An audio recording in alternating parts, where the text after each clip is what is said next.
The last 5 months, I've been working with an organization called Ceres. And Ceres works with asset owners like pension funds and investors like, Trillium Assets or State Street Bank, and to help them influence companies to be more sustainable, both aligning what the companies do with the Paris Climate Accord, also looking at human rights and other social and environmental issues. It's been very exciting. So it's 5 months. Back and forth to Boston. Yes. I know. Oh, really? You still, so I you don't stay there? Well, I do. I don't go back and forth every day. Yeah. But every week I'll go for part of the week, which has actually been kind of fun. Yeah, I would say going to Boston. Let's sign me up for that. Yeah. Yeah, that's great. Can I just ask you, on one of the titles I saw where you work in UVM, it said the University of Vermont Rubenstein School of Environment, and what is that? So, I've never heard that family name. Yeah, so the Rubenstein School is the environmental program for the university. Oh, so it's nice. the Rubenstein School of Environment and Natural Resources. Excellent. And it's a wonderful program. They really are.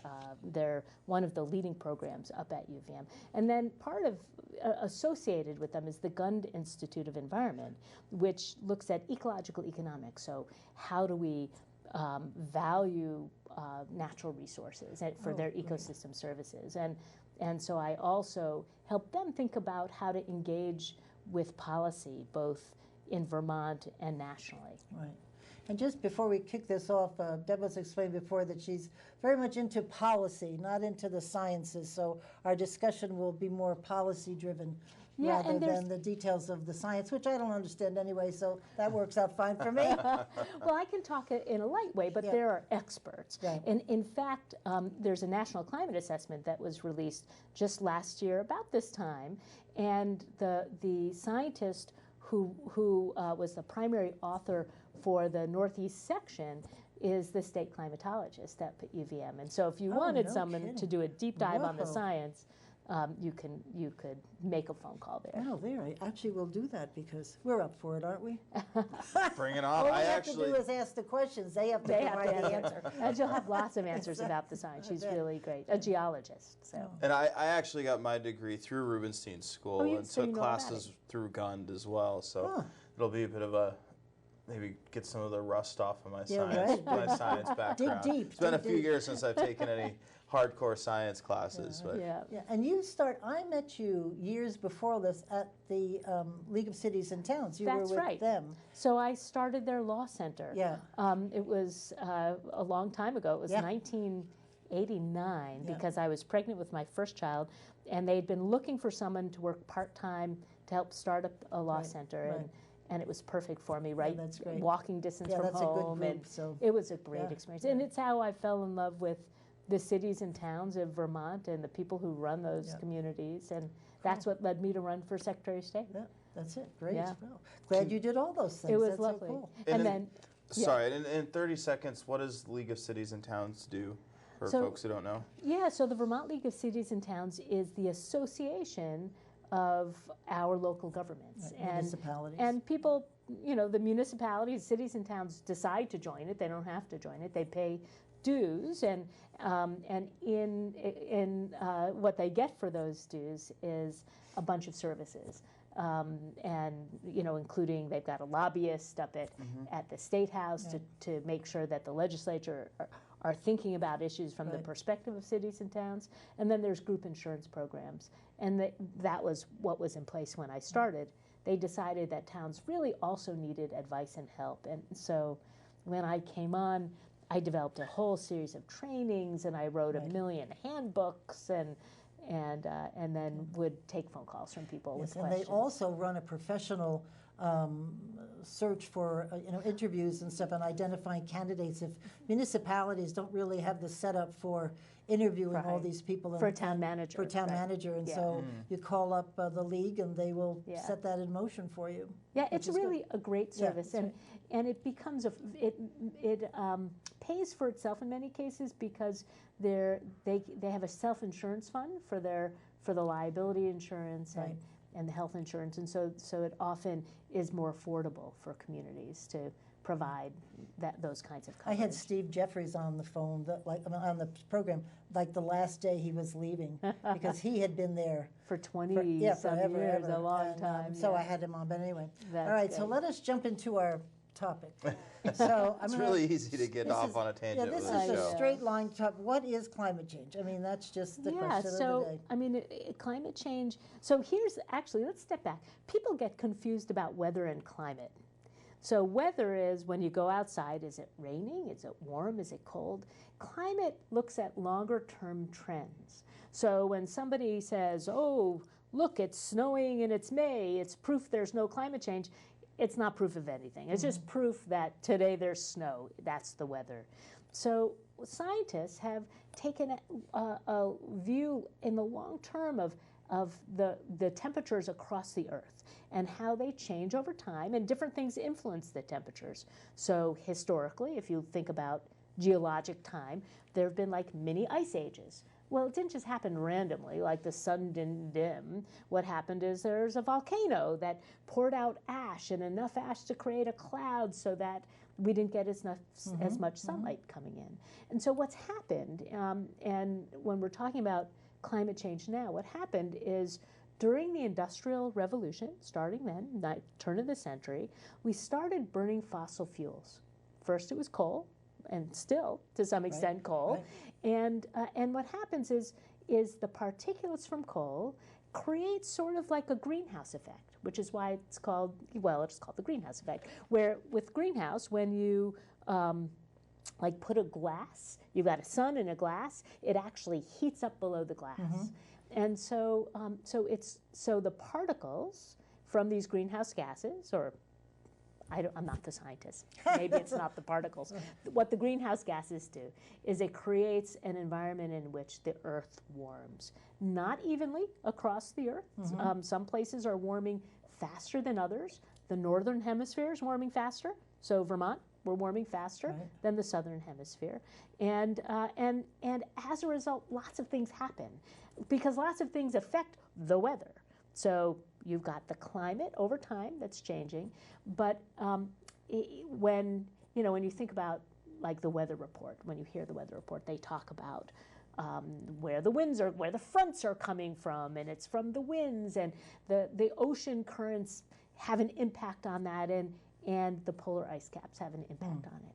So what's happened because of the greenhouse gases causing this greenhouse effect and this warming unevenly, but over the Earth, is we're melting the polar ice caps, and that's changing both the currents in the ocean. It's affecting how the ocean's moving around, and the heat of the ocean, how warm the ocean is. So that then creates a cycle with clouds and wind, and as a result of that, we get things like Tropical Storm Irene, where there's a weather front that comes in and sits over us and stays and drops 7 inches of rain in a short period of time.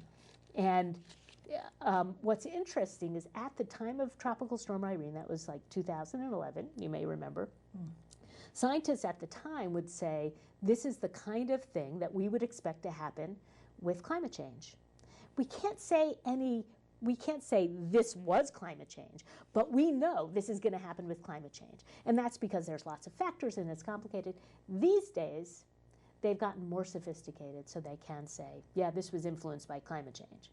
So when we have a tropical storm or a hurricane that's particularly fierce, dropping lots of rain, they know that it's because of the change in the temperature of the ocean, that there's more water, there's more moisture in those clouds, so there's more moisture that gets dropped.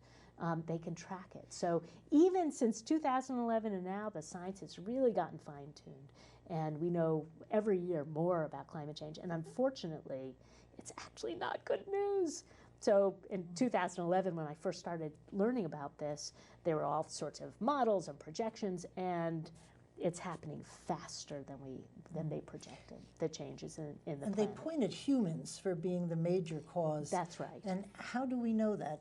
Only because I look at Vermont, and we could stand on our heads and do everything correct, But I don't think we'd move that needle very far in Vermont because we're so small. Well, right? so we all have to be part of the solution. So every single area could say that. Oh, if it's just because That's it's really a probably true. global Right, problem with that leave needs me a alone. global solution.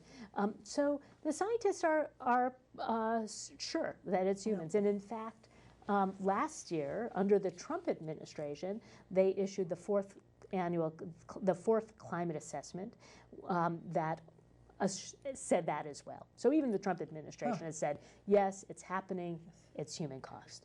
And that's because you can trace it, you can track the changes to the Industrial Revolution. And you know the science about capture of the warmth through this greenhouse effect. And so when you look at history to see where there were other variations, you could find out why. You could say, oh, it was a volcano, it was this, it was that. They could find out what was going on. And in fact, now they have even taken cores in some of the glaciers so they could really see what was happening, when there were melts and when there weren't melts. And so they really can tell, yeah, no, this is unprecedented in the history of the planet.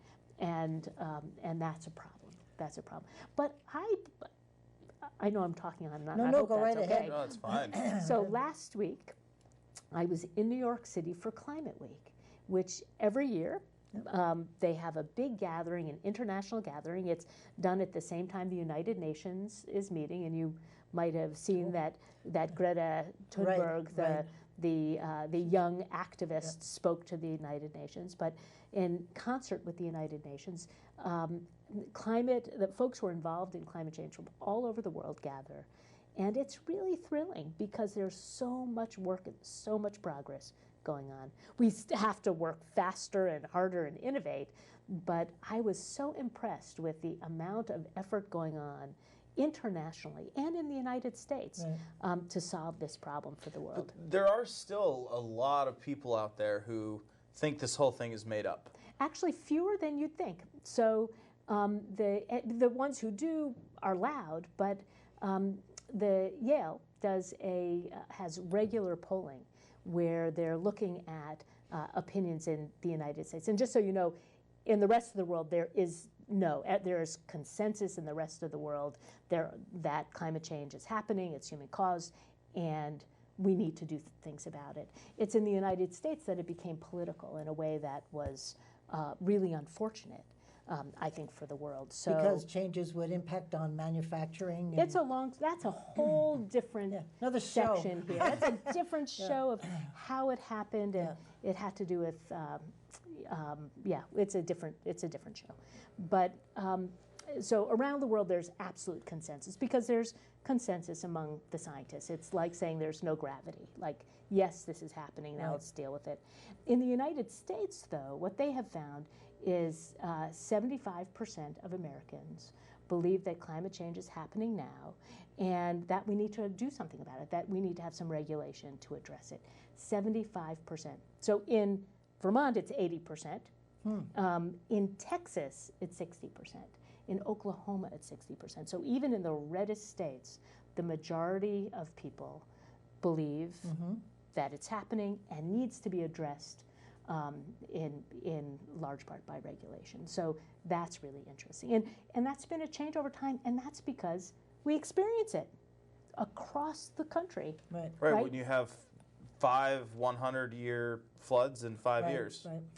And these hurricanes that are, each one is beating records, and the fires in California. I mean, we had our first climate change-related bankruptcy when Pacific Gas and Electric in California, because of these wildfires that are climate change wildfires, they've gone bankrupt, and so it is what it is. What are the most common denier claims that you hear, and what are your rebuttals to those? So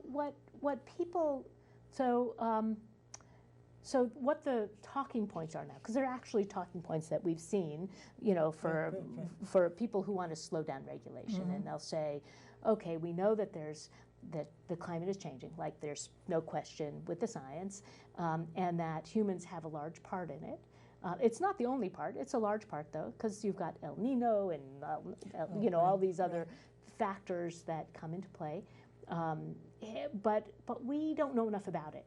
Like, we still don't know how fast or how much humans are causing versus other things. And so the biggest arguments we hear is this uncertainty of just the extent of it. That actually is slowing down because it really it matters, like to communities.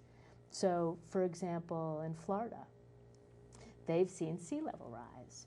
And if they have and it's expected within the next 50 years to have 3 more feet of sea level rise, and you lose Florida. Yeah, right.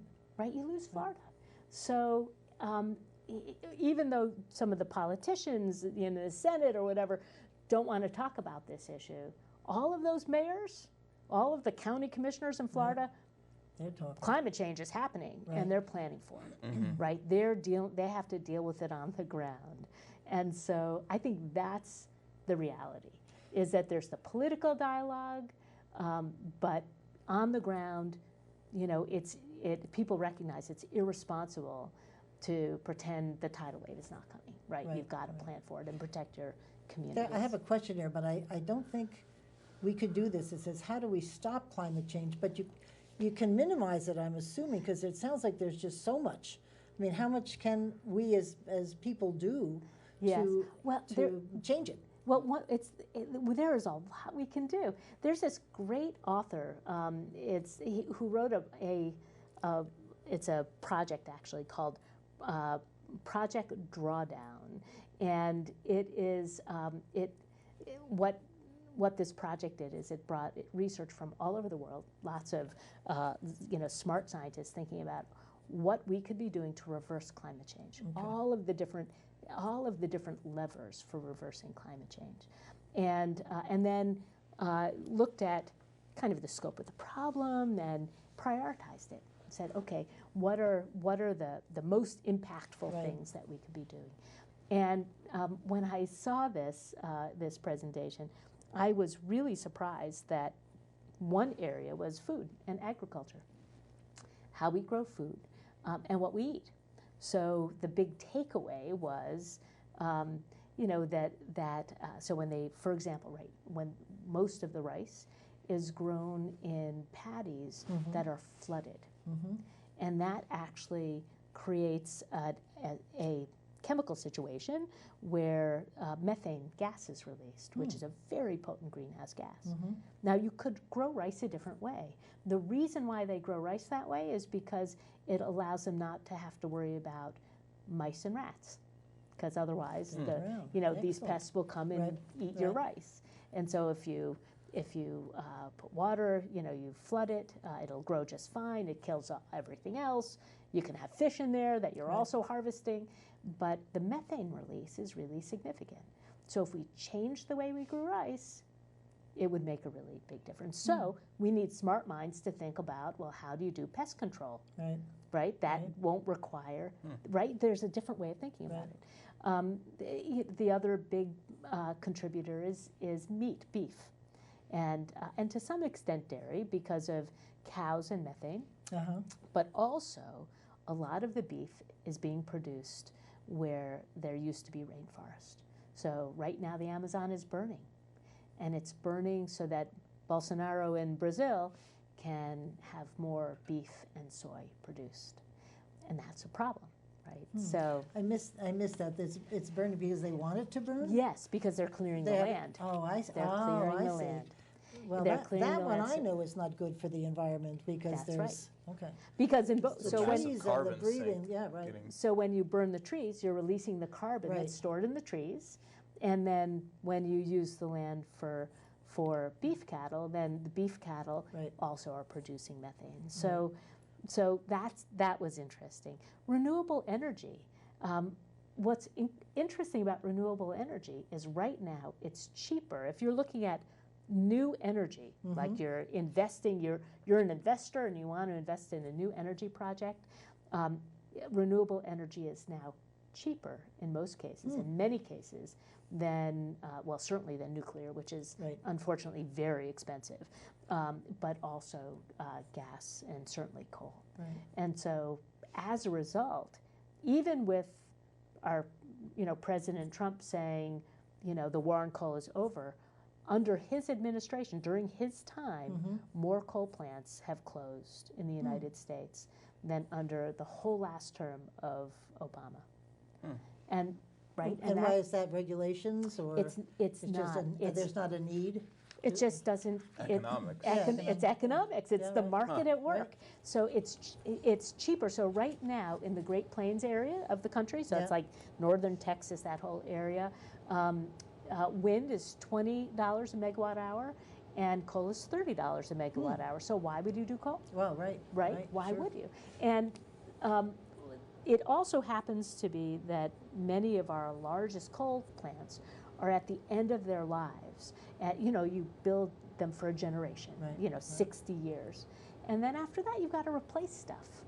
And who's going to spend millions, tens of millions of dollars to upgrade a coal plant when you know the next president is going to go back to the war on coal? Like, why would you do that? I'll tell you how old I am. We had a coal bin in our basement, and they would come with the chute, pour it down, all the coal, and there would be dust for like forever. Oh my God, your poor lungs. I know. I'm listening to this going, no wonder something's wrong with me. Well, that's really neat. I know this, Pat hates it when I go off script, but I'll warn you. Now I'll warn you that I'm going to do this. I'm just going off script too. Yeah, exactly. But can you talk a little bit about some of these innovations that you've seen in your work? I mean, I've recently read something that, I forget the numbers, but just the amount of the level of effectiveness just from adding a pigment to our pavement so that our roads are a lighter color, or our shingles are a lighter color, will kind of play that role of reflecting more sunlight instead of absorbing it as much. Well, let me say that that was part of what is so thrilling about Climate Week. Right.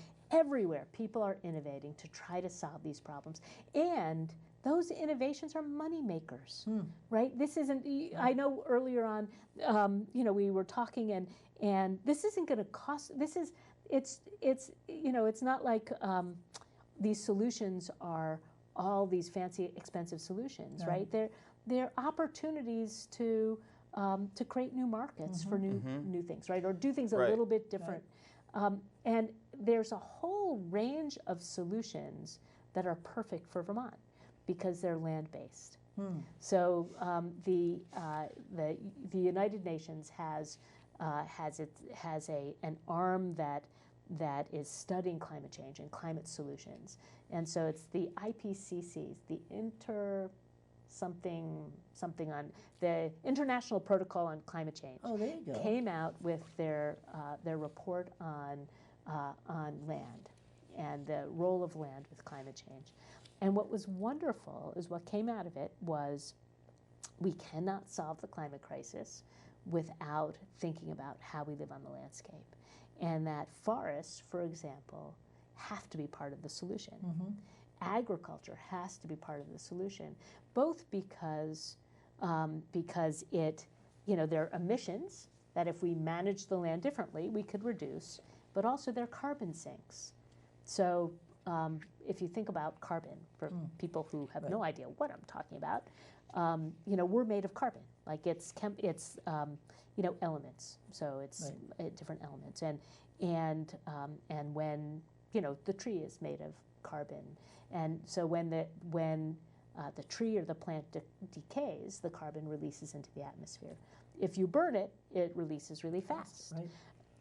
One of the reasons why we have a problem with climate change, and it's because of the Industrial Revolution, is we pulled up carbon that had been in the earth for millions of years from those dinosaur bones, right? Oil is made from dinosaur bones having, over time, decomposed and ultimately turning into oil. So that was a carbon sink that had been hidden in the planet, not active, locked away for millions of years. Yeah. So we unlocked that carbon, and it put us out of balance. So how do Pandora's we box, eh? exactly, it was Pandora's box, and it has done wonderful things for our lives. Now we can live to 90 when before the Industrial Revolution people died at 40. You know, it's really a different, you know, it's been so good to us, but also it's Pandora's box. So how do we then think about the carbon sinks in nature? So planting trees, really important. So in Vermont it's complex because we know that to keep our forests, we also need to make sure they're productive. So to keep our forests, we actually have to cut trees. But maybe we shouldn't be burning the trees for like electricity because it's not an efficient use of burning the trees, because when you burn the tree for electricity to move a turbine, 3/4 of the energy coming out of it is wasted. So, for example, now, you know, they burn wood chips at the McNeil plant. So now they're looking, well, what are we going to do with the waste heat? Like we're burning the wood chips, it's, you know, and we're not using it all. So if you use the waste heat, it becomes more efficient. So there's a movement afoot here in Vermont to encourage people not to live out in the rural areas, but to move more closer to town. And I'm assuming that's part of the climate change thinking because everything's here, why run it out to the rural areas? And because they've been slowly encouraging people to move downtown. Yeah, and I presume that's why. I think people, actually, two things. I think people more and more want to live in town, and there's just not enough housing. So I think building the housing in towns is in response to a changing demographic. Oh, really? Younger people want to live where it's more convenient. Where it's more convenient, and actually seniors, older people, want to live where they can walk and not have to have mud season and plow and like that. So right now, because of the demographics, there is pressure on our downtowns, which I think is great. Yeah. And it is, as you described, great for climate change. Yeah. So for Vermont, our biggest challenge is transportation and also the efficiency of our homes, heating our homes. It's winter, like how, you know, and we've got some of the oldest housing stock in the nation. So those are tough nuts to crack. And I don't know, maybe you saw the news, it was just a few weeks ago that Vermont is not on track to meet our goals, our climate goals. Yeah. And that's in part because it's really hard to figure out what is the solution in a rural state to create options, convenient options for people that aren't driving, you know, it isn't you driving a truck or your, you know, heavily emitting vehicle, you know, everywhere you go, right? It just, you know, as I described to friends from out of state, we don't really have the mass for mass transit. Right. No, you don't. So how do we give convenient options for people? And, you know, I had an electric car for a bunch of years and loved it. Did you really? It was so much fun because I like the peppy. It's really peppy. It's so much fun to drive.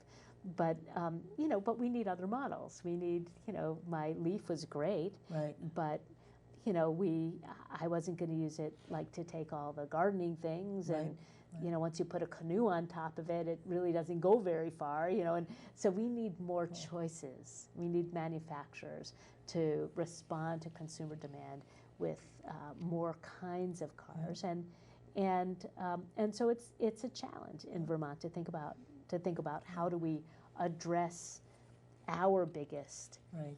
I think the weatherization program has really done. Their statistics are amazing. What they've done with weatherization. I think that's great. Weatherization is also a win-win because when your house is weatherized, you're much more comfortable and you're spending less money. Yeah, you don't need as much heat. Yeah. Excellent. Yeah.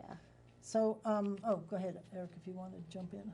And kind of another specific question. In Vermont, for Vermont policy, we've seen a lot of these massive solar arrays pop up on the land. So you were talking about how we use our land. And that's fairly controversial for a lot of people. You know, I personally, I they don't bother me that much. I think it's really creative how some people have realized they can graze sheep underneath them and they can still use them for pasture land. But for a lot of people, that's a really controversial policy to be using land that way. Is that so? When you're saying, I'm trying to think exactly how to turn this into a question. Well, I can answer this because as Secretary of A&R, this was a question that came to me all the time. I mean, there was so much controversy over every renewable energy and development. And the way I thought about it was that we were really spoiled at Vermont for a long time, where we were able to export the impacts of our energy choices. So when we were just using energy from the grid, it was coming from coal and gas and other places, and where it was extracted, well, they had to suffer with the externalities, it's called, whatever the impacts, the environmental impacts were. And with distributed generation, solar, and wind, we're taking responsibility, right? There is no energy that can be produced without some impact. Yep, right. And for the first time, we were asked to take responsibility for that impact.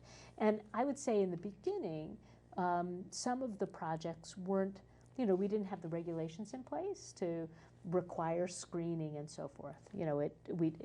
Like any new innovation, it took a little while for us to catch up. And I also think it takes a while for the eye to catch up.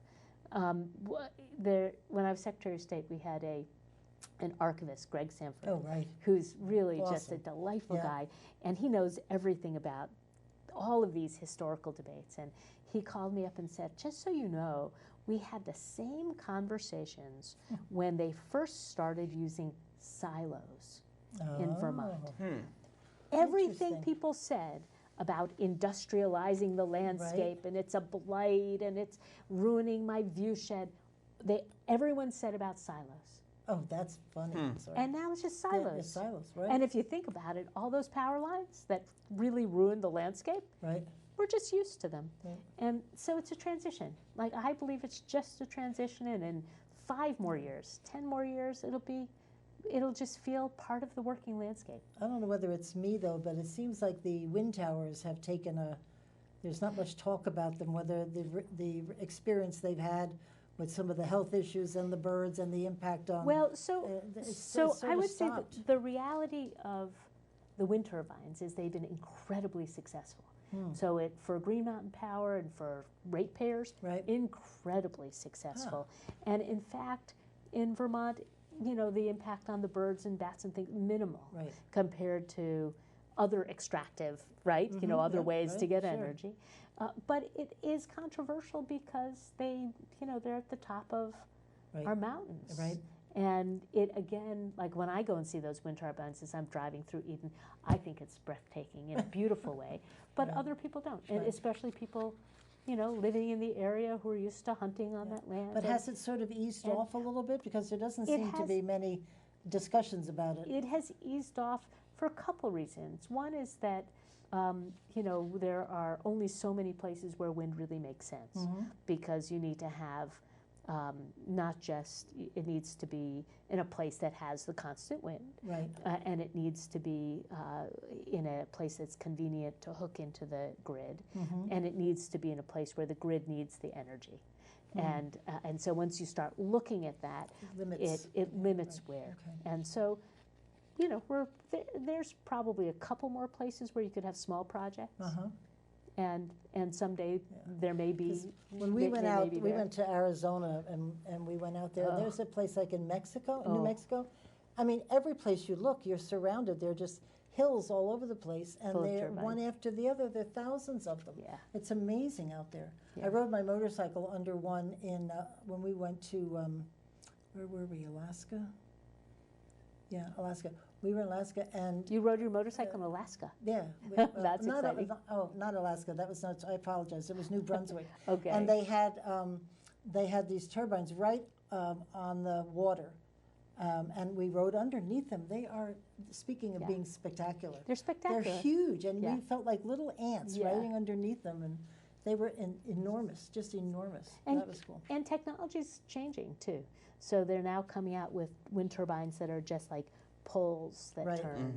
And those are in Denmark like that. Yeah. And so slowly there'll be new technology that produces energy with different kinds, with that minimizes the impacts. I think the same with the electric cars. You were mentioning what the difference between when they first came out and the way they are now. I wouldn't even mind jumping on the board. It's really they're so much fun. They're great. Yeah, they're really fun. In the beginning, not so much, but well, in the beginning they were like golf carts. That was a long time ago, though. Right, but now you have Teslas that can beat a Lamborghini. No, for sure. And Howard Dean had actually my Leaf could. I mean, it goes so fast. When Howard Dean was pushing them, Governor Dean, he wanted them for police, but you could never.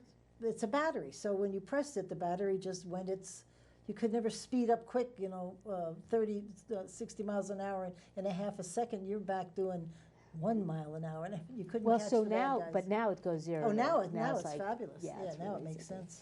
There's a lot going on. So speaking of wind, I know, one of the reasons wind in Vermont specifically was controversial was due to the anticipated watershed effects of kind of denuding a mountaintop and the effects that would have on downstream streams, river, because you have that sheet runoff of water. And so just using that as an example, and then also about do you want to know what happened? Because we did put up those wind turbines. And it actually improved water quality in the downstream, and in part because it had been a mountain that was being logged, and some people argue it wasn't being well logged, like the logger wasn't using best practices. And in putting up as part of the permitting for the wind project, they were required to do a lot of work to manage the stormwater. And so while the hydrology was altered, it actually ended up being not having an impact. In fact, cleaning up part of the watershed because now there was actual systems in place to manage the stormwater runoff. So they have a structure that they do deals with the water runoff. Yes, it was really. Didn't even know that. It was, and part of the reason why for Kingdom Wind they cleared such a large area initially, which has now grown back. It's growing back. Was to put in the stormwater management system, and they're great and really remarkable engineering. You could get the engineer to come and talk about how no one ever talked about that. That doesn't. And I guess that was kind of the second part of my.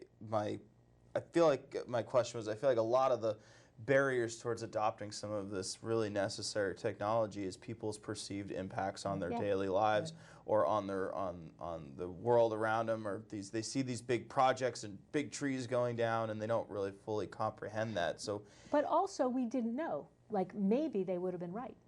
The truth is we haven't done it before, right?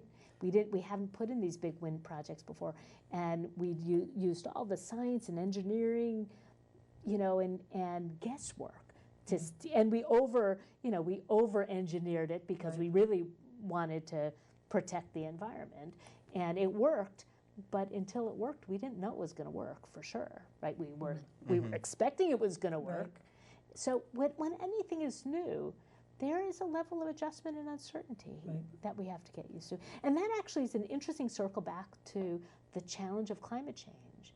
And it's where we started is that it's not linear, right? You've got weather, and then climate are these long-term trends, and it's not just this arc. So one of the challenges for us here in Vermont, as a farming state, is that you like to have a sense of when the last hard frost is going to be, when the first hard frost is going to be, and when you can plant, when you're going to expect the rain, and in fact, our whole ecosystem has evolved around a pattern. And so I remember just a few years ago, we had a very early warm. I don't remember if it was February or March. And so that the ski areas were hanging on. But it's the apple trees that really suffered. Oh, really? Because what happened is they started to bud, And then there was a hard frost, and it killed them. And then because the apple trees weren't budding, weren't blooming, when the bees came out, the bees need the apple trees to, like, after winter, it's like, okay, let's get going, let's get the sugar going, right? And so we had a bee die-off. So because we can't really afford to have. Which we can't really afford to have. So, and that's because our whole ecosystem is expecting a certain pattern that's changing. And year to year, it's different. So then the next year, it's perfectly fine. And the next year after, and it's a variation that is beyond sort of what the norm is. And what's really interesting about Vermont is because we've got a calcium-based soil, we actually, unlike New Hampshire and New York, our neighbors, we are able to accommodate multiple kinds of ecosystems. So different kinds of plants and animals could survive in Vermont. And because we've got this elevation difference, there's somewhere on the landscape that we can have rattlesnakes, for example, in parts of Vermont, right? We've got rattlesnakes in Rutland and in other, and yet we can also have more Arctic birds at the top of the mountains, right? We have this range so that as we have change, we're a great place for resilience, because as species migrate, because they are going to need to survive, and the migration isn't that they're just walking north, it's that they're not succeeding, and so the trees are dying down here, but they're surviving better up here. Vermont is really will continue to have rich biodiversity because our landscape can support many, many different kinds of plants and animals because of the kind of soil we have. Interesting. Can you talk a little bit about, you mentioned it before, fossil fuel. I mean, how do we get off of fossil fuel, and why? Yeah. It is complicated, but possible. I mean, big company like Amazon just made a pledge to become carbon-free by, I don't remember if it was 2050 or 2035 because that's or part whatever. of our plan, right? Yes. that we're not meeting yet. Yeah. Right? Well, so the vision in Vermont at the moment is that, because it's now really feasible to get our electric energy from renewable sources, that we begin to do that. And then we begin to think about transportation and how do we electrify transportation. So if we've got our electricity coming from renewables, and then we bring our transportation into electric, then we're off of fossil And what fuel. are those renewables that you think that eventually we're going to be relying on? Well, we are already relying on water. solar, hydro, and wind. And those are the three main things we'll be focusing on. That's right. And there's other things, geothermal. I mean, there are other ways you can also have renewable energy that are, that help you get to that carbon neutral future. But in Vermont, our electric grid is very green, and it's because of our reliance on hydroelectric, and actually a little piece of nuclear as well. And so hydroelectric. Is that off the grid, the nuclear? It's part of what we buy? We contract with it. We don't have it in state, but we contract for a piece of it. Excellent. And and so the same thing with heating our homes. So I remember in the 70s, it was very common to have electric baseboard heat. Remember that? Yes. And we had it in our house, and it came out within 2 weeks, because back then you'd have to have a second mortgage and a third mortgage for the to be able to electric. afford I it. know. Yeah. I know. And so now they've got lots of new technology for electric heat that really works. And then of course in Vermont, many people heat with wood, which only is okay if you're using modern wood equipment. So we use a pellet stove that's very efficient. Some of the old wood stoves are actually pretty emitting. So there's a program in the state to help people modernize their equipment at home. I have to go find out. We burn wood a lot in the winter. Yeah. Because it goes straight up the stairs, and we never have to do anything upstairs. can't even breathe sometimes. It's like so hot. No. But so that it depends on what the furnace. I mean, what the It depends furnace on looks how like? efficient you are, okay. whether or not you're, you know, you're really, whether wood heat is a good idea for you. I thought there was a shortage of pellets at one point in time. When people were buying the pellets, there was all of a sudden this shortage, and people were worried about, you know, now what do we do? Yeah, It so sounds like it must be okay. yeah, no, the market caught up. Yeah, You know, good. there's, again, with new technology, it takes a while for the market to catch up Yeah. and public opinion to catch up, you know, Right. as you were talking about with the wind. Well, I think education on any topic is important because I'm always, you know, no, it's changed. But after a while, when you've got the right, you know, people talking to you about, you know, what it's all about, after a while you figure it out. Yeah, you know? that's right. So, what do you think our legislature is up to this year? Because I heard they had a meeting 2 or 3 days ago over in the Essex area, and it was about climate change, and they Yeah. were talking about the legislation that they wanted to put forth. Yeah, Obviously, so, the old carbon tax is back. well, what's interesting on carbon tax Yeah. is last spring in my new job, working, you know, at this organization called Ceres, where we're working with investors to help companies become more sustainable, we had 75 corporate CEOs. And we're not talking Ben and Jerry's, we're talking about Pepsi, and we're talking about Unilever, we're talking nice. about the Gap, you know, big multinational Right. companies. 75 of them, plus pension fund managers, went to Congress to educate the congressional leaders about the need to put a price on carbon. Huh. Shell has been arguing that they need to put a price on carbon.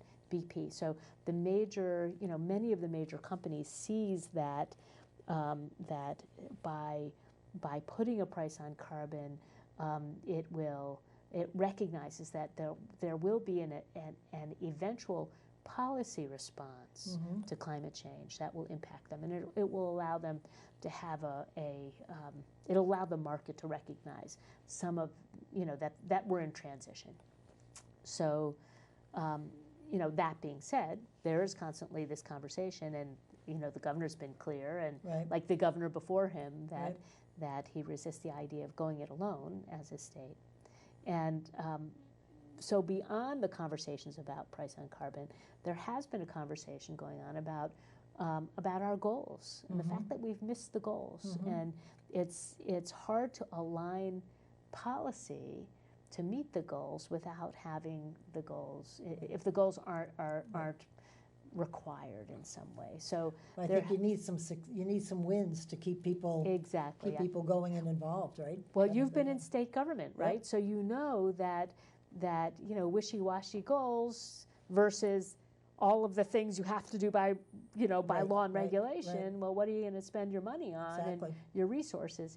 So I think there's going to be a very robust conversation about whether or not we make them required, and we make them, and we make the agency. Maybe it's the Agency of Natural Resources. Maybe it's the Agency of Administration accountable to, you know, taking steps to make sure we are on the road to accomplishing the goals. They've done a lot of work. I'm just thinking of all these things in my house on the efficiencies of dishwashers and refrigerators. I mean, there's a big huge movement to make those as efficient as possible. Has that done anything? It's made a huge difference, actually. It made a huge difference. The Energy Star. Yes, you have to buy it exactly. with the Energy Star. And that's the electric piece. Right. What's tricky for us is transportation and heating. Yeah. And then ultimately it'll also be agriculture. How do we help? So manage if we were able to do trains and able to do cars, is a train pretty? Well, if you do the train right, the train would be great. I know there's some talk about having a train going from Barrie to, I guess, Waterbury. Well, who knows? I think they've talked about that once or twice before in the last 20, 30 years. They're always talking about it. Well, they are connecting Burlington. Yeah, Burlington with Burlington to Rutland to New York City. Now that's fabulous. I was on, they have a meal train where you get on the train and have this gourmet meal as you're riding down to Rutland, and they turn you around and they ride. That was pretty Is that fun? Yeah, that was great. That was amazing. I'd like to do that. It's just fun doing like the old days. We used to go down to Florida. By train. I remember doing that. And the go sleeper to train. Yes, exactly. And go to the dining car. And yeah, that's it was fun. cool.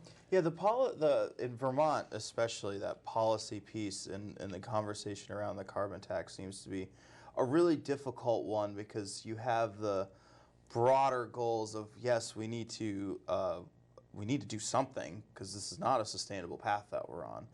But it seems like no matter what you put out there, somebody's going to be a loser in that equation. Yeah. And unfortunately, a lot of the policy that we've seen presented so far, the people who are the losers, not really a great term, but in that equation are the people who can least afford to be put in that position. Do you think, are we going to find that balance, or is it just going to have to be? I mean, eventually the market will catch up, so that initial impact is not going to be as harsh. But are we going to find a policy that will balance that out and not put some of those folks at a disadvantage, or are people just going to have to deal with it? Well, so I think there's been a lot of attention being paid. There's a lot of attention being paid to who's benefiting from climate solutions and who's being burdened.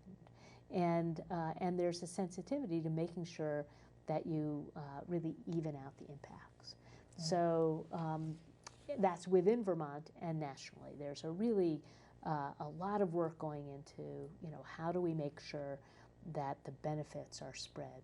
So, for example, in Vermont, as we started rolling out the renewable energy, of the solar, that created a lot of jobs for working Vermonters. It was really great. They called the green jobs. It was the green jobs, and we were leading. We had 18,000 renewable energy jobs that hadn't existed just a few years before, 5 years before. It was significant. Now, as you build out the renewables, those jobs start to go away, right? So what are they going to be replaced by? And so then it's thinking, as we incentivize a transition, like to cleaner cars and electric vehicles, well, most Vermonters can't afford a brand new car. Right. So, they're going to get the used cars later on. So how do you set it up so that ultimately they can choose these cool electric cars too, once they're old enough to be at the price point for them? And meanwhile, how do you help them do that cash for clunkers, trade in their really polluting car for more efficient modern cars. So, as we're subsidizing the transition, let's make sure we're thinking about the people who, the working Vermonters, the poor Vermonters. And also, I don't know that there's that immediate return on investment, because we're really looking to the future for our kids and what's happening to the environment we're leaving them. Yeah. Because if in fact all this is true, you've got to start it now, and not wait for the next generation, correct? Because then we'll still be. That's right. Yeah. It's. But how do you get people to believe this? And I think a lot of people don't. Well, I actually, you'd ask that same question. Yeah. I believe most Vermonters, they believe it because they've experienced it. Right. Like, I grow red peppers. Right. When 1979, my first garden, there was no way I was in Chittenden County and growing red peppers wasn't going to be possible. Eggplants, no, that's maybe in Bennington, but not, not like in the banana belt, but we're in a different zone for gardening. Yeah. Right? Vermonters know that there is change and that it matters. People remember Irene and what it did to the state, and they know winters are not going to be the same and haven't been the same, and so we need to prepare our state for this. So so I think that's why, and actually polling shows that Vermonters, more than most of the country, really know that this is happening now and urgent, and we need to act. And I think what happens is people say, "Oh my God, we're such a drop in the bucket. What can I do?" Well, that's what we hear all the time. Yeah. I mean, it's going to cost me money, but it's not going to make that major change that we all want to see. Because we do blame China and a few other countries that sort of waft over here. Yeah, And well, what do you do about that? We're all one world, right? Yeah, and so two things I believe have to happen at once. We need to have system change, and we need to have individual change. And individual change happens when we have convenient alternatives, right? And one of the things I've observed with the new generation is there is an interest in consuming less, like buying less stuff. And instead buying used, right? Well, buying, like there's this resurgent in like going to Goodwill and the used clothes store, and it's not everywhere, but like there, and young people want to live in town where they can walk places, and they don't want to own a car. Not everyone, but as you know, when you're looking at the demographics and the opinions from young people, and so that's all great, but we're not going to actually solve the problem unless the incentives change in terms of our economy, and government regulation like creates an even playing field, and that's happening. You know, coming out of Climate Week, there's a lot going on with respect to systems change that is very promising. Deb, we have 1 minute and 40 seconds. I just wondered if we haven't covered something that you'd really like to talk about. You could fill us in here, or we could just keep asking questions. Well, I would just say that, you know, when you listen to the news, it's kind of hard because there's a lot of doom and gloom talk. And, you know, I'm an optimist. You know, I know that people are resilient, humans are resilient, Vermonters are resilient. That is true. We have seen that. And there are a lot of people out there who are really working hard on this. And each one of us can be a part of the solution. It doesn't mean that government's off the hook, or we don't need companies to source things more efficiently and so forth. But we make choices every day, you know, and just starting to be aware of our choices and will make a difference. Like, you know, I always think about the Grand Canyon as a metaphor. Right? I don't know, have you ever been there? Oh, yes. It's phenomenal. It's huge. It's huge and phenomenal. And it was created by lots and lots of drops of water. Like every drop of water, one drop of water, that's not going to create the Grand Canyon. But all those drops of water over time together makes a huge difference. And, you know, we've seen that in history. You know, if people, you know, we have a culture shift, a change in awareness. And if we act, if we each make these decisions in concert with a lot of the world, we're going to see change. That's great. Well, thank you very much, Eric. Yeah, thank you. Thank you for having me. Deb. It was really appreciate you being here. Thank you for tuning in. We'll see you next week, and in the meantime, keep listening beyond the sound bites.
Hi, this is Pat McDonald, your host for Vote for Vermont, where our tagline is Listening Beyond the Soundbites.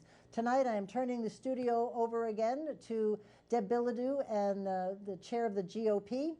And just so you're wondering, on September 23rd, we will have Terry Anderson come on the show. Terry is the chair of the Democratic Party here in Vermont. Just to sort of balance things out, I've extended an invitation to the Progressive Party. Haven't heard from them yet, but we'll keep working on it. So I hope you enjoy this show. Deb will introduce her guests, and I'll turn the show over to Deb. Just take it away. Thank you, Pat, for allowing us to use your studio again for this panel discussion that we are having today. Today, we have a panel discussion with 3 panelists. Those people are Dave Kelly, Rick Keene, and Job Tate. And the topic of discussion tonight will be education in Vermont. And with that being said, I will ask a question.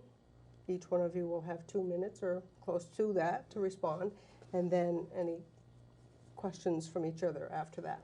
So, okay. Are you ready? Yeah, first of all, I'd like to take a moment and have each of you introduce yourselves to the audience and just tell us a little bit about who you are. We'll start with Dave. Okay, my name's Dave Kelly. I'm an attorney. For 25 years, I was the general counsel for the Vermont ski areas. So I represented most of our ski areas here in Montpelier. I've been the chair of our local school board, and I've spent years organizing high school exchange programs for Vermont students throughout Europe and Eastern Europe. I think that's probably enough. Wonderful. Rick? My name is Rick Keene, and I'm a 30-year resident of Vermont. I've spent 6 years as vice chair of the Calais School Board, and then another year and a half until merger replaced us on the school board as well. And my background has been in engineering and robotics in the past, and then I've worked also in transportation engineering and planning for many years, working with municipalities. And then I have a business, a prototype design business, as well in Portland, Maine. My name's Job Tate, and I'm a former state representative. I worked down the street for a little bit more than one term, twice elected. Represented Bridgewater, Chittenden, Killington, and Mendon in the legislature. Currently, I'm a chief petty officer in the United States Navy Seabees, and I serve on the board of directors for the Ethan Allen Institute. And I am the very fortunate husband to Lisa and the loving father to Mendon and Everett. Wonderful, wonderful. Tremendous amount of experience in the room here. So we'll get started with our questions. The first question we have is, what would you say is the most important consideration for legislators regarding education issues in Vermont? A couple of ideas would be funding, cost, scores, children. Job, we'll start with you. For me, I think it starts with the kids. I think that when we're trying to think of what is the priority when it comes to education funding, I think it's an excellent question to ask, is where is our focus? And I think we need to stop thinking of our education funding as funding schools. What it is funding kids. And so I think as long as we keep the kids in the forefront, and there's some orbital stuff there too, we've got to keep the parents in the forefront. I think that's where I land on that. It's kids first, obviously, making sure they're educated, making sure they're equipped for what's ahead. Great bumper sticker. Yeah. Kids first. Rick? Kids are really important in this, and they are the primary focus. However, I think fundamentally, something that's been lost, I think, is that our communities are very important, and they're fundamental to the success of our kids. And the schools in Vermont are unique in their the deep connections that they have with the communities. And I think this is under challenge these days, and I think it could have a severely negative impact on the long-term success of our kids, and certainly the quality of our schools. If we're talking about priorities for our legislators, I think there are two. First, there's an enormous financial mess that's going to catch up with us because we have a $1.5 billion deficit.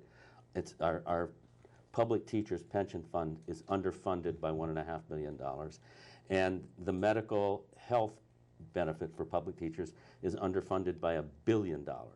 And even if we are really disciplined for the next 20 or 30 years. That's going to be an enormous challenge to bring that under control again. The people that manage those funds have been talking about a 7.5% return. If we get 5%, we'll be lucky. So we're not even managing those funds the way we should. I also think there's a deficit in leadership, because we are at a point where we need to redesign education, where we need to be thinking, what is a 21st century education? What does it look like? And while we have some good leaders in the legislature, I don't think we have the imaginative, creative, visionary people we need to be creating that kind of a school system. We have great leaders in our school system in Vermont, but we don't have enough really imaginative, visionary leaders. So I think there's a deficit with money and leadership. Okay. Any questions amongst yourselves? I have one perhaps for you, Rick. So were you suggesting that communities and the school systems are disengaging from each other? They are, and it's got a lot of ramifications. With the consolidation of schools and the ultimate closure of many of the small schools, it has a couple of really bad impacts that you actually transcend education. There are a few major pathways where we grow our leadership for this state. Select boards and school boards are big ones in this state. And it is a direct path that engages people in the community in their governance. So this is kind of a high level. It's one of the reasons that Vermont has been so successful, I think, as a state, and that we actually turn out honest politicians generally. I'm originally from Maryland, and I can tell you the politicians are not honest there. That link does not exist. There's a break between the constituent base and the politicians. And I think that, this reduces that pool of talent that we'll see filtering up into our legislature. And what is really disturbing is that the reason people get involved in community and participate in these boards is because their voice matters. They're heard. They've got kind of a regulatory presence. And that is getting shoved aside. The voice is just becoming a checkbox on public participation. Decision-making is being now isolated, often by people who are not elected officials, and certainly are not protecting the interests of the community itself. I would agree with Rick 100%, because what Act 46 did was it disposed of his enormous amounts of volunteer talent and leadership at the grassroots level where it's most important. And I think importantly, our school boards have become especially important training grounds for women leadership. And if there are going to be more women in leadership positions, our school boards are important to bringing those leaders forward. And to just throw them out the window the way we did was a really tragic loss. One thing I'd say off of that, Dave, or back to your original statement there about the deficit in leadership, I think you're absolutely correct. One thing, though, is on the other side of the coin. I think there's some excellent leadership for the teachers union and some of those other forces that we've been able to see them make incredible inroads, especially over the past 15 years or so. And to challenge that, this is one of the problems I have with Act 46, is you're forcing school boards to go up against this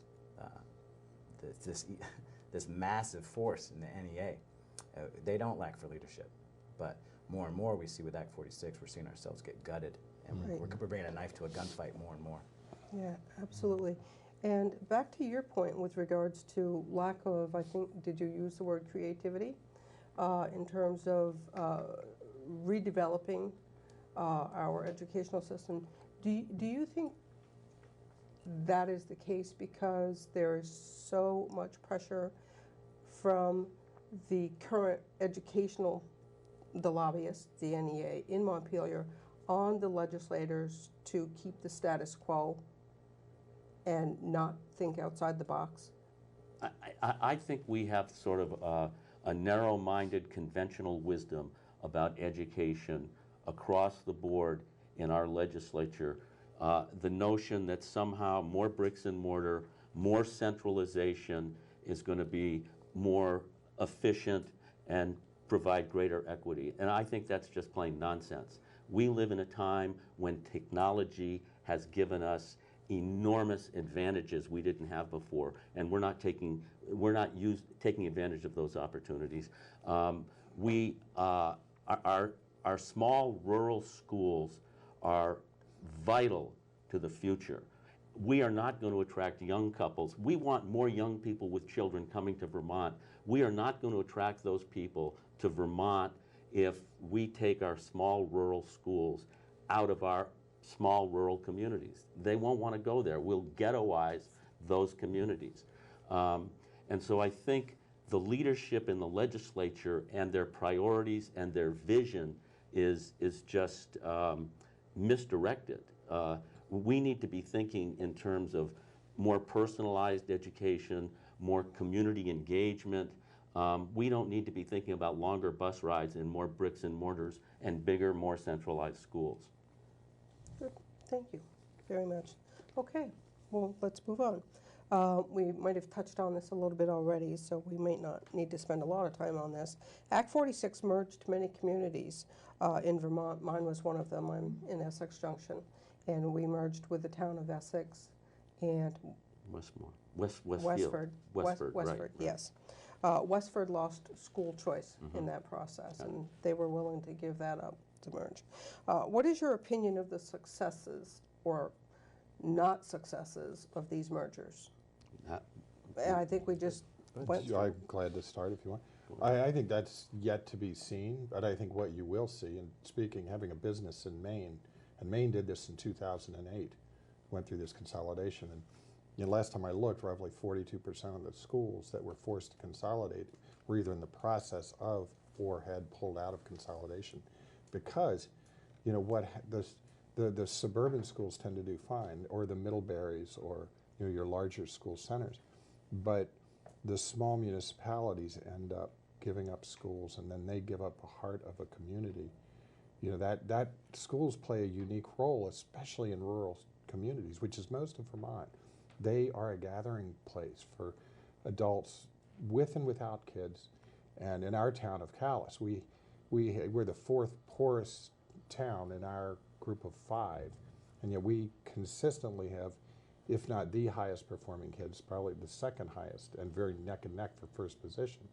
And we had, on all my years in the school board back from 2000 to 2006 originally, and even recently, we had close to 100% engagement in that school by community members, by parents, and then other community members also who didn't have kids in the school.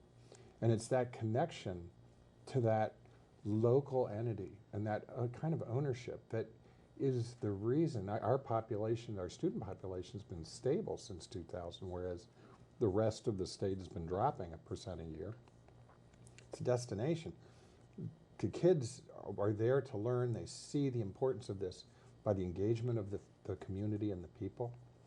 And that is key to the success of learning. And I think, within one thing that has been lost, and it actually touches back on the last question a little bit, one thing that has been lost in our education bureaucracy is it's become this isolated bureaucracy that just does not look at a community as a living, breathing block that education is part of. They think that is the thing in itself, and within their own dogma even, they come up with these processes that are kind of cookbook, and they are rather inflexible, and Act 46 is an example of this, where it's a one-size-fits-all model that's forced down on communities, whether they fit or not. And you look across the state at the dozens and dozens and dozens of alternative the plans that were put forward, and very few of them were even looked at or accepted.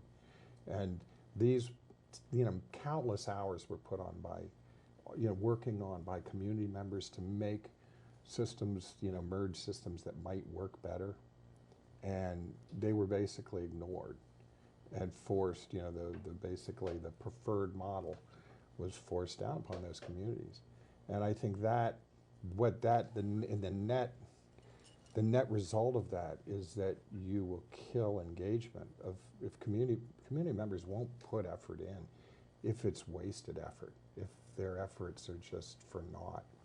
I think if you talk to an average Vermonter about Act 46, the general consensus is it's not doing enough.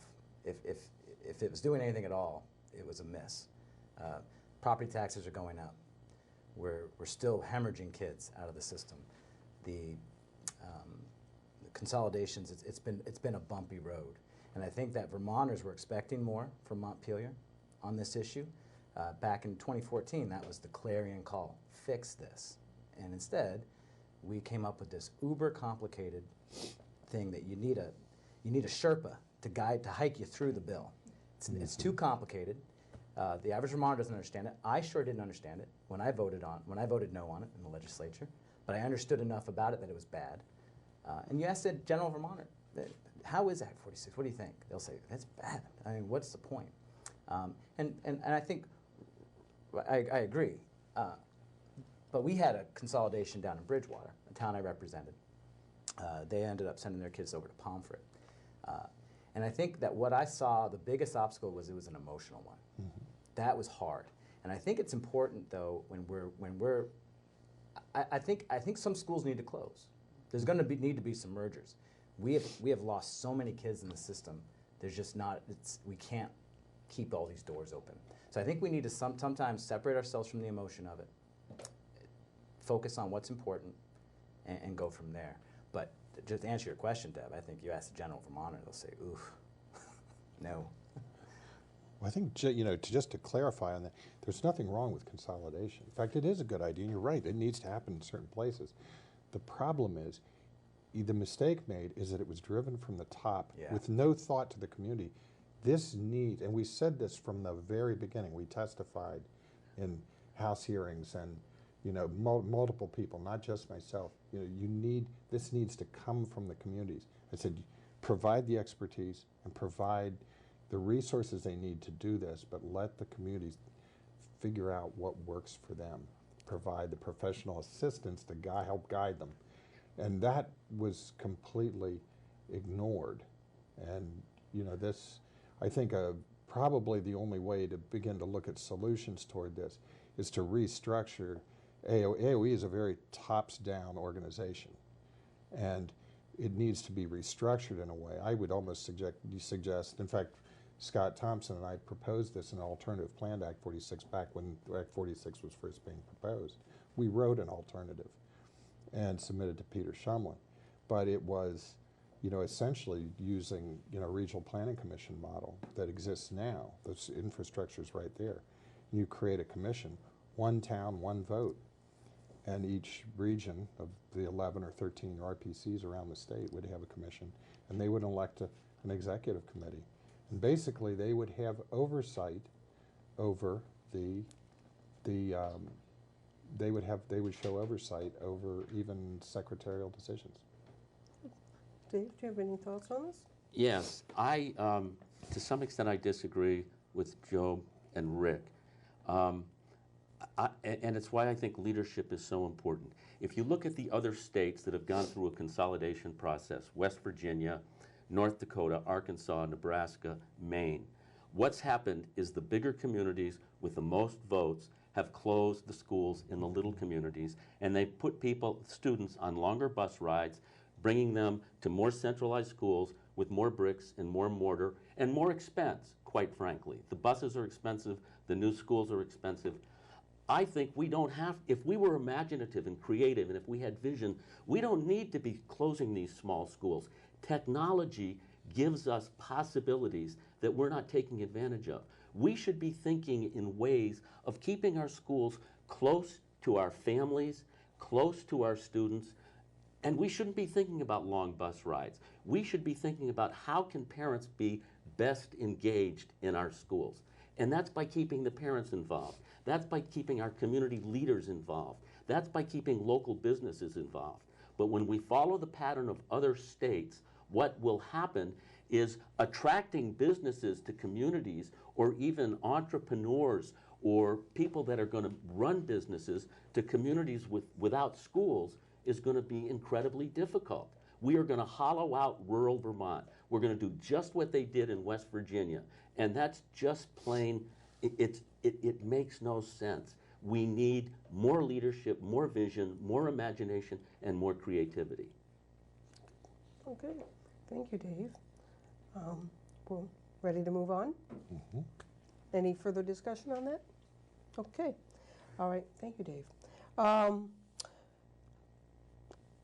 The next question, I think we've already answered it. What's the impact of mergers on small communities? Yeah. Basically, it destroys the fabric of the community. It does. It reduces property Right. values. It reduces tax base. What you're seeing around the state of Vermont is buyer's remorse today. If you go over to Addison Central, where they're talking about closing Addison, Ferrisburg, and Ripton, those communities are beside themselves. They voted yes. Now they're saying, what did we do? You go to the Harwood region, where they're talking about closing Moortown and Fayston. And again, those communities are saying, what did we do? I know those little elementary schools. They're great schools. And it makes no sense. And we do have some really great leadership in the education community. I don't mean to suggest we don't, but we don't have enough. It's few and far between. Okay, great, thank you. Next question. Do you believe Vermont should have a statewide school choice? If so, why? And what are some of the barriers that you see to preventing choice in Vermont? That's a big question. Where do you want to start? And we'll start with you. I think the answer is yes. Yes, period. I think we have a statewide property tax.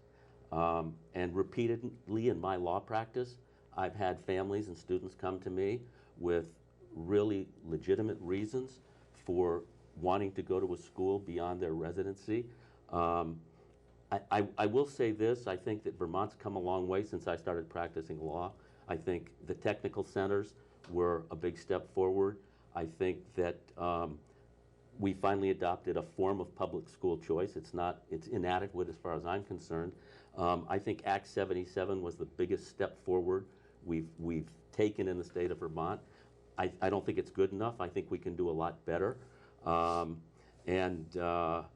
think fear is probably the biggest barrier of more school choice. I think a lot of people are afraid of it. But if you look at the 90 tuitioning towns in Vermont, almost every one of those towns is fierce in the defense of tuitioning. It's why property values in those towns have grown while property values in other towns have not. It attracts people to those towns, and I think it's proven successful, and I think it's a good example of how things can work. Is the fear that you speak of, is the fear in the current academic arena that we have, or is the fear in the taxpayer? I think it's both. I was the chair of the Hazen Union School Board, and we were surrounded by tuitioning towns where they had choice. Walden, Wolcott, those were tuitioning towns. Stannard was a tuitioning town. We worked hard to attract those students. But I think the notion of actually working to attract students scares. Public education in Vermont functions as a monopoly, as many monopolies. And people who depend on monopolies like monopolies. But in point of fact, if you look at instances in those towns where they do have choice, it encourages schools, even like Hazen, to be better, to go out and to become more attractive, to think about our music program and our art program and our science program. And I think choice is good for everybody. I was an attorney. I actually worked in Eastern Europe as an attorney for quite a few years. And I learned a lot of lessons there, especially about public monopolies. I watched all of Eastern Europe collapse because they liked public monopolies so much. Joe? I think school choice is a priority. I think statewide school choice is the silver bullet to a lot of the problems we're facing. You ask about a hurdle or a barrier. I'll be frank with you, it's the teachers union. They have a stranglehold on that building down the street. And you look at the campaign donations, the way they operate, it's going to be incredibly difficult to convince a legislature to pass that kind of bill. But I think again, this gets back to the first question, what's our priority here? Our priority is to educate these kids, to give parents agency over the education of their kids. We see that it raises property values, improves outcomes, saves a ton of money. School choice, and especially in a state of our scale and our size, this is a place we could do it and do it right. And Dave's absolutely right. I represented 2 of my towns had school choice for high school. From their cold, dead hands, would you take school choice? And we saw down in the Rutland area, the high schools, it is very competitive to try to get the kids from Mendon and Chittenden to go to those high schools. And they bend over backwards. And the towns, they send a bus. You know, they'll do anything they can to get those kids. And it's a wonderful product. And we talk about economic development. We talk about wanting to attract people to Vermont. Statewide school choice, beautiful. To me, this is a no-brainer, because if you stop and think about it, if you're going to close small schools, would you close them because the bigger town has more votes and wants the money, or would you close them based on quality? Right. And who's the most attractive? Where do people want to go? Who's doing the best job? Mm-hmm. To me, it's like here we are designing a monopoly system of consolidation that has proven that it's disastrous in states like West Virginia. And if we have to close schools, let's close them on the basis of efficiency and quality, not on the basis of money and votes. Right. Survival of the fittest. Yeah. Go straight to nature. Well, you know what's interesting is there's fears on both sides here. The VEA, NEA has a stranglehold on your legislators, is what I'm hearing. So they're afraid of school choice because they're afraid that the schools will become competitive they'll compete with each other for clients, our children, and so they're afraid that schools are going to become vacant and empty through that competitive process. But if you look at Act 46, they are selectively closing schools. So they are closing schools, but on their terms through Act 46. Right. Does that make sense? You know something? And I would have liked to have seen the NEA have a voice and play a role in that issue. They stayed neutral. I was surprised. I don't think there is anybody in the state of Vermont who has been a more zealous opponent of Act 46 than I have. And I was surprised that the NEA sat on the sidelines. I would have thought they would have been on my side. I want to say something in defense of the NEA, because I have seen what they've done for professional development. And I think if we're going to really maintain costs within our school system, we have to understand how teaching is changing and how the burdens put on the classroom are growing. And I think we need to look at the bureaucracy and the administration, and that's where we need to really cut some costs.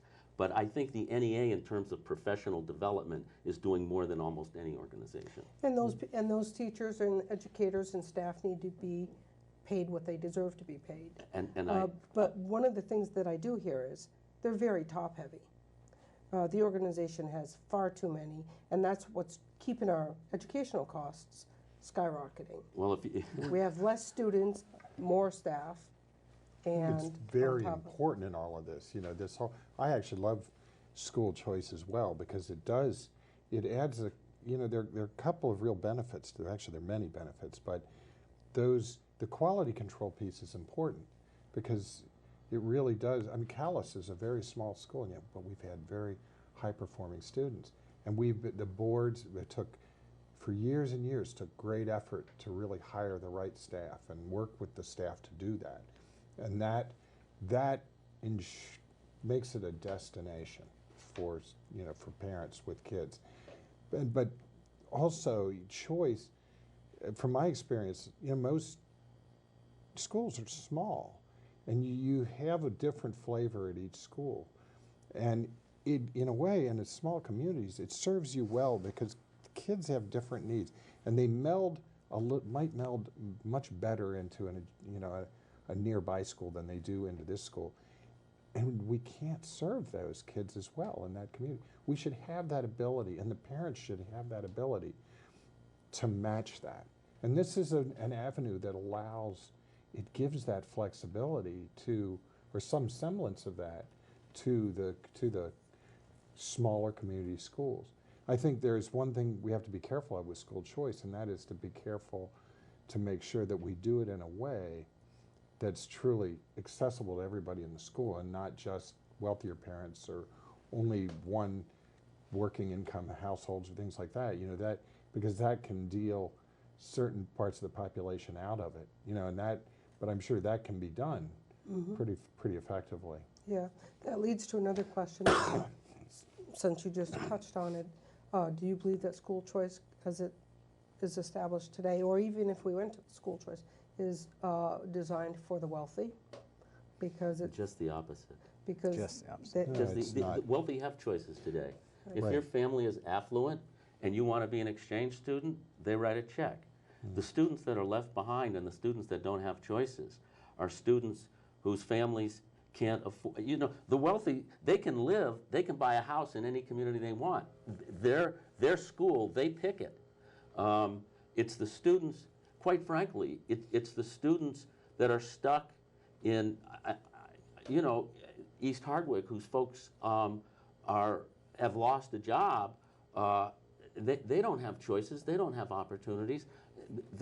And quite frankly, that's one of the great things about Act 77.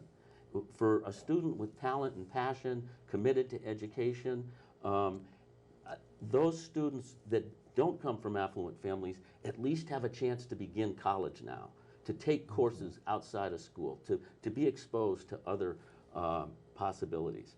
But we need to do more. It's not good enough.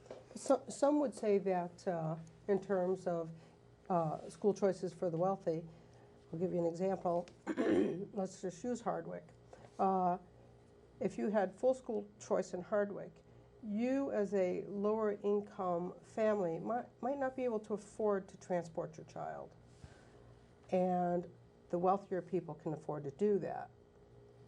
That's the argument, that it's more designed for wealthier people. That really, I think, is cynical about the abilities and the imagination of people from less affluent backgrounds. If you look at Walden, if you look at Wolcott, these towns are not full of wealthy people. These towns are full of people, sometimes in some of the lowest economic situations in Vermont.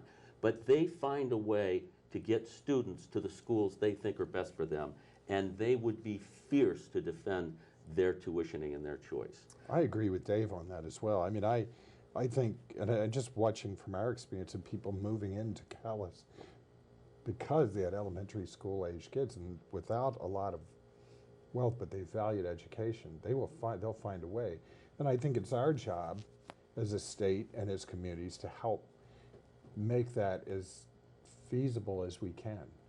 We can't solve all these problems, and we can't, there's this great myth of equity everywhere and everything. It doesn't exist. We can't, but we could do our best to make it as equitable as possible. And I mean, that inequity also drives the creativity. Well, and this is a thing that, I think we get lost. We lose huge opportunities sometimes because we try to, this doesn't work in 100% of the cases. What you just told us, Deb, reminds me of a joke I heard in Russia. There's 3 farmers. One is an American, one is a Frenchman, and the third is a Russian. And each of them has a neighbor with a cow, and each of them wants a cow. So the American works really, really hard, and he saves his money and he buys a cow. The Frenchman petitions the government, and more he wants more taxes, so the government will give him money so he can buy a cow. And that's what happens. And the Russian still wants everybody to be equal, so he insists that the government kill his neighbor's cow. What you're talking about is the same situation. If we say, oh my gosh, wealthy people already have choices, and we're going to give them more choices, and maybe less affluent people will be left behind, what we've said is, we're going to deny less affluent people the possibility to have these choices because we're somehow afraid that wealthy people might have more choices. That doesn't make any sense. Joe? I agree completely. I don't think you're going to, even if they are not able to get their kids to that school, some of them will. You're providing more choice, and just like Dave said, the wealthy have choice already. This is not for a wealthy only scenario. Very good. I think we all agree on that. Let me just go on here a little bit. If you could suggest a legislative bill for the 2020 session on helping kids in education, what would that bill look like? Do you want me to start? We'll start with Joe. Okay. I'll take an unusual stab at this, and my bill would be to get rid of the corporate income tax, because we're having a discussion about education funding. We're talking about bailing out the boat. We aren't talking about the leak, and our big leak is the economy. We have a demographic. The term gets overused, but we have a demographic crisis in the state, and it's not going away unless we address the economy. And the legislature, Vermont as a whole, it's the fourth quarter, and we're down by a couple of touchdowns. I don't know why we're running the ball. We need to drop back and throw it for the end zone. We need something bold. For me, I would put in a bill, get rid of the corporate income tax. We'd be the only state in the Northeast that doesn't have one. And it's, on average, it's only about $100 million a year. It's not chump change, but I think we could probably find the savings somewhere and say Vermont's open for business. But that's the problem. There's a reason these kids didn't vaporize. The families moved away. And until we do some triage and stop the bleeding, we're going to have this is going to be a rolling boil conversation to solve this. So my bill for the kids in education would be an economic one, which we don't do nearly enough of in the legislature. No. Good. Well, you just said that the families moved away. Yeah. Also, many of my friends and neighbors are homes with no children. Their children have grown up, but new people are not moving in. Right. That's one of the biggest problems. New people are not moving in. People are moving out that have money. Retired people are moving out that have money, but we don't have an influx of youth coming into the state, providing us with youth. So It's a big problem. It's a big problem. It's the problem. Yeah. Rick, what would you I do? completely agree. Well, I think there are two things. I think that the economy is the basis of need, and what supports and drives the schools. And we absolutely need that in this state. As a business owner myself in Maine, Maine's making a lot of effort to do this, for that reason, because they've had some of the same issues. We're falling behind in this, and we will never fix this education problem if we don't make it affordable and possible for families to come and be raised, live and be raised here. And then secondly, I go back to that argument, I think in the legislation, I would restructure the control within our education to the point where we start, instead of pushing communities out of decision making, we bring them right to the table. Yeah. And I mean in a meaningful way where their voice carries decisions. There is a lot of good judgment out there.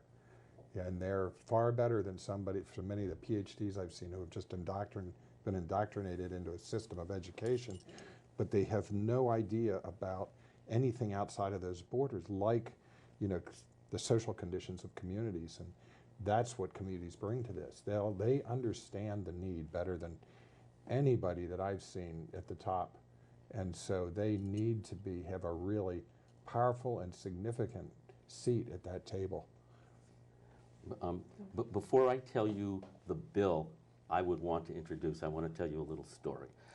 When I was the chair of our school board, a young woman came to the school board and said, I've taken every art course we have, and I'm really good, and I have a passion, and I want to beg you to let me take half of a year's tuition and go to the Oxbow School of Art in Napa, California. And we had a hard, blistering debate, and we finally agreed to let that young woman take some of her tuition, a semester's tuition, because her family couldn't afford it. Her mom was working 2 jobs, a cash register at one restaurant, a waitress at another restaurant. That was the most important experience of that young woman's life. She's on the president's list at the Pratt Art Institute right now as a student. I want to see opportunity scholarships for juniors and seniors that show passion and talent in a particular subject so they can dream of anything, go anywhere, and really have something exciting to look for as they're shaping their education here in Vermont. And I think if we do that, we would set Vermont aside. We would tell the United States of America, in Vermont, any kid can have a dream. And those kids that are passionate about their education, who are dedicated to their education, can go anywhere, study anything, and we're going to help them even before they go to college. I agree completely with Dave on this too, and that is a piece. Our education leadership tends, they're trying to produce this white vanilla system that wouldn't motivate anybody. And I think the key, education is about inspiring learning, because knowledge takes a lifetime. To become a Renaissance person takes a lifetime of learning. You learn very little. I studied engineering and architecture and had enough credits to minor in anthropology and English in college. And, and it was, but this much of what I've amassed in my life came from that experience. I developed some tools there to learn, but it's that passion and aggressive edge to keep learning more and growing. That's what we need to feed. And Dave is talking about that. That's what if we could send that message across America, I think we could reverse the drain of young people with children leaving Vermont. I think there would be reason to say, in Vermont, our children can have a dream. They got to have a job, though, to move here. They have to have a job.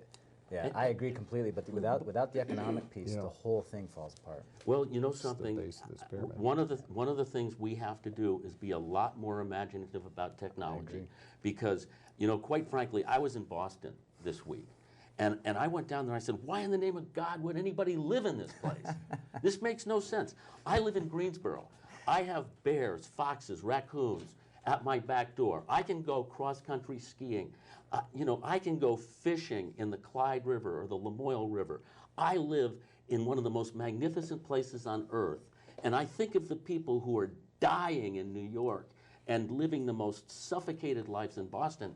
If we use technology, if we bring the kind of technology we need for people to work with their imaginations and their intelligence, I would have to think many, many, many more people would rather live in Greensboro than Boston. And the one thing we can't do is let our schools go. We need to make our schools more attractive, more vital, more inspiring. Mm-hmm. Do you think that is the mission of the remote workers program that the state of Vermont has introduced? That's the most silly thing in the world. That's like, ridiculous. It's just ludicrous. It's a joke. But I think what we need to do is get some really exciting ideas. If it means getting rid of the corporate tax, maybe we do it. Maybe we create opportunity zones where we say, you know what, we're not going to have any state income tax for the first 10 years you're here, as long as you're here. Plenty of states survive without an income tax. There's lots of things we can do, but one thing we need to do is make our schools exciting and inspiring. And that takes imagination and leadership. I have a partner right now. We're developing a tech logistics company, and it will be multinational in scale when it's done. And I was talking to some members, the chair of House Commerce one day, and about even looking at bringing that to Vermont. And this is tech logistics, so you can really put it wherever you want to put it, as long as you've got the digital highways to manage the data, which we don't have here, critical point. But I said, that's one important, absolute need. The second, and more important, is that I need to have these small connected school systems. I can bring the young tech logistics people out of Silicon Valley and places like that. They will respond to this. After being in, I have many family in, coming out of the top schools in the country. Their kids are in these competitive mills, and it's not healthy. And you see what it does to these kids, and it's what creates a lot of our Wall Street greed. And and there's a huge golden value in what this state offers in ethic. And I could bring people and sell them that small connected community school. And I said directly, I cannot sell a Walmart version of a suburban school out of Boston. I said that I won't be able to bring people here to with the skill sets that I need to do it. I agree with you, Job, that the future of education in Vermont is closely linked to the economy. The top 6 available jobs in Vermont, I recently was reading, they are groundskeepers, housekeepers in hotels, sales, retail sales, food industry. Those are not necessarily jobs that people with good educations who want to raise a family in Vermont are flying to Vermont for. That's why. But we have a new emerging agricultural economy in Vermont, and it's just embryonic today. If you look at Jasper Hill Cheese, if you look at Hill Farmstead Brewery, if you look down the road at Bar Hill Distillers or Pete's Greens, there is a food industry that's value added, that's a new agricultural economy. The Center for an Agricultural Economy in Hardwick is a big piece of that.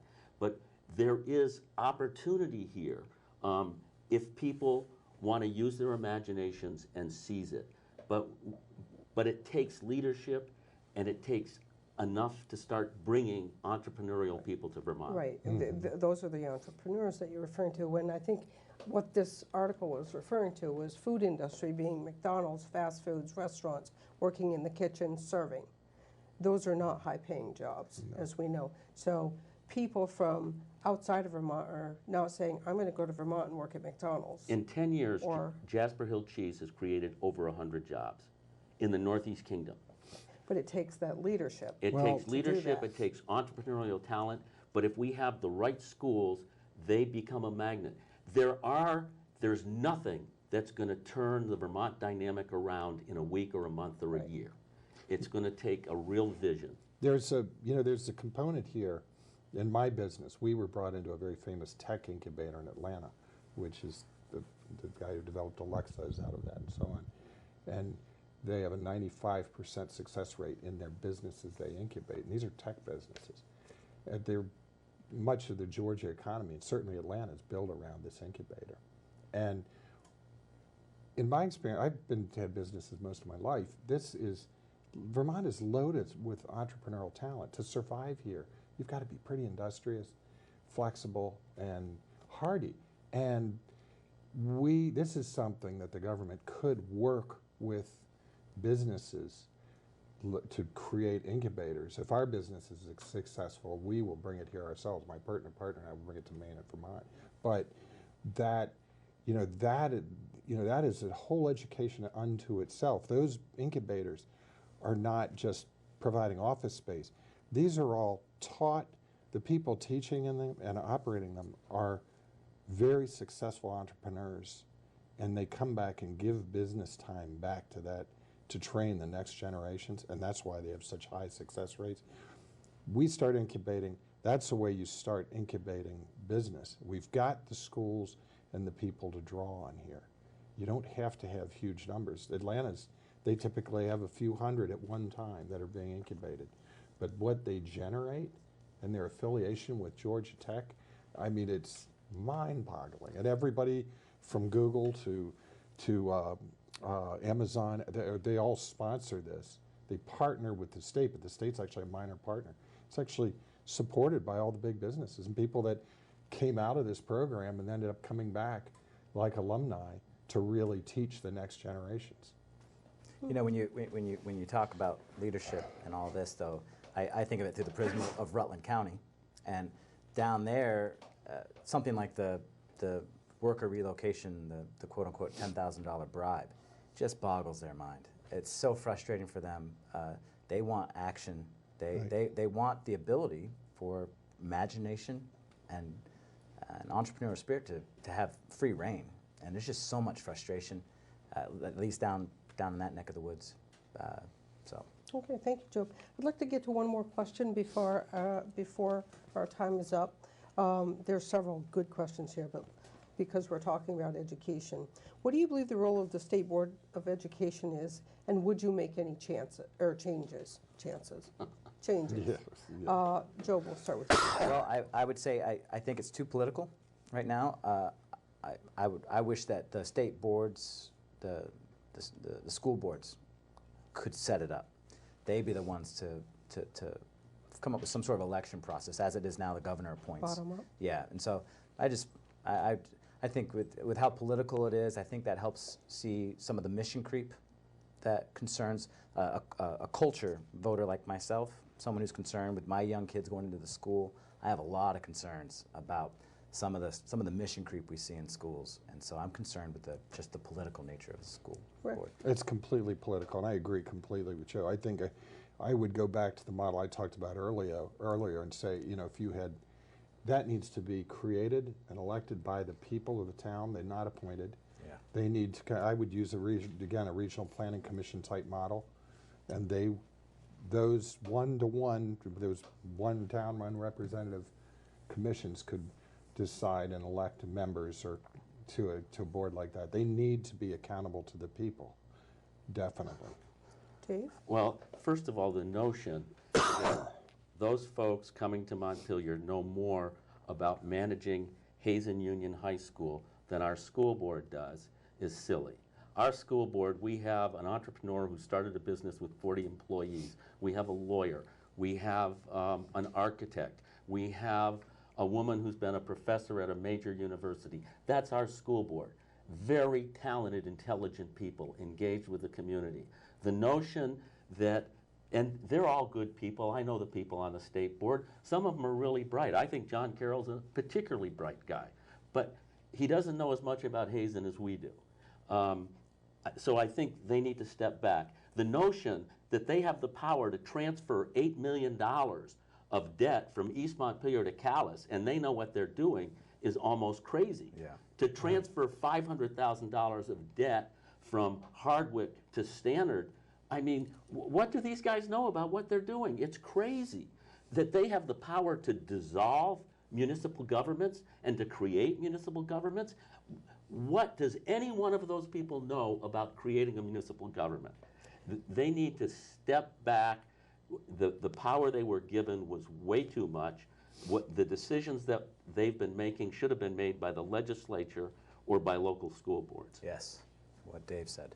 I agree completely. completely Yeah, I with Dave. would. Keep it local. Yes. Yeah, oh, Yeah. no question. What kind of government works better, top down or grassroots? I think we bottom know. up or top down? I think we know. When we There's- make, the when we make answer a is mistake at the, It's a no-brainer. well, when we make a mistake at the grassroots, we learn from it. We don't seem to do that from the top down. They walk away from it and leave the price tag on us. What I find interesting is that with all the brain power that we have in the state of Vermont, and three of you are sitting right here, how do we as such a small state allow this to happen? Inertia. How did we allow Vermont to get to where it is? Well, I think there's a lot of explanations. Not enough people run for public office. You know, we all pat ourselves on the back, but we really don't. It means we're not doing enough. And quite frankly, I think as a country, our notion of sacrifice for community has dwindled. And you know what? To some extent, I always think back to John Kennedy saying, ask not what your country can do for you, but what you can do for your country. And I feel like we have leadership that's really turned that around upside down on its head. Because basically, more and more we have people that are asking what their country and their community can do for them. I think, you know, we talk about giving everything away and everything free. You know, we've got a lot of leadership that panders instead of leads. Okay, thank you, Dave. Our time has come to an end here. I want to thank all three of you for being part of the panel here. Thank this you. was Thank you, really Deb. good. Thank you. Really Enjoy good it. conversations, and Thank you very much, and I look forward to seeing you again. All right. All right. Thank you, Deb. Thank you. Deb, thank you and your guests so much for an incredible show. This was one of the best discussions we have had on this program. I thank you all very much. I hope you enjoyed the show. I certainly did. We'll see you next week. And in the meantime, keep listening beyond the sound bites.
I want to point out that the sun shines down its power to all the world and makes the wind blow strong as it will.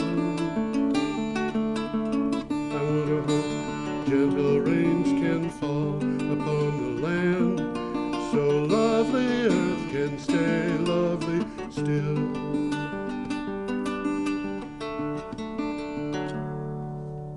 ladies and gentlemen, welcome to the 347th edition of Energy Week with George Harvey, me, and the astonishing Tom Fennell. In the flesh.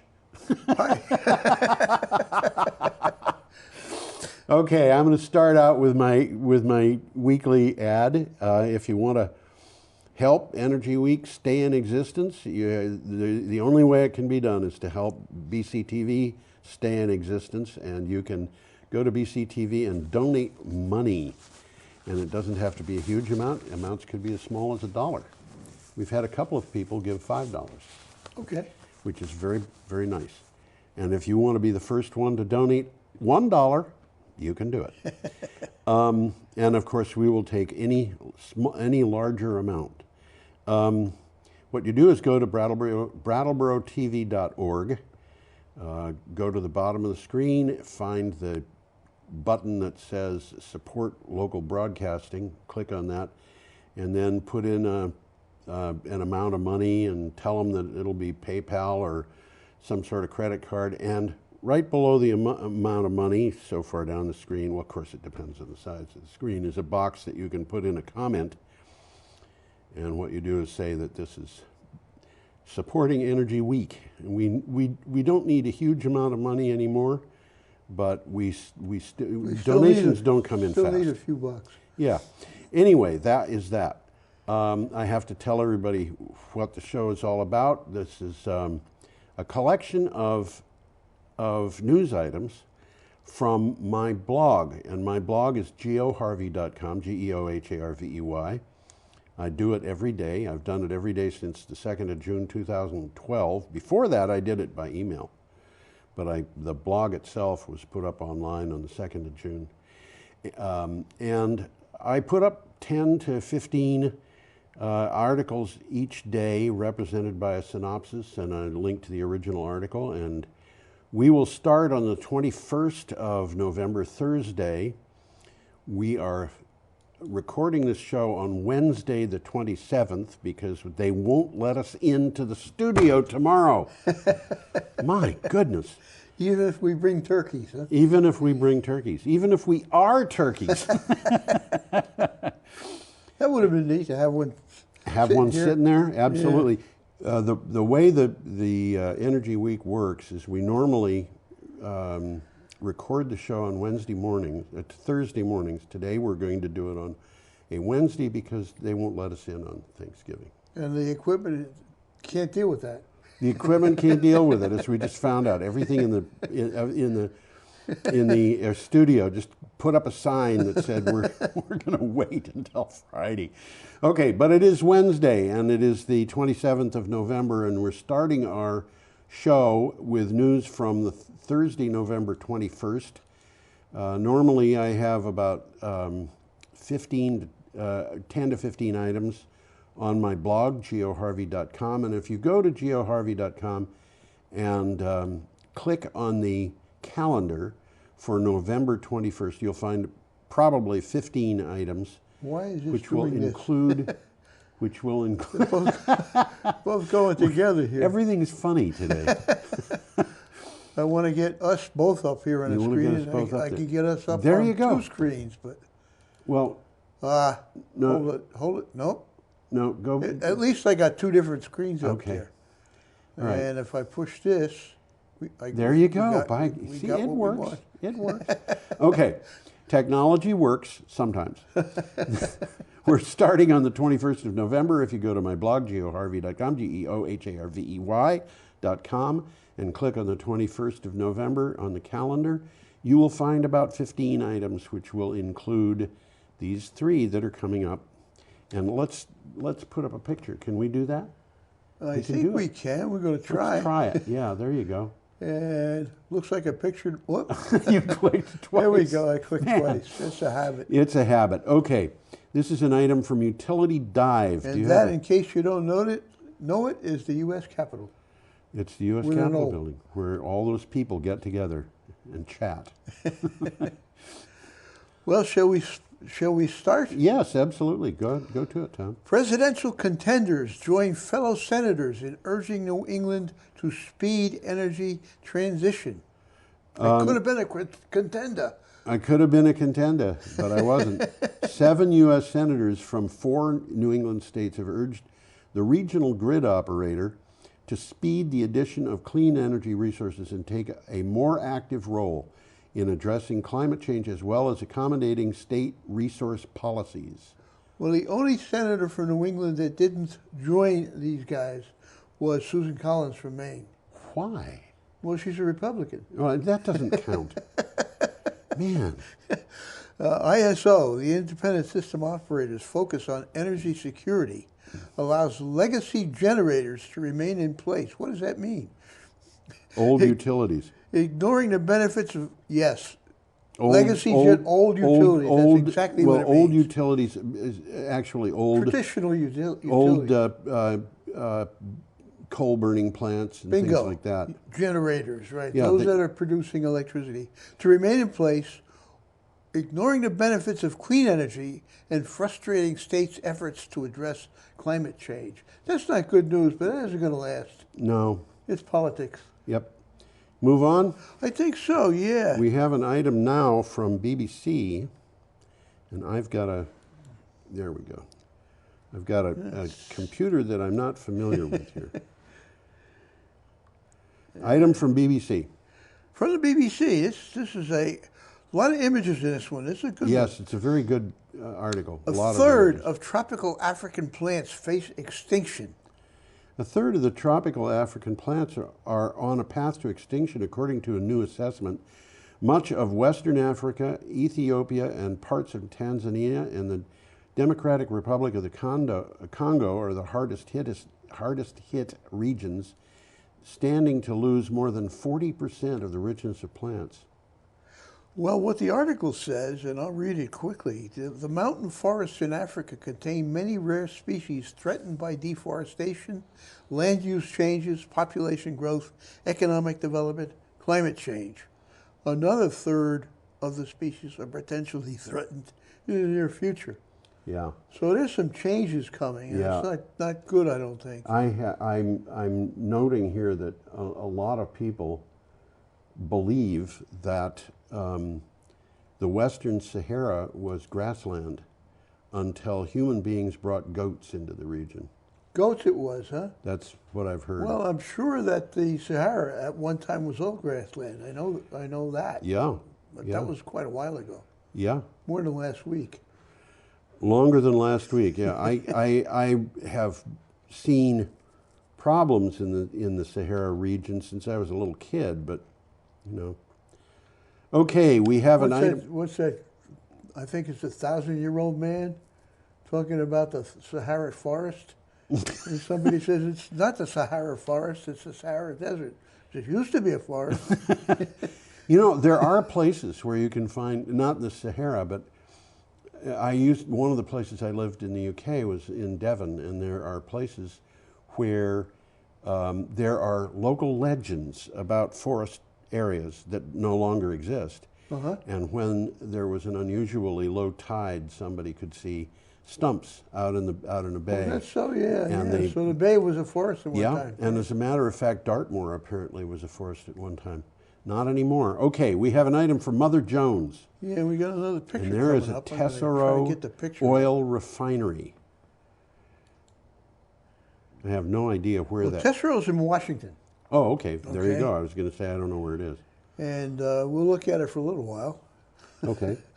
Soaring fossil fuel production is on track to blow past climate goals. That's not good news. No, it's not. The world's top 10 fossil fuel producing countries are on track to extract more oil and coal by 2030 than scientists say the planet can handle without experiencing catastrophic warming, according to a report published on Wednesday. Now, I want to point out that we've got a couple of items that come later in this. On very similar stuff. But they have a very different message. A little different message. Well, so, according to this one, there's this graph on this. Yes. And it shows fossil fuel CO2 emissions. And there's a big gap in what they need to do to avoid global warming and what they're doing. Right. And it's scary. Yes.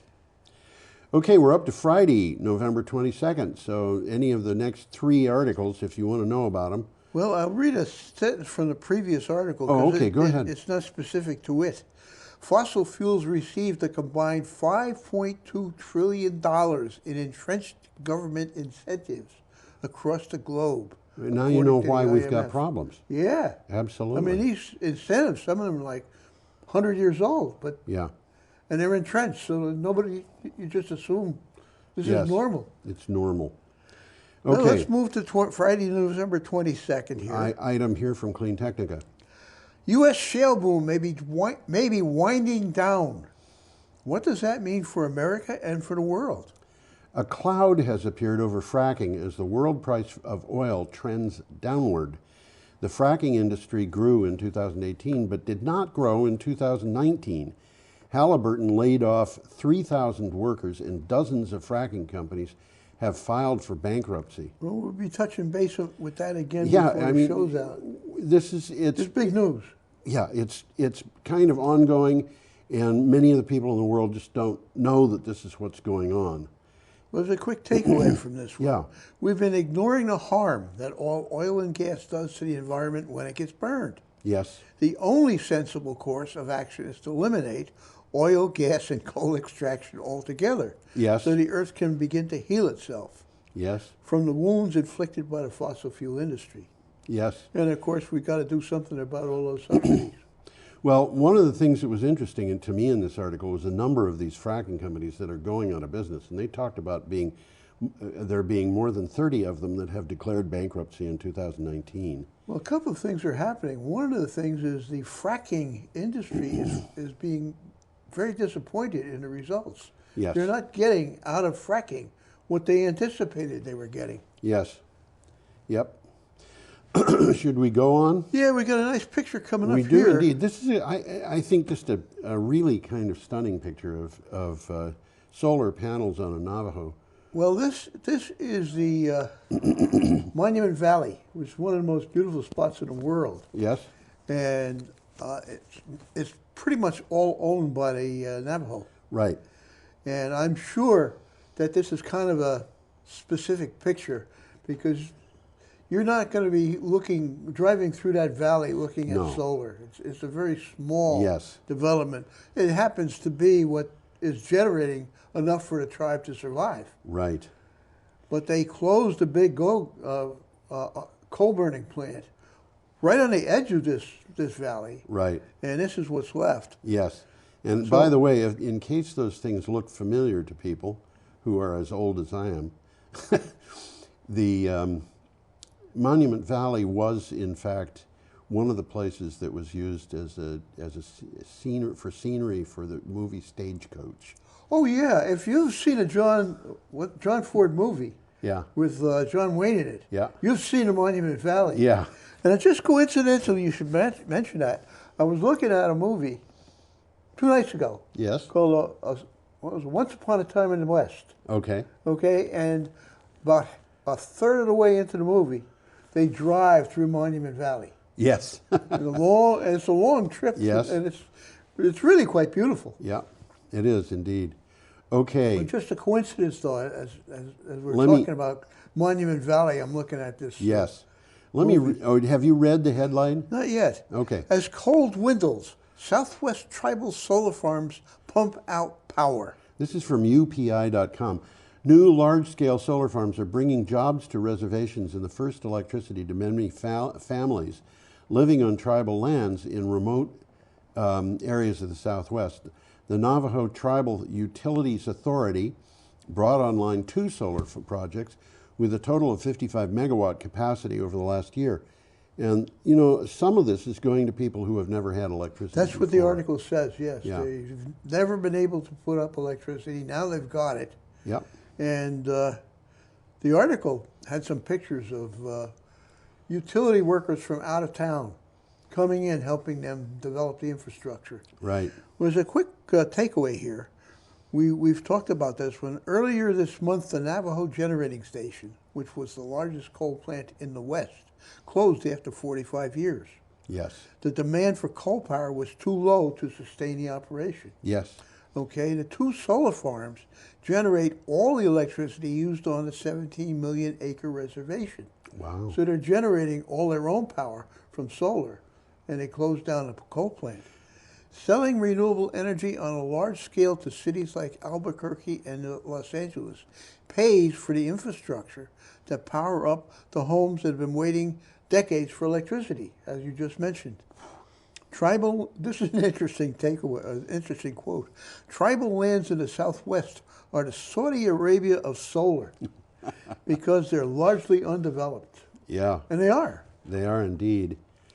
So, okay, we've got an item here from Renews. This is an interesting one. It is indeed. Barrick is a company, proposes a 16 gigawatt New England grid link. That's pretty significant. And I'm going to say this because otherwise Tom will say it first. Anytime you hear gigawatt, that means big. They should call them bigawatts. Bigawatt. Bigawatts, right. Yeah, well, what do you do with terawatt? Okay. U.S. transmission developer Barrick has applied to the Bureau of Ocean Energy Management to develop the Southern New England Ocean Grid, an offshore grid system off southern New England. It is designed to connect up to 16 gigawatts of offshore wind capacity to the mainland. That's a lot. It's very, very big. I read, I think it's New York State has just announced they're going to open up a cable factory. Yes. Yeah. Well, and Barrick is developing a system of cables on a continental shelf connecting existing wind lease areas via a common link to shore. Yes. An underground grid, if you will. That's right. Okay. Transmission lines would connect lease areas directly into Boston, Narragansett Bay, Massachusetts South Coast, and Connecticut to provide offshore wind-generated electricity to area residents. So they're getting on top of this thing. It's a whole new It's concept, a whole really. new ballpark. Oh, It's absolutely. just entirely different. We are up to Saturday, November 23rd. Yeah, we've got a picture and coming we have up a here. picture of a child being threatened by large numbers of cops. I can't help but it's believe not it. exactly that, but I can't help but believe it, but one of those cops is wearing a pair of pants that are too big for him. all right. Look at his left leg there. Okay. Oh, you mean too long? Absolutely. Too long, that's what I mean. Yeah. Okay. Sunrise Movement goes viral without Twitter ads, yet it still influences national narrative. Well, this You is got to from, explain what that means. yeah, this is from Clean Technica. And let me read the short synopsis here. Climate action movement. The climate action movement is building around the U.S. and the world, in good part due to Sunrise advocacy. Sunrise is an organization. The word has spread without such things as insidious Twitter ads. The Sunrise movement is accomplishing a lot with little more than people power. They are not going on Twitter and a lot of, I don't know, they may be using some social media, but they're not doing much. They're doing this by certainly word of not mouth. taking out ads on Twitter, Yeah. which they pay for. Yeah, I mean, if you just tweet, you don't pay for it. but you take out an ad, you pay for Yeah. it. Yeah, Which is that's how it works. I mean, that's how it works. If I were president of the United States, I would ban the use of Twitter. but this president likes it too Yeah, much. the only problem with that is I can't ban private use. I can't ban state use. I can't ban corporate use. But by golly, the federal government is being run out of Twitter, it seems. Well, a quick takeaway about the Sunrise. The Sunrise movement is a movement to stop climate change. The movement promotes a conceptual framework about fossil fuel billionaires' greedy grasp on energy networks. Which is why they're not using Twitter. How political power through a Green New Deal fostered by everyday people could break monopolies' hold, and that transition to 100% renewable must leave no one behind. Well, I agree with The much of Sunrise that. movement, I think, is going to be important. Yeah, the only thing is I'm beginning to think that the Green New Deal will not be sufficient. It may not be. Yeah. It may not be. Well, they're still talking about it, though. Yep, they are indeed. Okay, Well, our the next next one coming up, our next one is from Clean Technica.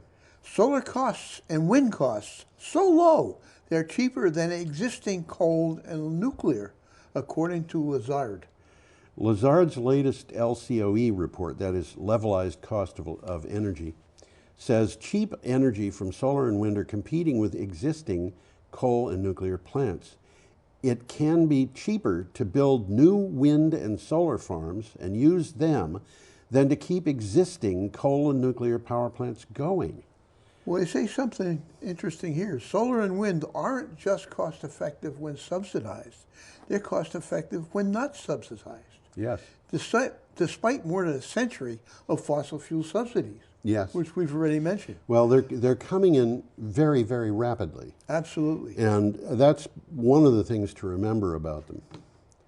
Okay, should we move on, or? Well, again, there's one more? last sentence here. Okay. They have actually gotten so cheap that they are now computing with existing coal and nuclear power plants. Yeah. Which we've been talking about. They're closing these guys. They're closing down plants because wind power or solar power is cheaper. Even backed up with batteries, it's cheaper in a lot of places. Okay. Okay. Well, the times they are changing. They are changing. That's absolutely true. Yeah, we got a picture coming We up have a here. picture, and this is an Let's see item if I can from get it up there. Sci-Tech Daily. That is not Sci-Fi Daily, it is Sci-Tech Daily. Sci-Tech Daily. And by the way, both of those items are of intense El Nino. 2 different years. 2 different years. They don't show a light El Nino here. They're just showing. These are These 2 are the years tough where ones. it was violent El Nino. Yeah. And that's what it says here. These are El Nino events. The one on the right is in 1997, and the one on the left is in 2015. Both extreme El Nino events. I think you got them backwards. The one on the left is 1997. Well, it said in the article the one on the right is 19. The article had it backwards. I remember saying that to myself when I read the article. I think you're right. I'm trying. Well, there it is. Yeah, there it is. November Okay. 1997. Go ahead. Or should New I? and strange climate pattern includes more violent El Nino swings. Yeah. In the The industrial article had it age, wrong. in the industrial age, El Ninos have become more intense, standing to worsen storms, drought, and coral bleaching in El Nino years. A new study has found compelling evidence that the Pacific Ocean, that the stronger El Ninos are part of a climate pattern that is new and strange. Now, what they're saying is this is a pattern in the climate that is causing a change in the ocean. In the weather.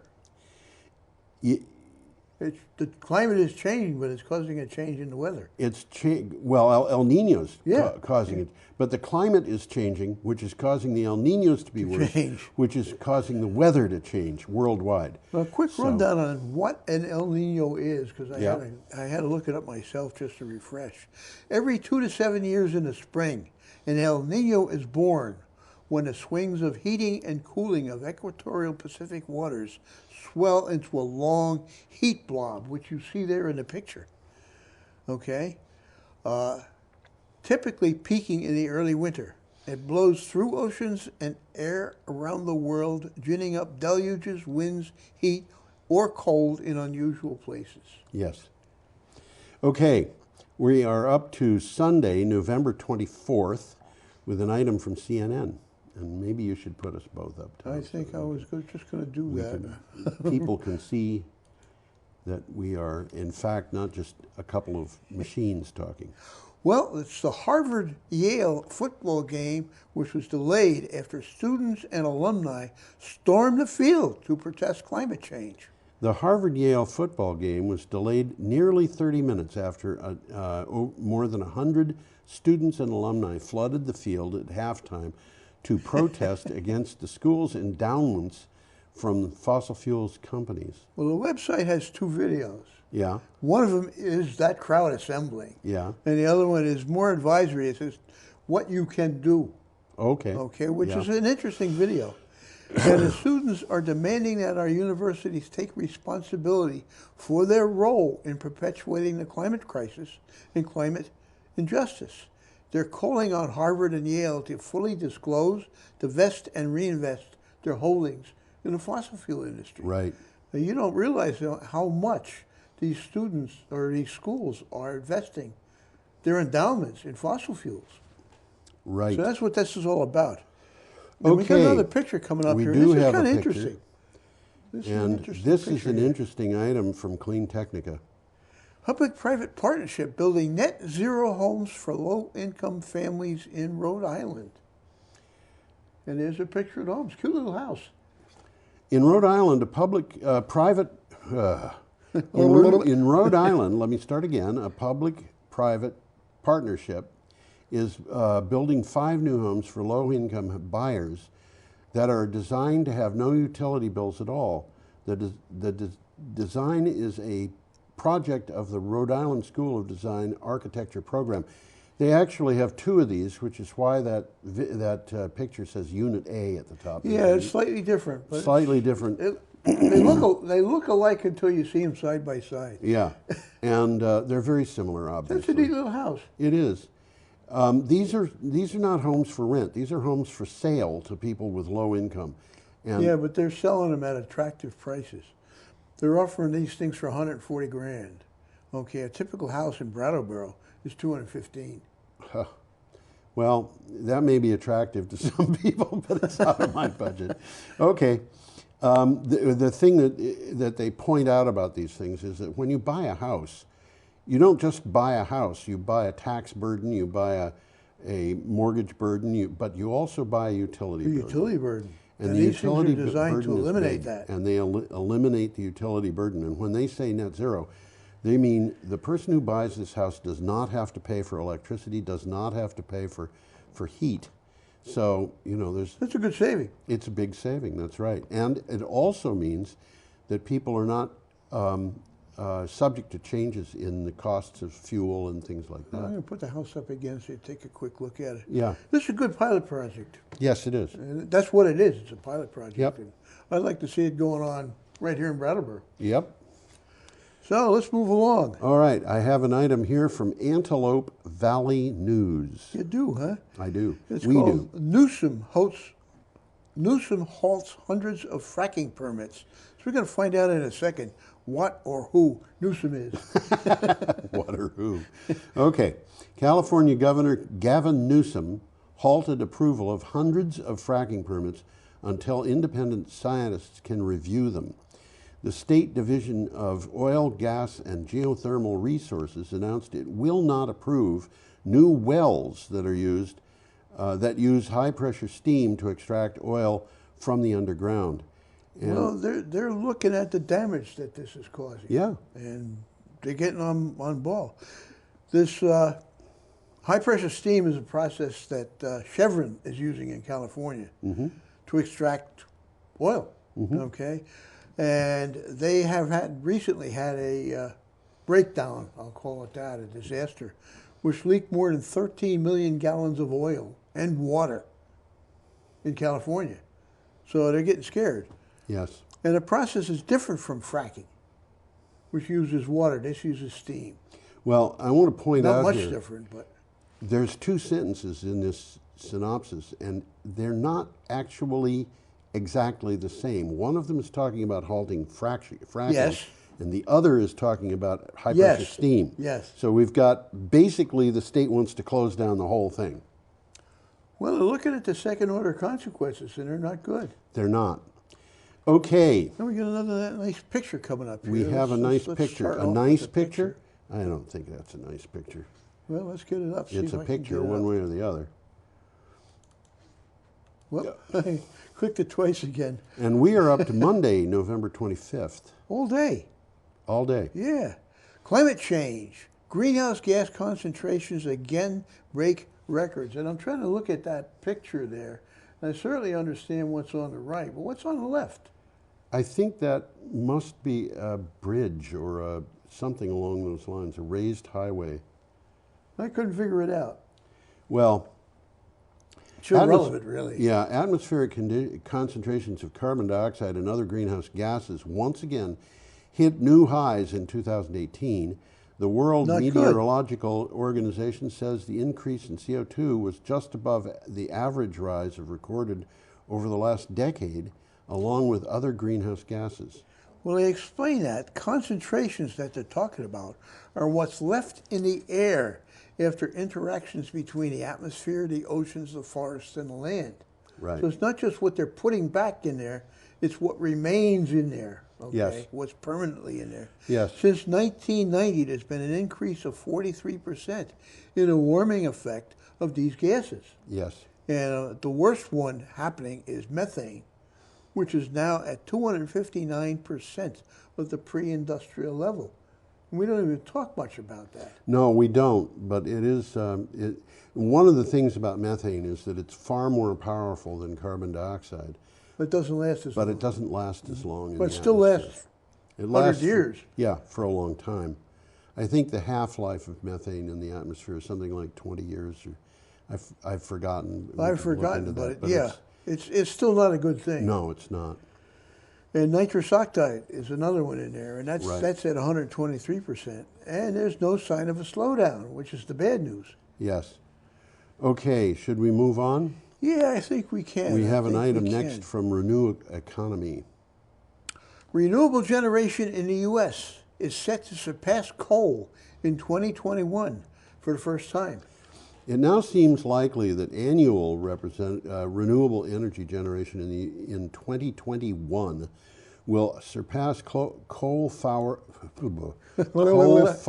output in the U.S. for the first time. Coal has been rapidly declining and renewables have been growing fast. It looks like they may be at least neck and neck for that year. My bet is they're going to be neck and neck for 2020.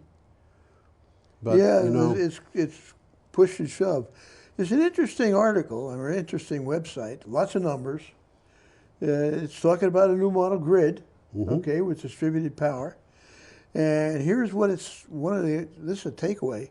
Coal and renewables, which they define as biomass, geothermal, hydropower, solar, and wind, okay, are rapidly heading in opposite directions in terms of market share. And as the article says, renewable generation in 2021 is predicted to be roughly 845 billion kilowatt hours versus 800 billion for coal. So the graphs will cross. They will. And we got another picture we have coming a picture of the Walney Wind Farm. And you know, there's an interesting boat in that picture right in the foreground. I'm pushing the wrong buttons here. Did you notice this boat, Tom? It has two bows. Yeah, it's a catamaran. It's a catamaran. Yeah, that's an interesting thing. It's a power catamaran. Well, it's part of, it's a workboat. It's a workboat. It's a workboat. They want it to be steady, and catamarans are steadier. So anyway. And there's another one in the background there. That looks like the same kind of thing. Did you read the title already? I didn't. You didn't? Okay, this is from Renews. Ørsted unveils a 5 gigawatt energy island vision. As we said earlier, gigawatts are bigawatts. That's right. Ørsted plans to establish the island of Bornholm to deliver up to 5 gigawatts of power. It will be Denmark's first offshore cluster interconnecting 2 to 3 neighboring countries. The Danish company said the hub would potentially supply Poland, Sweden, and possibly Germany in addition to Denmark. Well, I had to look it up on a map, and this Bornholm is a kind of a big rock in the middle of nowhere. Yeah. And it's closer to Sweden than it is to Denmark. Yeah, well, most of Denmark is closer to Sweden than it is to Denmark. Got a good point there. But anyhow, they're talking about an interconnector to Poland. Yes. Which works both ways. Of course, it does. It can ensure a high security supply to both Denmark and Poland. Right. Yeah, that's right. Okay. Interesting article. Yes, it is. So coal, this one's coming up. Is this the beginning of the end? Yeah, I this think is we know from the answer BBC. to that one. This year looks to be the largest, looks to see the largest fall in electricity generation from coal on record, according to a report in the online journal Carbon Brief. It is projected to drop by 3%, which is a fall of 300 terawatt hours based on the energy sector data from around the world for the first 7 to 10 months of the year. Now, they're talking about world supplies of coal. We have been talking in this show about U.S. localized supplies, but yep. this is worldwide, and this is really important because we've been seeing coal plants being built in Indonesia, in India, in China, and worldwide, they're not.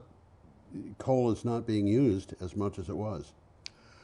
Well, they're finding out that, well, I'll read from the article. Yeah. The economics of coal production no longer make sense in many parts of the world. Yeah. Where it is simply cheaper to generate electricity from natural gas and renewables. Yeah. I mean, it is here. Yeah. Already. And we know that it's better for people's health. And we also know there's other things here too. If you can generate renewable power locally, and you would have to import coal or oil or gas, which is, for an example of a country that is like that is Japan. There's a strong reason that has to do with national security to use renewable energy. Oh, absolutely, absolutely. Well, right here in Vermont, we don't mind coal in Vermont. So we don't. If we use coal anywhere in the state, it's got to be imported. That's right. And you know 118 Elliott? Yeah. Okay, the woman and man, the couple owns 118 Elliott. Lissa Weinman is the woman, and she was complaining rather bitterly when she bought that place because she's very into environmentally sound ways of generating electricity and so forth. Well, it used to be, at least, maybe still is, coal.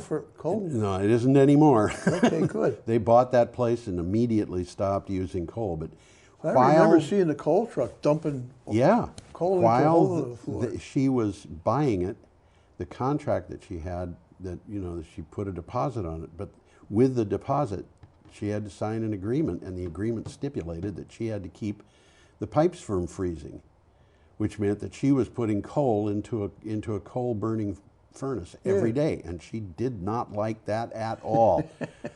Lissa's an interesting woman, and that is an interesting place. It's a.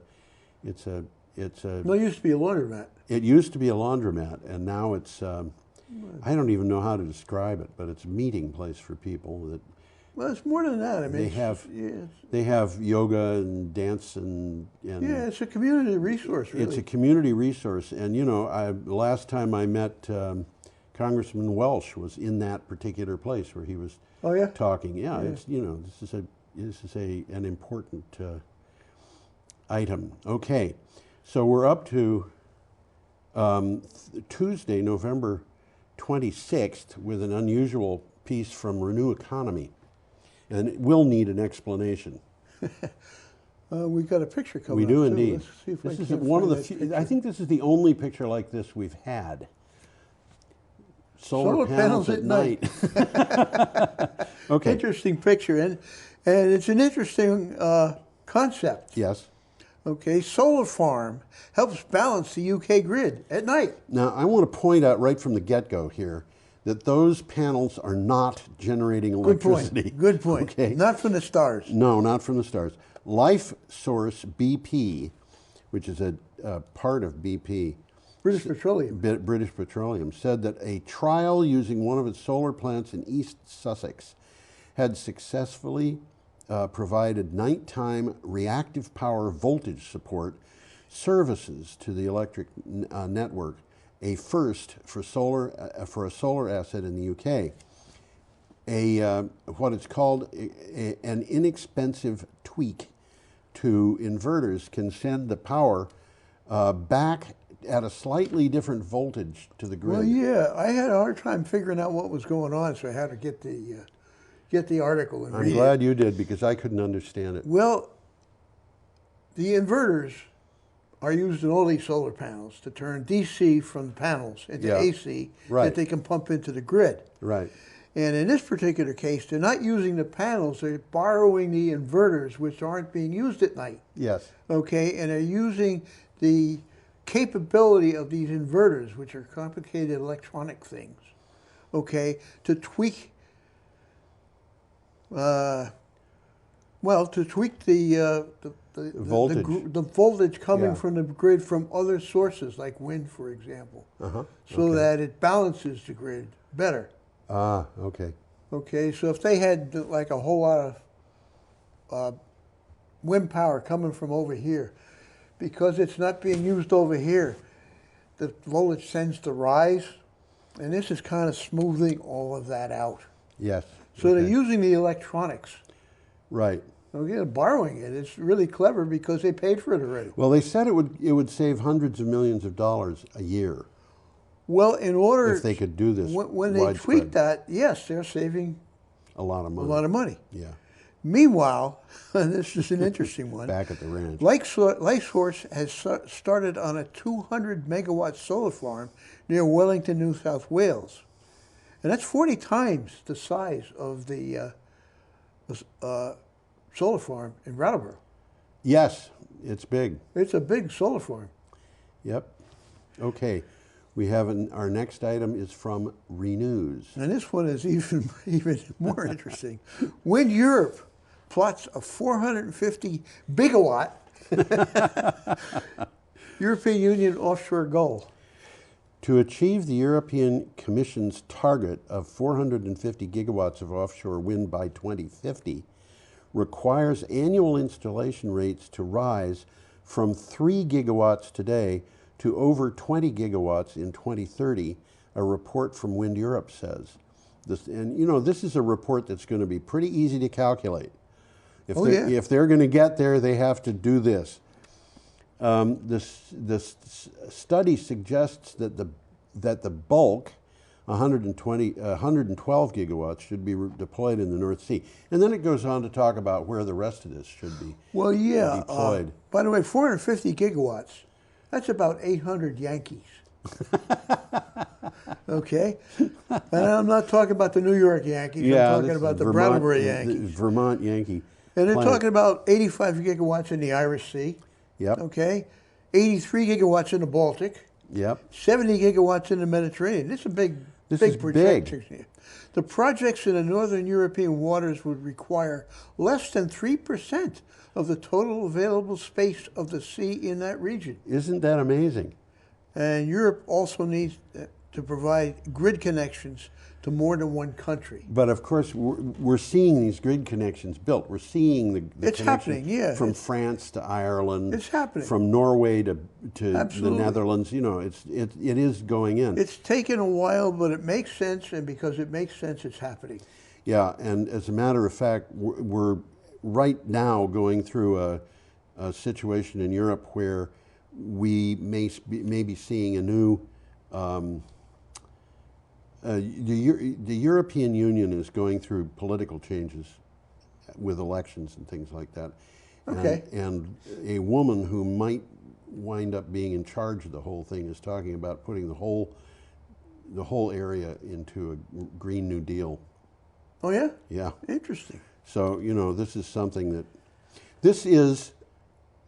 I have absolutely no doubt, this business of addressing climate change is the biggest business opportunity that has ever happened. I wouldn't argue that. I really wouldn't. Yeah. No, and it is. What are we doing in the United States? We're trying to stick with old technology. And well, that is not going to work. They got the money, and they've spent the money on oil and gas, and they don't want stranded assets. Yeah. It's as simple as that. China, I just read in the news today, has the largest number of people in staffs for embassies and consulates and things like that of any nation in the world. They do, huh? China. That's interesting. Where have we gone? What do you mean? You know, we're supposed to be making America great again. Well, we're making China great again. Well, China, you know, was great once upon a time, and maybe it's time to become great again. Well, they got an interesting system. It's a combination of capitalism and socialism. They're the most capitalist people in the world. Oh, yeah. But they've got a command economy. Yeah, bingo. It's very peculiar. And they do a lot of planning. And they claim to be communists, but they're obviously not communists. Well, let's come a little closer to home here. We got a picture of Block Island coming up. We do indeed. And that's really just a pilot program. Well, I think that's the best way to look at it, yeah. It's a there's five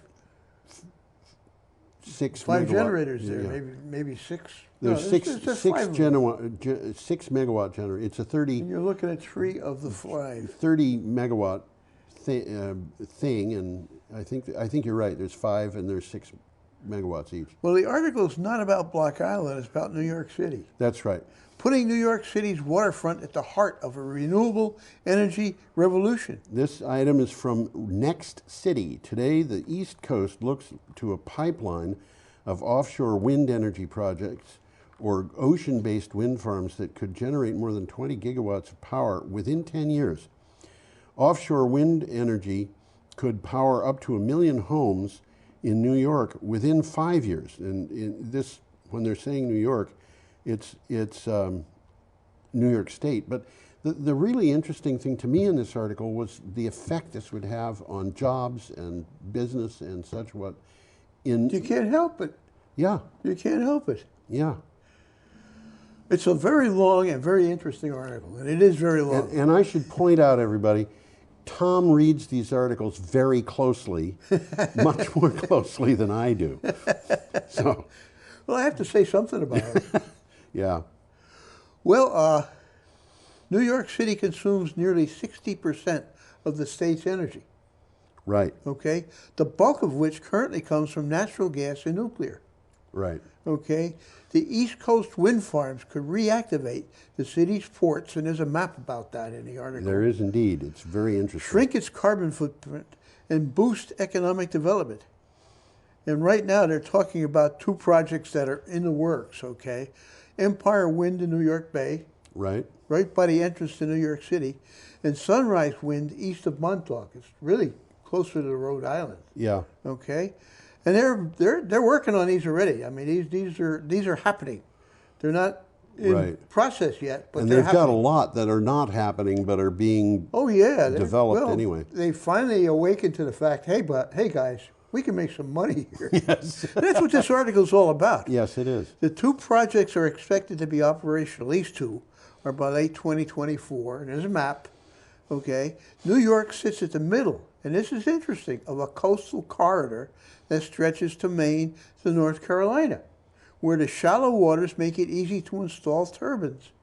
And the strong, consistent winds lead some to speculate that the East Coast could generate enough energy to power up the entire United States. And we've said that right here. We have indeed, yeah. Well, this is the last article we have. The next one. I don't have a next one. I do. You want me to read the title? Yeah, I don't have a says, next one. Bleak outlook as carbon emission gap grows. Say that one again. Bleak outlook as carbon emissions gap grows. It's from the BBC. You must have put that one in after I... No, I put it in with the others. Well, I didn't get it. The annual emissions gap report shows that countries will have to increase their carbon cutting ambitions 5-fold if the world is to avoid warming by more than 1.5 degrees, the UN says.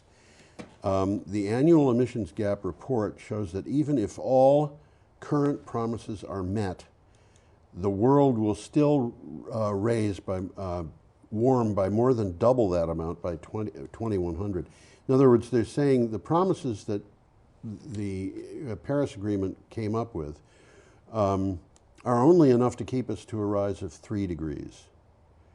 And, which would be a disaster by itself. Well, 1.5 degrees, I think, is going to prove to be a disastrous enough. I mean, we talked last week about the fact that the Federal Reserve Bank was counting damage done as a result of climate change at $100 billion a year in the United States in the last 5 years. Mm-hmm. And that's from less than 1 degree. And if we go to 1.5 degrees, my guess is that amount will double. It will be $1 trillion a year. And that amount of that amount of money going into damage from atmospheric carbon dioxide increases is, when you consider that and you think about we could have double that amount of warming, and not good. Oh, this would be people are starting to talk seriously about our civilization collapsing. Yeah, I've read stuff like that already. Yeah, and there was an article in the news about that today. There was an article perhaps last week, And collapse of civilization doesn't mean everything disappears, but it does mean For some people it does. Well, for some people it does. And They're talking about that. You know, I'm thinking maybe back to clubs. I don't think we're going to go back to clubs, but I think we will in some places. Yeah. If we don't deal with this, we're going to have.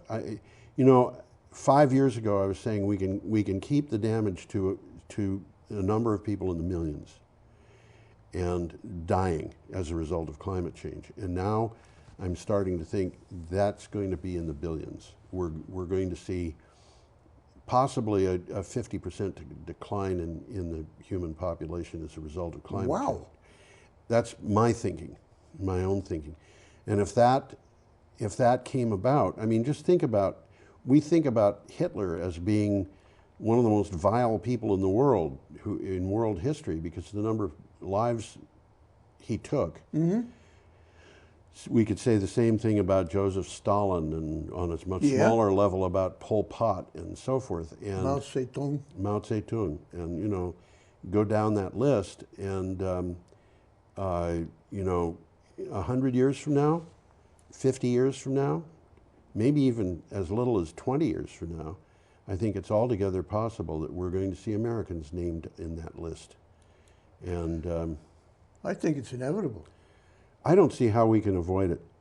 I really don't. Well, we know what we have to do, but we don't seem to have the will to try it. No, I'm going to correct you there, Tom. We know what we have to do, but we're not willing to do anything but the opposite. That's even worse than what I said. Yeah, that's right. I think that's what it is. This is a pervasive problem that is in the, you know, and this was done on purpose. That's the thing that's so sad about it. This I think is being done on purpose. We are. Well, not, it is being done on purpose, but the purpose is to make money. But the purpose isn't to destroy the population. No, it's not to destroy the population, but I think that, you know. It's an inevitable effect. It's an inevitable effect. Yeah, that's right. Their lives is more important than my money. Yeah. And you know, if you take a person who is extremely wealthy, who says I'm worth $5 billion or $8 billion or whatever, who takes a position in support of that, what's he going to do with his money? How fast do you have to spend $5 billion when you're over 70 years old to spend it all? It can't be done. I guess it could be done, but not through ordinary living. No. Basically, you'd have to throw it away. Well, you'd have to throw it away. So there is our show, Energy Week, for this week. And so according to the clock, we got 9 minutes left, but we had a technical glitch that left us without a computer for a few minutes, and the result of that was that our timing is a little off. We still got a few minutes left, but you think so? We can try. Well, I don't know. We've run out of things to talk about. Why don't we just? We haven't run out. We've got lots to talk about. I just don't have anything here. You don't have anything there, but let's go back to that article about New York City, because the waterfront stuff in New York City, what we're talking about is resuscitating areas. You know, when you think about it, when I think about what Brooklyn was like when I lived in Brooklyn, yeah, which was like 1965 to 66, there were areas there where not only were there no jobs, there weren't even any people, you know? Yeah. I mean, there was parts of Brooklyn in the 60s that were really starving. Really starving. And right now what we're talking about is not just gentrification. The area around Pratt Institute, which I went to, was gentrified, and the result of that is that we have BMWs today being parked outside of what were at that time abandoned warehouses. Mm-hmm. But this kind of thing is not going to be gentrification. This is going to be bringing real jobs into that area. And by that area, I don't mean the area around Pratt Institute in northern Brooklyn. What I mean is the area of New York City along the waterfront, which would probably include from Coney Island east. And you know, what's going to happen is these big offshore wind farms are going to bring in electricity to land, but somebody has to build the cables. Somebody has to build the stands that the wind turbines are building. All of that has to be The done. wind turbine blades have got to be manufactured. The nacelles, the turbines, all of that stuff has to be made. And as I said earlier, they're planning a submarine cable factory in New York State. That's right. That's right. That's what they're talking about doing. And when that happens, it means that all of those jobs are going to be, or many of the jobs are going to be right on the waterfront, because they're going to be jobs that, you know, if you build a nacelle for a 10 megawatt turbine, It's going to have to go in the water. it's going to have to go in the water. That's why we don't have those things on land. Yeah. Those big nacelles, those 130-yard long wind turbine blades are not easy to move across the country, but they're relatively easy to move at sea. So what you do is you build them right next to the dock. Well, the article mentioned that there's very few places where they could do this in the East Coast. Yes. That they don't have to contend with a bridge. Yes. You know, and I don't know whether that's a problem or not, but these things are pretty big, and They're maybe pretty they big. can't fit under Well, these bridges. just look at the ships that they use for the jack-up ships. You know, Yeah. that they use for these. Are they going to when fit under the bridge? When Well, they we don't know. When they sail, they've got mast sections stored on the Yeah. deck vertically. Yeah. Which means that these things go, you know, 15 stories up in the air. Yeah, they have a problem with bridges. You're not going to build these things in Hartford, Connecticut. And Well, ship they them did down. mention that Staten Island Yeah. is apparently the only place in the East Coast where they could build something like this, where they don't have to contend with a bridge. Yeah. Okay. That's interesting. Of course, they can build They them could, anywhere. they could go to South Brooklyn, you know, like South Floyd Brooklyn. Bryant Field or something like Yeah, that. they can go to the South Shore of Long Island. Actually, in many places of the North Shore, they could build these. They could build them in Connecticut or Rhode Island in some places that In are the along. east side where they don't have to Yeah. deal with bridges. That's right. But, you know, in some places, like, I don't know what you could do in New Jersey, because there you've got a problem with the water being shallow in a lot of places. Okay. You know, so I have the sense that you would not build these in Atlantic City. But anyway. What would it do to tourism? I don't know. I think it's probably time to go, Tom. It probably is. So we'll see you next week, or we hope that you will see us next week. We had 6 days this week. We're going to have 8 days worth of news next week, which doesn't mean a longer show. It just means we've got slightly lighter coverage each day. Yeah, a little bit less. But we'll see you next Well, time. what did we do? We normally do 21 items. We normally did about do 24. 21. Today we did 20 out of 6 days. Was it 20? It was 20. Okay, well, so we did two. We would have done 18 for 6 days. So Yes, we did 20. I- Okay, I put in that a makes couple sense. extra. Next week there will be a couple of days when there's only 2. Have a good Well, week. you'll come back.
6 o'clock, call this meeting to order. Can we get a motion for the minutes for November 6th and 13th? I'll move that we approve minutes from select board meetings November 6th and November 13th. I'll second that. Discussion? All those in favor? Aye. Aye. Okay, warrants 11P, reappraisal fund 4 and 10A. I'll move to approve bills for payment warrants 11P, reappraisal fund number 4 and 10A. I'll second it. Discussion? All those in favor? Aye. Otter, would you like to come up to the table? Sure, absolutely, thanks. So thank you for making a bit of time for me to come in. I think Mike will be here any minute, hopefully. So Mike and I, we're going around doing a bit of a listening tour. We're going to all the select boards in the Wyndham 4 district. And, you know, I get so many emails these days, but I'd much rather prefer talking to folks in person now because I can actually, you know, engage and ask more questions and all that. So I wanted to hear from you guys about, you know, what some of your concerns are coming into the upcoming legislative session. You know, I've gotten a lot of different information from folks around the area, and so just wanted to touch base and see how things are going in Dummerston more so and see what ideas you might have. I can tell you a bit about what I've been working on, some of the more detailed stuff regarding the Judiciary Committee. You know, we recently passed a youthful offender bill. Hey, Mike. Hey, there he is. And there was a little bit of a loophole that they forgot to close, and so that was brought to my attention regarding domestic violence. And so I'll be working on that. Also, given some of the recent deaths and injuries of highway workers, AOT workers, I strengthened the bill regarding the move over law. So those are two things that I'll be pushing for specifically in the Judiciary Committee. And I know that in the broader picture, one of the first things we're going to be working on is the paid family leave bill and the $15 an hour minimum wage, as well as, I hope, cannabis commercialization. So that's what's on my mind going into the session. And Mike, I was just telling them that, you know, we're doing the listening tour, going around to all 3 towns and just giving them a tidbit of what I'm working on. What? I was giving them a listening tour. Yes, yes. We work well together. Yes, we do. I do want to apologize to you guys right up front. Is we'd done emails about the meeting, and Friday I completely forgot to put it on the agenda. So I'm sorry to people out there that, you know, you guys were here without. You're under visitors, so it's more than welcome to speak and stuff. But we may have had people show up to ask questions, so I dropped the ball on that, and I just want to apologize to everybody for that. Yeah, I think we can offer that if there's another time that would work. Right, if people have a meeting, especially if there's a topic that comes up, we're certainly available. Right, so I just, you know, so if anybody does have anything that they want to ask, you know, give me a call or give the select board a call, and we can set something else up if that's necessary. So it helps me to think about things, to hear what it is you're working on. So I wonder, Mike, if you can just kind of like run down a list of the things that you're focused on in the legislature.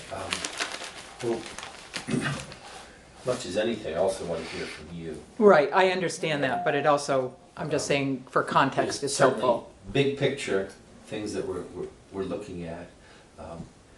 What I'm hearing from a lot of people are concerned about healthcare and the costs. I don't know what your costs this year for insurance, what the increases were, but we're hearing from 10 to 25%, which is just not sustainable. And what we can do immediately is not clear. There's a growing sense that what we've done regionally, for instance, with the RGGI Compact, the Regional Greenhouse Gas Initiative, where we combined with 10 other states and it's a cap and trade thing. We've been involved with for 10 years now. That may be the way to go, because to change our system in Vermont by ourselves, we can't do it. But what we're seeing is the current systems are not working. Healthcare is again becoming inaccessible because of co-pays, deductibles, increases in premiums. So we have to watch our outcomes to see if this is affecting whether people are going in for services or waiting for them. Climate is something that is on a lot of people's minds too, and how it affects right here on the ground level. I know most towns have been going through the upgrades for their roads and drainage based on what we went through with Hurricane Irene.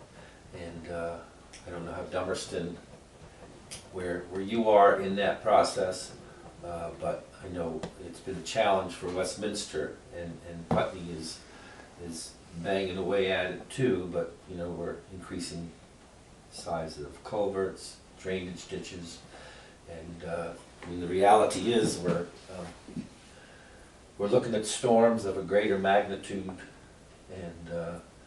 and frequency than we've known before. I know, just talking to Jack Mannix this year, he said when he first started farming over at Walker Farm there, you could pretty much guarantee around mid-September, in that week, you get a killing frost. And this year it was first week of October, and he's down by the river. Other people mid-October and later. I'm not saying individual weather events add to climate, but that's something over 40 years that we're seeing. And what we can do individually and collectively, I think is important. One of the things a lot of people are doing, and certainly your house is an example of what a lot of people are doing, but just the way we heat. We have a lot of good programs now to help people buy heat pumps. Heat pumps are, I went through my first winter. I went from burning 5 cords of wood to a little less than 1, which was to supplement the heat pump on the worst days. You know, you get down below 0. My back likes it. And the fact that we're hooked into the Green Mountain Power Grid, you know, their grid is 90% green. Their portfolio is 90% green. So we're making a difference there. It's also cheaper. From what I used to cut a couple 3 cords myself, buy a couple 3 cords, and when I look at what I was paying for wood in my time, it's cheaper to run the heat pumps too. And it's kind of nice to have the air conditioning in the summer. So that's something we've done a lot to help. We're subsidizing that. We put money into that. We had a big meeting last night. Nodder and I are both part of the Climate Solutions Caucus in the legislature, and we're clear that this is something we need to keep right on pushing. One of the things that we're going to keep trying to do, though, is to we don't have a public transportation system in Vermont, and we need one. Electric cars might be good for some people, but for most people, the cost of electric cars is just prohibitive. We can bring those down to a degree, but the reality is that that's not the only solution. We need a public transportation system, and that's why there's a plan among 10 states in the northeast of New England to create another regional compact, a cap and invest program it's called, where there would be a surcharge at the source, the dealers who are putting gas and diesel and heating fuel out there, and then that money would be pushed back to the states to use as they see fit. What we would like to do, since we don't have a public transportation system is create one. And some of the things included in that are light rail to go up and down the Connecticut River Valley for us. And what that would mean is they have cars now that are trains that are basically 2 cars. They can go backward and forward without having to turn around. And then an Uber kind of feeder system to get people there. These are big picture items that we're looking at. Going back into the healthcare realm, 2 years ago we passed a bill to help us import prescription drugs from Canada. We're on track, but we've taken a little delay because what we found out is other states want to do this, and if we can do this collectively, we might have a better position to put that in. The final step of that, though, is to get some approval from the federal government.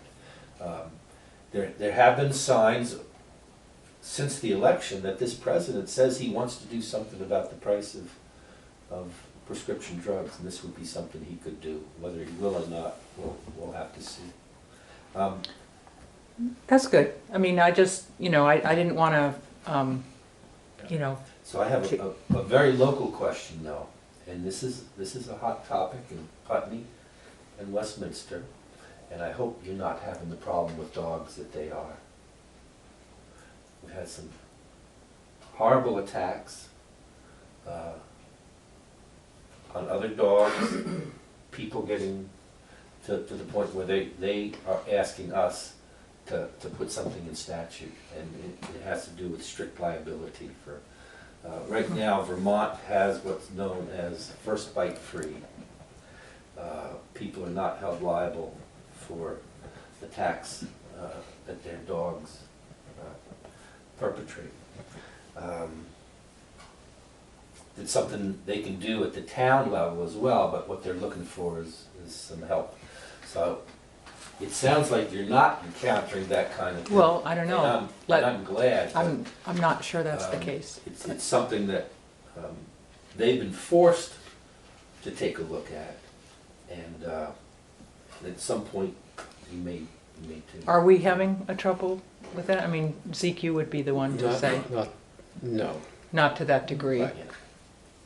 I haven't heard much about that in Dummerston either. Primarily Putney was the catalyst, and then I started hearing it happening in Westminster as well. I mean, it's not that we haven't had any incidents, because there have been some, but Yes. Yeah. But not to that degree. right. Yeah. Well, if it ain't broke, don't fix it. But before we would do something, we certainly want to keep you in the loop on that too. I mean, this is one of those things right down to the ground level that's affecting some of the towns, so we want to be responsive to what's happening. So it is kind of interesting to make the connection between the legislation, the legislature and the select board. It's not our typical conversation to talk about what's going on in Montpelier and sort of, I don't think that we as a group necessarily have our ear to the track in terms of all Dummerston residents and what it, making that connection between our town and Montpelier. So I'd actually kind of be interested if anybody has particular things that we feel like we want to pass on to Mike and Nodder. No, I didn't know they were on the agenda, so I Yeah, that's haven't again my put my- mistake. Thinking cap on. Yeah, so. But one of the things that I hope you know, that we're accessible. Probably email's the best way to do it, and I know when things come up in regards to agriculture, and I don't know if you're hearing any pushback. I don't know that you have big dairy farms in Dummerston now around the required agricultural practices that were put in place last year, but some of the bigger dairy farms are pushing back on some changes that have been made. I don't know that they're radical, but there's two regards. The first was that it's in regards to cleaning up our water. David Dean for years has been pushing for some of these things. The other thing is it works in regards to regenerative soil practices, and that's something in terms of carbon sequestration that makes a lot of sense. And if you haven't been hearing from people, that's a good thing. But if you do, we'd certainly be glad to talk to people about that. We think for the long run, these are actually good practices. There's flexibility. That's the other thing I wanted to say. One of the farms we heard from was Westminster Farms, Goodell's up in Westminster, Route 5. And one of the things they said was, well, nobody in Montpelier wants to listen to us. So we got the ag commissioner to come down, and we had a meeting with a bunch of dairy farmers there at Westminster Farms, and they brought up the question of the dates that they had to have their corn chopped, fields cleaned, and then planted a cover crop. The point was well made that the dates that they were being expected to meet were the same as they were on the northern border, and that we really have a different climate down here. So the Secretary Tebbett said, we've got some flexibility around that. You want to put in for a waiver, we can probably get it for you, and they did. So that I think it shows you that things can work, and we can help move them along. So there are some considerations made. Well, one thing I wanted to ask about on a completely different topic had to do with sheriff contracts in the town. I wasn't sure what the current situation is for Dummerston and contracting with the sheriff or the state police, but one of the conversations that I've had with Jeanette White, Senator White, recently was she's very adamant that we need to change the way we fund the sheriff departments in our state, because we kind of have a peculiar system. And so I was wondering how you folks might be feeling about your current sheriff contract, if there is still one in place. I'm not sure what the current status is. We still have a sheriff's contract, and we put it it's in our budget. We're going through our budget right now, and we're going to keep it the way it is at this point. Anyways, we're talking about leaving it the same. What is it, 290 hours a year we do with the sheriff's department? And then the state police takes on the criminal part of it, so that saves our hours keeping it away from the sheriff's department, giving it to the state police, because the state police do that. Yeah, I've known Sheriff Anderson for a while, and I know he's got some really great hopes and aspirations for the sheriff's department in Windham County, and he really wants to grow it and actually provide jobs for a number of folks. So I was just wondering what the general vibe is regarding the status of them. So We're pretty happy. Good. When you say They're very receptive when I'm the That's liaison. Great. And so when I email him, he's usually emailing me back, He is or if very I call, responsive, very responsive. So I've been happy with the way it's been going. Great. Yeah. And would you say that for the most part, the sheriff's role in Dummerston is primarily about speeding and, sort of keeping things, Yeah. that's, I mean, when we get calls from residents who say, I'd like the sheriff a little more, in this part of town or that part of town, and so that's often the conversation that happens. Something else we're hearing really across the state is the challenge of our first responders, local fire departments, of keeping enough people on staff. They're having a hard time. On staff or volunteers? Volunteering. Yeah. Yeah. Well, we've got over 24 on our volunteer fire department. Yeah. And we've got. It's more than Putney. Oh yeah, I mean, we've got I think it's 19 firefighter ones, and so we're. That's good. Yeah, and they're still trying to get more. So. Yeah. So some of the concerns we're hearing is that buying equipment is prohibitive. The costs of trainings are prohibitive, and so that we may be looking at ways to try and help with that. I don't know if that becomes a challenge here. Let us know, because I think. Okay, we're letting you know. Anything you can do to help out is great. Yeah, it's tough, with the volunteer fire department where you know, the town gives them a certain amount toward their operating budget, but then the same guys that are out there at 2 a.m. fighting a fire are selling pancakes on a Saturday morning. Yeah. So funding is definitely an issue. Yeah. So, yeah. That's good. Good to hear that you got enough people. Now you don't have to. Putney has to answer to I-91 calls. Does Dummerston have to as well? I've seen them. There's also. part of Yeah. Dummerston that's, Yeah. Okay. So Mutual aid. that, yeah. that adds to your job tasks. I guess one of the things I would add is that we depend a lot on VLCT Yeah.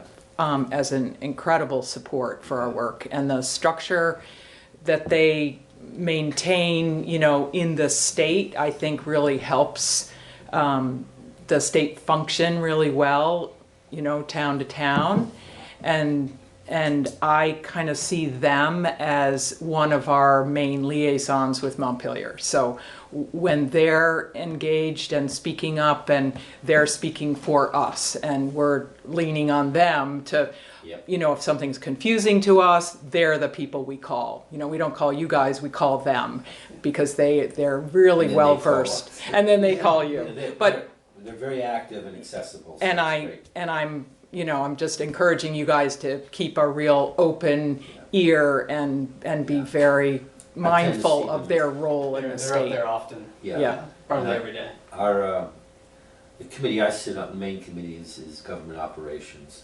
So they're in my committee a lot more, I think, than yours. But Yeah. they're very accessible. They're awesome. Yeah. They do trainings, and you know, they really keep us, and not just us, but also the town clerk and the treasurer, you know. And they've been very helpful in looking at these dog issues as well. I'm sure. Yeah. It's not an isolated problem, and it's, you don't have to go far to find that people have had some pretty awful stories. One No, more go ahead, thing. yeah, no, that's fine. It's not exactly a question, but it's just a general topic that you know, maybe folks might have some input on. But you know, outside the Judiciary Committee, I think a lot about the younger demographics of Vermont, and you know, I mean, you kind of broached the subject earlier about, you know, children, teenagers, young adults, in Dummerston specifically. And I was wondering if there are any thoughts about, you know, do we have more folks moving to Dummerston? Is our population going down, or, you know, I mean, and how does it relate to being in the orbit of Brattleboro, and, you know, where do we see ourselves in 10 years given our changing population? And, you know, I mean, I've said this to a number of folks, but, you know, a lot of people my age, you know, early 30s, they want to live in places like Vermont. And just the other week, I was talking to an old friend from college, and, you know, he's now looking at buying a place in Vermont, and I'm telling him, you know, buy a house in Dummerston. And so I guess I don't really have a question, but I was wondering what if you folks might have any thoughts on, you know, where we might see ourselves in 5 years with our demographics and our population. I know I can't speak for the rest of you, but I'm getting older each year. So, you are. Yeah. So I expect in 5 years I'm going to be 5 years older. So, well, I have something to say, but I've been doing a lot of talking. No. So what were you going to say, Terry? No, I was. No, go ahead, Gerald.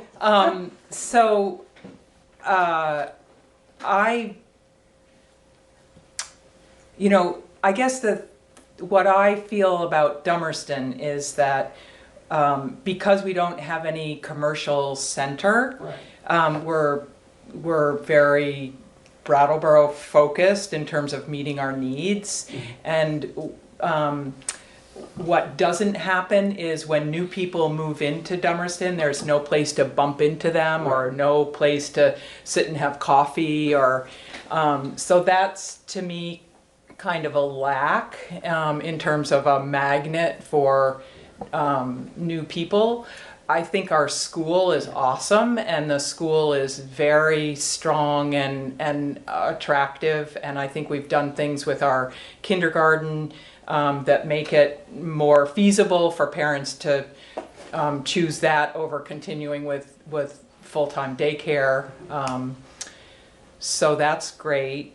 But I do think for Dummerston, and I don't know as the rest of the select board would agree with me, but organizations like BDCC are key to Dummerston because we don't have that center, and we become, in terms of economics, really linked with Brattleboro in a way that maybe Putney doesn't, because Putney has, and even Guilford now has, you know, the Algiers Village, and so I think it's a little bit of a lack in Dummerston of not having a place where people would just bump into somebody. I do agree with what you said about the school, though. I know that's, when I talk to other younger families in the area, that's always the number one draw. Absolutely. The school. Yep. And it was for me as well. Huh. Yep. There are some people that would disagree with you. In what way? Why do you say that? Oh, I mean, the whole Act 46, a lot of people in Brattleboro were saying that people in Dummerston were behind, and it's just interesting, you know? That was nonsense too. I think it was too, but a lot of it was said that should have never been said because it was not true. Totally, yeah. But it was a real frustrating whole ordeal, and I had to sit next to Jody Norman though while it was being said. So yeah, I was in the room when it happened. It was just not a finest hour. But no, the school is great, and I went down to my son's parent-teacher conferences down to the high school, and one of the teachers, well, actually two of the teachers said right up front, without being asked anything, said how the kids from Dummerston come there much more prepared than any other town. Oh, that's good. And that was not. I didn't say anything to her. You know, she asked where we were from, and I said that, and she said, "Well, that explains why he comes to class prepared. He's ready," and so that's been going on for years at Dummerston. I've heard the same thing when my daughter was there, and she graduated in 2009. Yeah. Thinking that some of the teachers can just tell the kids from Dummerston. Yeah. And so for anybody to ever say anything against Dummerston schools is just nonsense, and they have no place to speak. Yeah. Because there are teachers in their own town are saying how great the students from Dummerston are when they come down there and prepare. Your Dummerston scores right up near the top statewide, consistently. I have a warning flag to raise for you, and it has to do with internet and even copper line phones. One of the things we did last year, because there's a continued cry for people to have broadband to the last mile in Vermont. So we set up a process, and I hope we can talk about it another time, or that the towns start to talk to each other to set up consolidated communication districts to create municipal telecom utilities. And there's a sense after 20 years that companies that are in Vermont are not going to expand much beyond what they've done, and that if we really want to get broadband and cell service to the last mile, we have to figure out something to do. And what happened up in Norwich, they created what's now a 20-town telecom municipal utility that does provide broadband and cell service to the last mile of all those towns. So using that example, there's money now to do planning to create some more of these districts. And why this may be even important is we just found out recently that the Federal Communication Commission is giving companies that maintain copper line, which for a lot of Vermonters is all they have, an option to forego any more maintenance or establishment of copper lines. That if they have a plan that says they're going to be going another direction, no matter, pulling cables, then they don't have to worry about their copper lines anymore. There's a lot of Vermonters who that's all they have. And we're very concerned that Don't know if you've heard complaints about Consolidated, but I know I have. And that this may be a way for them to start to look in another direction. They want to expand. I mean, I think right across the river they're doing a big expansion of cable. I hope they're getting ready to do more of that here, but I'm not going to hold my breath. So anyway, we'll certainly be on the lookout to see what happens, but just as a heads up, we need to be aware of that. The other thing is with those telecom districts, it may be something, and what it would be is not asking you necessarily to do something, but ask if there are people who would want to be on a committee.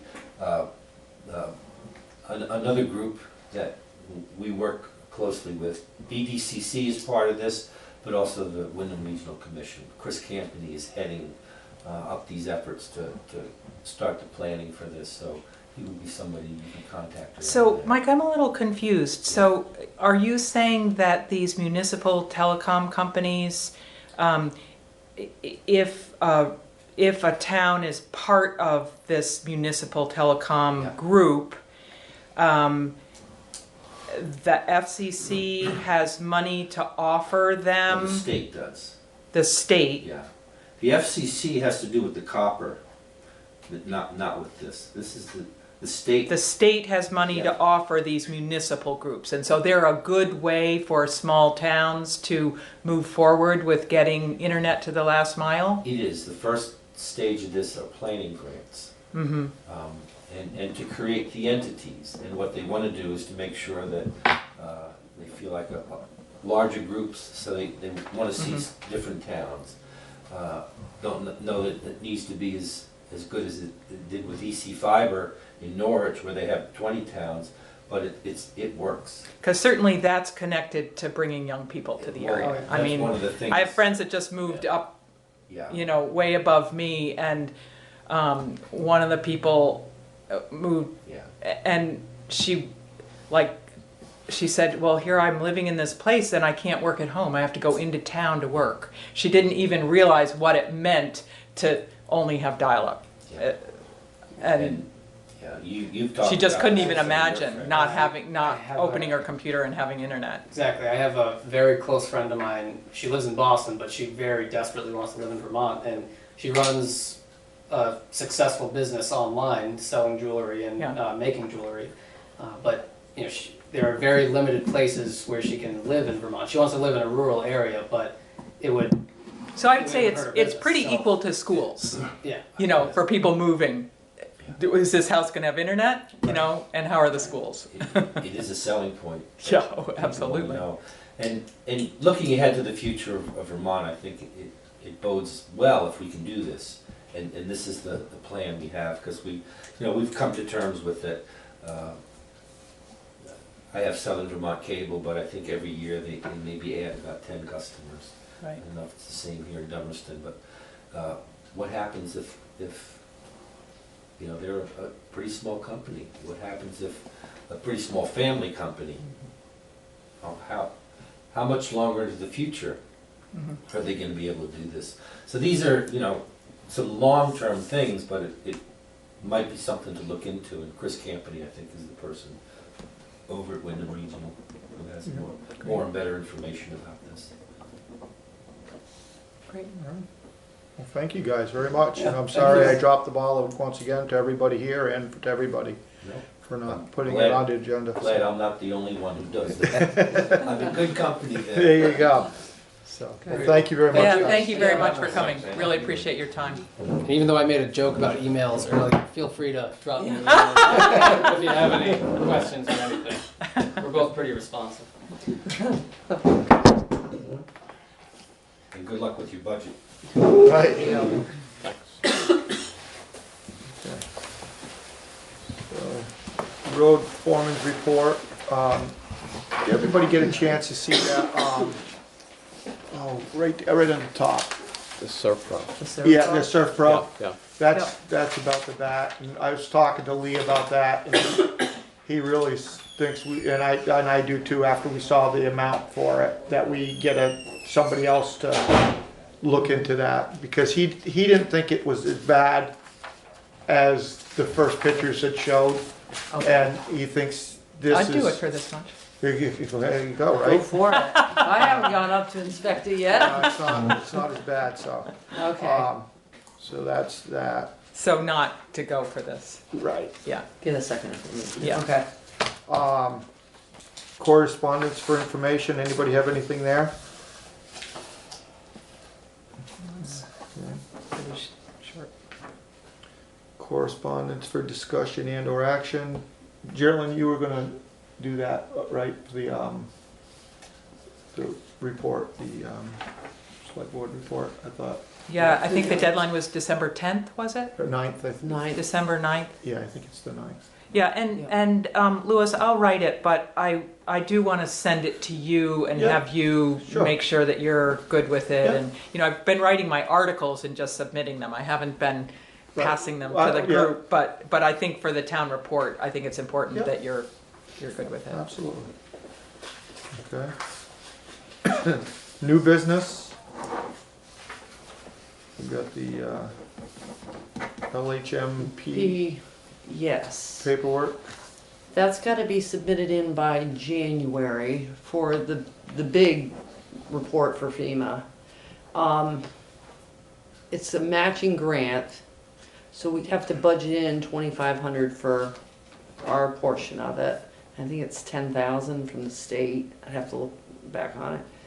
It'll take 6 months to know if we're going to get the grant, and then it'll take a year. We'll have to put it out to bid to have it done, and then it'll take a year to do the whole thing that's needed to be done. And what is it? It's the overview of the whole town for emergency management. It's the best way to put it, really. The detailed, and it's set for. So if we ever had a disaster, we would be set for the FEMA grant, FEMA money. And we can't get FEMA money unless we We have we this. have to do, yes. Sounds like a great thing for a group of volunteers who feel, strongly about this to get together and help do it. Sounds like it's a lot of Well, work. this money is for somebody to do it for us. That's Yeah, great. and This is- Wyndham Regional has done it in the past. Yes, and it's changed this time around. Normally, they would bid on it. When I talked to Alyssa, she said, we need to put it out in the newspapers to go out. They don't look at the newspapers, so if we want Wyndham Regional to bid on it, we have to call them to tell them it's out. Okay. All right. And then usually, there are public hearings to consider Oh, different okay. things. Uh-huh. So Yeah. there are opportunities for the public to be involved and express their thoughts and concerns. Great. Well, thanks for following that, Terry. So I'll fill that out. So do we need to? Do we all, since we're all EMDs on this, should we all sign it, or? I'd say so, yes. Okay, all right, we can. So you want to make a motion to sign that? So I'll make a motion that we fill out the LMP paperwork to submit for the grant. Okay. I'll second it. Okay, discussion? All those in favor? Aye. Aye. Okay, so we'll all sign that before we leave tonight.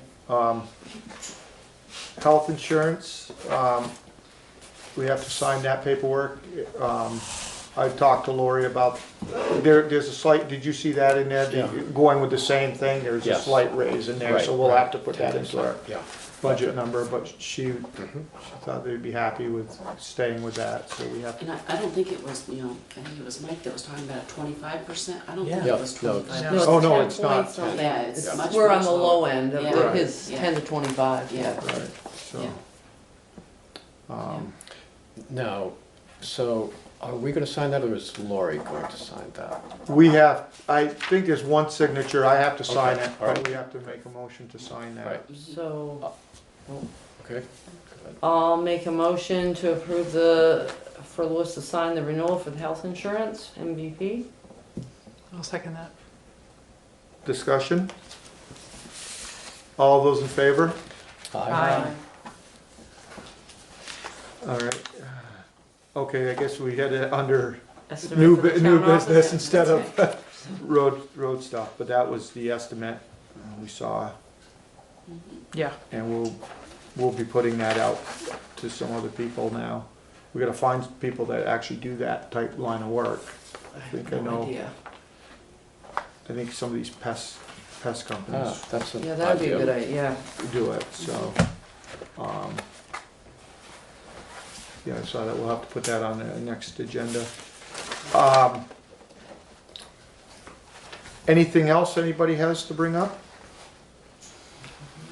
Just that I went to the Oh, yeah. Shelters Fundamentals course on Monday afternoon, and I've got a thing for everybody to look at, for the American Red Cross, just to give you an overview on it. Great. So, it was an interesting course. It was? Yeah, it really was. There's a lot of information to be had, but it doesn't mean that we have to have our shelter surveyed by the American Red Cross. I mean, we always call them in and they'll help us, but it is a slight bit of work to have them come in and go through the building and certify it. Yeah. And So- what is our shelter? The school? church. No, the basement of the church. Church. The basement of the church is Yeah. Dummerson's shelter. That's one of them, yes. Yeah. But it's an interesting read, if anybody's interested in reading. Anything else anybody'd like to bring up?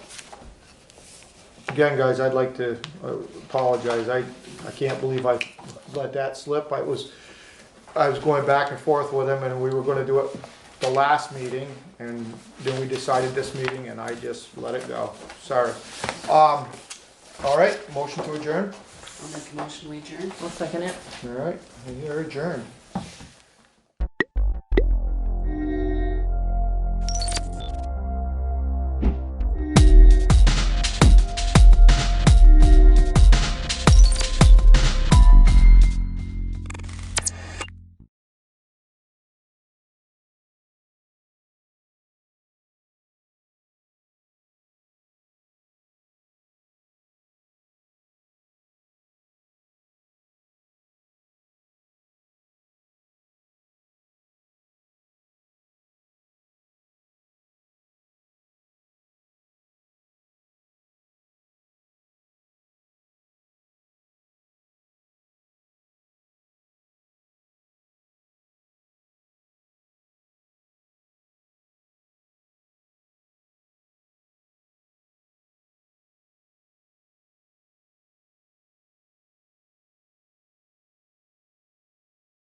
I was just saying, sitting up here waiting for the final 2 commissioners to arrive feels a little bit like standing behind the curtain, waiting for the curtain to go up. But that's why we are here. We are coming for the annual meeting for the Brattleboro Housing Partnership. And I welcome you all to this meeting. And I'm trying to be modern and use my phone to remind me. My children keep trying to teach me.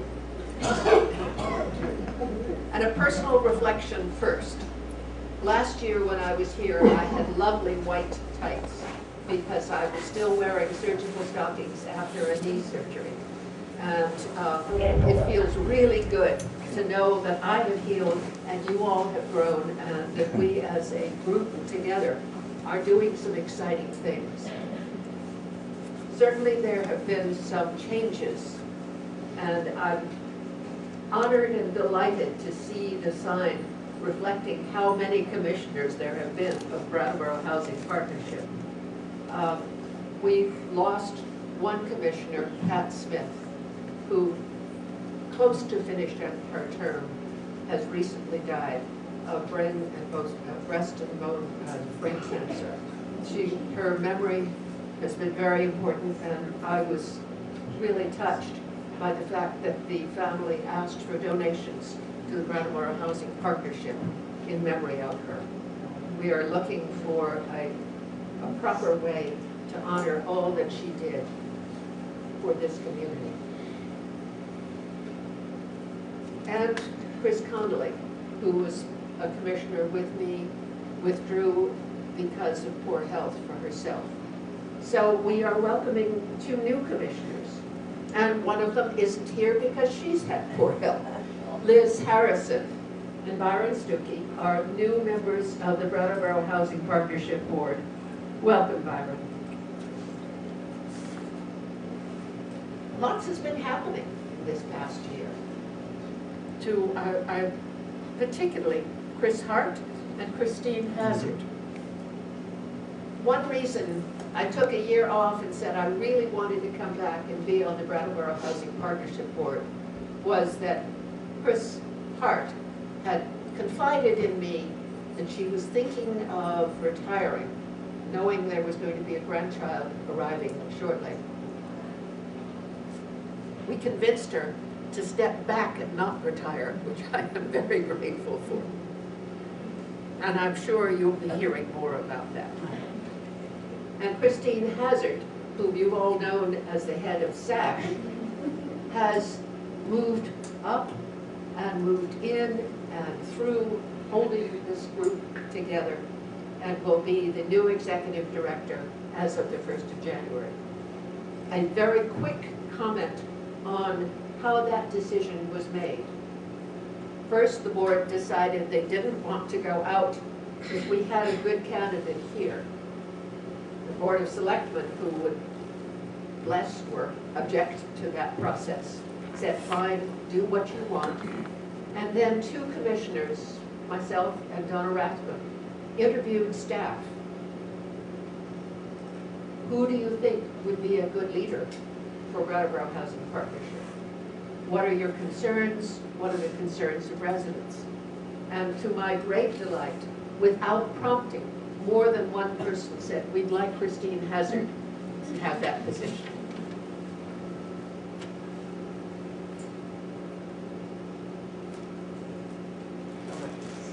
So much for technology. It keeps turning off on me. I don't think we have much more to do now, except to turn over to the Red Clover Commons presentation about community building, which is very exciting. And thank you for being here. Steve, do you want the microphone? Try to do my best.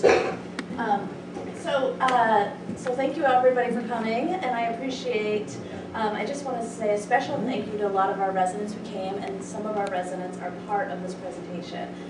I apologize because our system seems to be a little off, so I'm going to try to play a little video that we made here at Red Clover Commons to start, but you're just going to have to give me 1 second. To introduce this video, I wanted to say the Red Clover Commons community identified probably last winter that they were struggling a little bit. People came to property management, they came to myself and saying that they were having a hard time sometimes getting along. And so we worked together for several meetings, and the residents really came up with some strategies on their own. And I'm really, really proud of some of the things that they've done. They've hosted community get-togethers, like a beautiful harvest dinner that incorporated most of the residents, and there was more food that could have filled 5 Red Clover commas. And then they recently hosted a ice cream social where residents dressed up as 1950s soda hops, and they took orders and they decorated this room like it was like a beautiful little 1950s cafe. And so they're really working to create a stronger community, and I think that they are a great example of just what you can do from within. So give me 1 second to try to play this video, and I will.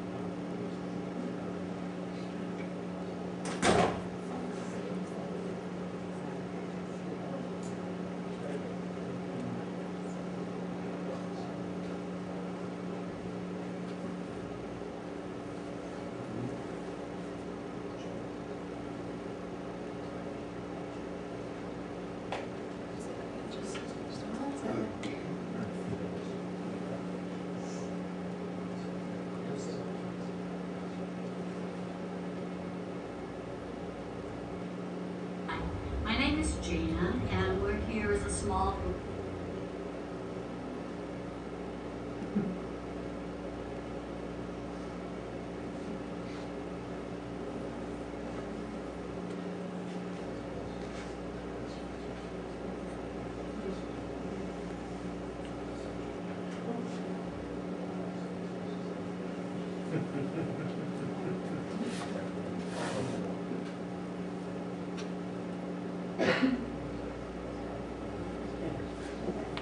Maybe if I move, it will work. Sorry.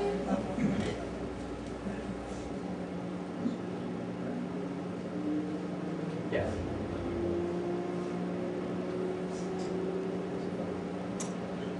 Okay, well that's not gonna work. I'm really sorry. I don't want to put anybody on the spot, but would anybody from that group like to come up a little bit and share a little bit about their community and some of the positive things that have happened? Okay, I will not. What? I will not put anybody on the spot. And then I'll go. Suzanne. Okay.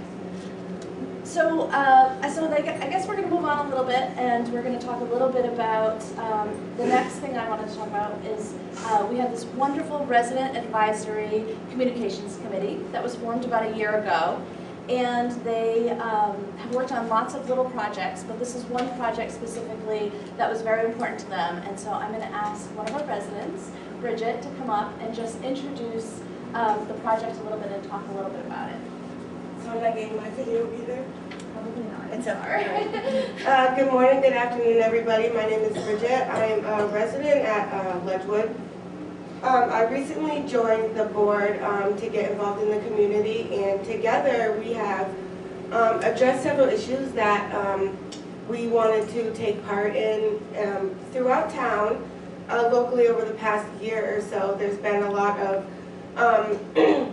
focus on race and the Black Lives Matter movement, and also a lot of hatred that has come along with that.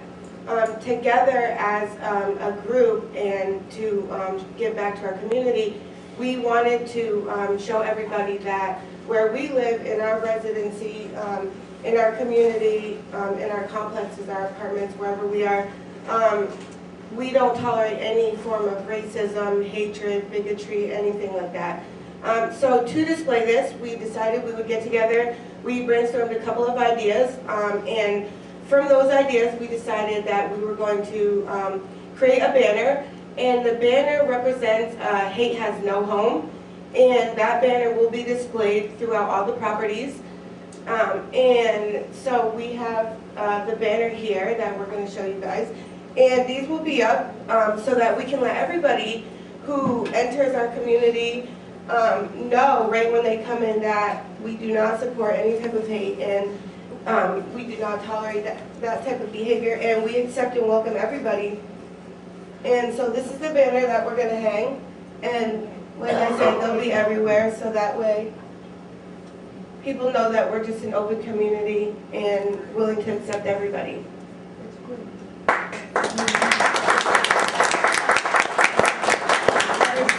So I just wanted to say a special thanks to Bridget, also Ashley, Trish, Tracy, I'm sorry, and Lynette. Thank you so much. Thank you so much. What was it? Oh yeah, yeah. And these guys are from Morport. Bridget's from Ledgewood. Thank you so much. Yes, no problem. Thank you. Will there be enough banners for all of the? There will be a banner at every single housing site, including Red Clover Commons and the AMW Richards building. Wonderful. Yes. So they'll be going up this month.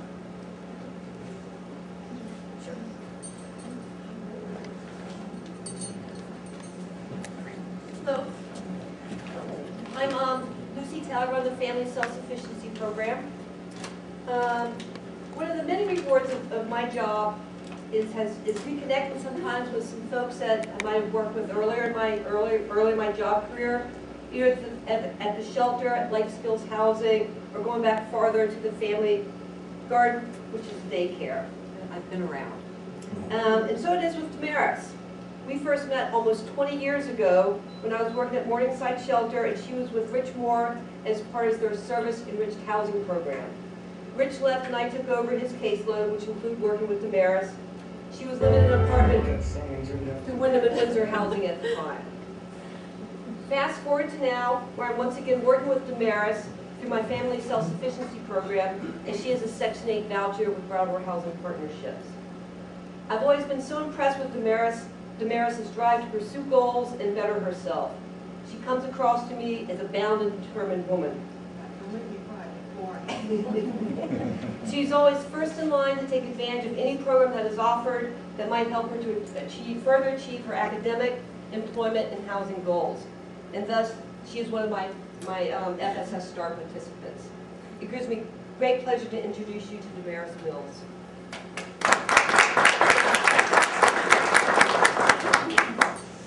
Thank you, everybody.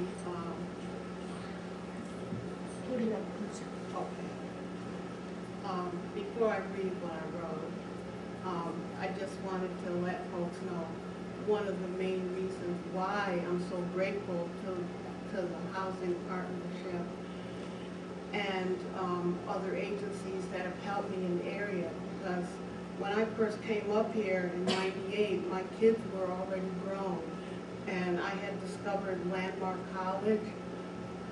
When Ennis Cosby was killed, it was all in the papers and magazines about Landmark College, and I had found out that I had learning differences as well as my kids. So I was blessed and was able to come up here. And after being here a year, I said, well, I'm gonna stay up here in Vermont. And I had tried another couple of colleges and flunked them, but I graduated in '02 from Landmark. So, but when I was younger, like most people are, in my opinion, I always felt that most people are looking for houses when they're like maybe in their 20s, 30s, or 40s. But I'm a late bloomer because of my learning differences. But I plugged into everything I could possibly get into. Whatever opportunity opened up for me, I went and took the chance on working with the folks like Lucy, who keeps me in check. So now I'll read what I wrote. Okay, in the beginning of the Family Self-Sufficiency Handbook, it encourages you to invest in yourself. And that by joining FSS, you can create your nest egg to success by paying yourself first. Well, I never understood about how to pay myself first but joining FSS made that easy for me. By turning in each of my pay stubs to David DeAngelis, an escrow account was set up for me where a certain percentage of what I make is matched and put into an account by Big Brother of the FSS program. These nest egg accounts can go toward buying a home, a computer, a car, or starting a business. My goal is to purchase my own home. When you join FSS, you are expected to accept the challenges and take the necessary steps it may take to obtain your goals. Even though the Family Self-Sufficiency Program is a voluntary, goal-oriented employment and savings program, it is very helpful to have an FSS coordinator to work with on a monthly basis to help to encourage you and to keep you accountable. Lucy Tell is my coordinator mentor, and she keeps me very accountable.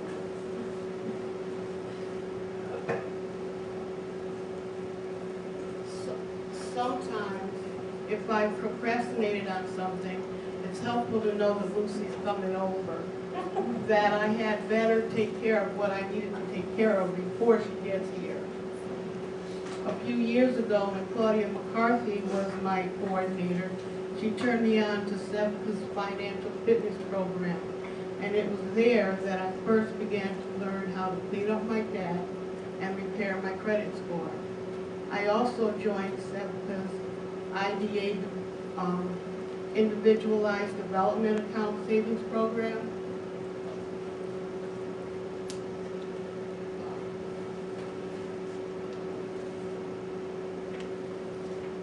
This is also where I found out that it was not impossible for me to become a homeowner. After a guest session with folks from Wyndham and Windsor Housing Trust and the USDA. See, personally, I grew up in the projects, so I thought you had to be rich to buy a house. But when I took the financial fitness program, I learned otherwise. At that point, that became my biggest goal. I have also been in contact with Thelma Patterson up in Montpelier about the Section 8 homeowners program. I am happy to say that over the last 4 years or so, I have reached most of those goals. I've cleaned up my debt, raised my credit scores, and in one meeting away from finding out I had finally mortgage rent. And to my own disbelief, I have money saved in 2 different banks for the first time in my life. That's a big deal, y'all. I'm 70. That's a big deal. Okay? So,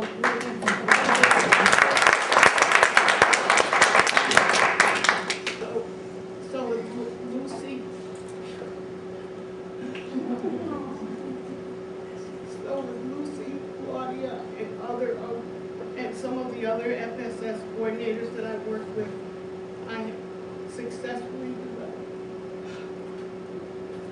short and long-term goals that I have reached and that I am still working on. I am definitely taking control of the quality of my life, and I can actually see now where my dreams are slowly but surely soon to become a reality. Thank you to Section 8, the FSS program, Lucy Tell, Sevka, Wyndham and Windsor House for all the support we can.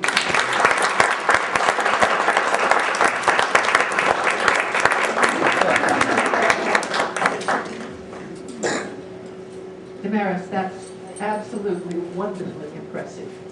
Well, as commissioners, we have a report from Lucy each time we meet, and the amount of escrowed money because of FSS is impressive to us too. Thank you.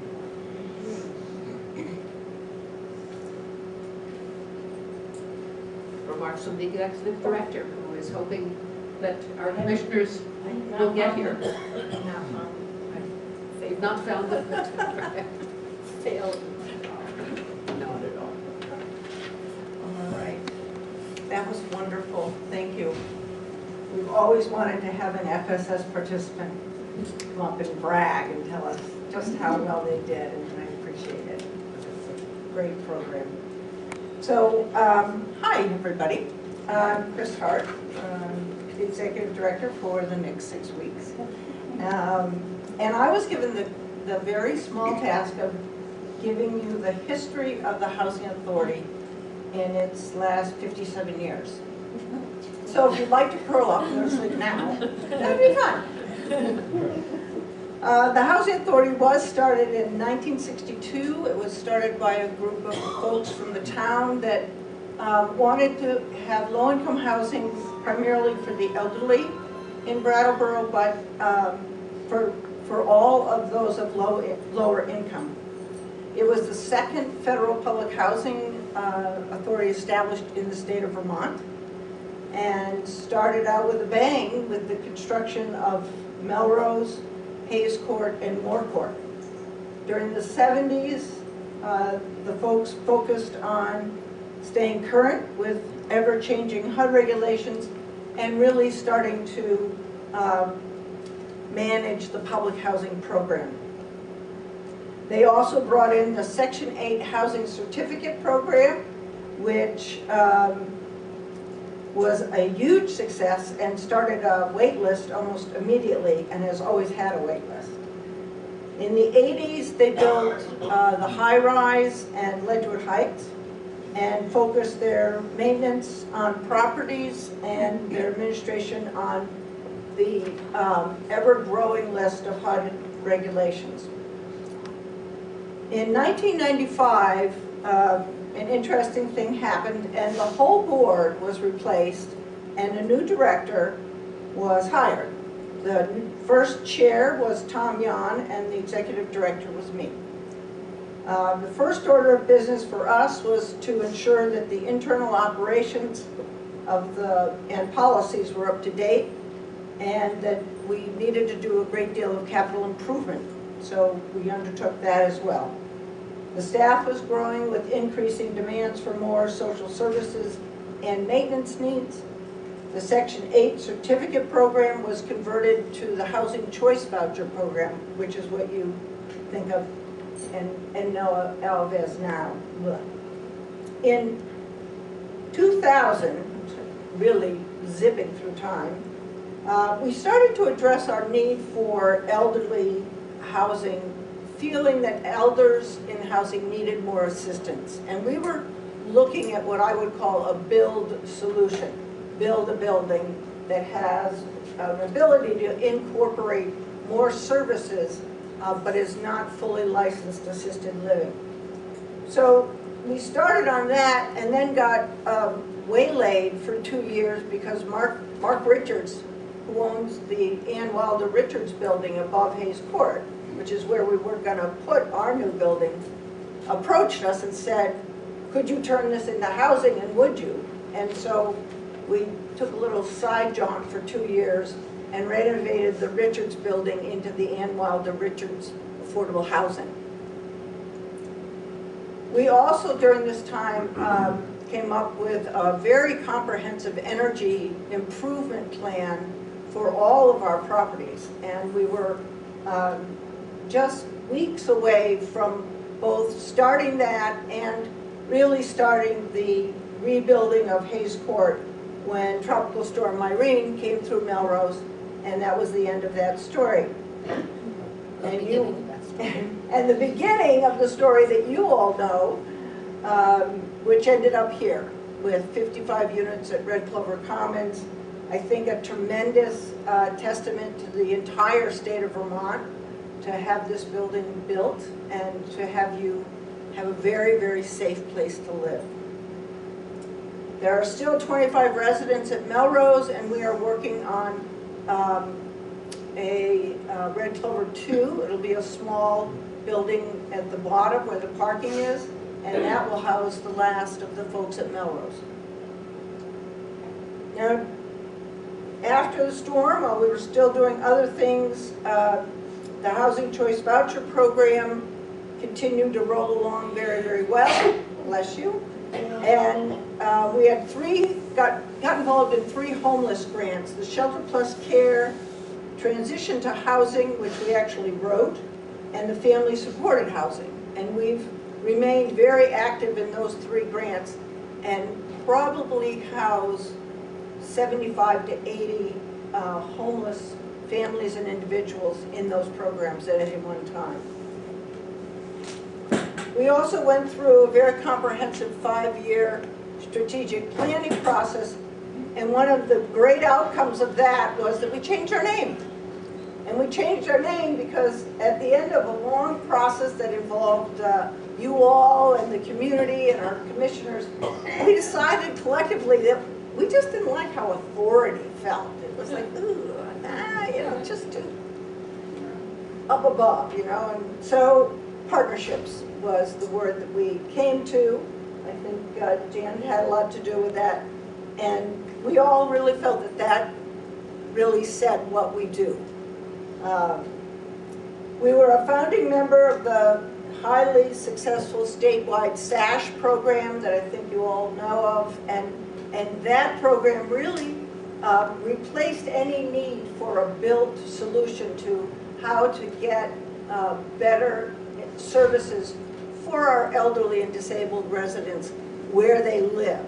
And that was the point of a new building, and SASH came and delivered it.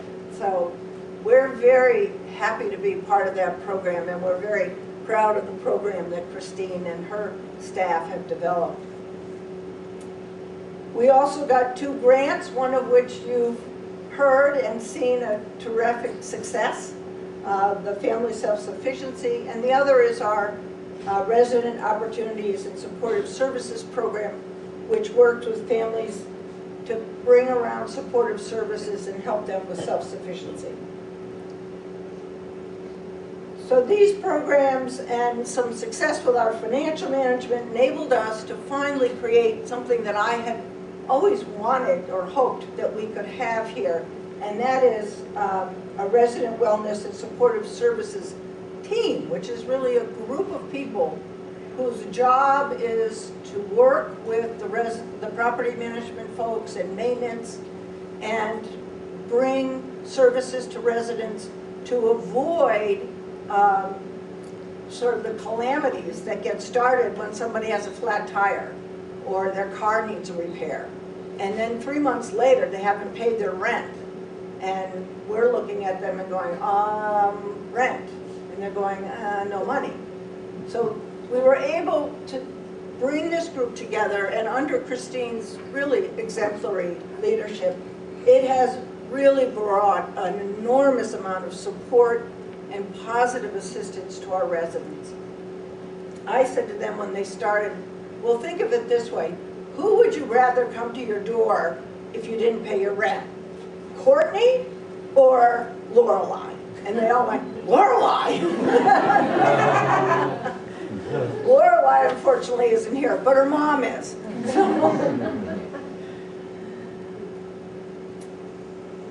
So where am I? Let's see. I'm almost at the end, folks. Hang on. So the other thing that happened, we did that, and then starting in 2018, we began working with FEMA, the Federal Emergency Management Agency, on a new plan to turn Melrose into a flood mitigation area. We applied for, and we're still waiting to hear on an application to become a moving to work agency, which would allow us to be even more creative and more resident focused than we are now. But we haven't, I don't think we will hear on that for a while. And we started in earnest the planning for phase 2. So as 2019 comes to a close, I want to look back with you and the staff with a great deal of pride on the work that we have all done. Every staff person at BHP has worked to achieve these successes, and they have done so with substantial dedication and respect for the work they do, their coworkers, and above all, the residents that they serve. And I include the board in that. We have strengthened our resident communications this year by putting in a very active resident advisory and communication committee. The resident wellness and services team has really solidified its presence as a critical component of our housing retention and resident support. The voucher program and its grants remain fully utilized and are really seen as models for the entire state. The maintenance team has been reorganized and is more fully focused on the needs of specific properties. And believe it or not, 3 years later, we got our FEMA award. So we will be starting our $3.2 million project to convert Melrose, more than half of Melrose, into flood storage. And 4 of the Melrose buildings have come down. The development team for Red Clover 2 has gone beyond 50% design development on that project. So we're really cooking here. The 2 greatest achievements for us in 2019 have to be the conversion of our rental subsidy from public housing to RAD, or the Rental Assistance Demonstration Program, which I think for those of you that are residents, you're so tired of hearing about it. You're like, stop. Stop talking about it. But that program is done. We got to closing. We have now converted our properties. I think it will make life much better for our residents, and for the agency. We now own the properties outright, which we did not before. And we always had to go and ask HUD, Mother, may I do this? May I do that? And it always entailed about a 3-year process of filling out forms and seeking approvals. We don't have to do that anymore. We own the buildings, and that's exciting. And then the last but not least was the executive transition, which the Board of Commissioners undertook and created a very smooth plan where I will make my semi-exit at the end of the year, and Christine Hazard will become the 5th executive director of the housing agency. This is a terrific staff, a dedicated board, and I know they will give Christine their full support and help into the future of BHP. One last note, while I have the mic, I just wanted to say I thank you all, every one of you who have been a part of my truly wonderful career here. Thank you.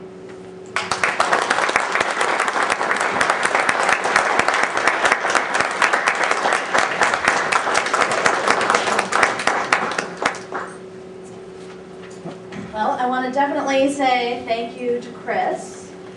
That was a very comprehensive history of Brattleboro Housing Partnerships, and while it was very thorough, I can imagine it was hard for you to edit it down, because if anybody knows Chris Hart, she knows that she loves to talk about Brattleboro Housing Partnerships, and she's very proud about it, and she always shares great stories, so this was definitely a triumph. I wanted to thank Chris for 24 years of service. We're so fortunate to have had her leadership during those years, and she's really brought the organization to a great place. So as I talk about the future of Brattleboro Housing Partnerships, I'm going to start off today by talking a lot about Chris as well. So if you're not tired of RAD, you will definitely be tired of this. So, but frankly, I wouldn't be in this room if it wasn't for Chris Hart. And in all honesty, none of us would be in this room or in this building if it wasn't for Chris Hart. So just looking around, it really is a testament to her.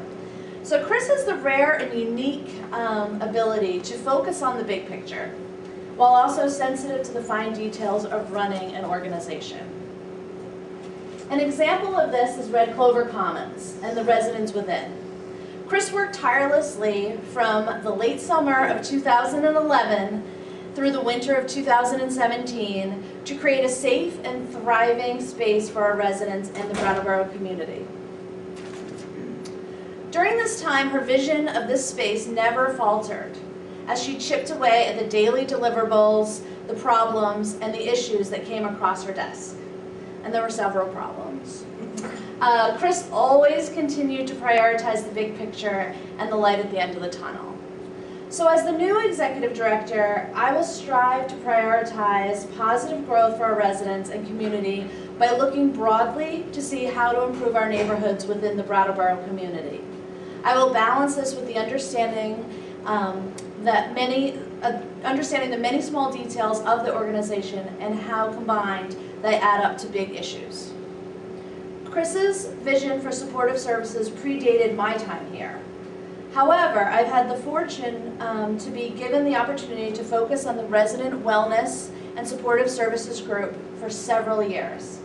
One of my goals going forward will be to continue to strengthen this group to understand the needs of our residents and community members as we plan for the big projects of the future. It's rare to find someone with the combined skills of being able to come up with creative ideas and the practicality and work ethic to make them happen. I will say that Chris has had a lot of creative ideas. And sometimes the staff, myself included, has tried to rein her in a little with some of them. However, the Rental Assistance Demonstration RAD program conversion as well as the Moving to Work application are two places where I have witnessed the gears turning and there was no stopping Chris. As she envisioned new and creative ways to make Brattleboro housing more sustainable as we move through the changing landscape of public housing. The first few years of my role will be to continue the process of implementing the RAD program by focusing on capital needs improvements and planning for future improvements of our neighborhoods. During this time, I will dive into our financial management to ensure that we maintain the financial stability that Chris has worked so hard to improve after the devastation of Hurricane Irene. I will continue to focus on maintaining and creating affordable housing opportunities that offer deep subsidies for our current and future residents. Like Chris, I clearly understand that all creative and important projects to improve the neighborhoods of our residents cannot happen if we are not a financially viable organization. There are many creative thinkers in our staff, just look around, all of you, and they always come up with great ideas, and also creative thinkers from our Board of Commissioners and our Resident Advisory and Communications Committee. I will prioritize the continued work we have done to improve communication between these three groups and to help our community members in Brattleboro understand the needs and ideas of our residents. I hope to lead in a process of seeing these ideas realized to enhance the lives of our current and future residents and the vitality of our community. Brattleboro Housing Partnership staff has developed into a high-functioning team, and this was not an accident. Chris has cultivated this group and should be very proud of the team I am now fortunate enough to lead. The Brattleboro staff thinks every day about developing and maintaining our neighborhoods that support independence and create opportunity. I will continue to support them as they continue this important work. Lastly, and most importantly, I would like to thank Chris for her dedication to our community and residents. Chris told me on the first day, I'm not going to get upset, but on my first day at Brattleboro Housing, that her belief was that everybody deserved the opportunity to live in an affordable, safe space. I agree with the sentiment and will carry this with me as I navigate my new role. I have really enjoyed the last 7 years of working directly with residents in a supportive role. I have learned so much from our residents that I cannot begin to measure the impact their lives have had on my life. This is the main reason I accepted the opportunity to be the next executive director. While I know I have very big shoes to fill, I promise to continue the big picture idea that Chris has held in the forefront of every decision she has made, and that is to ensure the provision of quality, affordable housing within viable communities to support independence and create opportunity. I appreciate the guidance Chris has given me over the last 7 years, and I look forward to our continued collaboration as she transitions into her new role as Special Projects and Development Manager at Brattleboro Housing Partnerships. And at that point, I'd like to say thank you, but I know a few of our residents would also like to come up and say thank you as well and bring a small gift.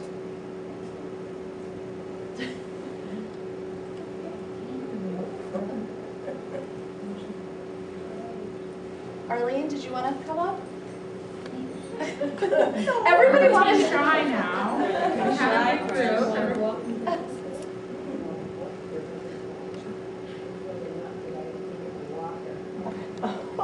Lena, did you want to do the flowers? I'll come to you. Okay. How's that? I'll come. She's gonna do them. Okay. Lena's gonna do them.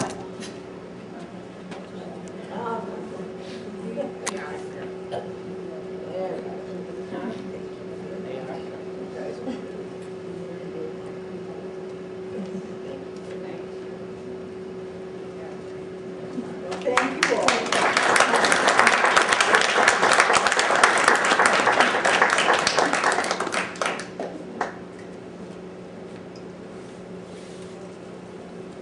What it says on my program is what has been waiting over there, looking very attractive, a refreshment break.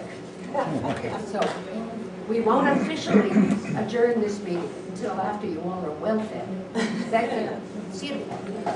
Could we just do a round of applause? Thank you so much.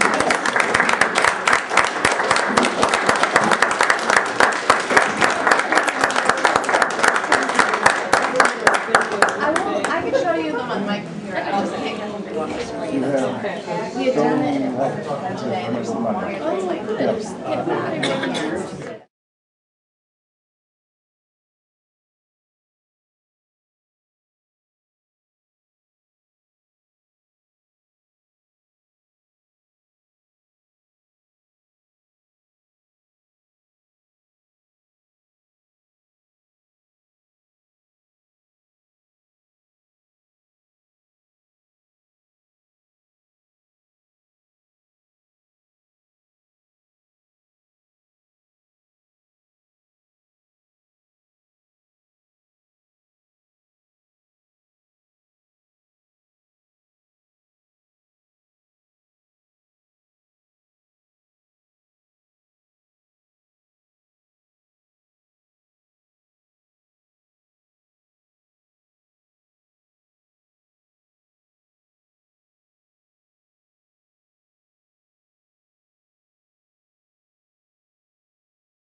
Call the meeting to order at 5:30. Any adjustments to the agenda? No. All right. Approval of minutes for November 6th. I move that we approve the minutes for November 6th. And I second that. Been moved and seconded to approve the minutes of November 6th. All those in favor? Aye. Aye. Aye. Public comment on items not on the agenda. You're not average public, so I'm guessing that's not why either of you are here. I just have to know that I'm on call, so I have to come up, and I apologize. Sounds good, no problem. Select board items, discussion and action. So, Yellow Barn Spotlight, Maria, that would be you, first up. Welcome. Thank you. I knew I'd be early on the agenda, but that's 30 seconds in, that's great. Thank you for the opportunity to come before you and give you an update on some activity with Yellow Barn and its particular interaction and impact with the town. So really what I'm here to talk about is Yellow Barn is in the process of acquiring the original Yellow House and Barn that was owned by David and Janet Wells, is currently owned by their estate. But we have a purchase and sale and are in the process of acquiring it with the purpose of restoring the property to its original mission, which was to be a year-round home for musicians from around the world to live together and rehearse and have interactions with the community. I think its original use with David and Janet Wells living there was mostly in the summer, that they would have young musicians come and perform or rehearse with them and then do concerts and so on in the big barn, in the Yellow Barn there. The intention with Yellow Barn in acquiring it is to very much have it be a year-round artist residency home, because as you know, I think we have 9 artist residencies aside from the summer that we're doing this year. So to be able to have artists come live there together, use the kitchen, our hope is to move our administrative offices there so that that's there permanently, and then to use the barn for rehearsals, workshops, inviting the community in to experience the process and the music, as was the case originally.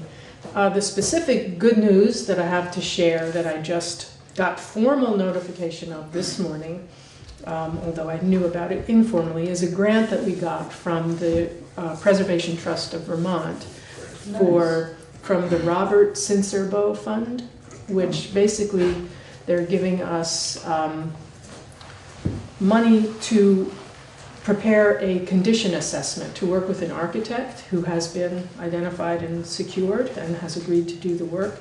So to look at the main house, the connecting pieces of property, the connecting rooms, which is where the administrative offices will be, and then to the barn separately. So to look at all of that, we had our wonderful fire chief come by and do a tour with Catherine Stefan, the executive director, and myself, I'm the managing director, to look through the space and begin to get a handle on the code work that's needed and everything that we needed to do to bring it up to safe and legal functioning levels. So we're pulling all these pieces together. I went to Grand Isle to the retreat that they have up there, the Preservation Trust of Vermont hosts, and I just have to say, there's so many organizations in this state that are so eager to help. The Vermont Arts Council Cultural Facilities Grant was there, and we're talking to them, USDA Rural Development, Division of Historic Preservation. There seem to be a lot of resources. This is designated as a historic property already. It's right downtown. It's close to our current big performance facility. And so there are many reasons that we're extremely excited to be breathing year-round life into the property. So that's pretty much what I wanted to update folks on. I think there's a lot of opportunity to get national funding involved in this, in particular the National Endowment for the Arts. We've done, in my capacity with Next Stage, we did in our town joint project. When we're not using this for housing for our artists in residence, it has the potential to be low-cost housing option for other partner organizations that may have housing needs for their artists in residence, and just a great resource to be using in collaboration with other organizations in town, and bringing economic benefit to those guests and audiences that would be engaged with us during the residencies, business in town, supporting local establishments. So not just the cultural piece, but the economic piece, which we're very cognizant of. So I'm encouraged by this grant and by all the good energy that seems to be naturally flowing towards this project. And I'll keep you updated when we are the official new owners of it, and as the work unfolds and the fundraising unfolds, and when we're actually in occupancy there. Nice. That's really exciting. Yeah. I mean, just I think that Yellow Barn has a kind of a long, encompassing vision of its commitment to Putney and its desire to really establish its long-term presence and long-term roots. And this is really a very key kingpin of that whole plan. So. And I assume, this is strictly my own curiosity, nothing you. I assume that the barn was at one time, and maybe still is, actually a performing space, or is that not the case? It has been used for performance, and in fact last summer, Yellow Barn, celebrating its 50th anniversary, held a gala performance in there. Mm-hmm. It is, if you compare it to the current space that they use at the Big Barn, there are extensive backstage areas for multiple pianos and percussion instruments, and the nature of the organization now is very different in terms of what it needs from a performance space, and capacity and so on. So it's not envisioned to replace another performance space, but to be able to use it the way they did with the gala last summer, I think is very much in the picture. Sure. Any other questions? And the intent is to keep using the Big Barn as it is? The intent, this is very much in process, trying to secure the long-term ownership of Big Barn. Currently it's leased from the Mackenzie Family Foundation. Yeah. So there is a process underway to try to secure that situation, so I can't speak beyond beyond what's in process, but that could well be the case. Sure. Good. Nice. Exciting. Yes. Look forward to a tour. What is the rough era, circa when? When was the building built? Do you know? Roughly?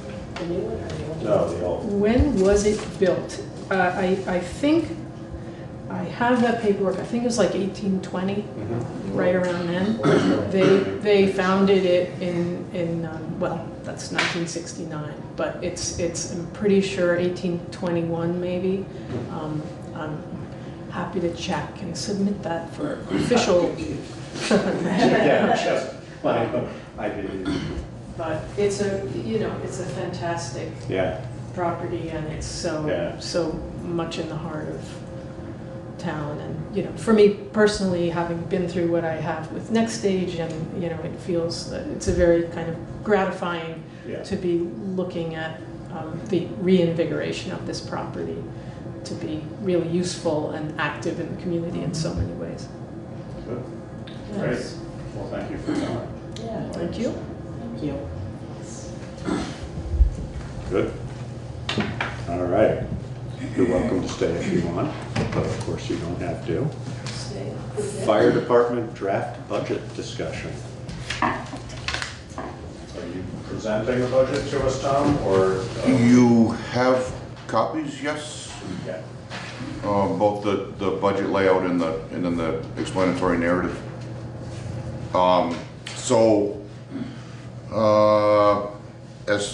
As far as the budget goes, I can go line by or line by line where there are changes. As far as the change in my salary is concerned, that was with some, and it's all in the explanatory narrative as well. With consulting with Karen and some suggestions that she gave me. That's where that increase comes from, but that is actually, a lot of that is replacing what is now comp time.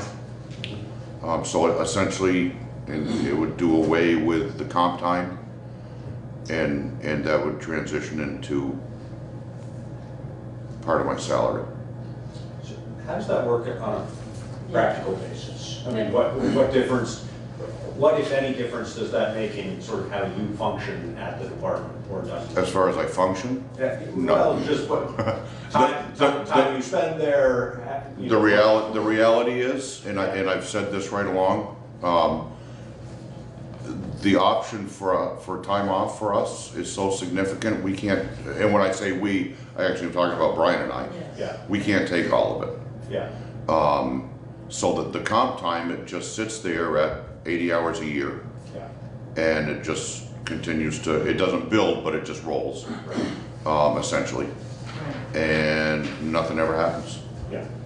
And they're not. So instead of getting that 80 hours of comp time that you can't use, that will now be part of the salary. Yeah. And so Right. you're getting compensated for Correct. essentially replace. Okay, We that's do fine. away with the comp time, 'cause they're not even able to take vacation time, because they're using the comp time first.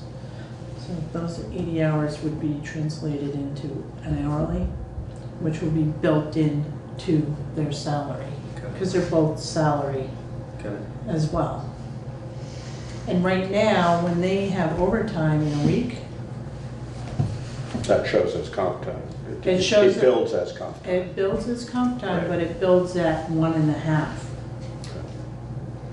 So, Because it's overtime. correct.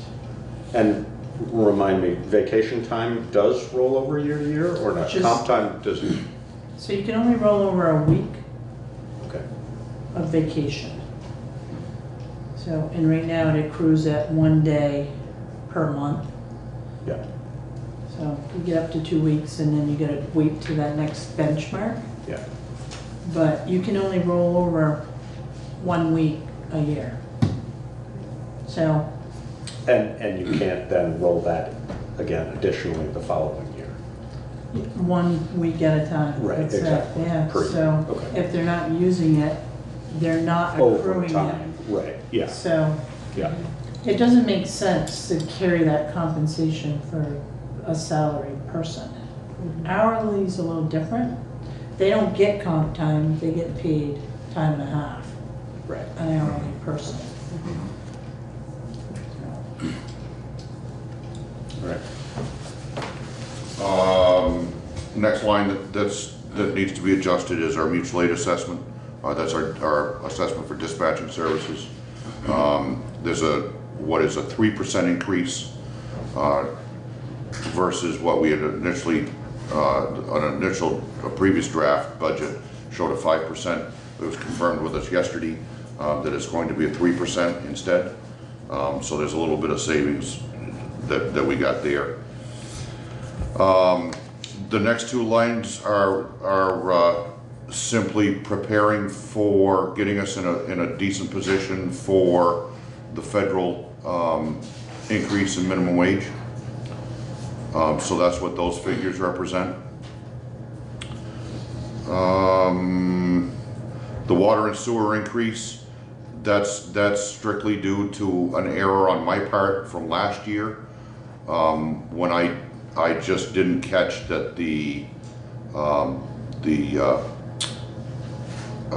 rates were gonna be increasing. So therefore, yeah, so therefore I didn't adjust the budget line for that. Now this year we'll take care of that. And that's it. So, in the big scheme of things, at the end of the day, our budget is, right in line with, as far as increases are concerned, with where we should be over the last, looking at things over the last couple of years.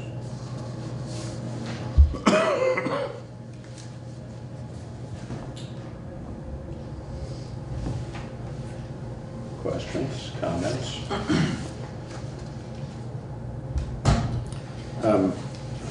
I'm wondering, the noticeable zero on here is the assistant fire chief salary. Yep. You don't technically have somebody in that position currently? Presently, that position's vacant. Okay. And would you ideally fill that position if you could?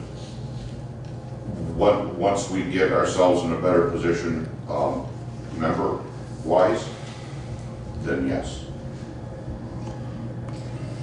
Can I ask why you have to wait until you get into a better position member-wise before? Is it that you don't have somebody that would want to fill that role? We need people on the trucks. I don't need another person riding around by themselves. That's all it comes down to. Okay. And the reality is there are two folks primarily that in my absence, they act in my place anyway. So I guess in all reality, to just throw out a title isn't necessary. So on the line, fire EMS training changes from 4,800 to 28,500. Am I reading that right? That was last year, yes. Okay. And there was a. So this is current year. Got it. This is I'm sorry. Okay. Already, but this is the budget that was approved last year for this in March coming year. at town meeting. Got it. And this is the proposed for Got it. next. But to remind us why that. Yeah, that change came about when we were authorized to begin paying our members not only for call hours, but also for training hours. Got it. And that, the money for that came from, essentially it was a wash from the year before that, and I don't remember the line items off the top of my head. I'd have to go back and look. Essentially it was a wash because we had budgeted for specific things that were done. So we split that money in last year, coming into last year's budget. So there wasn't at the end of the day, exactly, yes. Yep.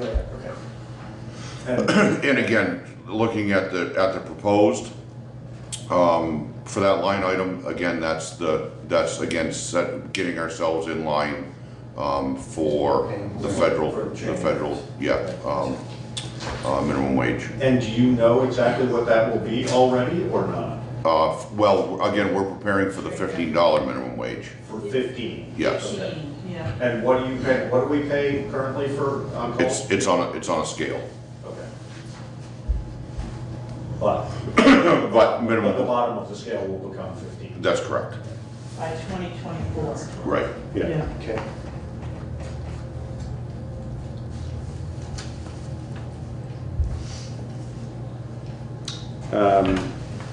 Dam cleaning and miscellaneous. I'm just curious, somebody inquired of me the other day. Apparently there is money available to explore the outcome, the effects of removing old dams.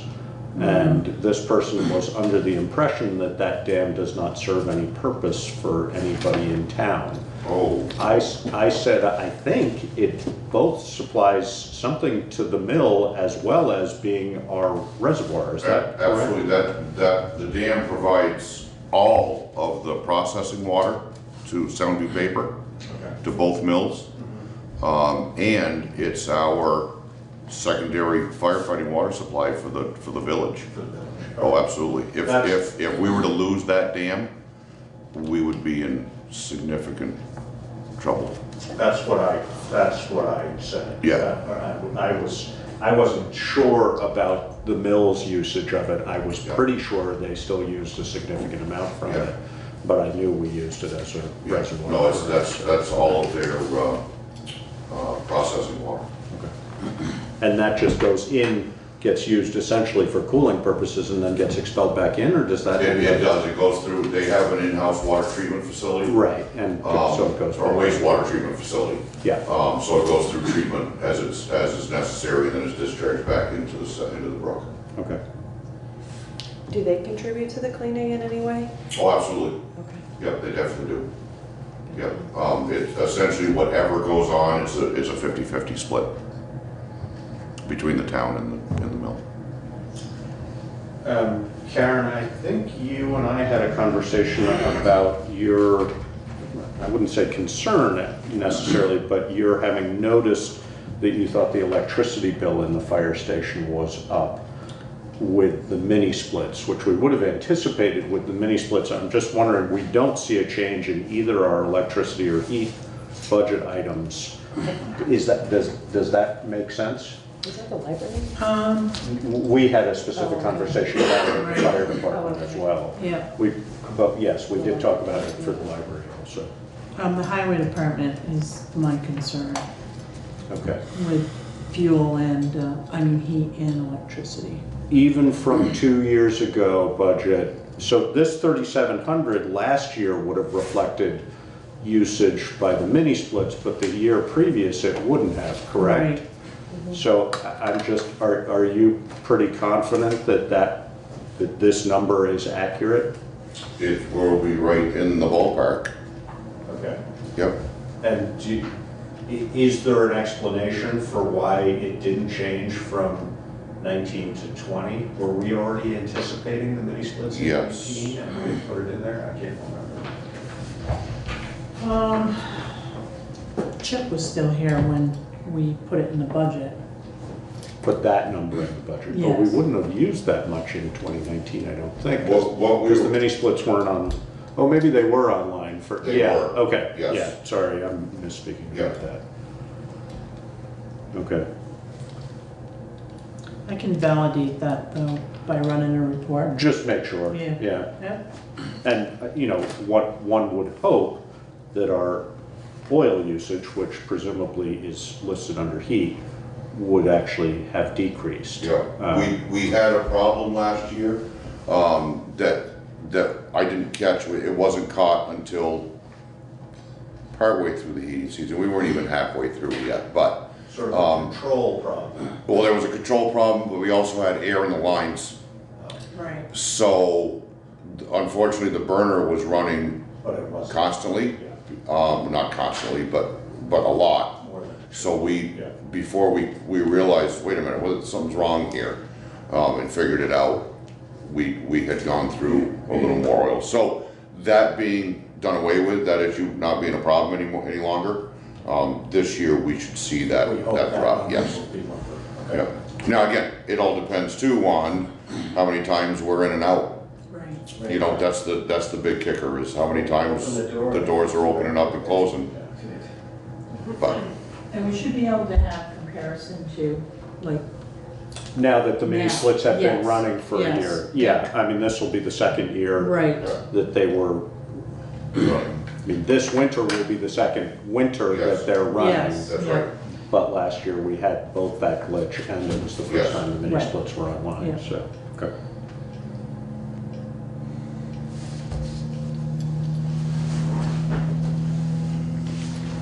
Good.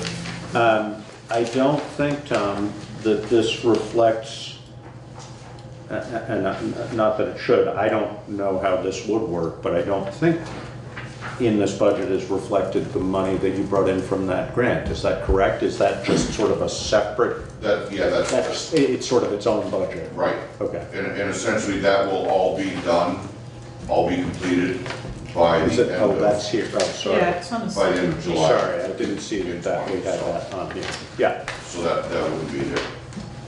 Right, okay, sorry, I didn't see that was there. Yeah. Good. And you expect that to be completed by when? I'm sorry, I missed It definitely will be done, will be completed by the end of July. Great. It'll be within this fiscal year. I'm hoping to have it all done by March. I hope. So you do have some tools that you already, Yes, our new hydraulic tools are in. yeah. We've received the training on them and they're in service. There you go. I've noticed a couple vehicles chopped up back there. Yeah, those were, believe it or not, from when we were testing them. Just trying the different, sampling the different tools. You pretty happy with them? Yes. Yep. And Yep. what happens to the old set? Do we have it back up? The smaller set actually went to the highway garage. It's the small tool and the small pump. Yeah. Brian asked if they could have it. He's got use for it. And then our larger spreader and cutter and the large pump, we're actually going to sell to Vernon Fire Department. That'll be their first set. So. All right. Anything else? I've got a few more things. Yeah. Just real quick, as far as capital is concerned, one of these might seem like it's out of my wheelhouse, which technically it is, but looking at things from the emergency management side of things, I took the liberty of looking at stationary generators to serve both the wastewater plant and the water. Sorry, we don't have this. Is this on No, here? this is, no, it's not on there, no. For one generator to serve the wastewater treatment plant and the second generator to serve the water pump house On Sand Hill? on Sand Hill Yeah. and the water system. So as far as the water system's concerned, that pump house has never had a generator, standby generator. One had never been proposed prior to this. But in today's world, with what we know and what the power company definitely is telling us will happen with loss of power for extended amount of times, or extended amount of times, and becoming more frequent, we really need to have some standby power for the water system. I've talked with Joe. We've had one contractor come in and take a look at things, start to give us some pricing for both facilities. And without standby power, when the power leaves, we don't have any water for our water system. Right. The only thing that we have is what's in the storage tank, and depending upon occupancy of primarily the college, because that drives a lot of what happens with the water system and the fluctuation in water levels, then we'll go through water fast, and we won't be making it up, and we lose all of our water for fire protection through the municipal system. If the storage tank is depleted. That's correct. Okay. Yep. And as it is now, the pressure in town is gravity. Right, correct, out of the storage tank. From the pump house up to the storage facility, and then it gravity. Yeah, and then gravity feeds from So the tank. we don't need generation in order to generate pressure. No. There, we need power Right. to pump. Yep, pump exactly. to keep the storage Yep, facility. exactly. So, and then obviously the wastewater facility, Joe was pretty ecstatic about both possibilities, but he was very happy to see that some thought is being put into that, to have an actual standby generator. A standby generator, during the last plant upgrade, a standby generator was in the budget, and it got cut for whatever the reason, doesn't matter, save some money.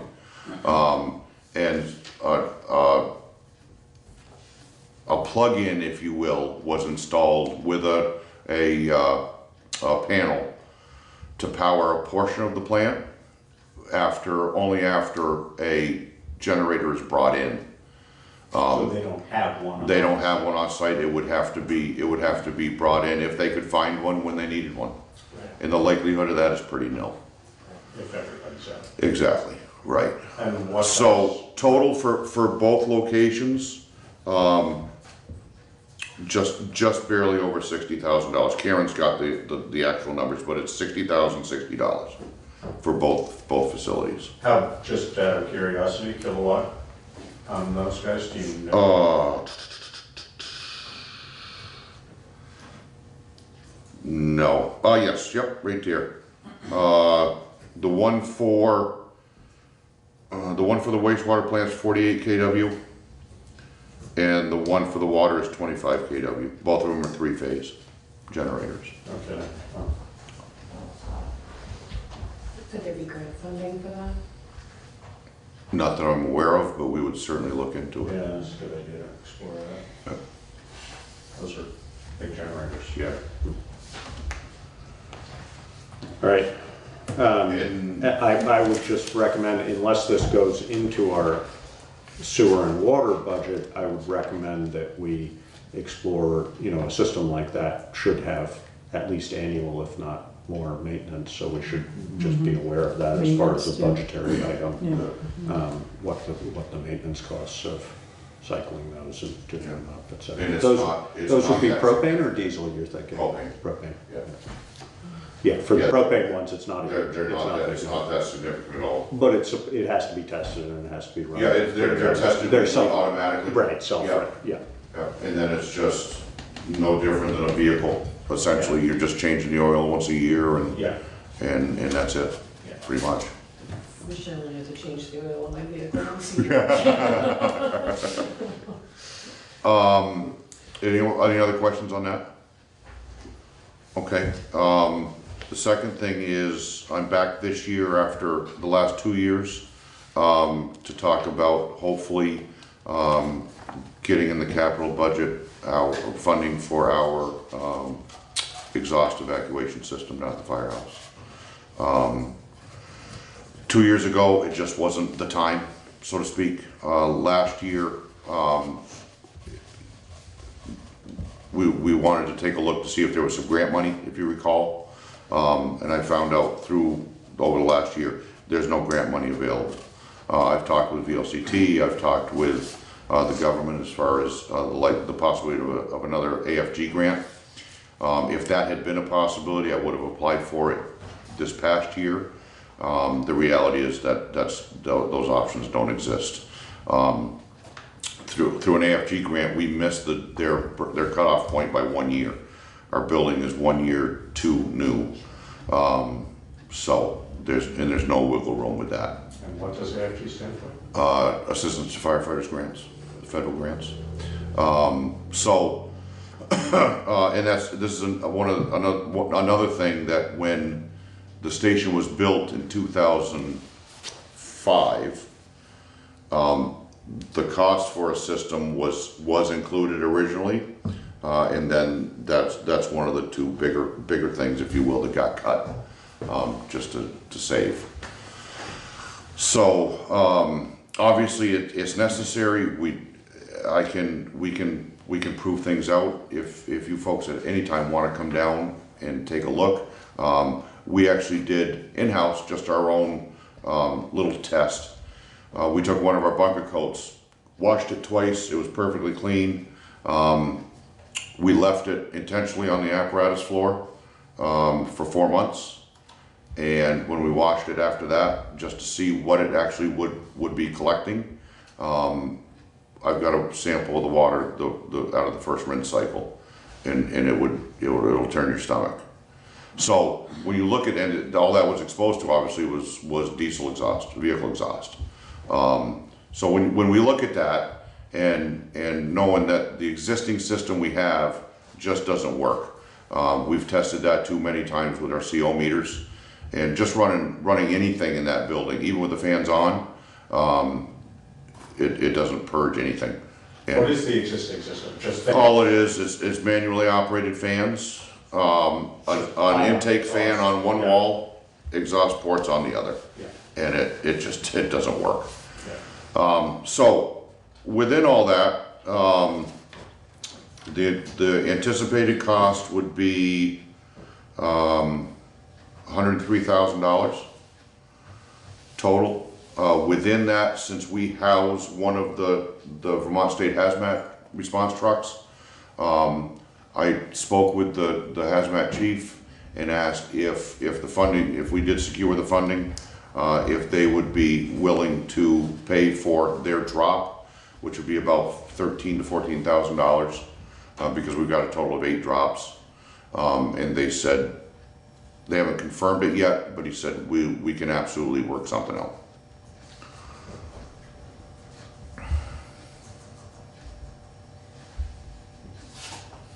The system that would like to put in, are there any other systems? Have you explored all the different systems Yes. that might work? And Yeah, we have. And- And this system is the most practical and really works the best. There are other systems, and what this system is that it's actually an exhaust fan piped to a series of ductwork. A series of rails are in place with hose drops that actually come down to the exhaust location on each truck. The trucks have sensors in them. All of that's included in this. When the vehicles are turned on, it automatically sends a signal to the fan turns on, the vehicle starts, it's already exhausting all the vehicle exhaust to the outside. There are filters in place, so it's filtered before it gets to the exterior. Shuts off automatically, so on and so forth. And you said 8 drops? 8 drops, yep. So 1 in the maintenance bay? One in the back bay, and then the other 7 are out in the front bays. Do the filters reduce the amount of carbon you're putting Yes. back? Nice. Yes. there'd be some maintenance on cleaning those too. Yes, Is that figured into this? we'll be able to do in-house. It's not a dramatic thing at all. Get it. And that cost is turnkey. Everything's installed and ready to go.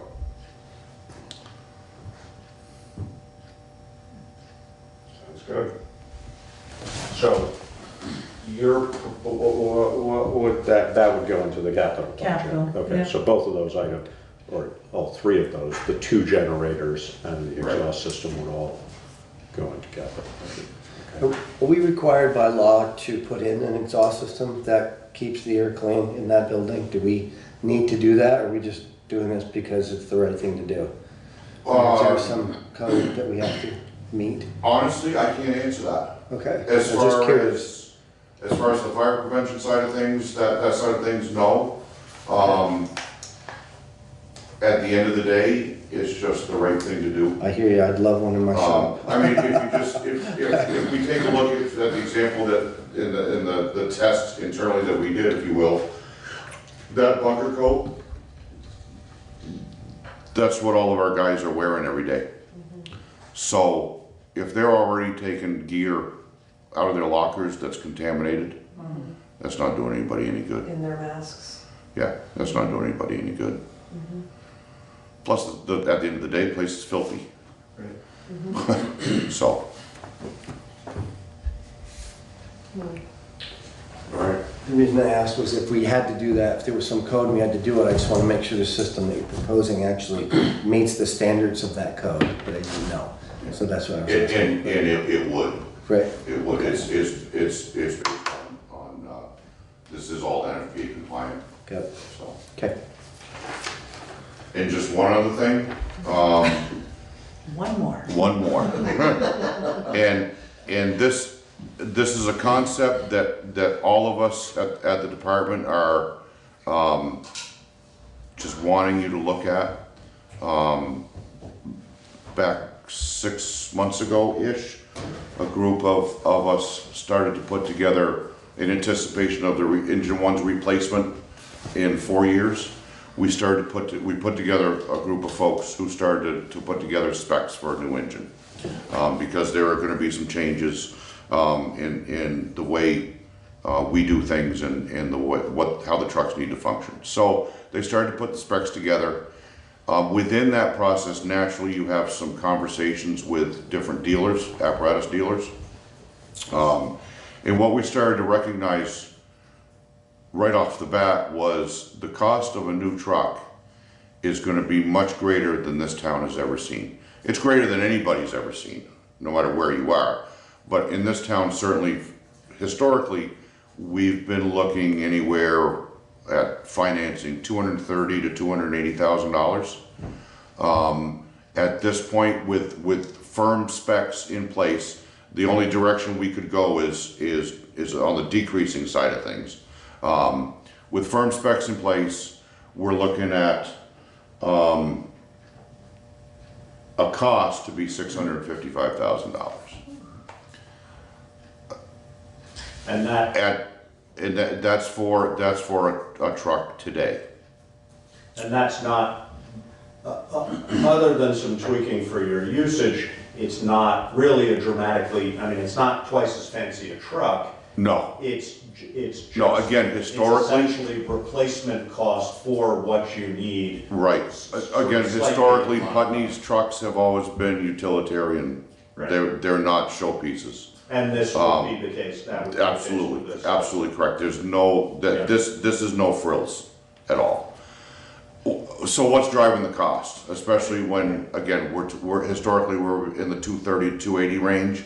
Sorry to interrupt. Historically, how long ago was the last time we purchased? Last truck was 2000. Last new truck was 2006, which is the truck that we will be replacing in 4 years. Due for the replacement in 4 years. Yeah. However, we did refurb engine 2 5 years ago. So that won't be due for replacement for another 15 years. So we started to think amongst ourselves, and the first thought was that there's no way, this is absolutely ridiculous. And then after we came back down a little bit and just started to think a little, we started to get some numbers for the purchase of our existing engine that this truck would replace at between $90,000 and $100,000, which our dealer would help us to get that. So, and after 2000, we're in 2019, we're coming in 20. After 21, that value that's still there in the truck is going to start to decrease dramatically. So our thought process is, would it be worth seriously considering replacing that engine early, with also the understanding that I didn't mention yet. Our goal is to build, would be, whether it's now or whether it's in 4 years, to build this truck heavy, just like we did with engine 2. Josh, you'll remember when that was purchased. That truck was, the truck was built heavy, so at 20 years we were able to take advantage of what that truck was and do a refurb on it and run it another 20 years with absolutely no hesitation at all whatsoever. That's going to be our goal with this truck as well. And as we've laid things out, when we replace engine 2 down the road, the goal is going to be the same thing with that. So whether we replace that truck now, early, take advantage of the value that we've got in the existing truck, or if we just say nope and put it off. So if we do that, if we put it off, at a minimum we're looking at a 3% per year increase in the cost. So when we finally get to that point, the cost would be at a minimum $760,000. So if we did things early, we would save a minimum of $105,000. And we'd have a better trade-in. Yes. Now, the other question, you and I already had this conversation, the other question I asked you then, and I'm just for the record, would we consider, if so, why or why not, refurbishing the existing engine that we have? The answer to that is no. The reason is when that engine was bought, and again, during the 2003 to 2006 time frame, there was a lot going on in town. We had the one wastewater plant upgrade. We were just coming off the water system. We were just coming off the fire station, the new fire station being built. And at the time, the select board, they knew we needed that new truck. And the library. And the library too, absolutely, yep. The select board at the time knew we needed to replace engine one, our old one. That had been put off for 5 or 6 years. And then there was just no more putting off. So we were collectively backed into a corner, and the select board said, you've got this much money. So at that time, instead of speccing the truck the way we typically had and would have and are now, we got a truck based on this limited amount of money. So the truck just won't stand a refurb. It's constructed way too light. The motor's way too small. It just wouldn't. It certainly would not be worth the money putting into it. That would be throwing money away.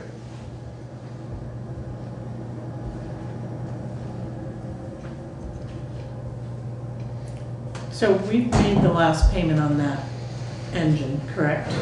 So the engine's paid for. The fire department building will be paid for in 2026. And remind me, Tom, I know this was also part of our conversation, but the time frame for doing this, would we need to be, in order for us to realize the maximum value on trade-in, would we need to be having this as an article this coming March? Or would we be looking out a year from then? Well, to gain the maximum, yes. Right. Yep. Has the dealer given you any idea how much less it would be if it was another year? As the market is right now, they've said we could do, they could just shy of guarantee us. They would be very comfortable in us realizing that amount of money for that truck for this coming year and the following. And you said again, based upon the market. And the market being what, if all of a sudden the market's flooded with those trucks, that kind of truck, type of truck, then the value's gonna drop dramatically. So they can't predict that. Right. How long would it take to build the new truck? Just shy of a year. Okay. And you've already done all the spec work. I mean, do you have basically as-built drawings? I mean, are you? No, we're not as-built. No. We had some initially, but we made some changes because the truck was too tall and too long. So we've made some changes. But again, we don't have those right now. No. And you said they would guarantee what, 90 or 100,000? Between 90 and 100. Between 90.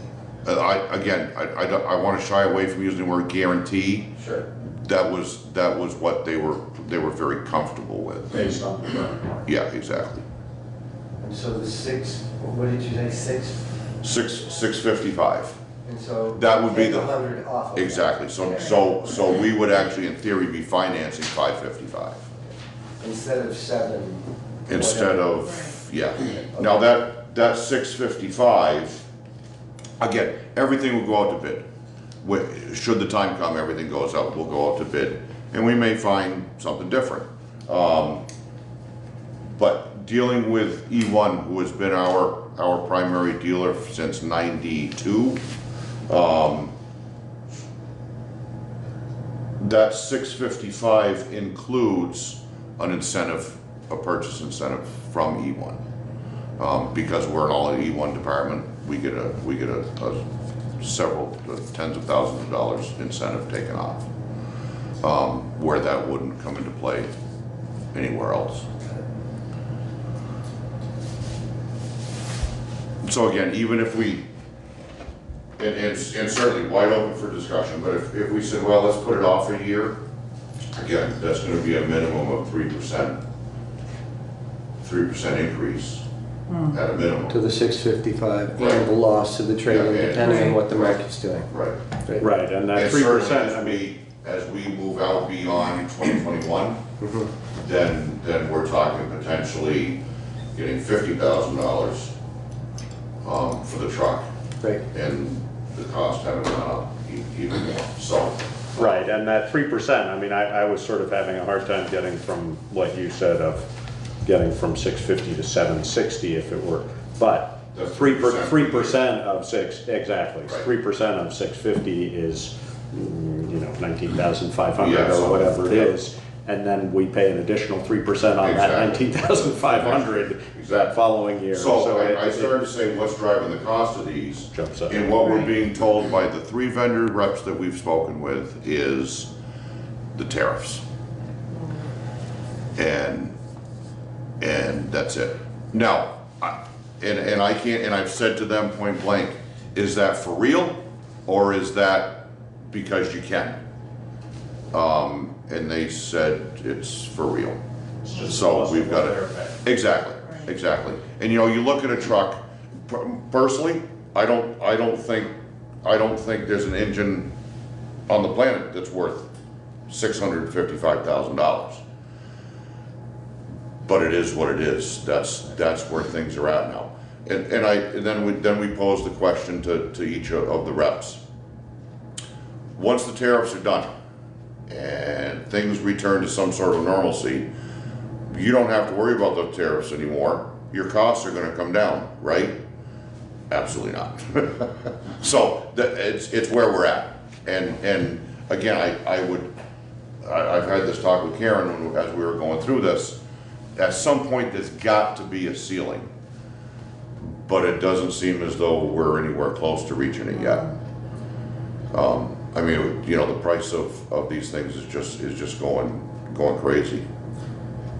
So, I'm not advocating for this at all, but if we were to say to you, as the select board did in 2005 or whatever it was, no, we don't want to spend $650,000, you have X amount to spend, what would X amount be in order for you to have a truck in there that wasn't what you wanted, but we could have a truck in there? I mean, for $450,000, could we get a light duty truck or not? Again, we've already proven it, and I understand exactly what you're saying. I get it. Strictly a hypothetical. Yeah. At the end of the day, not only have we proven it over the last, since 2006 with this truck. Yeah. We had proven it several times in the past as well, the department had. To cheap things out, same thing with the highway department. Yeah. To cheap things out, it's attractive and it might be good on the front end. What do you pay for it? On the back end, Yeah. it doesn't do anybody any good and it's junk. Yeah. So how much is this truck, this one, that wasn't the truck you wanted, the one you're using now, cost in excess during this period of time compared to the one you would have liked to have had in maintenance and repairs? And how is it? Is it not served you? Is it broken all the time? How is it that you can prove that out? That my truck isn't worth buying right up front?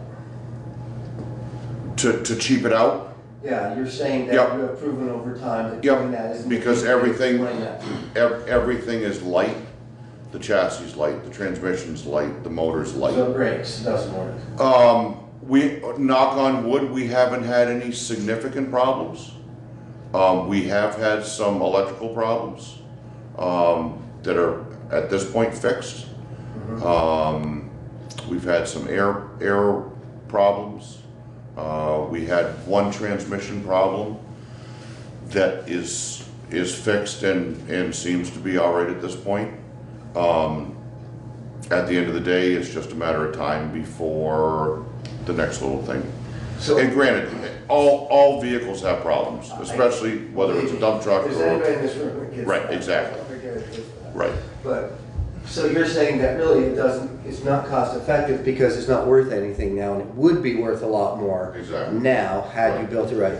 But it's not that it's not working, and it's not that it's breaking all the time. Right. Okay. And at this point, if we had built the truck the way we would have, at this point, we wouldn't be talking about a new truck. We'd be talking about a refurb.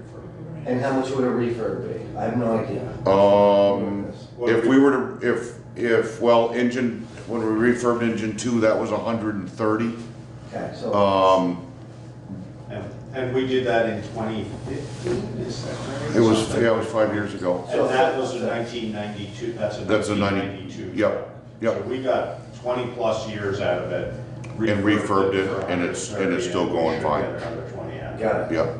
So that could be happening now had we not. Exactly, and now. In 2000.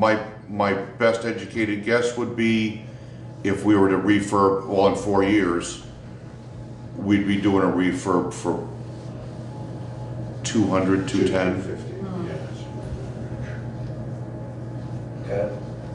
But again, that truck, because, and again, hindsight, it is what it is, and the reasons were what they were. But at the end of the day, because that truck was built the way it was, it got us through. But to invest that kind of money into refurbing it, it just it doesn't make sense. So basically, I think I'm hearing you saying if it was the truck that you wanted it to be at this point, we could double its life for a fifth of the expense that we're going to spend to buy the new one. And again, the intent would be whether a new engine comes into play this year or in 4 years, the intent will be to have that truck built heavy so that in 20 years it's refurbed and it goes another 20-ish. And that question I asked about, what could you get one for kind of thing, if it was $450, I would guess if the reality is that one of the largest driving factors is raw material, i.e. things that have a tariff on them. Right, exactly. That base cost is already that much higher anyway. Right, yeah. For the non-vehicular savvy people in the room, when you're talking light and heavy, I assume that means like the quality of the materials? Yeah, I mean, essentially, what's a good way to think of it? How much abuse they can take. So when your frame rails are lighter, your axles are lighter, your transmission's lighter, the motor's lighter, all those things get lightened up, which saves a considerable amount of money on the front end. But at the end of the day, they get beat. Piecing it out. Yeah. And then when you're piecing it out, it's also out of duty pretty regularly. Right. Because of that. Yeah. I would say sort of a reasonable layman's comparison probably would be if you needed an F-350, which is a heavy-duty Ford pickup truck, and you purchased a 150 and used it like you would use a 350. I mean, they're different vehicles, but it's sort of a similar comparison that if you're trying to work it like that heavier vehicle, the lighter vehicle will probably do it for a period of time, but at the end of a period of time, it's going to be beat and not worth much because you've overworked it. Makes sense. I have a question. So people trade these in, so they're out there available to buy. Are there any used heavy-duty fire trucks that we could buy? Very likely not. The departments that build their trucks intentionally spec their trucks heavy. They run them until they can't run anymore. So you're only going to buy light trucks? Right. Right. And then the other side of it too, to be absolutely honest, is like with this truck now, we're making it work as far as equipment we're carrying, hose lines that we're carrying, but it certainly isn't anywhere near where it should be in order to allow us to be as efficient as we can be. And certainly in today's world of running with very, very few numbers of people, we need to be as efficient as we can be in everything. So even though we're making it work and so on and so forth, if we were to buy a used truck, a used engine, then we wouldn't have on it very likely what we need. So you probably have to rebuild it. What's that? Well, yeah, you'd have to, right. And you'd have to respec it, and the cost of that would be added to buying it, Right. and then you'd end up with a used truck. Right. Better. Yeah. Again, if you could find one that's Right. so that we're comparing apples to apples. Right. And I think, correct me if I'm wrong, but we have purchased used trucks. in the past, I mean, for example, our ladder truck, ladder, yeah. we bought Yeah. used, but, you know, as engine one, it's our primary first engine out the door. It's the one that's gonna get the usage. One of the it's first one we things that really the group depend of folks on. did when we got together was look at our trucks and say, let's be realistic about things with them, and what are we actually gonna do? And the reality is what we all came up with, and it makes a great deal of sense, is our 2 engines, those are gonna be replaced new, refurb at 20 and replace at 40. Right. The tanker, we're gonna run that into the ground. Right. There's no reason to do anything with that. It works fine, we're keeping it going. And it's not like it's going out all the time. When it does go out, it does its job, and we bring it back. And in the ladder, same thing. We will never, the town of Putney, unless something dramatic happens, I hope it never does, and the insurance company buys us a new one, this town will never have a brand new ladder. I mean, We just don't use it enough to make it practical to look at that. right. Can this town justify having an aerial? Absolutely. Does it have to be a new one? No. So, like when we bought this one, when our previous one failed its inspection and test, this one cost us $20,000. Right. So, and it's fine. It's fine for what we need and what we do. Absolutely. And then the smaller vehicles, those are just as we need them, because they're relatively expensive. It's expensive, especially buying them off state bid. And I think did we buy that ladder through Desorcy also? We did, didn't we? No, that was through Minuteman Fire Apparatus. And there was a connection because of somebody who was on the department. Correct, yep. Yep. We got a good deal on it. Absolutely, there were a lot of favors done for us that we had no idea about until after the fact. So, yeah, if, to put it into comparison with what we were seeing in the periodicals at that time, the same exact identical truck. We're advertised anywhere $160,000, $180,000. And again, there were some huge favors done on our behalf behind the scenes that we didn't know about until after the fact, that allowed us to get it for what we did. So again, just to throw it on the table, see. I would say, Tom, it's probably worth your time to do a little bit of, and this will probably be working with Karen, to do a little bit of number crunching, to think about whether we should be even looking at it this coming March, or whether we should be thinking a year out. And you know, what the numbers, I know it would be a certain amount of speculation. You know, the other question is, I mean, my feeling would be, if nothing else, we should probably be talking about this at town meeting this year, preparing people for the fact that they're going to be looking at a number like that a year down the road. But even with that 3% in a year, you've gone from 650 to 675. So, you know, it would be worth having that conversation, just to think about whether we should. Well, I think I'm coming back on the 11th, is that right? Of December? Yeah, because you're gone on the 4th. Yeah, okay. So Well, we the can. 11th's tentative right now. Okay. The 18th's are regular. Okay, all right. So yeah, either way, Yep. however it works out, we can have a little bit more information on it. Good. Thank you, Tom. Thank you. Thanks, Tom. Okay. Bye, All right. Maria. Thanks, Maria. Thank you See for ya. coming in. All right, that was quick and easy, so let's. Time's up. Yeah, Alyssa's is gonna fall asleep over there pretty soon. All right, so thank goodness the highway department head isn't here, otherwise we could make the next one last as long. Highway department draft budget discussion. So in front of you is the budget draft. I don't have a whole lot to say about it right now. We won't be going after any structures grant. And so we're not looking at any big projects for 21. And is there a reason for that?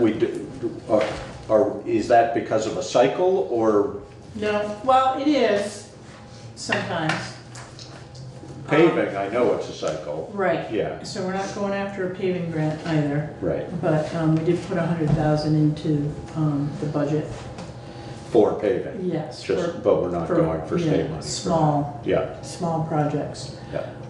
But structures grant, there is a cycle, but we're encouraged to apply, because if a town's not ready, they'll go to another town. Right, yeah. So, but Brian has a lot to do, and he's expressed, and I've asked him more than once. Take a year off. He wants to take a year off, get caught up with some projects, and with all the ditching that's going on too. So we have a grants and aid award already that he needs to do within a year. And he's looking at Holland Hill for that. But And that's primarily purchase of material, correct? yeah, that and doing the actual labor, ditching. But the grant is for labor also? I thought the grant was just for material. Well, we can do in-kind. Right, so that's So- where it comes in for us. So he's gonna utilize that grant for Yeah. the materials Yeah, and whatever else. because we maximize, if we do our Yes. in-kind in labor, we maximize the amount of material we can purchase Correct. through the grant. Correct. So the only thing I want to comment on this budget is medical insurance, and it's going to be across the board. The general fund is going to be impacted as well as the library. Medical insurances have gone up, and what else did I want to say about that?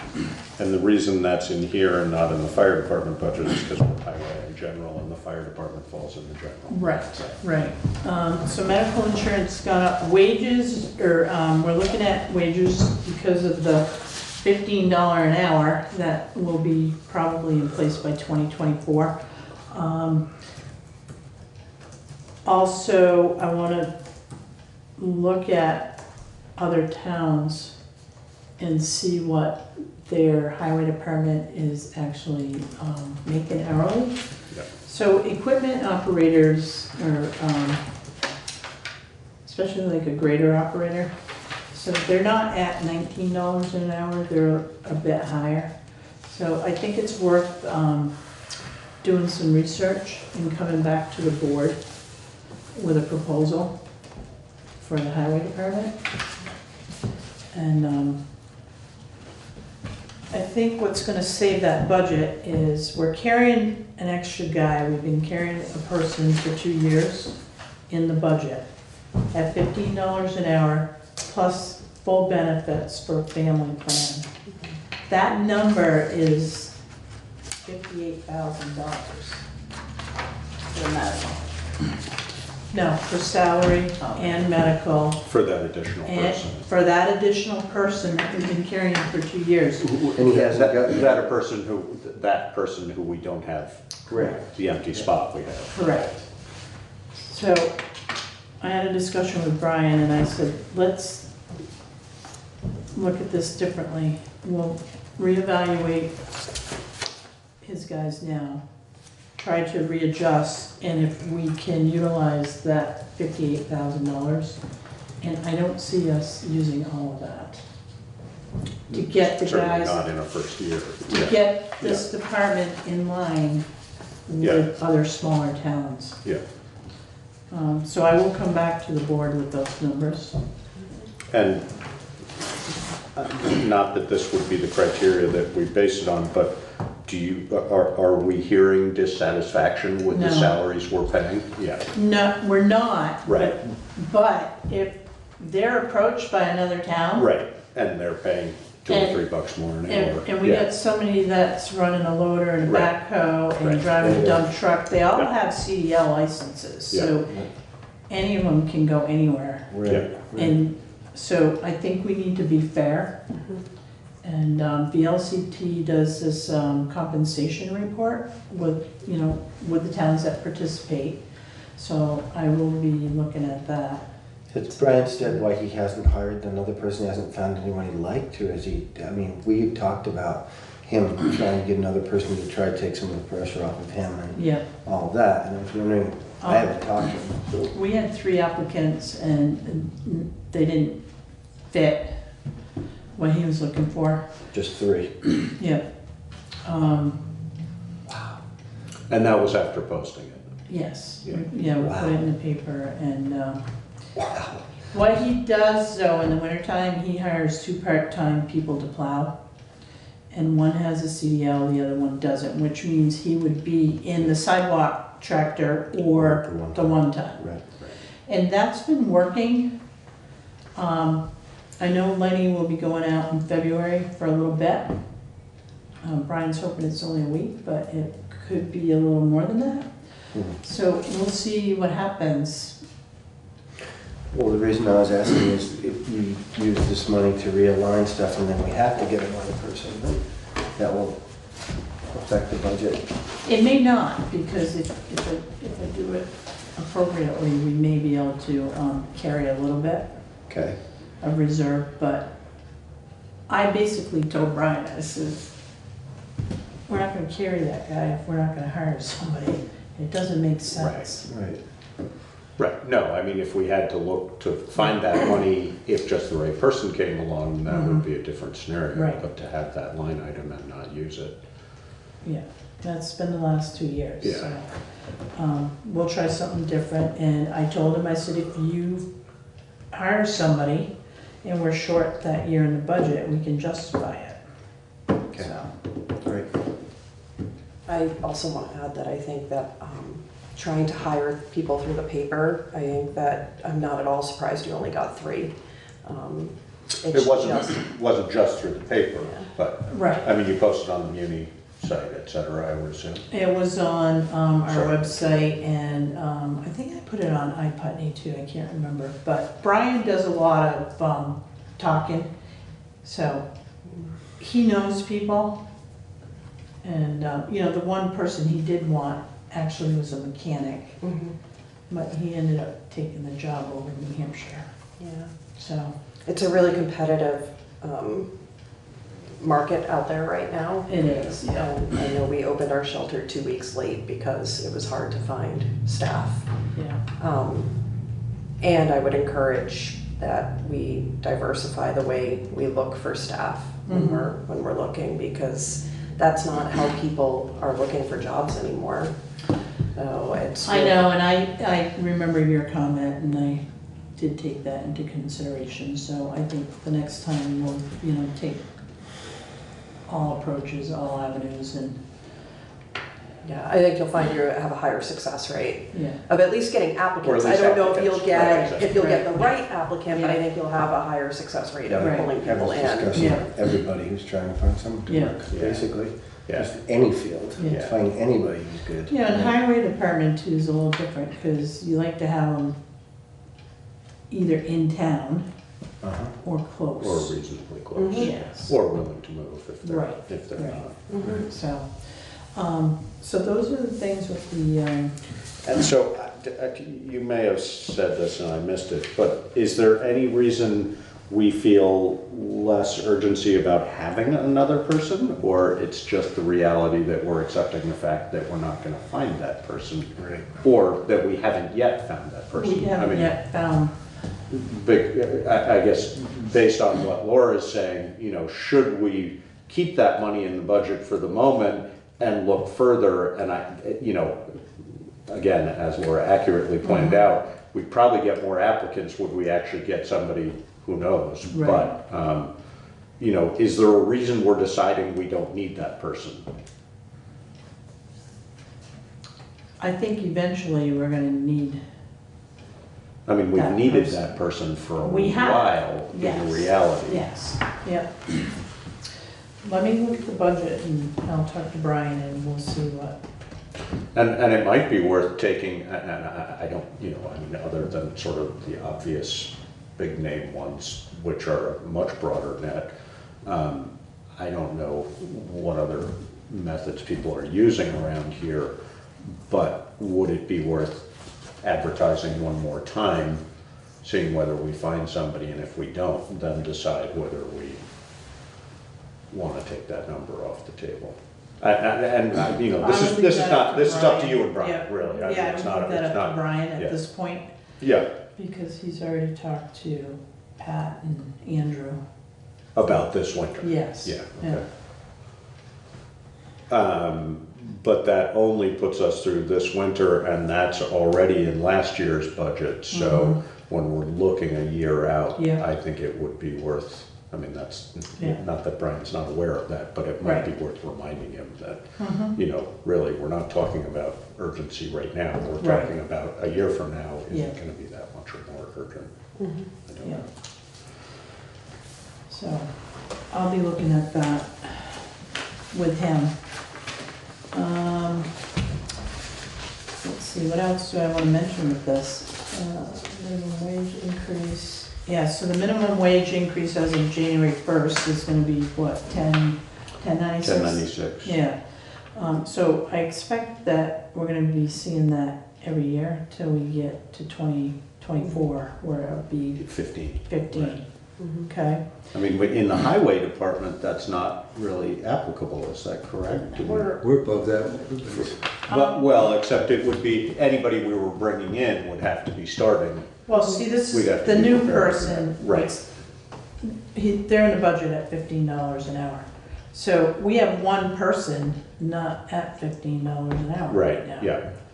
So this is my goal, is to make sure these guys Or at least at that. at a Yeah. reasonable rate. Yeah, yeah, So yeah. come 2024, Right. they're not looking at some guy that just got hired and, you He's know. making the same amount. Or girl. Person. Yeah, person. Exactly, Person, yeah. you know? Right, no, it And, makes perfect sense. And this is gonna be gradual too, I mean, it's just not gonna be like, you know. We're so close though with having everybody at or over 15. We're not far off with. I just said one person. Yeah, but the one yeah, person, that's what I yeah. meant, but even he is very close in his hourly wage. He is very close, Yeah. and then we have another guy that's barely over. Well, he's over by probably like $1, but, But again, when you introduce new people at that base Right. wage. The whole scale moves up. Yeah. That's what you're It trying to changes, say. exactly. That makes sense. Yeah. you have to be fair. Yeah. Right. I mean, because the And guys have as been we- on the and- department for a long time. And this is the other point I wanna make, is if we wanna keep those guys, We we need- gotta be fair. Right, no. no, and you know, that's part of the reason I was Preaching to the asking. choir here. Yeah. Yeah, no, I mean, that's part of the reason I was asking whether we were hearing about it, because if it were, Yeah. you know, and again, Yeah. not that that's the criteria for Yeah. changing it, I absolutely am Yeah. in favor of changing it regardless, but if No. we were, No. we might have to think about it. All the performance evaluations were good. There was, I didn't hear any complaints. And, another reason why we do them every year, you know, so we can evaluate, Right, you know, their performance and adjust accordingly. yeah. So as you look into comparing other towns and how employees are being, road crew employees are being paid, would it be an increase sort of proportionally across the board, or in relative to the person's skill and value to the town? And how do we look at that? Yeah, that's what we're gonna be looking at. Okay. I mean, that's what we do now. Right, Yeah. so if things were structured in a way that felt relatively appropriate, and then this happens, then the whole scale goes up by the percentage that seems appropriate? Or Right. would we look at each person again? Well, I think we're gonna be looking at each person every year. Yeah. Okay, all right. You know, and it No, depends, you know, are they all, you know, doing equal? They're not. Right. They're not. They're not. That's what we talked about before. Right. No, and I mean, you know, as we talked about, I think we had that, in the context of that conversation we had before, we used a mechanic as an example. Right. You know, I mean, Right. and there's also personal choice amongst the people who are employees in town. Correct. Whether they Correct. want to make that decision to be that Become more more aggressive valuable. about pursuing Right. a higher wage or not. Right. Yeah, You know, if somebody doesn't, we should still be compensating them appropriately for what they're doing. But if they're Exactly. choosing not to be, you know, a grader operator or a backhoe operator or whatever, right. then that keeps their wage at Yeah. a certain level, so. Yeah. The other thing too is, with the increase, at that point, we shouldn't have somebody that says, well, I don't want to operate that piece of equipment. Right. Everybody in the department should be, well, yeah, yes, I think that's true. I mean, I think inevitably you will find sometimes, you know, and we have an example of this, of somebody who, even if they could do that, says, you know, I'm just not really interested. And, you know, we always need somebody who's the person who's gonna drive the truck, and that's really what they're gonna do. Well, take They the need to be grader, able to do plowing, you know, but, yeah, so the grader operator, Right. you know, needs so many hours, Right. like 2,000 to 3,000 hours, you know, to be. just to be competent. Right, right. Yeah. So you don't wanna stick 3 different guys in that Right. grader. Yeah, You wanna focus on one person right, who's willing to learn it, and you get him proficient. or her, Or in her. our case, Yeah. yeah. Yeah. And to benefit the town, though, wouldn't it be wonderful if we had more than one? I mean, it would be really Absolutely. good. No, I mean, Yeah, it would do have a be in backup. case something Yeah, happens. to yeah, them. We do have a Yeah. backup, Yeah. you know. so- No, and I think that, I think that's more important with a less specialized piece of equipment, the grader probably being our single most specialized, but Right. for example, with the backhoe or the excavator or something Or the like loader, that, yeah. having, you know, being Yeah. able to Multiple swap, guys. and we do to a certain extent, Yeah. but more is better. Right. Because then it doesn't limit who you can send to do what job, it also doesn't say, oh, we can't run the backhoe today because our only Right. operator Right. is in the grader. Right. So, Absolutely, Yeah. how I feel about it. Yeah, You and should the be able to do excavator whatever you too need is a whenever you need to. specialized machine, not everybody. right, runs but that not, one. not, again, not so Right. much as the, I mean, the grader is really sort of unique in that Yeah. sense, but all of them, you know, it takes a long time to get good in those machines. Yes. It takes a lot of hours, Yeah. and it's just straight up hours, so. So in this budget, you're gonna see the gravel pit operating I expenses. noticed that. You're also, Shocking. you're also gonna see, the loan payment for the gravel pit. Alyssa and I are gonna verify our debt service list, which you have a copy, so I would encourage you to look through that in your spare time. Just to get a sense, because those numbers do plug into the budgets. I did reduce one of the line items for, Sorry, just while we were on gravel pit, this is not a surprise to us. no, It's, right, it's just a reality. So the- But essentially, we're paying operation of the gravel pit instead of purchasing material. right. So, So yeah. in that, and I don't know if there's a note there, but Crushing 16,000, blasting reserve 18,000. Yeah. So that's what that 34 is coming from. so that Yeah. 18,000 is per year for the next 5 years when we Right. go to blast. And then we'll blast, and then, Yes. and then we restart, so Right. that's a reserve fund. It's a for that. reserve fund, correct. Yeah, And then the crushing is in there. The only thing I need to check on is like permitting, because I might have to add that.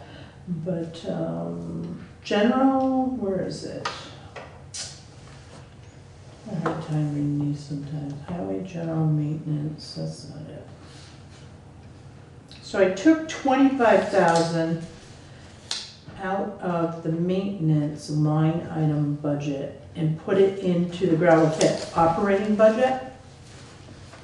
sorry, say that again, you took, I took 25,000 yeah, out of the Okay. general maintenance budget line. Where is it? Top See of where it page- says or not materials? top of the bottom of page 2, yeah. Yep, so under materials, Oh, yeah.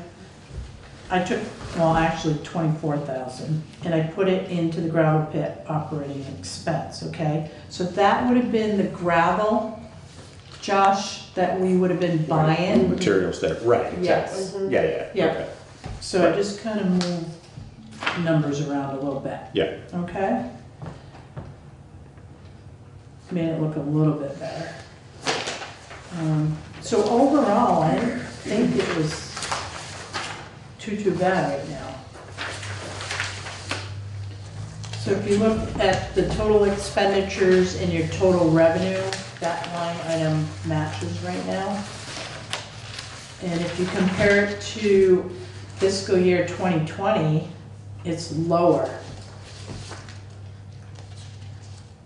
How do we pull that off? You know why? Because we didn't get no structures grants, so none of that money is in this budget. Doesn't show up. Okay. Doesn't show the expense, Uh-huh, and it doesn't show the revenue, uh-huh, and the paving, same thing there. okay, Okay? yeah.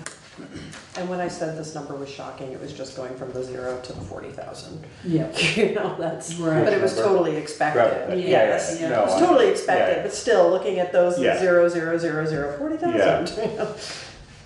No, and as Karen was just explaining, the majority of that is offset Yeah, by grant. yeah, by savings. yeah. right? And, you know, as was obviously part of the plan, Mhm. over the long haul, that number will look less shocking all the Yes. time. Yeah. One other item I should throw out on the table, so you're not shocked by it. On page 5, under equipment purchase, like halfway down the page. Yeah. Yep. So for 2021, we have in the budget 190,000 for a 10-wheeler dump truck. Yeah. So Brian is looking to trade the 2010 Mack in for a 10-wheeler.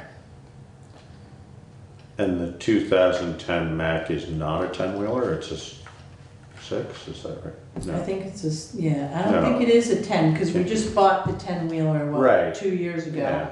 So I think it's a regular dump truck. Yeah. And what did he tell me? I think he told me maybe 25,000 for trade-in on that. So he's working the numbers with the dealer.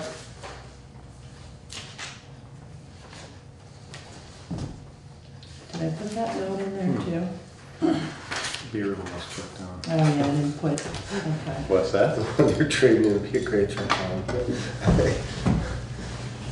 If you weren't a municipality. What's that? If you weren't a Right. municipality, I was yeah. just thinking personally for a second. So Really replaced mine. those are my notes on Brian's budget. He couldn't make it tonight. Initially, he had planned earlier in the week, but he just couldn't pull it off. All right. So I would suggest that you read this too, and if you have questions, Yeah. it's not finalized. Yeah. So our next item is social agency appropriation requests. And I'm going to suggest, in the interest of not spending a huge amount of time on this right now, I mean, as much time as you feel necessary, Karen, to explain, but there's a lot here to digest, so I think we should all just plan on taking this home, spending some time with it. Yes, and, yeah. and then having a perhaps more meaningful discussion about it. Yeah, and we don't have to make any decisions on that until Exactly, yeah. when we finalize the budget.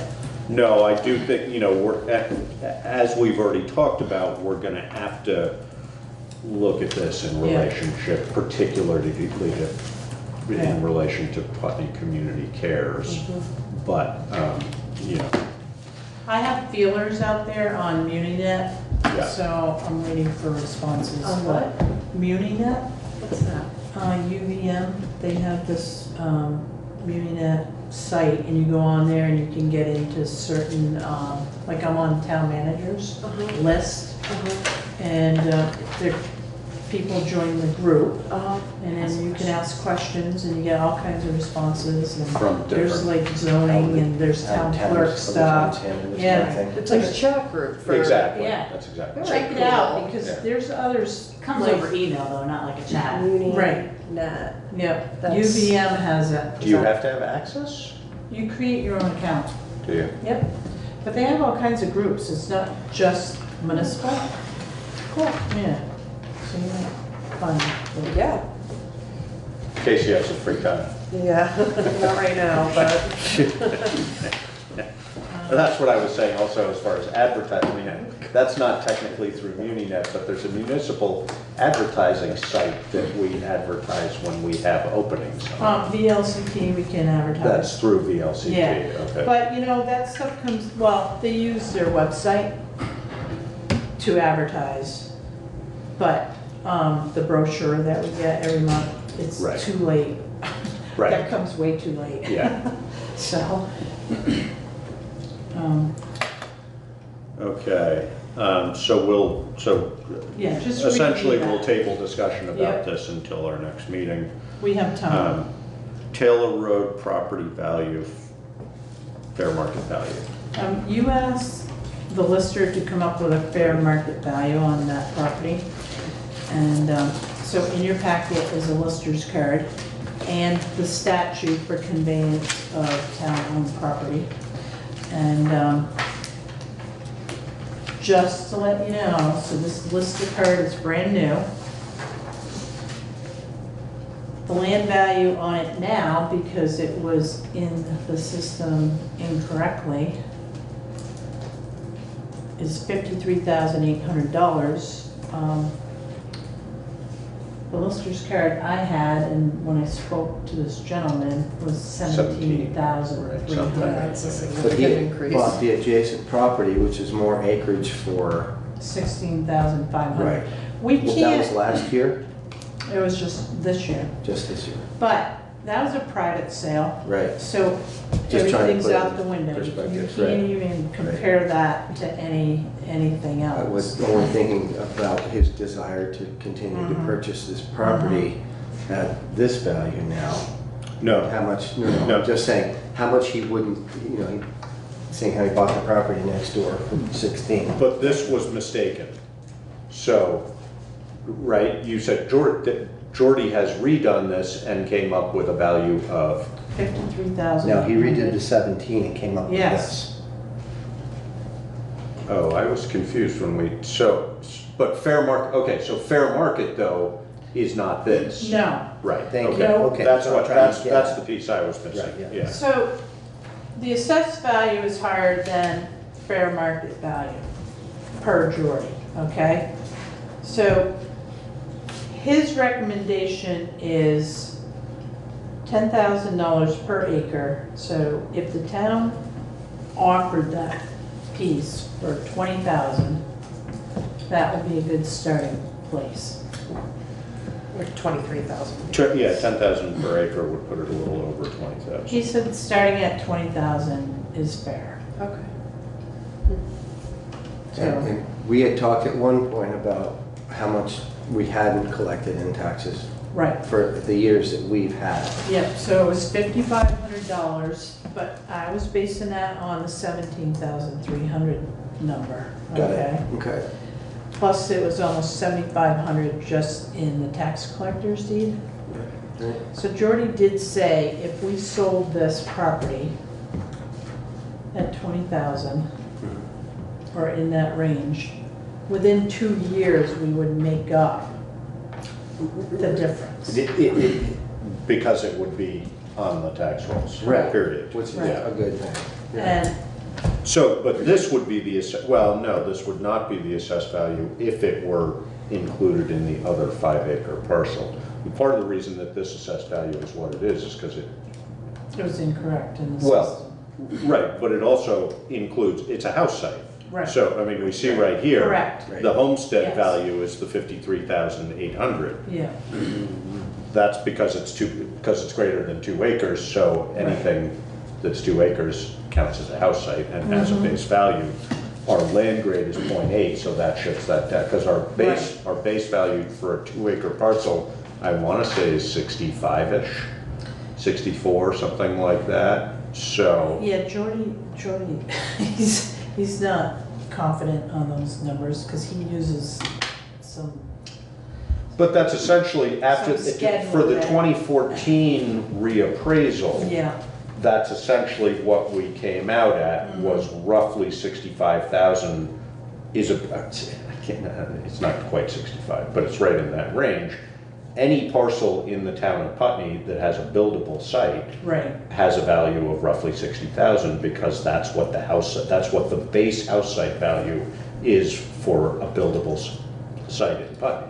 Then you apply the land grade to Right. it, exactly, and you come up with that. So if he buys this property and he owns the property next door and he annexes them, it all becomes, both of those properties together become one house site. Correct. Which makes this much less. Exactly. That's the idea. That's, right? well, that's what, and that was the question I was asking previously about the value of 17, and I still have the same question. I mean, if this is our assessed value and we sell it for 20, he can turn around and sell it for this, because it's what it's worth. If you can get it. Exactly. Fair market That's- value yeah. is different, and Right. Jordy came up with comparables, Yep. but we don't base our assessments on fair market value. So, I mean, I know it's not that simple, Right, right. but essentially we don't. We assess them based on the acreage and then a grade applied to it, et cetera. Right. But the taxable value of that is 53.8 because it's a buildable site. Correct. Right. And that's exactly what Jordy said, because you can develop that property. Right. But it's really, even if he did buy it for 20 and get on the tax and then sold it to someone as a building site for 53 and they built a house, that's still taxes coming into us and Right. at a Yes. high rate. So Yeah, that's yeah, not, Right. none of those things are bad for us. Well, what's bad Except for for us that we is wouldn't that get we this did, back. exactly. And So we have to decide what the risk versus the benefit. But Jordy based his recommendation of 20, I think, on comparables, didn't he? Yes, we had He took sort of three. a real estate appraisal approach as opposed to Yeah. a lister's assessment approach. Right, we had Right. three. Three sales, comparable sales. Just land. Yeah, And, one was like 8 acres, which another one somebody bought, it was worth like 50,000, they bought it for 100,000, so you can't even look at that one, you gotta Right. throw that one out the window. And then there was another one that was like an acre or something, so, I mean, we looked at them, and that's what he recommends. Are we trying to That's what decide on what he's- to do on this yeah. tonight, or are we still just talking about it? well, I guess my question would be, okay, so what, I haven't read this yet. What did you learn from 30 this, days. if anything? So Okay, 30 days for town. We have to post it. Got it. Yep, We don't have to notify abutters, we've already notified the abutters twice. right? So at this point, if we notice it to the public in the paper and do our due diligence according to the statute, and nobody comes forward, then, we already know we have 2 people interested in the property.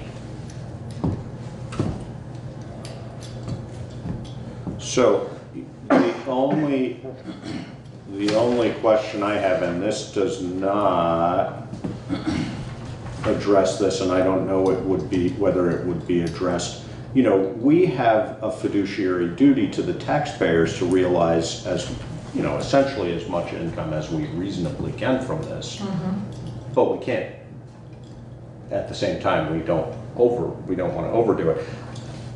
I guess, do we have any sort of a duty, either statutorily or ethically, to have an outside appraiser appraise it? And I think the answer is no, but I just want to make sure, based on what the conversation we've been having, if Jordy had said, you should sell it for 2,000, and we just take that recommendation, what's that based on? And are we being responsible to the taxpayers by not realizing more? And I know Jordy's not doing that, and I think 20,000 is probably in the ballpark. But if it's a $53,000 property and we're only selling it for 20, is that responsible on our part? And I'm gonna have to talk to Larry, yeah. because, As opposed, is it responsible on our part to not sell it and get it back on the tax roll? Absolutely. And where No, do and we land? and I'm definitely not arguing for that. I'm just saying. No, I don't think you are. Just we being have a devil's duty. advocate here. And again, that example. I mean, if Jordy said, if you sell it for 40, then we're getting closer to this, and that's, because the conflict I have with this is the fact that this also affects our CLA. I mean, if we sell this for $20,000, that shifts, I mean, I know it's a teeny number and it would not in all reality affect our CLA much, but it does because the CLA is based on what properties actually sell for in relative to our assessed values. So this would, I mean, for example, if this were the thing that pushed us over the edge and our CLA went from 91 to 89 and that forced us to have a townwide reappraisal, that would be unfortunate. So I don't want to hold this up any more than I have to. I just think we have to, I don't know what we're supposed to do with this and how we're supposed to determine that value. I totally trust Jordy. I'm guessing he's right, but I think we really need to do our due diligence before we choose a price. All right, I'll talk to Larry and get some direction. Okay, because if you base sales in town in general, I mean, the whole concept of the CLA is to keep it that they stay roughly within a few percent of what they actually sell for. So, we're selling this for 40% of the assessed value. Not 85 or 90%. Exactly, which is in theory what it should be. Does it always work out that way? No. And the example you gave of having one that was 50,000 and sold for 100, that totally skews the CLA too. It's different. It takes 10 different sales in order to actually have an effect on the CLA because these are such small numbers compared to the grand list. But the concept is that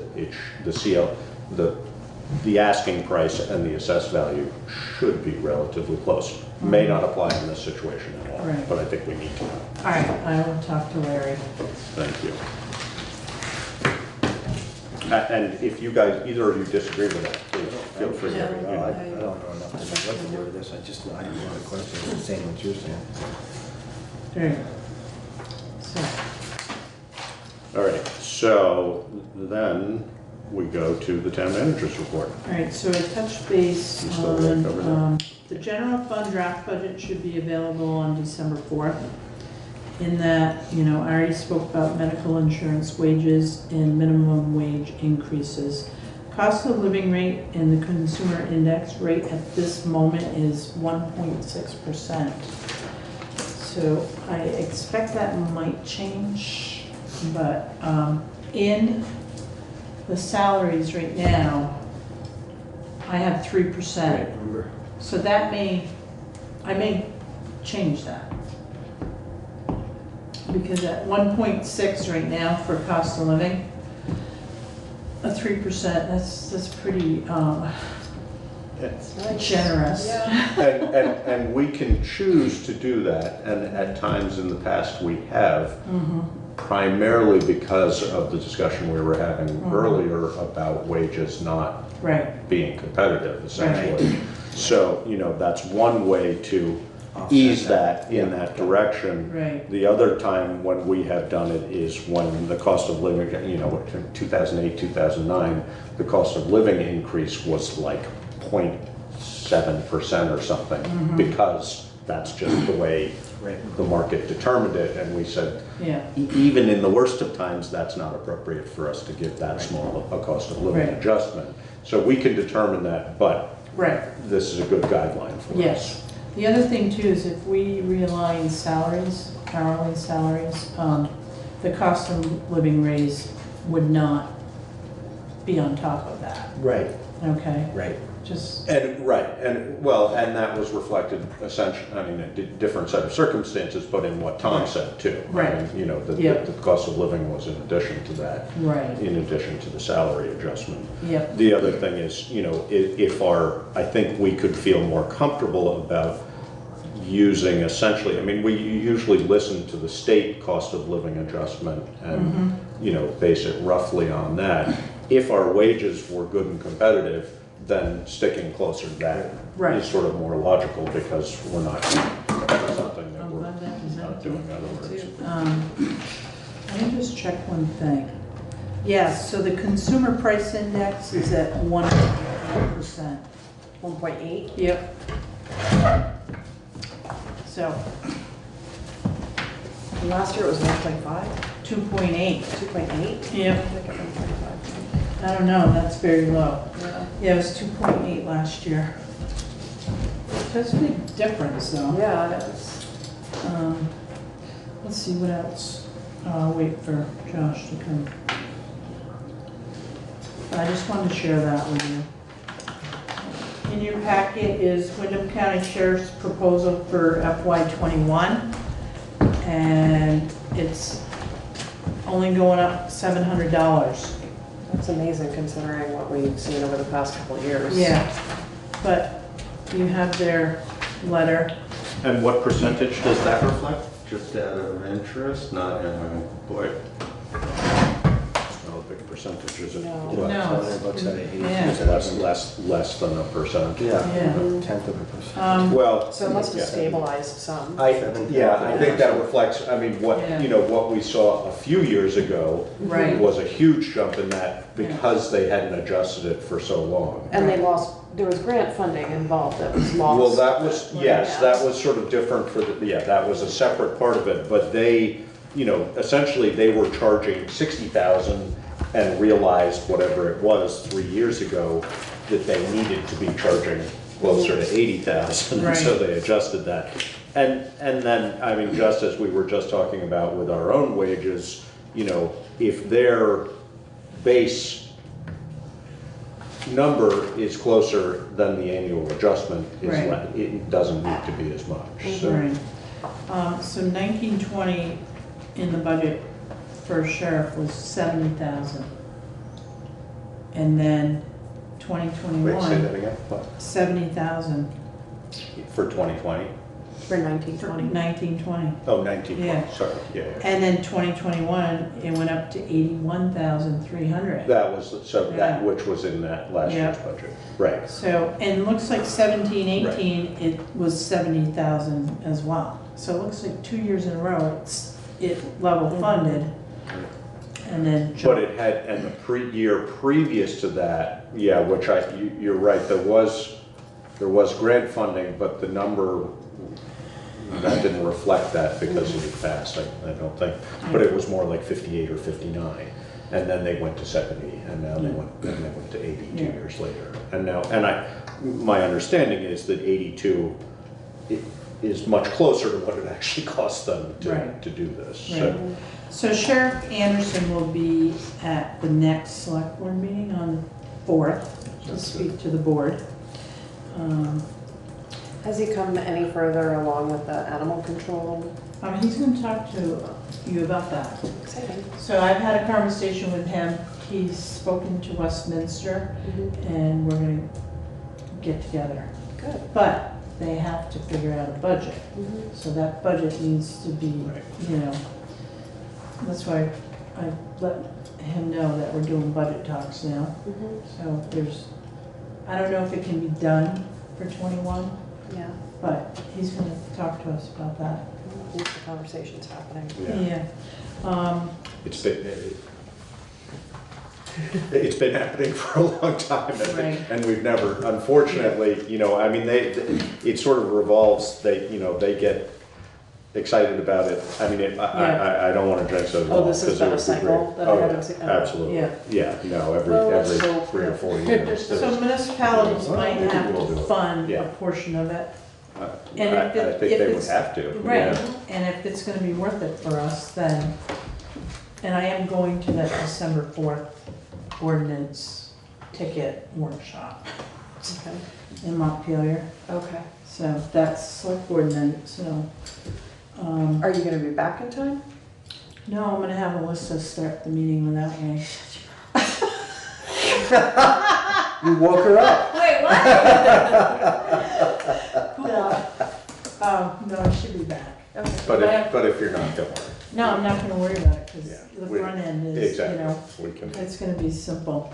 I'm waiting for numbers for the general fund budget at this point. They're not all in.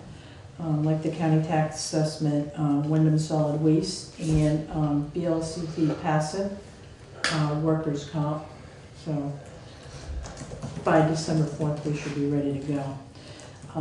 Landmark College, we have a billing issue that I want you to be aware of. So there's a class project for sustainability, and they were going around to all the buildings and looking at the water All of meters. their buildings. All of their buildings. Yes. Which are metered individually? Do you know? For the most part. Yeah. But I gotta confirm that. That's a project that we'll be doing with Joe. So since 2015, they, in the past, were billed for flat rate water and sewer, okay? Based on the ERUs. And that's another thing I wanna look at, because I don't know if that's accurate. But, I think it was based on the ERUs though, wasn't it? Or is based on the ERUs for them? well, it used to be. So. So now they've gone to But if they metered, metered, right. metered water. Right. And what had happened when the meter got installed, I guess in 2015, this is Chumley A and Chumley B building, okay? Both buildings are the same size. And one meter was reading 100s, Chumley A, Yeah. but was It's being reading billed 1000s. 1000s, Yeah. okay? And then Chumley B is reading 1000s and it's being billed at 1000. So when the class project was happening and Kyle got the spreadsheet, he's like, wait a minute. He goes, these two buildings are the same size. Why is this one using more water? 10 times more water. Yeah. So it appears And did bank error in our favor or their favor? I can't prove it right now, but it appears it might have been a data entry error here. So an entry that says they were using more than they actually were, or they were using less than they they actually were. Right, so we were billing them for more units. than they were actually Yeah, using. so instead of hundreds, we were billing them at thousands because the meter was reading 100. It reads in So gallons. I don't know if the meter Yes. was put in incorrectly, because I haven't gotten a hold of the EJ Prescott rep, Right. and they must have paperwork. Well, I think it's just a setting on the meter as to which it reads. I It don't is a remember. setting, and it's a computer that you Right. have to go in And and adjust change it, it, right. okay? So, I'm not blaming anybody, I'm not pointing any fingers, but I think somebody should be accountable for it. And, when the meter was put in. So 4 years back, missed billing, and, yeah. And for not once, but for 4 years. The Yes. duration of 4 years. Yeah, so quarterly billing for the last 4 years. We've been billing them perhaps for 10 times as Yeah. much water as they were using. Yeah. There is precedent for this in town. We've had this exact situation occur, actually, right here. Well, when I came on board, Chip had mentioned, he goes, one of the projects we need to do is to make sure the meters are reading Yeah. to what we're billing. Yeah.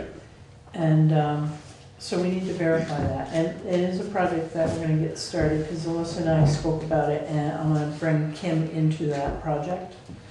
So, basically, it's going through every single folder. Right. And verifying what we have in the utility billing in NEMRIC. And that's it doesn't matter how the meter is reading as long as we're. Matching the meter. Exactly. So I wrote down on the next log Right. what we're billing for that meter, whether it's hundreds or thousands or gallons or whatever the Right. reading Right. that we have in the system matches what the meter says. Is doing. Yeah. So that That's that like is the first probably step. an EJ Prescott issue, isn't it? I'm thinking it is. I want them to prove, when they put that meter in, what it was set at. Right. I did come across the piece of paper and Chumley A and Chumley B did have question marks on what to bill. But that was back in 2007. It's interesting that has gone unnoticed for that long. Yeah. Well, if it wasn't for this because it wasn't metered, project. right. Yeah. Well, but Yeah. it's also only the last 4 years. Right, only the which- last 4 years. If we had 4 to go years is back long to 2005. 2007, yeah. Yeah, because that's when they started. Well, and just so this information is part of this discussion, what we have done in the past when this has occurred is that we do not typically repay that money. We credit it towards the account going forward. Yeah, because I So- know it happened Right here. right Yeah. here, yep. Yeah. Yeah, but I want to make sure too, we're going to have Kim look at ERUs, making sure everybody is being billed Yeah. properly, because Chip brought it up. Yeah. So he must have either seen something or. Well, we Zone also had the shopping. incidents of somebody who was connected but Yeah. had never been being billed. Correct. So, you know, And how does that happen? Stuff falls through the cracks. Yeah, exactly. There's a lot of things to deal with. You should know that better than anybody. But this is a good instance right here where we should verify, re-verify and make sure. Because, water meters get swapped out too. Yes, and it could get changed. It could get changed. So simple questions about the water system that I know nothing about. Are all the meters to all the places that are being billed the same kind of meter, and are they all being billed at the same gallonage or use? No. No. The vast majority are not metered. Okay. Yeah. The vast majority are just connections, and we base it on an ERU, which is an average use per unit. Okay. Which is, I want to say 250 gallons a day or It's something. 250, like that. usually 210 is the Yeah. average, but we go with 250. So people who feel that they use a whole lot less have the right to meter their water, and then they can still pay, they still have to pay a portion for the ERU because that's essentially their connection fee. Right. But then we base the volume on the Got it. metered amount. So there's a bunch of different ways. Okay. Yes. Yeah. I think And some that's people the want it same. metered, I mean, for somebody like Landmark, obviously having it metered is to their benefit. Right. For a whole bunch of different reasons. 400 times 5383 would be a lot. Yeah. Yeah, and it used to be based strictly on ERUs at Landmark, and then they went to all metering. Right. And there are other, it's usually commercial entities of some sort, whether they're multiple unit landlord situations or otherwise, that choose to.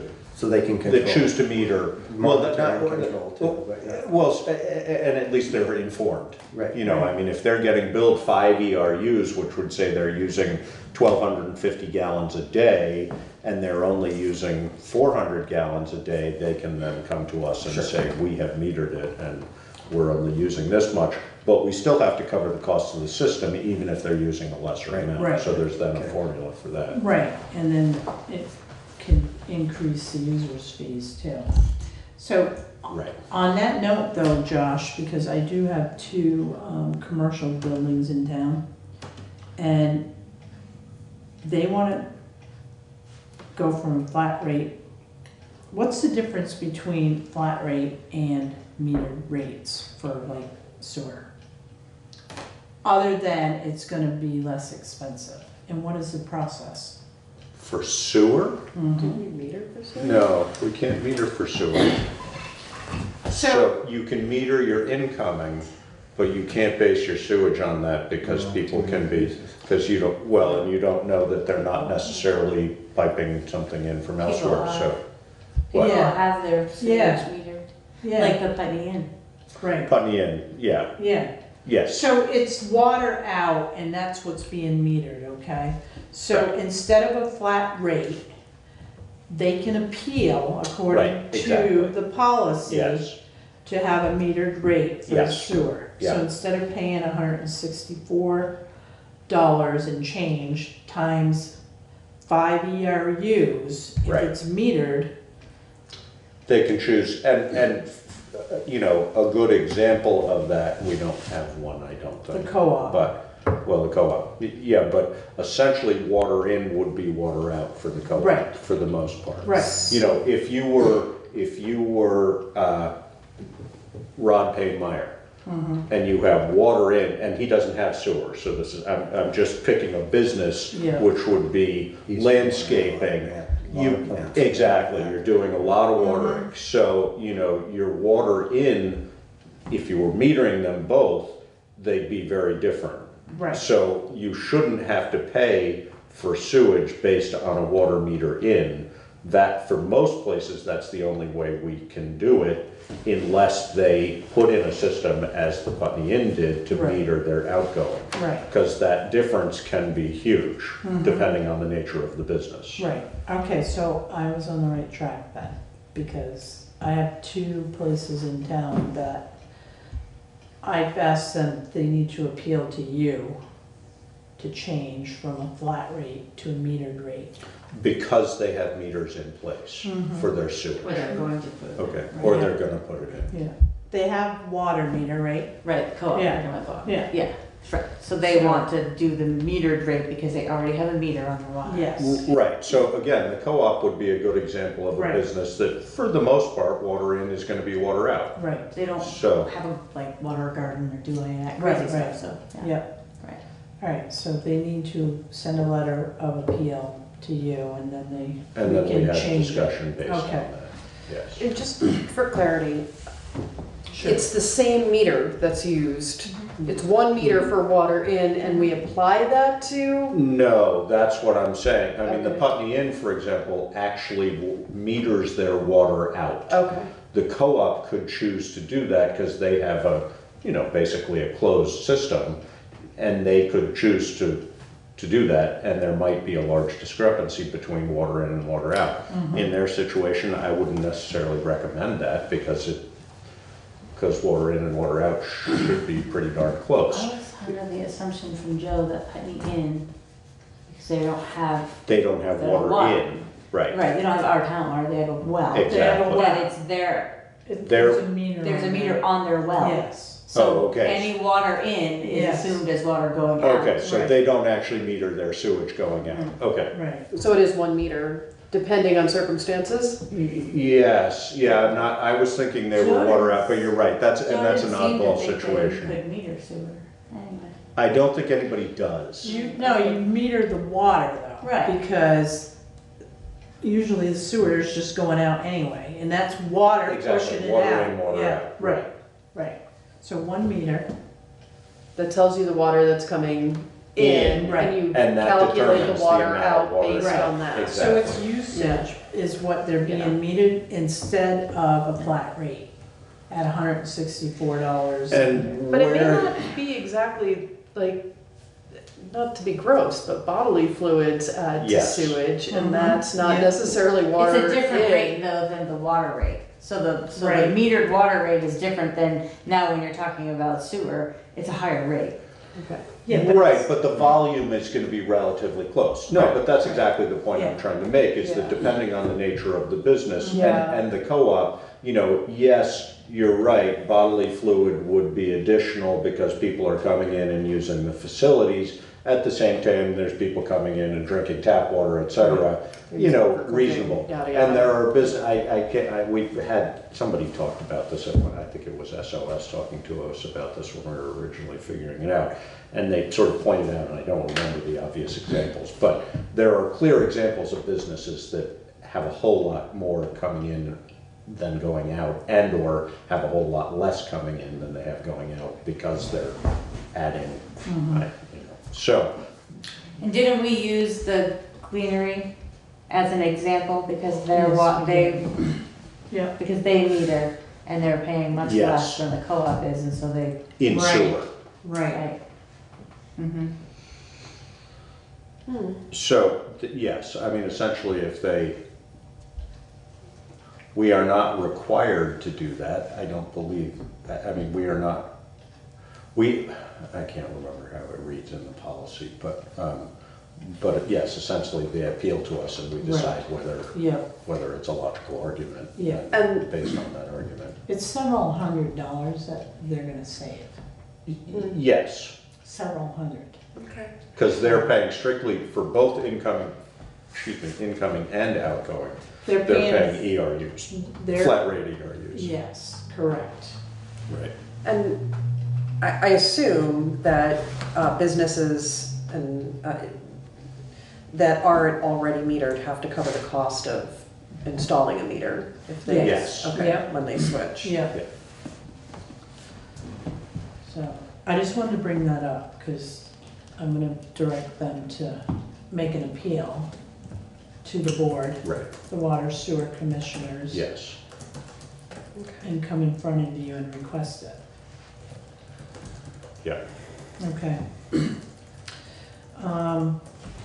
Now, yeah, just one thing to add to that, which became a big part of the discussion in the Putney Inn and wouldn't necessarily be part of the discussion for the co-op, but it's something to be aware of, is if they stop paying by ERUs and they are strictly going by metered, their reserved allotment based on ERUs adjusts to that. So if, for example, they were to decide to add apartment spaces, they would have to apply for, Right. and if we're at capacity and we don't have that, Yeah. they're out of luck. They are out So of it's luck, one yep. of those things where if you essentially if you are paying by ERUs, you are guaranteed to receive that amount of water per day. Right. And be able to put that amount of sewage back into the system per Yeah. day. If you meter it, you are allotted that amount and you have to stay reasonably within that. I mean, Right. If there's a big change, then we have Yeah. to review it. Well, that's the thing, I wouldn't encourage somebody to reduce their allocation for that Based reason. on that necessarily. Right. Unless they, unless Yeah. they're very stable and assume Right. they're gonna be, et cetera. Yeah, But, if the system gets maxed out and they aren't paying for Right. the ERU, yep. that's what it is. Mhm. So, So front door estimates and VLCT subcontract agreement. So there was a question about a contractor maybe not having workers' comp. So the VLCT agreement, they can sign that and they're gonna be covered, okay? Right now, we have 2 estimates for the front door replacement. And one goes back to 2018, and then the other one, which is just, So, we did pass a policy, approve a policy a number of years ago, I wanna say roughly 5 years ago, stating that we will not hire we will not hire contractors that do not have workers' compensation. And just in the interest of full disclosure, I had suggested that in order to save what I think could be a pretty substantial amount of money, that the guys who work for me could do the door. I would not get paid for it. The town would pay them directly. However, if it's not going through me, they don't technically have workers' comp. So I suggested that, and then I said to Karen, oh, but wait a minute, that goes against our policy. Well, but we have this. but though. this non-employee work agreement, We take these all the time. yeah, Okay, would This allow covers us. somebody. right, per our policy, I'm not sure we're supposed to, so we might want to find I that think this workers' is in the policy compensation. that, Is it that we can do one or the other? yes. I can't, that's what I wasn't sure. I I think wasn't so. sure how because the reason it came up, or one of the reasons it came up, was in the instance of the lawn mowing, and we had one person Right. who was an individual, didn't have workers' comp, Yeah, but we had already approved a contract with them based on the numbers, and then we implemented this policy. I know you can do this. Does it follow our policy? So we should just check what Okay. our policy I'll double says. check that. Yeah, because basically this agreement is like the lawn mowing. If you have somebody that works for the town and can do that, then that's the person that should be doing it. But if they don't have the workers' comp, then we can use VLCT's agreement for a non-employee. Just means that they don't hold us liable if they get hurt. Right, right. And we don't pay workers' comp on them, is that correct? Because the other way we have done it in the past is that the town paid the workers' comp for that person. Right. That's the way we used to do it, and that's what generated the need for the policy. Right. Because it was just too cumbersome to Yeah. be doing that. The other thing too is when we get audited every year, Right, if we pay somebody and they don't have their certificate Right. of insurance, then we pay workers' comp. we get a fine. Exactly. Right, That's why the policy, yep. that's why we decided to Yeah. have that policy. But they're minimal amounts, they're not like, Right, essentially you just pay the average amount that a workers' comp would Right. pay. So, but that's a choice that we need to make, and we should know what that policy says when we're Okay. making that choice. so I'll look at the policy and, look at this again. Right. And make sure. But, so right now, we still have 2 estimates for the front doors. One goes back to March 2018 for $11,512.74. And then the second one, which we just got on 10/15/2019, in the amount of $16,983.46. And this estimate does not include the contractor to put the doors in.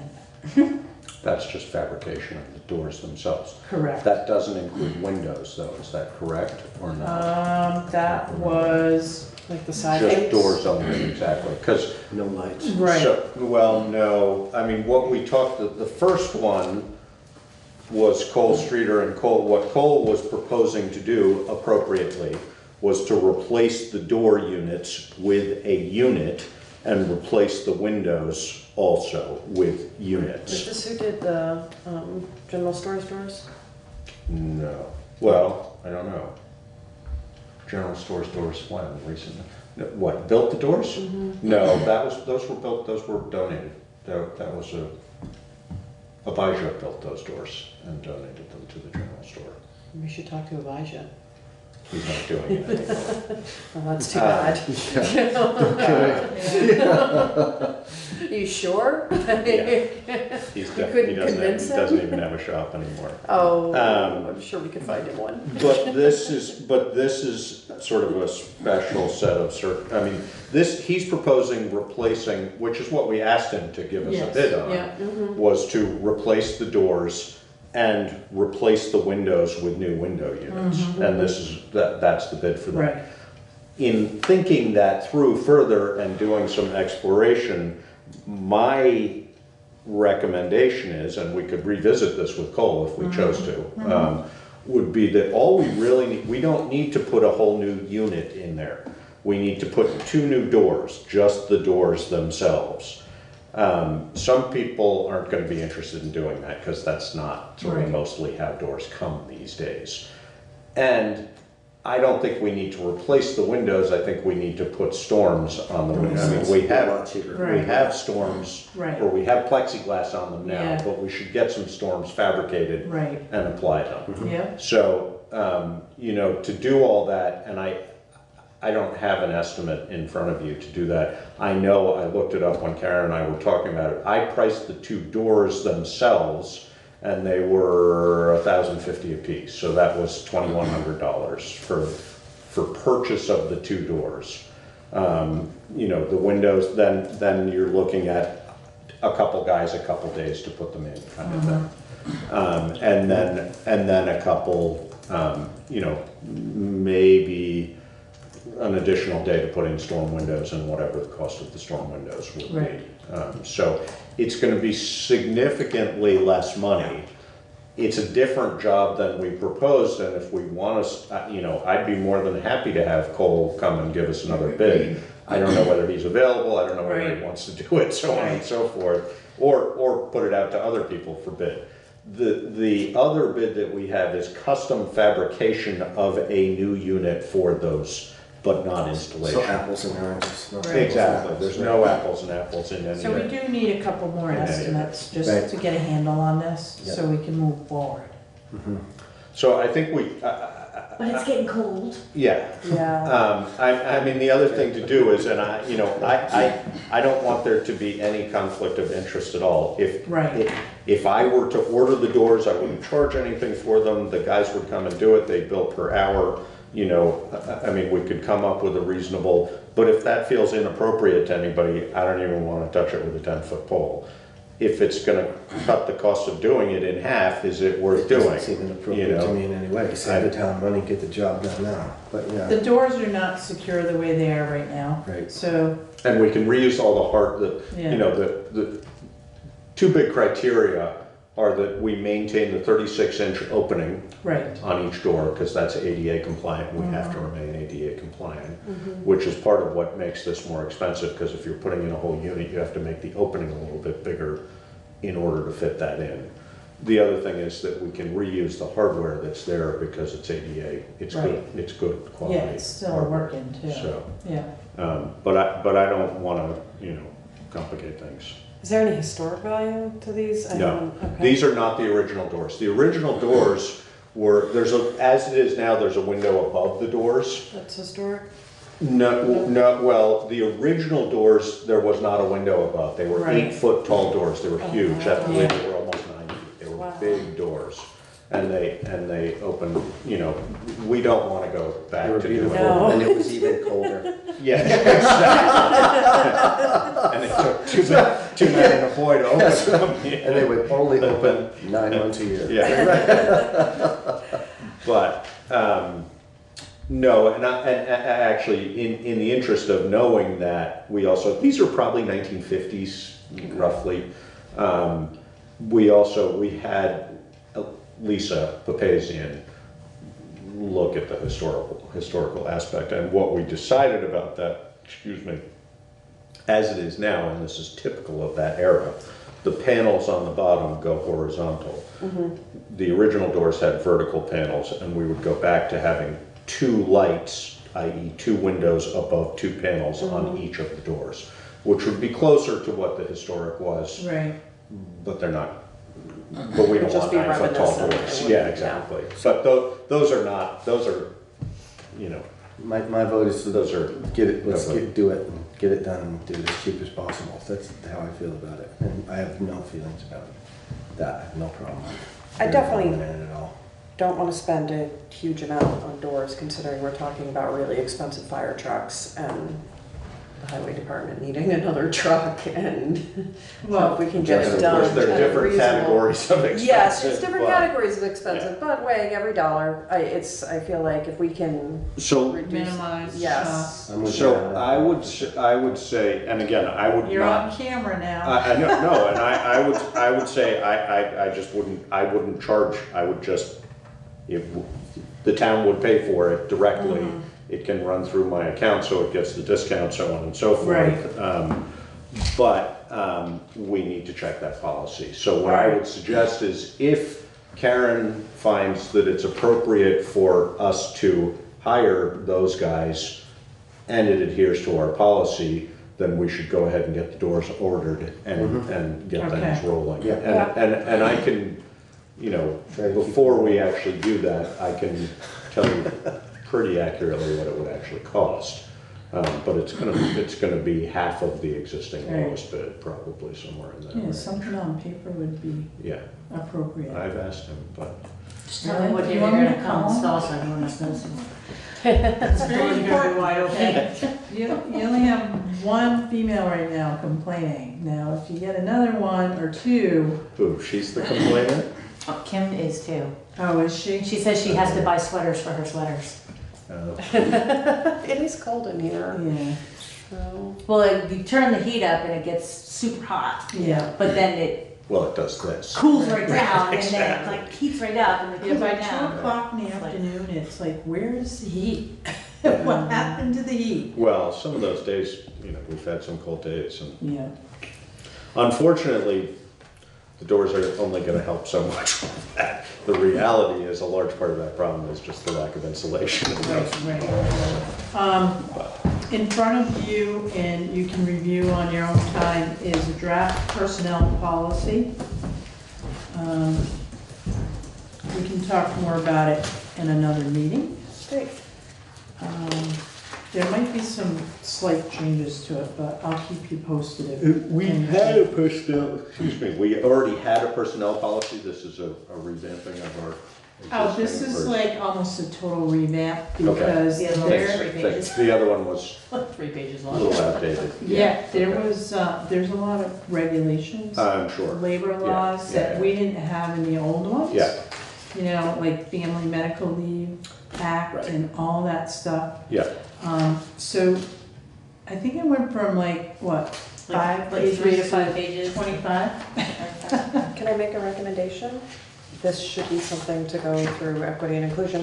That's not unreasonable. Yeah. And I think in its form right now would be okay Yeah, to get it started. yeah, And then if I make any changes, I'll let you know. okay, And then you can bring it.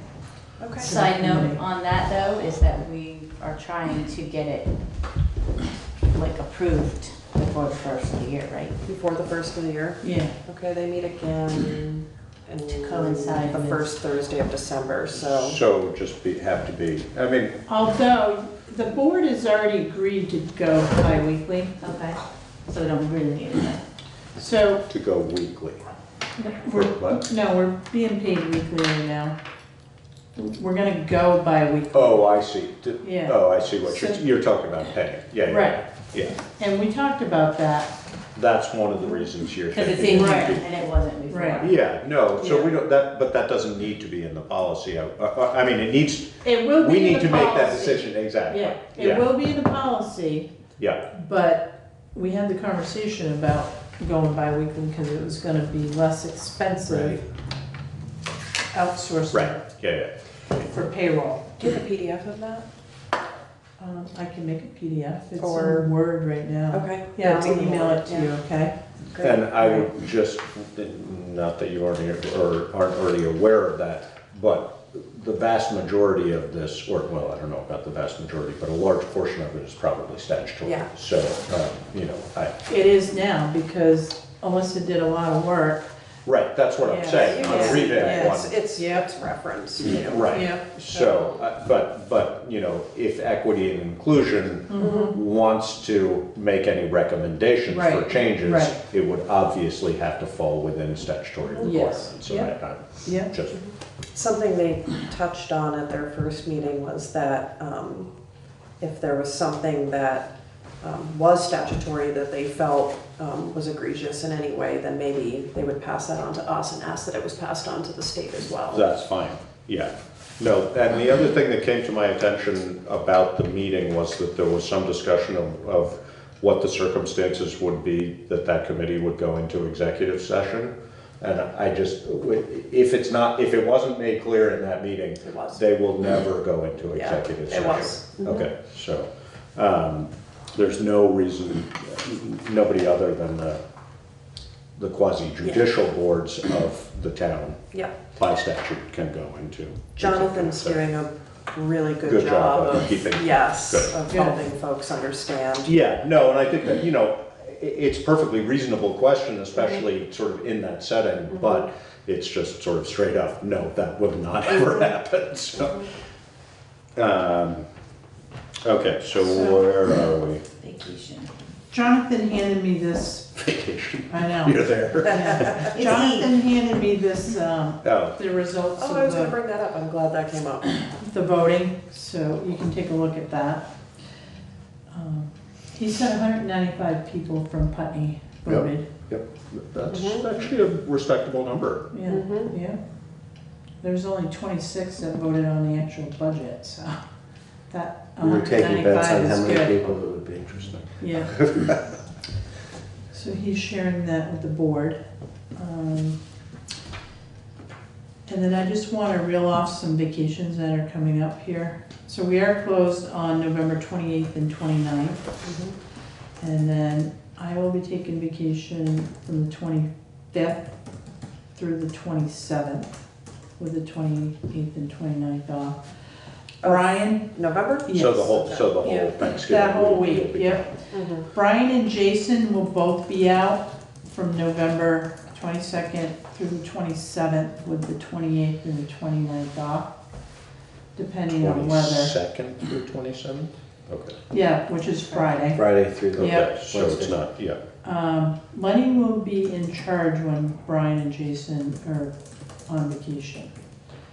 And then Tom is scheduled to take December 2nd through the 6th, so he'll be back on December 9th.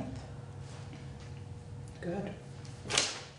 And just, I'm assuming, I don't think this is likelihood based on what I've seen, but if we were to have a big storm during the time that both Brian and Jason are gone. They'll come home. Okay, He did that last year, okay. so. Hopefully that wouldn't be. Where's the it case. hunting? Snowed like the They're in second Maine. weekend. They're going to Maine? Yeah, Up in Jackman or near Jackman? yeah. Good. So I just wanted to alert you that we do have people out. So Alyssa will be like, when I'm out. She'll be driving truck and Yeah. running the office. Yeah. And there's some she'll be- brush at the end of the track, we gotta come pick up. I'll just light it on fire.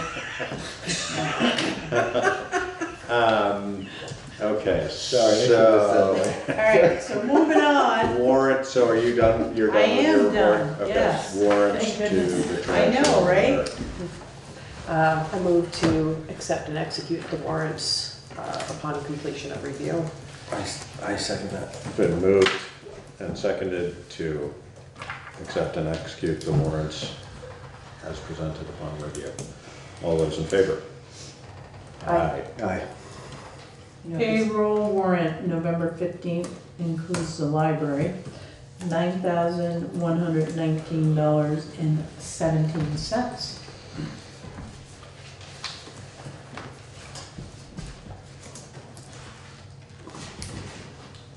Stay here much longer every day after breakfast. Did you call your order in yet? Oh, absolutely. What are you having? I'm having salmon. Nice. You got 5 minutes. You want are me to put in another. You are on your vacation, aren't you? I am. I've worked every day until tomorrow morning. But anyway, Payroll warrant dated November 22nd, 2019, in the amount of $6,541.55. I didn't forget anybody this time. No, because I made sure. We had that conversation, remember? Oh.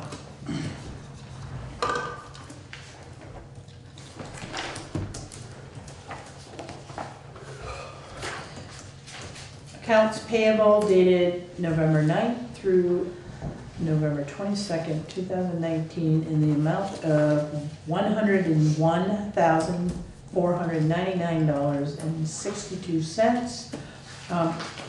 All of the social agencies are in this warrant, which was about 40-something thousand.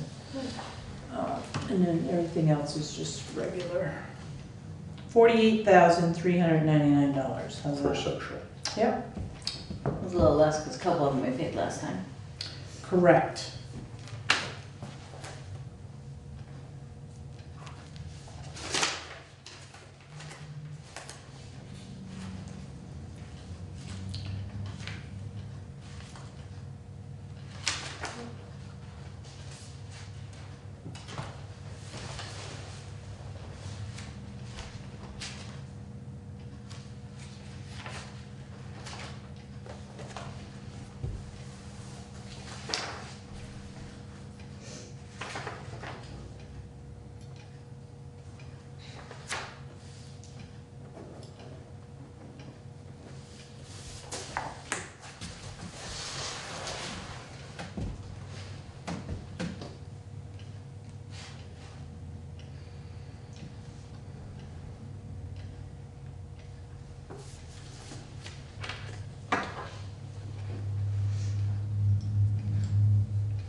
right, do we have any other business? I have none. Anybody else? I'd like to have an executive session. Oh, sure. Yay.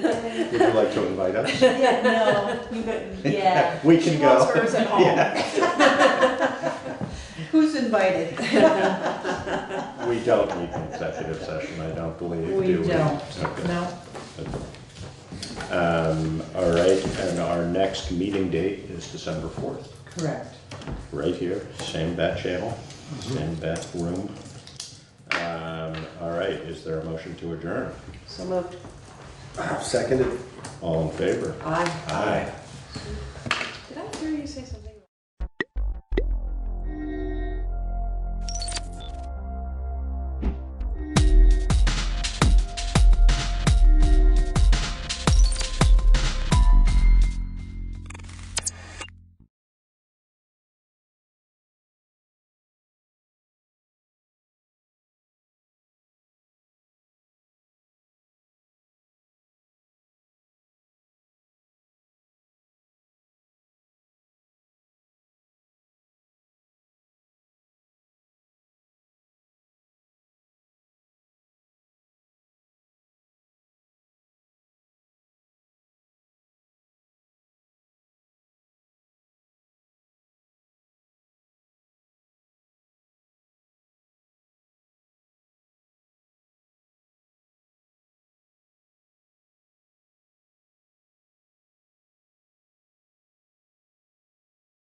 Okay, I would like to call this meeting to order. Newfane Select Board, November 18th, 2019, 6 o'clock. Any additions or amendments to the agenda this evening? Hearing none, we'll go on. There's no executive session as far as I know. Correct. We'll go on. Approval of the minutes of November 4 regular meeting. I have a motion to approve. Second it.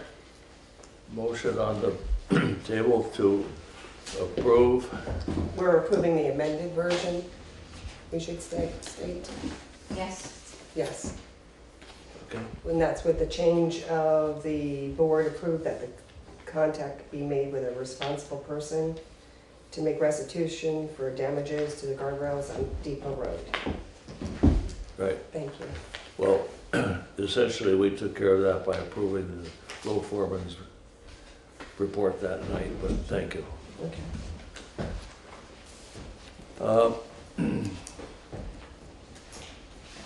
Road business, road foreman's report. We need to vote first.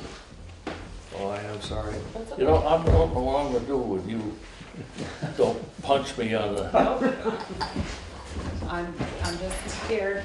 We have a motion on the table to approve the minutes of the November 4th regular meeting. All in favor, please say aye. Aye. Aye. Opposed? Any abstaining? Thank you, thank you, thank you. Road foreman, road commissioners report, please. The state came and inspected the fuel tanks and the weekly records that we keep at the town garage. He found a fitting in the bottom of the fuel line that he thought we should fix, so I had Beardsley come and make the repairs.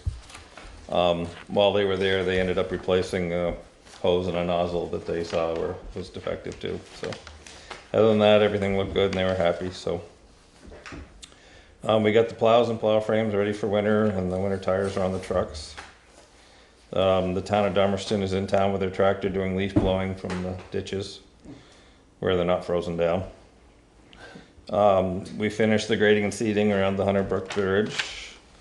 And on Friday, the 22nd, this Friday, Dover Road near Merrill Mundell Road will be down to 1 lane for tree removal. So, That's just for the day? yeah, 5 or 6 hours. Okay, who's doing the work actually? Arbor Klein. Okay. Good, good. Any questions for the road foreman? Make a motion to accept his report. Second. Moved and seconded to accept the report of road commissioner, road foreman, road commissioner. Does road commissioner have anything to add? No. Thank you, sir. Very good. Any further comment?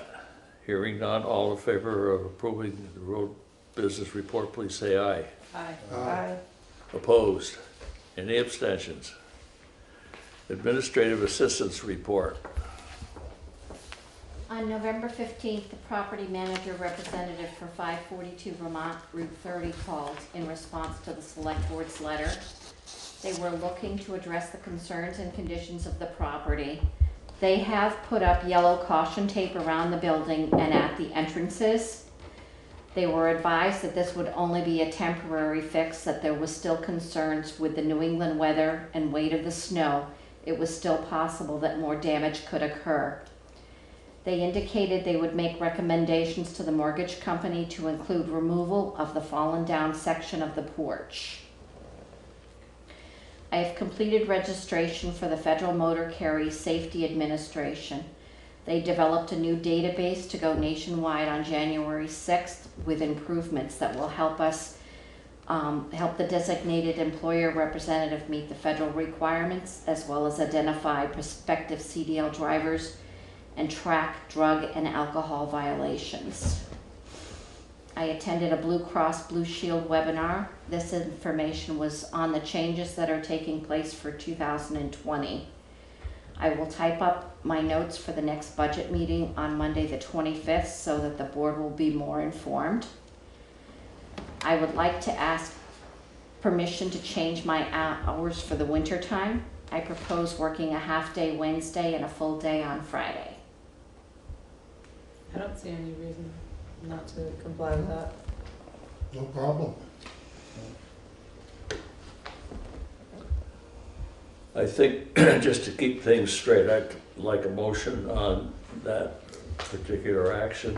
I make a motion that Juanetta can change her work days for a half a day on Wednesday and a full day on Friday for the winter months. Seconded by Michael. Is there any discussion? Hearing none, all in favor, please say aye. Aye. Opposed? Abstentions? Thank you. Thank you. I make a motion to accept Juanetta's report. Second.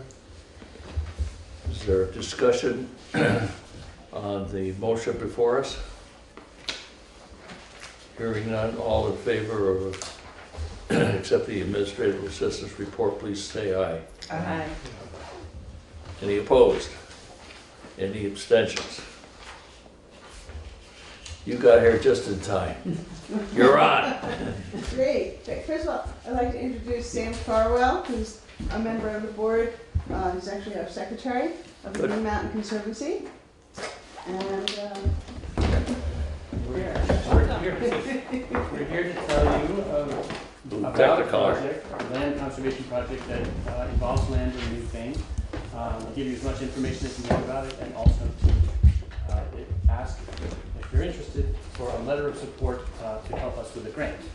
So that is our purpose for being here tonight. And if you have no objection, I can start in on our description of the project. Thank you, Deb. These are also just written descriptions. I think they have that. Yeah. Okay. All right. Thank you. So actually, Mary Ellen signed the purchase and sales. That's right. So you have the map in front of you. The back side shows sort of the general area and where the location is. The front side shows a close-up ortho photo. I don't think I'll use this large one. I think you could probably see better detail with the map in front of you. But we've been working on this for about a year. It started in Dummerston with a 287 acre parcel that's right in the northwest corner against Brookline and Newfane. We knew that was going on the market, and an ad hoc group of neighbors essentially who knew the value of the land decided that we would rather purchase it and conserve it rather than take our chances on it going onto the open market. So the landowner was very sympathetic with that purpose. The land had been conserved just by the owners, various owners, since about 1930. Nothing had happened there. So we proceeded with that, but at the same time we were aware of the transition in the Mercedes family and all their land holdings, and so we reached out to them, and that was the son, Frank, was very interested, and because they have 626 acres that abut the Dummerston parcel, both in Brookline and Newfane, about 241 acres in Newfane there. When you put it all together, it was almost 1,000, all contiguous land, all from with 2.5 miles of West River frontage right up to the top of Putney Mountain and over the other side. So we felt that was kind of a once-in-a-lifetime opportunity, and we just jumped on it. The Vermont Housing and Conservation Board, which has a fund for this purpose to fund land conservation, it's funded by the real estate transfer tax. We applied to them and went before the board in March, and they gave us $150,000 for the Dummerston parcel, which was 3/4 of the agreed sale price. So we will be closing in a matter of weeks. We've managed to raise the rest of the funds through private smaller private foundations, including the Wyndham Foundation, small grants, and local fundraising. So that's been kind of successful beyond our wildest dreams. And meanwhile, we just signed today a purchase and sale with the Mercedes family. And again, in the same, both of these parcels were appraised independently, and in both cases we agreed with the seller on a price that was 10% off the appraised value. So they're essentially donating, that's their donation to the project. And the Mercedes family has been wonderful to work with, very, very supportive of seeing this happen. As we've met and talked with them, they feel that that's the best thing they can do with that part of their land holdings, which has no road access, and very steep slopes, and land conservation really seems like the most appropriate use for it. So we have already, again, applied to the state. We will sometime this winter go before the board again for that same funding for this purchase. And that's where the municipal support would be valuable. The state looks to see that these projects have the support of the towns, and so letters of support from the select board of each involved town is asked for by for the grant application. So that we are formally asking if you're interested in giving us your support for that. But back to the project, we will go before the board sometime this winter, and the purchase and sale contract that we have with the Mercedes family gives us until the next fiscal year, which is when the funds will be released, so end of July 2020. So that is the time frame we're working in. It will probably be a steep climb as far as fundraising, but we're hoping that it's as successful as the previous year. That's a good place for me to come in. Jump in. Because I found out about this project December 4th of last year, 2018, when the Dummerston town, or I guess the Green Mountain Conservancy, had an open informational meeting. And I'm particularly interested in this land because I've been hunting on it for the last 3 years, and all day today, and I think all the deer have left. but it's really beautiful land. And so on December 4th, I met Sam, Mary Ellen Copeland from Dummerston Conservation Commission, who's involved in this. They had the ornithologist who found 70 different species, including many that are endangered. There are 2 power lines that run across the land, and it turns out that the land underneath, the habitat underneath the power lines, is what used to be all over Vermont when Vermont was open, and so it's tremendous for rare and endangered species there.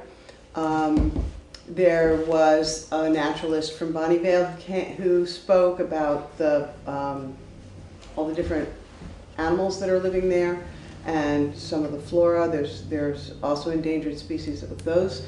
The land, as I read the Newfane town plan, the land conforms to the town plan, and it is really not great for development. It's too steep, and it's also this unusual large forest plot. But I'm getting ahead of myself. At the time of December 4th last year, it seemed like a really heavy lift to raise the money to buy phase 1. And Sam talked about the possibility of the Mercedes parcel possibly going onto the market, and that seemed like pie in the sky. But we've raised the money for the first parcel lickety-split, and Frank Mercedes has been incredibly generous with offloading land he can't otherwise use or sell, truly. And it's contiguous. You know, it's a huge parcel of land inhabited by everything but deer, it seems. They come back in the winter. It's a deer wintering Couple night weeks. for sure. Yeah. Probably on December 2nd they'll be back. Right. And with the landowner's permission of Parcel 1, Roger Haydock, who's also on our board, has built a 2.2 mile hiking trail that goes up to a stone monument at the peak, and it never goes beyond a 9% grade, so it's very walkable. And we're hoping to extend it on the new parcel when we close on that. And so the land will be open to the public. It will be open for non-motorized vehicle or non-motorized recreation and hunting, because we're taking public funds. It will be open to hunting. And on December 6th last year, December 4th this year, we are having a very similar meeting to last year's, but it's about phase 2, and it will be in Williamsville Hall. And some of the same cast of characters will be there. We think that Marie Caduto will be there from the Agency of Natural Resources. Protecting 2.5 miles of river frontage has gotten a lot of people's attention. And this is a big piece of the West River watershed that we will be conserving in perpetuity with the Vermont Land Trust. And Joan Weir has been working with us for that. So we are hoping that this is going to be as successful as the first one. It is the viewscape you see going up Route 30 after the covered bridge is the first parcel. The second parcel is right across the street from beyond it's east of the school, behind the elementary school, and the entire east side of the West River off River Road. Right. And there's a ford is the only way to get to the property. So all access will be through Camp Arden Road. There will be a parking lot there. It's a small one that's not quite finished yet, is there now. And although we've also been to the Newfane Conservation Commission and the Newfane Planning Board and the Brookline Planning Board, and on Wednesday we'll talk to the Brookline Select Board. So we were asking for support, if you can give support in terms of a letter from each of these organizations. And Tom Kavik of Brookline suggested that we put in a mooring for kayaks to access the west side of the land off the river. We're open to all sorts of suggestions, and we're really glad to answer any questions you might have. I know that usually the first question is, what's going to happen to the taxes? And we will be putting the land in current use, which lowers our tax bill, but theoretically should be keeping the tax revenue the same. So that would be our intention, is to Mercedes never put the land in current use, and we will. That land was not in current use? It was not. That surprises me, but okay. He didn't want the state to overrun him on things. Yeah.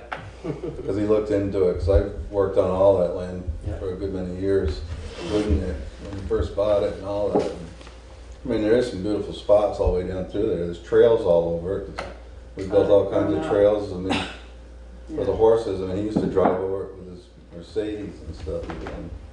But it is a beautiful piece of land. I mean, I guess one thing is I'm glad the public is going to use it, but I know they do. When you said no motorized vehicles, I know Vass or snowmobiles used to use that a lot too. And I would like it, if nothing else, I would still like to be able to keep it that if Vass wanted to have a trail through there, they could come through there. We're open to talking to an organization. If somebody comes to us, well, I know they, like I said, I know they snowmobile over there for years and stuff. So It's an issue. We know that there are people who go up from Brookline under the power line on snowmobiles. We have pretty much no interest or capacity to enforce that. we would enforce ATV use because it's much more degrading to the ground. Yeah.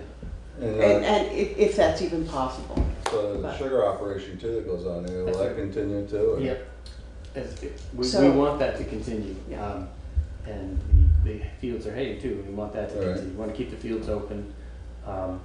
So as long as they can continue to do it and keep it profitable for them, that's good for us. The state likes to see that. You know, they like to see that they're protecting. There's a 100-acre field there. Is that leased land then to people? I think For Nick hay and stuff? Mercedes and then Frank Mercedes have had different arrangements. So, Well, most of it went for the farm, the hay. Oh. yeah, a lot of it went to the stables. Right. But recently there's been more hay than horses, you know, so, and now the stables are closed. Right. And so I should also tell you that the easement says no motorized vehicles, unauthorized motorized vehicles, so that Velco, GMP, the sugar maker, and the hayer Are obviously gonna have permission. And if we do if we have no intention of logging. Certainly, the Mercedes property can't be logged for another lifetime. But even on the first parcel, phase 1, which has just incredibly magnificent trees like you've not seen, they're huge. There are no plans. It's under a conservation current use, so there are no plans to do any timber cutting. They'll be cutting as needed for invasive species or blowdowns, even maintenance, and of course the right-of-way. The power companies do that. Well, the current use, you'd have to have a program set up anyways for harvesting. Right. Yeah. Which you Right. should be doing anyways. They should be harvesting timber off lands that does it, because if not, you won't have your deer Yeah. and all Yeah. that stuff, because that's the problem. A lot of these government things, when they get stuff, they don't manage it the way they should manage it and keep them logged off, because that's what brings the undergrowth for all your wildlife. Well, Yeah. one of the nice things about the parcel is the openings created by the power lines, and those are there's a lot of wildlife that are attracted to that. And almost all the poles, the wooden poles anyway, in there have bear scratches. So that's an interesting feature of the site. Like Deb said, a lot of the Mercedes parcel probably there's not much left to harvest for quite a while, so. That's been pretty well logged in. So it's kind of in recovery.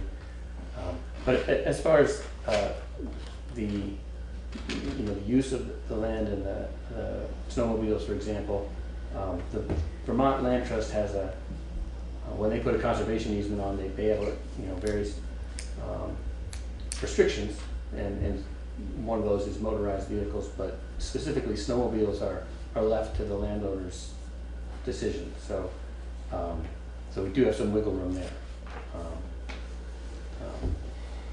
And we would obviously prefer to deal with a well-run organization like VAST, so that they would be maintaining trails if they will. So I'm sure, it sounds like you've checked what we require for land use or whatever for the resource district within our town policy. We did review the town plan. Yeah. Yeah. And actually, Deb could send you, she did quite a. I think she's got a copy of it. Yeah. Okay. So, I mean, you checked it all out to make sure conformed and all that kind of stuff. To the best of my ability. Prior to this, I had never read a town report. It's on me. It's on me, but it's a good one. Yeah. You said you have talked to both the Planning Commission and the Conservation Yes. Commission. Did you get letters from them? The Conservation Commission has sent a letter, and the Planning Commission said they would send a letter. Okay. We just met with them And last I week. haven't written a thank you for them either. What kind of a schedule have you assigned to getting letters? Well- Any deadline? The deadline let me was explain mine. November 8th, and which is the day we got our, we submitted our application to the Vermont Housing and Conservation Board, and they understand that everything, this comes in an appendix, the copies of letters of support from municipalities, and they understand that they'll be coming in or not as time goes on.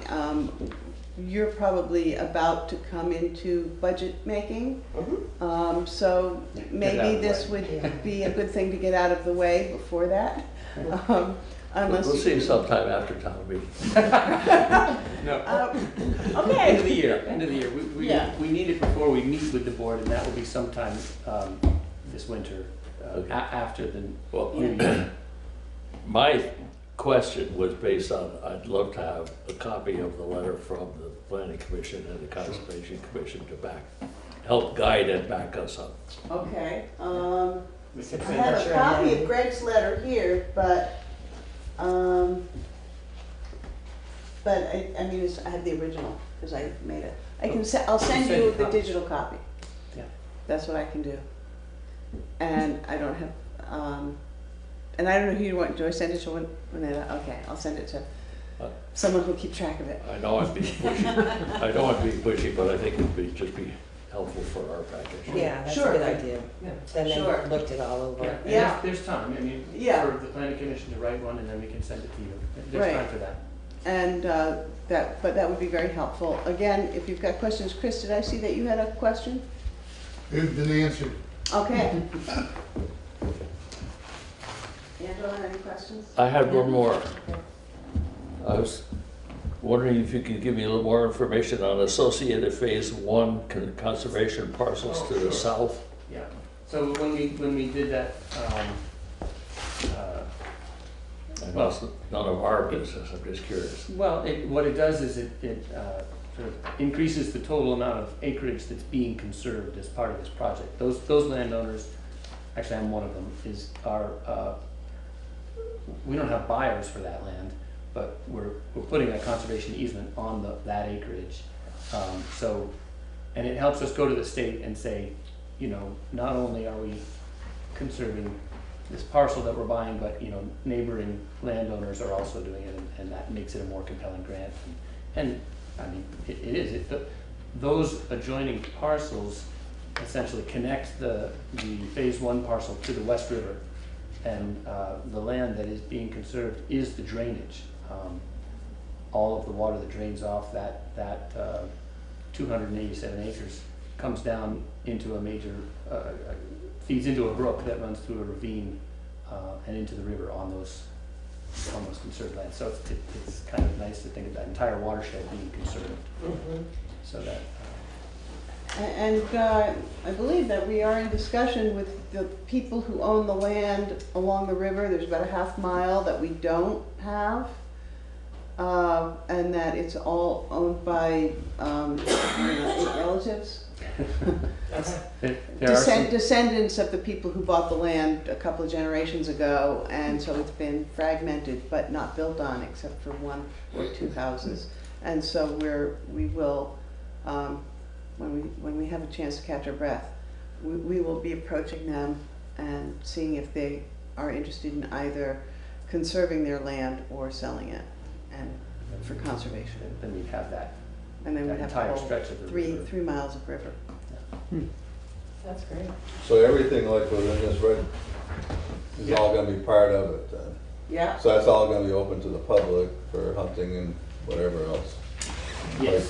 Hiking. The associated parcels will still be privately owned. All this stuff.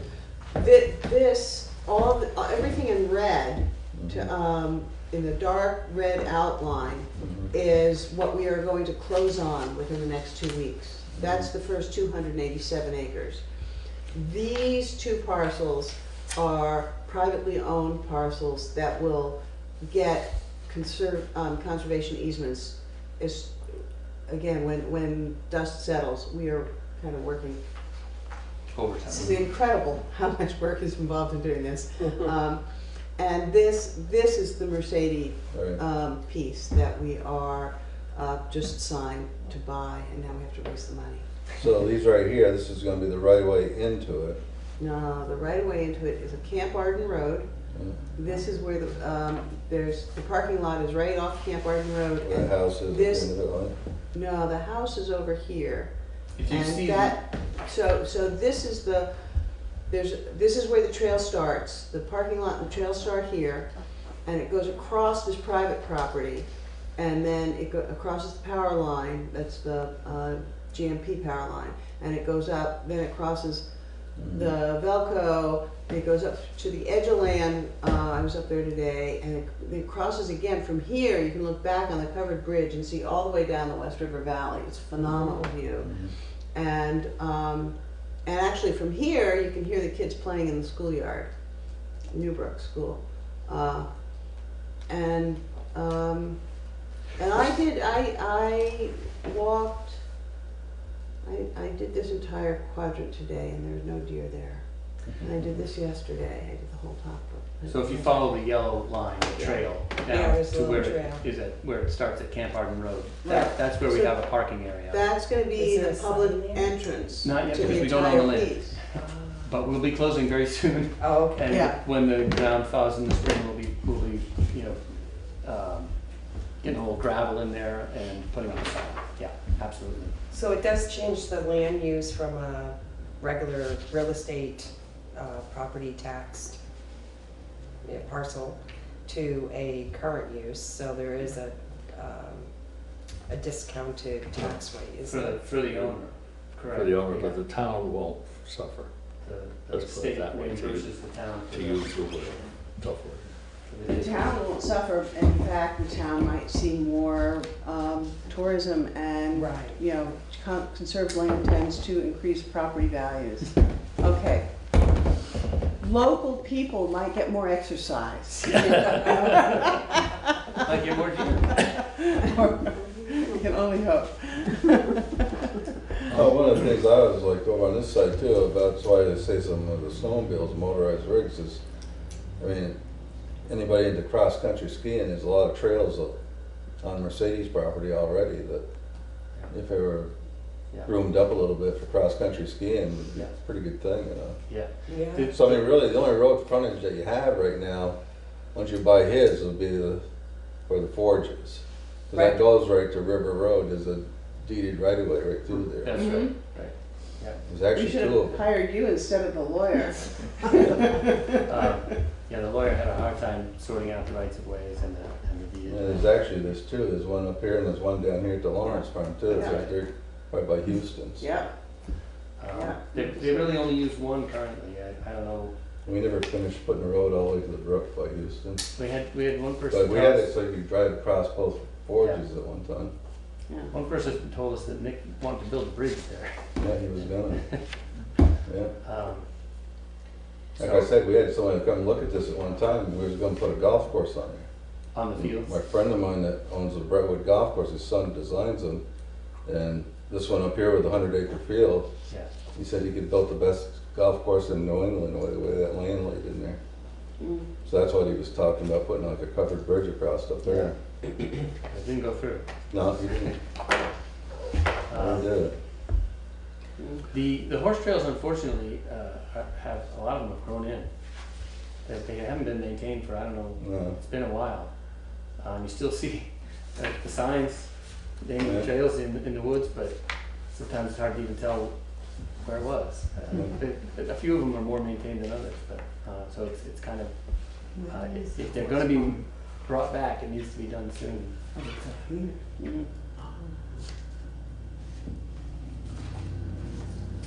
They had a mill down in there years ago too.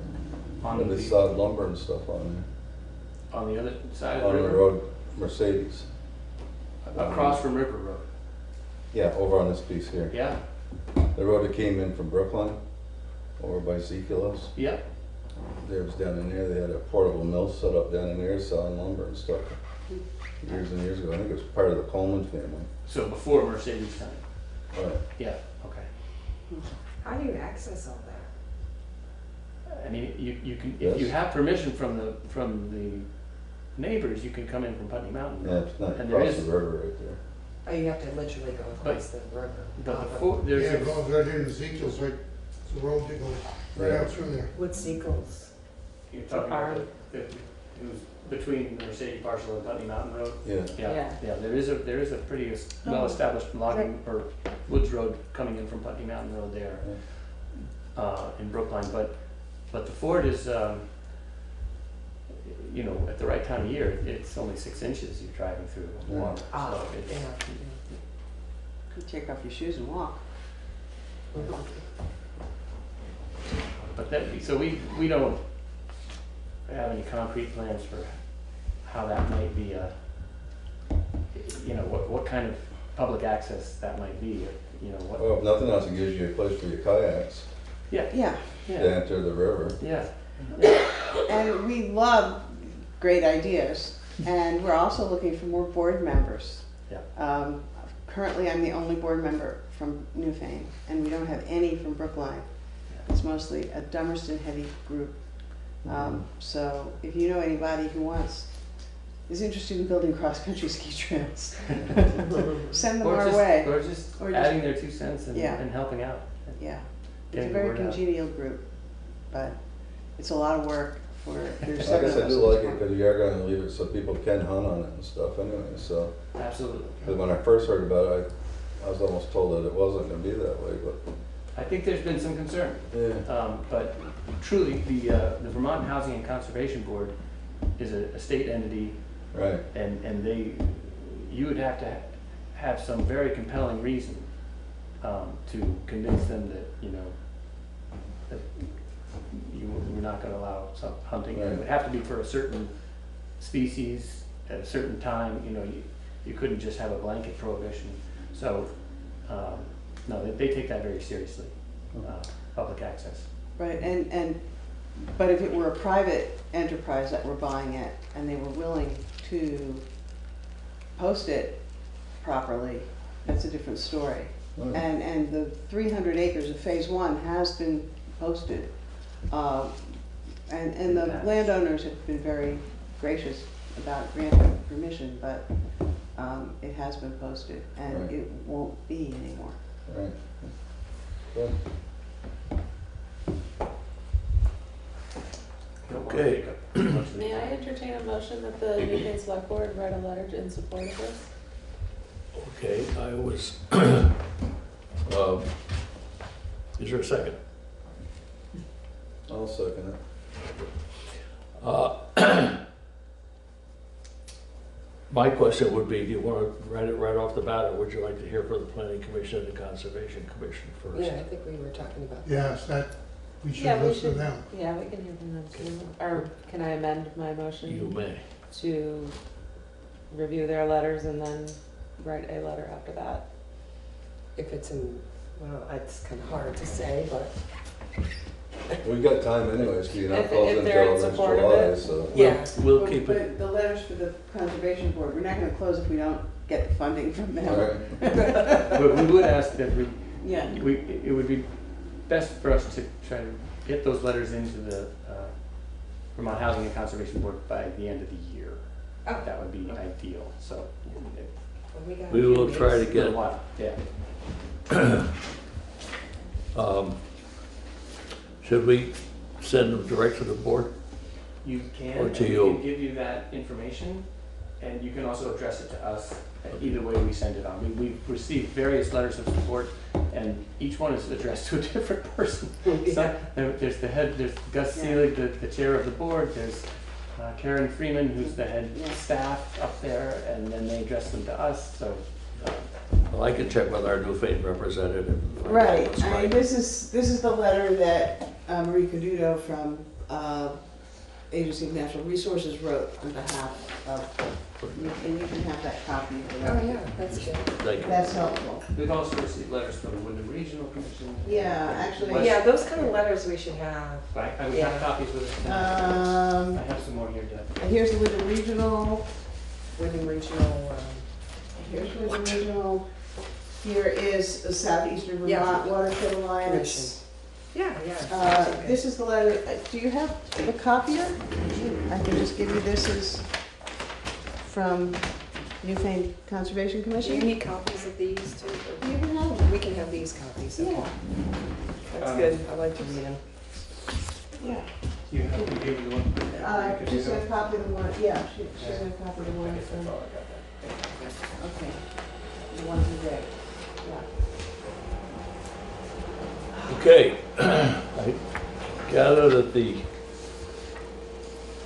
motion before us right now is to write a letter of support as soon as possible, with the assistance of some documents that we will still have coming to us.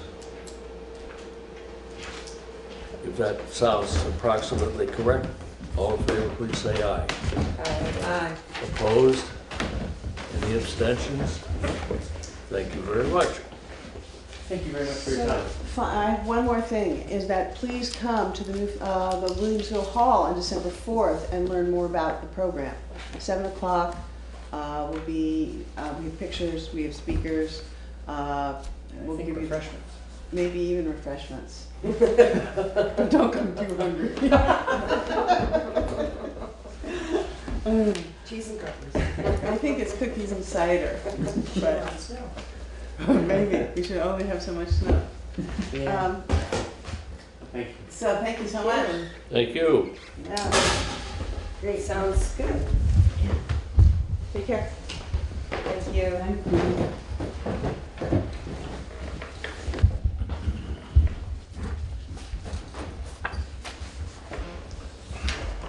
Nice article in the comments. Right there, in the middle of the rubber band. Oh, need that. Thank you.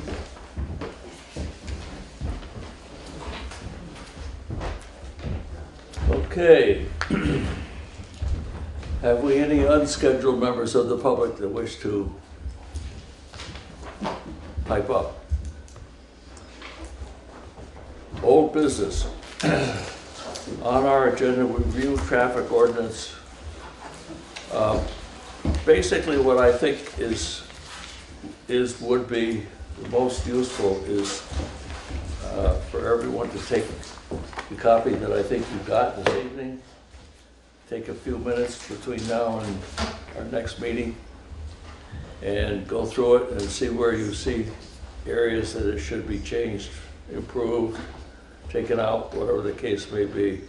I don't think there's any sense in our going too far with it tonight. I think it will be, should be useful to us in our, as we go forward with traffic calming and other concerns that we've had come before the board before. Anyone have anything they'd like to bring up on that at this point? The one thing I notice up here is that it would be nice to have a picture, a map of the town in here. Okay. So people have a way to look at an area. Okay, the best roadmap of the town that I know of is one that was done by Wyndham Regional. I have one here. I mean, it's always good to have a reference, Yeah, you know, of what you're talking about. yeah, That's one suggestion, just by looking at it, okay, to reference. yep.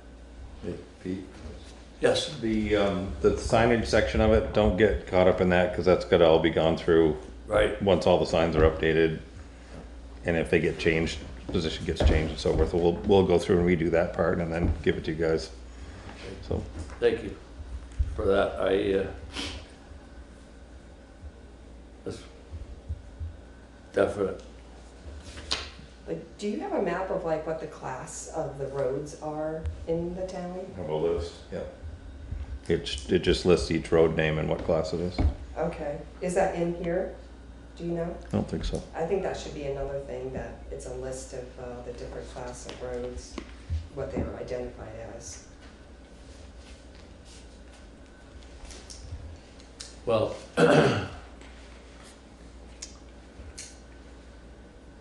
okay. Any new business that anyone would like to bring before us at this time?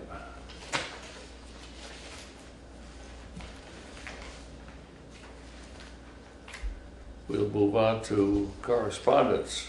Vermont Emergency Management, November 1 storm, I'm not sure. Is there any action decision we have to take on this? This is No, it was just point of information. indicative of what happened elsewhere. We got through that one pretty luckily. Again, our thanks to the troops who are out there taking care of the roads and trees and things like that.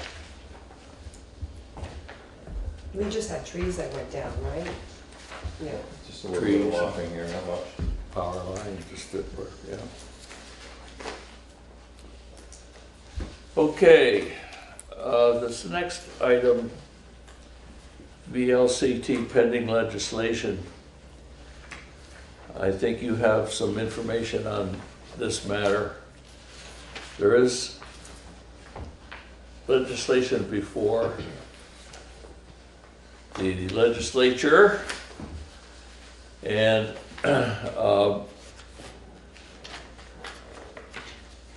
part of it has already been worked through. I believe it's the House that has taken some action on it. The Senate still has to take it up. If I read this right, and we don't have to take any action on it tonight, but so I would like you to get your reactions, your thoughts on it. If I read this right,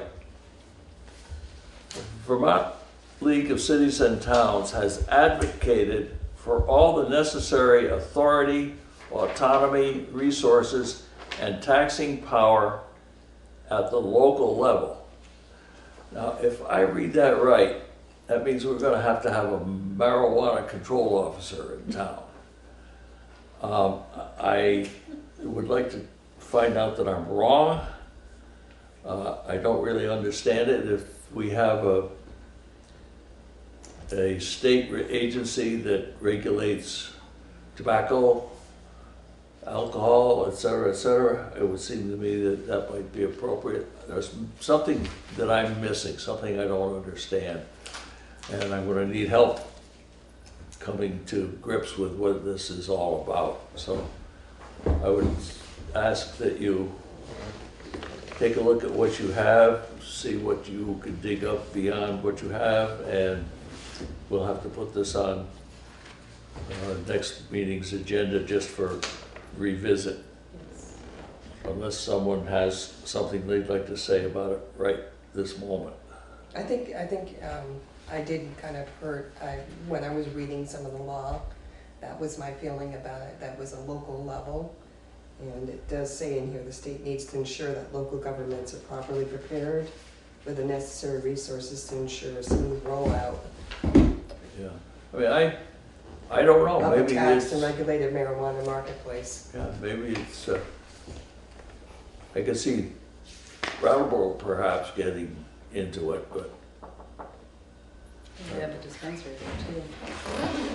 I'll have a, May I ask, is that something that each town would vote on and say we would want it or not want it? I think not yet. I don't believe by town meeting this year, simply because the legislature won't start in on it again until they go back in January, and I doubt that they'll get too far. If they do get something done, they may very well have something that we can bring up from the floor. But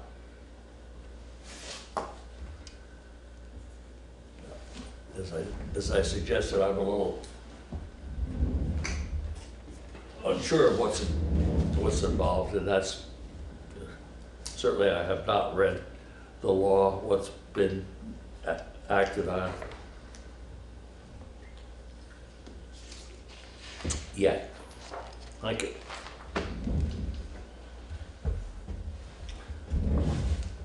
Okay. Unless there is other business to come before us, we will move to review and approval of pay orders.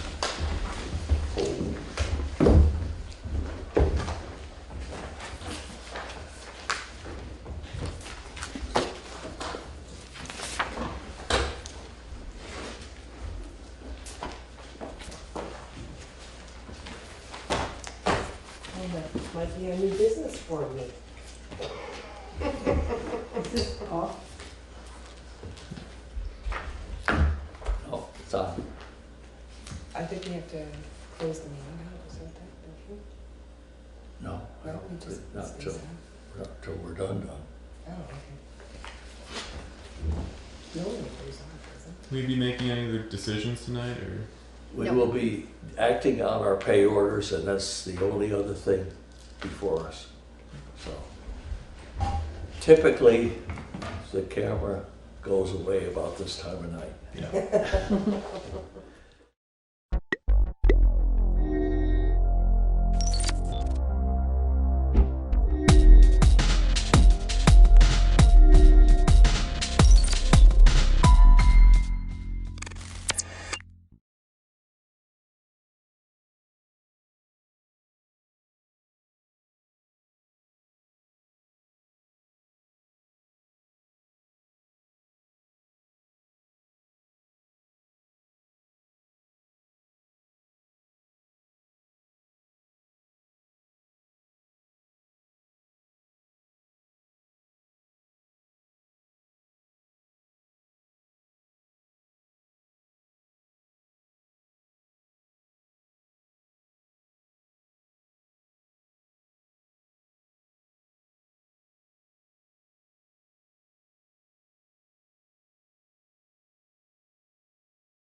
Jen Carvey is up.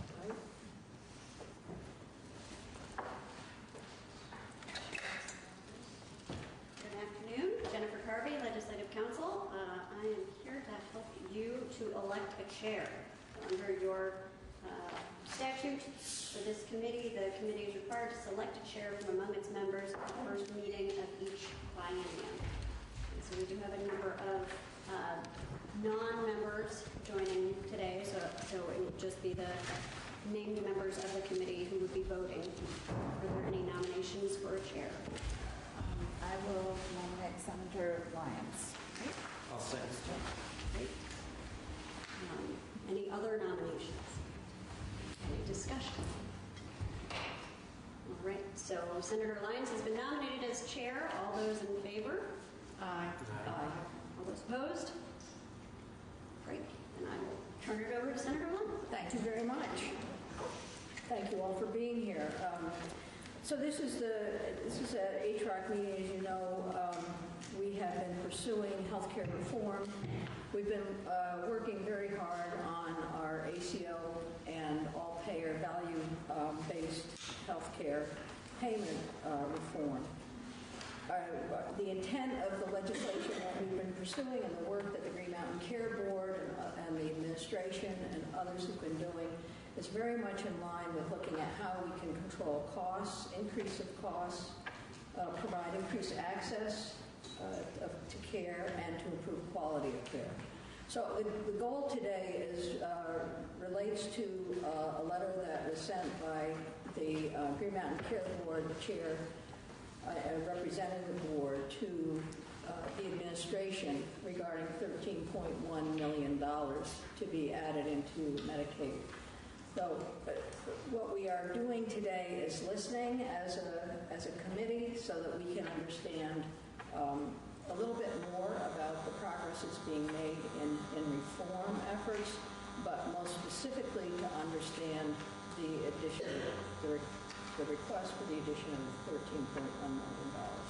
Now you all have letters that were sent to Green Mountain Care Board, to the administration, and to OneCare for the ACO. We also have responses, and we'll hear from those folks as we go forward.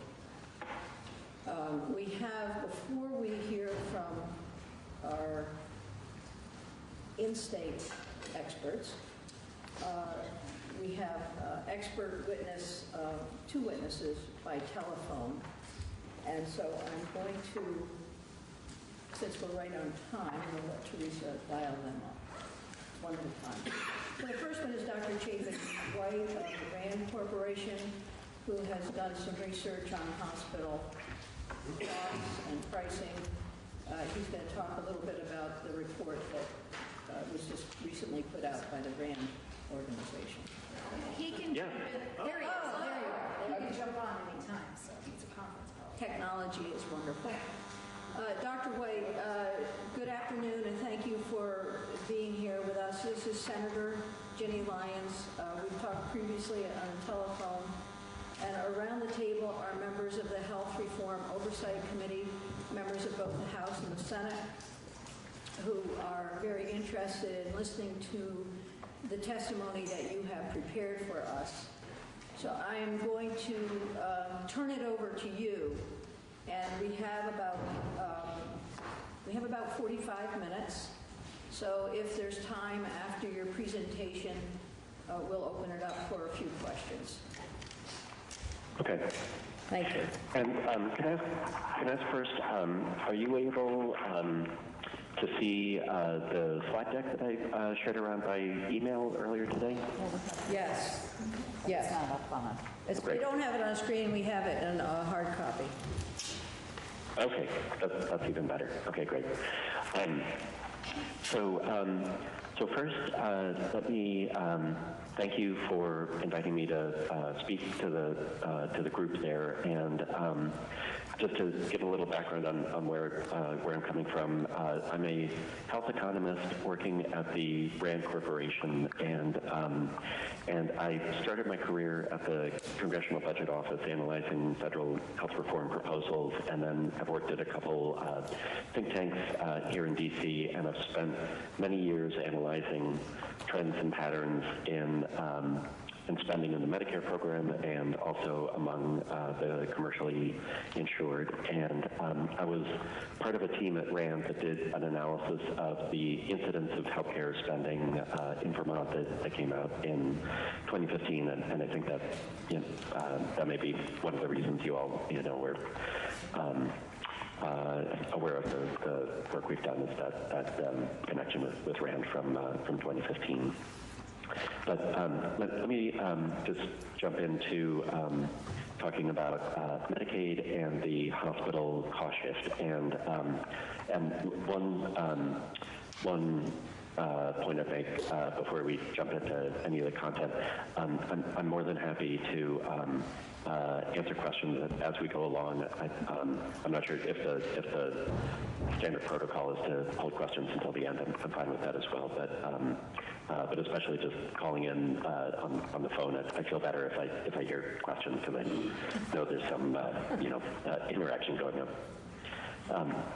So let me go first to the first slide on the context. So I want to focus mainly on Medicaid hospital payments and the hospital cost shift, but I think it's also important just to set the table for the big picture pressures in the healthcare system. And the first slide is illustrating the growth in premiums for employer-sponsored health insurance over time, and there's a New York Times article where the headline kind of summarized the obvious takeaway that employer-sponsored health insurance is increasingly unaffordable. And based on numbers from the Kaiser Family Foundation, the average premium for a family in employer-sponsored insurance broke through the $20,000 mark this year. And based on some numbers that I've seen from AHRQ, Vermont's premiums are probably a bit above that national average, so above $20,000 for a family premium. That's the first important piece of context. And then the next is, if we go to the next slide, I've plotted the trends in the ACA exchange premiums. This is the average benchmark premium, so this is the second lowest cost silver premium for a 40-year-old non-smoker, and Vermont is the red line, which has been steadily trending up.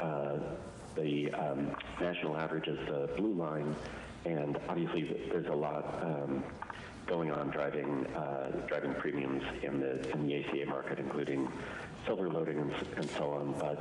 But Vermont is clearly well above the national average in the ACA exchange premiums.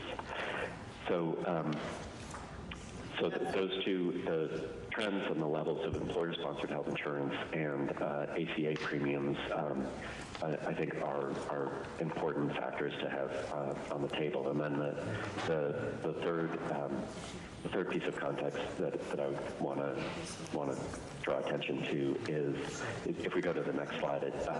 Before you go, this is going to be difficult, but now that you've given license to questions during the presentation, we're going to have short questions, very short questions and answers during the presentation, and save most of this for after. So Representative Donahue has a question.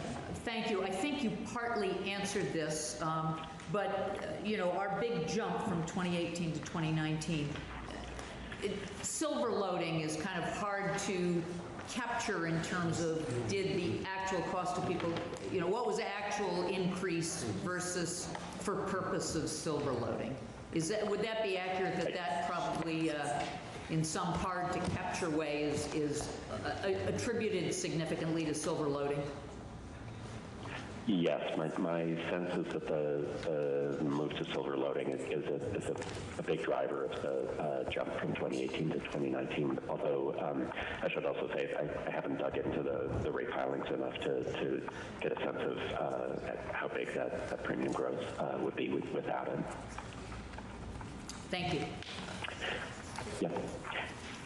And so, so going to the next slide on the large divergence in public versus private hospital prices.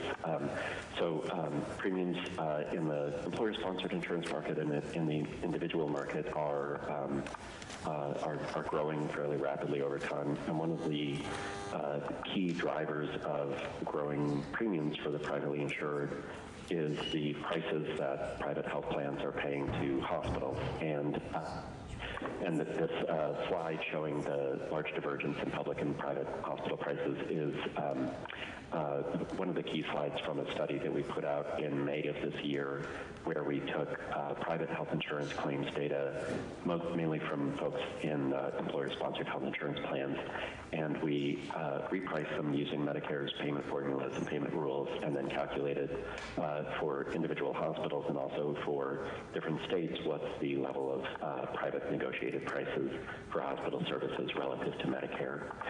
And the top line finding from that study was that private health plans have negotiated prices that are on average 241% of Medicare. And I have some data for Vermont, where Vermont is just a bit below 225% of Medicare. So there's a very large gap between what private health plans are paying to hospitals and what Medicare is paying to hospitals.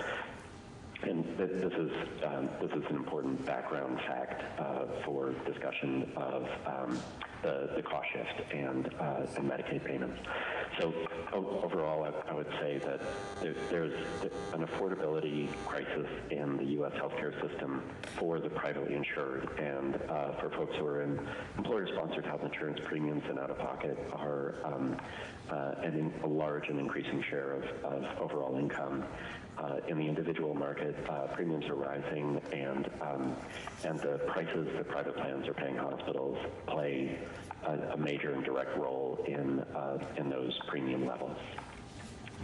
So now let me go to the next slide labeled Overview, where I want to actually dig into the questions that I think you all are focusing on, and that prompted reaching out to me for this testimony today. So the overarching question that I picked up from the materials I read is, would boosting Medicaid payments to hospitals lower private premiums? And in trying to think through that question, I broke it out into four hopefully more manageable sub-questions.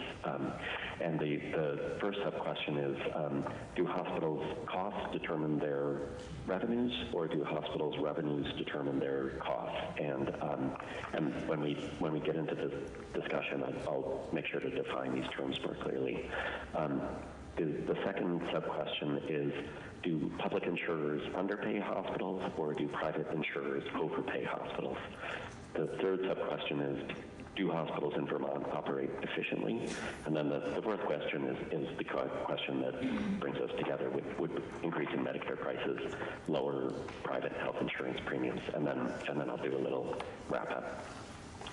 So let me go to the next slide on sub-question 1. Do hospitals' costs determine revenues, or do revenues determine costs? So first, let me work through some definitions, because these words can be used in a number of different ways, and I want to make sure that I'm at least trying to be clear on what I mean when I use these words. So costs, by costs, I'm referring to the expenses that hospitals incur providing patient care. So that's mainly the labor involved in providing hospital services, but it's also supplies, land, electricity, and so on.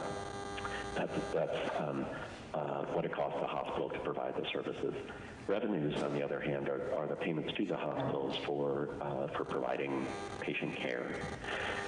And then the next definition is a payment to cost ratio. That's the ratio of revenues over costs. So that's a measure of how generous hospitals are being paid relative to what it costs them to provide services. The next term that I want to define is price. The concept there is that's the revenue that a hospital receives per service provided with adjustment for case mix, where case mix is a measure of the complexity and intensity of services provided. And then the other two definitions are, when I say public insurance, I'm referring to Medicare and Medicaid, and CHIP I would fold into Medicaid. Private insurance is employer-sponsored health insurance and ACA exchange plans. You could also include short-term limited duration plans and so on. But the public-private insurance split is getting between Medicare and Medicaid on one side and employer-sponsored and ACA plans on the other. And let me just pause there and ask if there are questions on the definitions before we get into some of the trends and analytics. We're all good. Thank you. Okay, so the next slide is displaying trends in payment to cost ratios for the privately insured versus Medicare and Medicaid.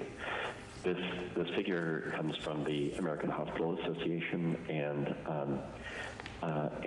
what you can see is that since the mid-1990s or early 2000s, there's been a growing divergence between how generously private insurers are paying hospitals versus Medicare and Medicaid.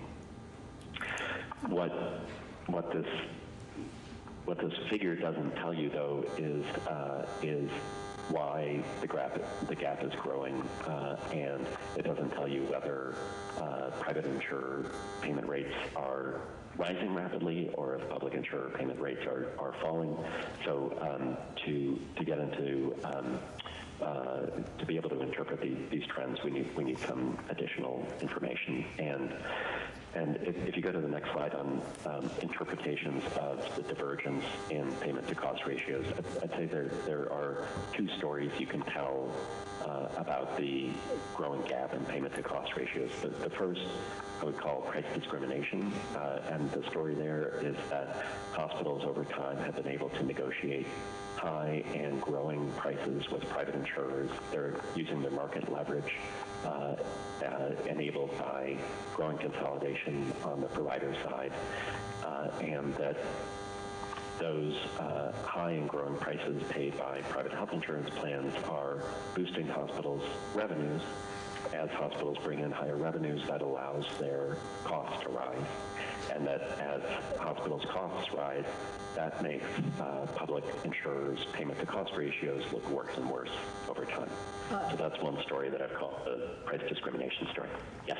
Dr. White, it might be helpful for you to define hospital in the context of your article and your presentation, because I know I think you talked about community hospitals.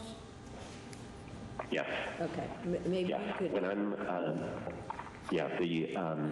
the data and the analysis that I'm presenting is focusing on short-term general medical and surgical hospitals.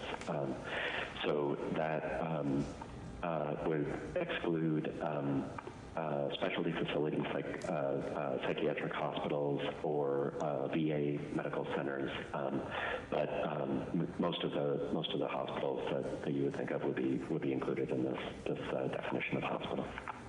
Thank you. Yeah.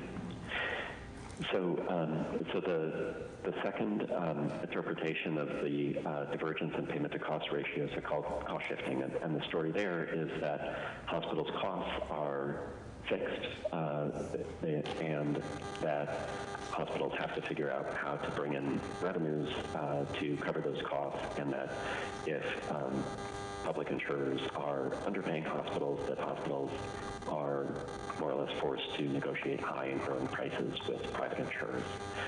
So those are the two interpretations of the divergence in the payment to cost ratios that we see.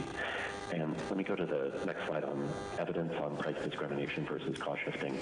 My read on the evidence is that there's more weight behind the price discrimination story than there is behind the cost shifting story. I think one of the complicating factors here is that if you go back to the 1960s or 70s, we had a cost reimbursement system for hospitals where Medicare and Blue Cross Blue Shield plans were set up to reimburse hospitals for whatever their costs were, and the Medicare program moved away from that to the DRG-based system starting in the 1980s, and private insurers have moved away from cost reimbursement starting with the managed care revolution in the 1980s and 90s.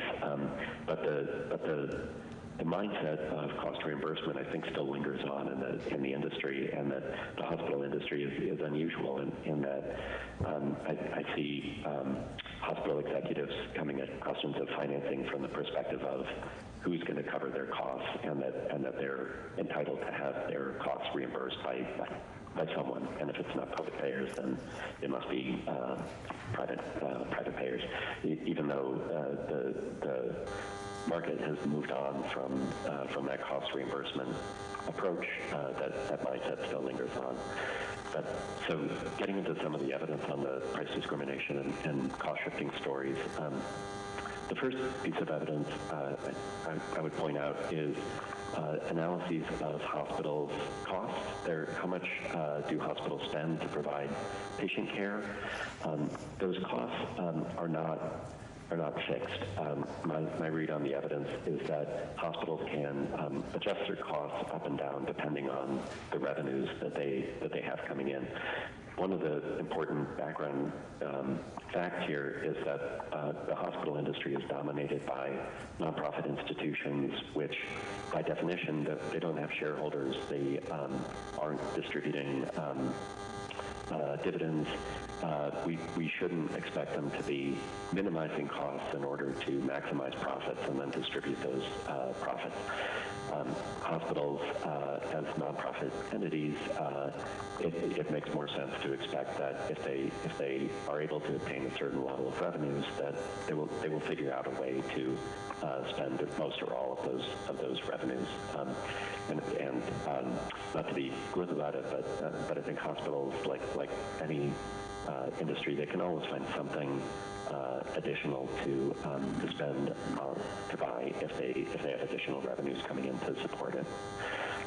So that's one factor. The second is that there's a study that I've cited that came out in 2014 where I looked at hospitals' costs, their expenses in providing patient care, and I looked at hospitals that faced growing constraints from Medicare versus hospitals that faced a less constrained Medicare reimbursement environment.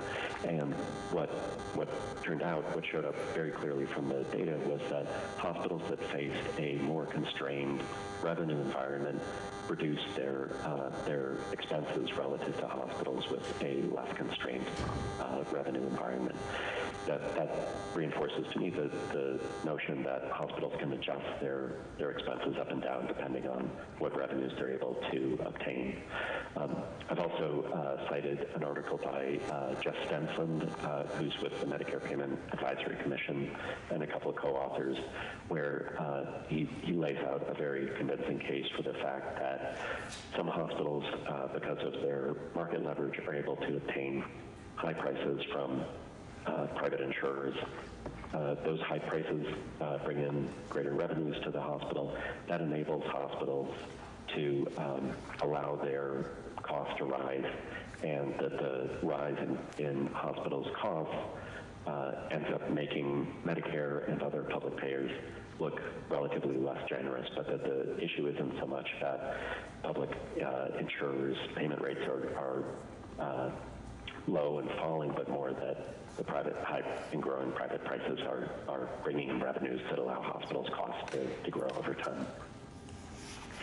The second point that I think supports the price discrimination story is that there's growing evidence that the prices that private insurers pay are influenced pretty strongly by hospitals' market leverage, and that hospitals that enjoy strong negotiating leverage over insurers are able to negotiate higher prices.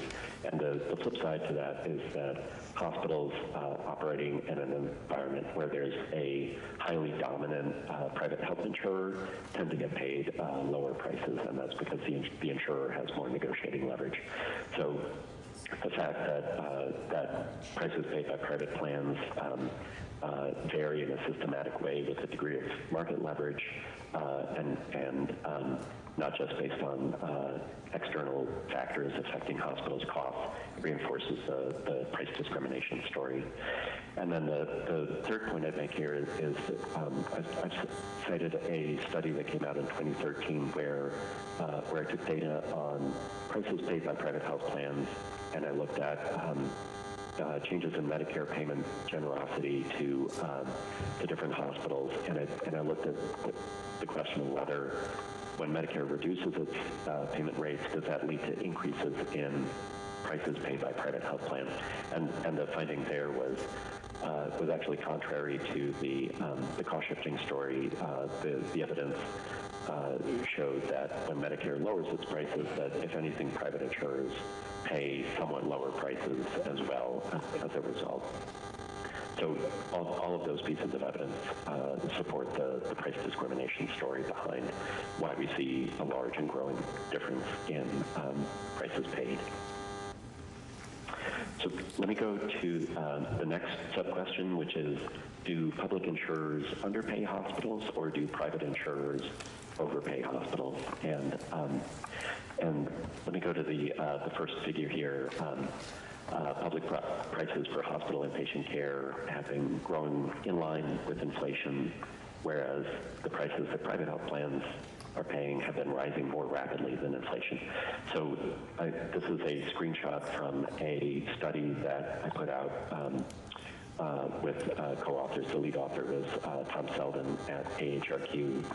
And we took the MAPS, which is a large healthcare survey, and we adjusted hospital inpatient prices for inflation and patient characteristics and the complexity of services, and then we tracked trends in those inpatient prices for the privately insured versus Medicare and Medicaid. And what pops out of all this is Medicare and Medicaid, the prices they have been paying have been tracking more or less in line with overall inflation, whereas for the privately insured, those prices have been growing faster than inflation. And this study ends in the year 2012, but that this general pattern of Medicare and Medicaid more or less keeping up with inflation, and private health insurance plans paying prices that are growing more rapidly than inflation, that holds for the period after 2012 as well.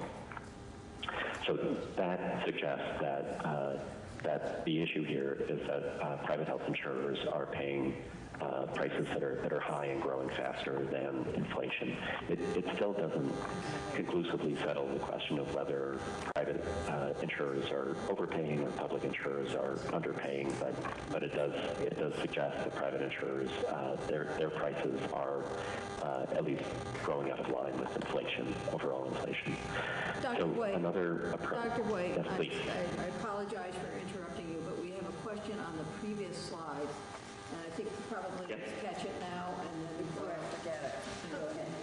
Hi, my name's Janet Ansel, and this is really on this. I'm very interested in the presentation, the slide entitled Evidence on Price Discrimination versus Cost Shifting, and I'm interested in the various studies that you cite. And I guess the question I have is, if I were making the argument that this is really cost shifting, not price discrimination, what would I cite? Who is making that argument, and where are the studies to support the cost shifting argument? The cost shifting argument. Okay, let's see. Al Dobson is a researcher who's done, well-respected researcher who's done a lot of work for the hospital industry, and he has kind of a famous article called the payment, the cost shift hydraulic, I think it's called, and I'm happy to email around that article, the PDF and the citation as well, and that article basically starts with the premise that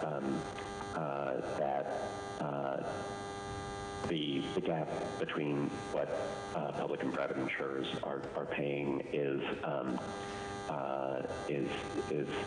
reflective of a cost shifting dynamic, and he just quantifies the amount of money in the cost shift, but it does it describes that cost shift phenomenon as if it were a given or not. It doesn't really test the cost shift phenomenon. It just takes it as a given and describes it and quantifies it. And did you say that he did this work for the hospital industry? Is that what I heard you say? Yes, I believe so, and I can try to find some other citations, but a lot of materials that the National American Hospital Association and the state hospital associations put out kind of takes cost shifting as an article of faith, but they don't so much set out to test it empirically, but they more start with the assumption that hospitals' costs are fixed, and that if private insurers are paying more, that's because public insurers are underpaying. And the typical storyline is to cite the fact that Medicare only covers 85% or so of hospitals' costs, and then that's used as an explanation for why private prices paid by private insurers are so high. And I could pull together some materials from the American Hospital Association that embody that view. But typically they come from the hospitals. Is that right? Is that what I'm hearing? Yes, I think that's fair to say. Great, thank you. I think we're on, So, go ahead. Are we on international rate differences? Yes. Okay. Yes. So one way to get a sense of whether Medicare and Medicaid are underpaying hospitals in the U.S. is to look outside the U.S. and try to compare for a similar service. How much does Medicare pay here in the U.S.? How much do hospitals get paid in other countries? And then what are private insurers paying here in the U.S.? And this international rate differences, this is a screenshot from a testimony that Jeff Stenslin from the Medicare Payment Advisory Commission gave, where he looked at 7 countries in the OECD, and they're listed at the bottom: Australia, France, the Netherlands, New Zealand, Switzerland, and the UK. And he looked at how much hospitals are paid for providing a hip replacement in each of those 7 countries. Then he looked at what Medicare pays for that service, and then what commercial insurers or private health insurers in the U.S. pay for that service. And the finding is that Medicare's payments to hospitals, at least for this service, is actually above the international norm. And then private health plans here in the U.S. are paying hospitals prices that are far, far above international norms. And the interesting detail that Jeff Stenslin works through is the fact that Medicare it pays more than than hospitals get paid in other countries. But it also costs hospitals more to provide a given service here in the United States than it does in most of those other countries. And the link that Jeff Stensland makes and that resonates with my read on the evidence is that hospitals, again, because they're nonprofits, and they're mission-driven organizations, whatever revenues they can bring in, they will turn around and spend. And the fact that hospitals in the U.S. are getting relatively high payment rates, I think contributes to higher wages paid to registered nurses and some of the other professionals that work in hospitals in the U.S. So this international comparison, I think, reinforces the view that Medicare payment rates overall are reasonable relative to international norms, but that it's really the private health insurance plans here in the U.S. that stand out as being unusual. And let me go to the total hospital and physician appendectomy slide. This is from the International Federation of Health Plans. And this is a different example of a service provided in a hospital setting. And for the OECD countries that are included in this study, they're getting paid between, say, $2,000 and $8,000 per service. In the United States, these prices are based on the privately insured. So the average among the privately insured is $16,000 per appendectomy. So if Medicare is paying half or a bit less than half of what private health plans are paying, that would put Medicare right in the middle of the international distribution, and it's really the private health insurance plans that in the U.S. that stand out as being unusually high relative to these international norms. So let me go to the next sub-question, number 3. Do hospitals in Vermont operate efficiently? And this one Dr. is... White, Dr. Yes, White, we have a question from Representative Iacoboni. Thank you. You may have covered this. I just wanted to clarify, and I know I shouldn't assume, but when I look at the other countries that you're benchmarking, I'm assuming they do not have employer-based health insurance, and I am assuming that our hospitals do. So and if that assumption is accurate, wouldn't you expect our costs to be higher by nature, but because due to that factor?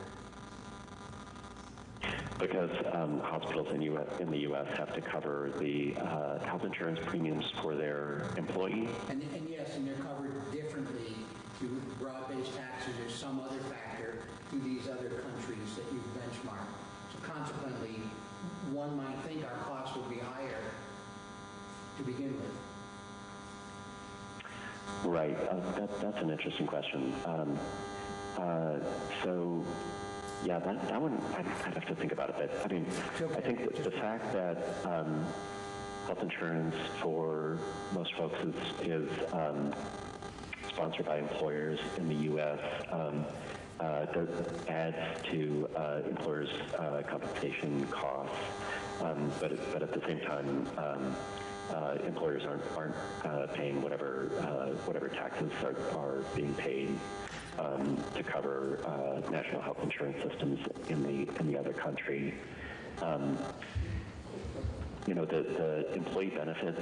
I think if wages and salaries are maybe half of hospitals' costs, employee benefits would be a piece on top of that.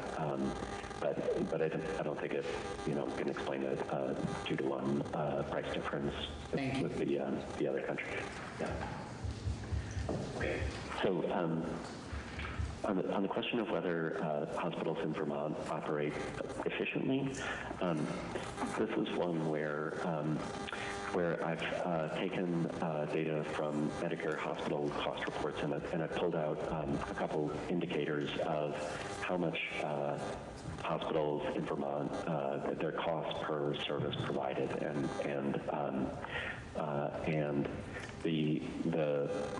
most apples-to-apples comparison of cost per service provided comes from the Medicare program, where we can look at Medicare fee-for-service beneficiaries receiving inpatient hospital stays. Based on the cost reports, we can measure cost per inpatient stay applying Medicare's case mix adjustment. And in the U.S. as a whole, those costs per inpatient stay have grown to close to $8,000 in 2017. Vermont is about 20% higher than that. Vermont is a state with an overall cost of living that's somewhat higher than the national average, but not necessarily 20% higher than the national average. So this finding on cost per inpatient stay suggests that Vermont hospitals are a bit more, have expenses that are a bit higher than the national average, even beyond what you might expect based just on the cost of living.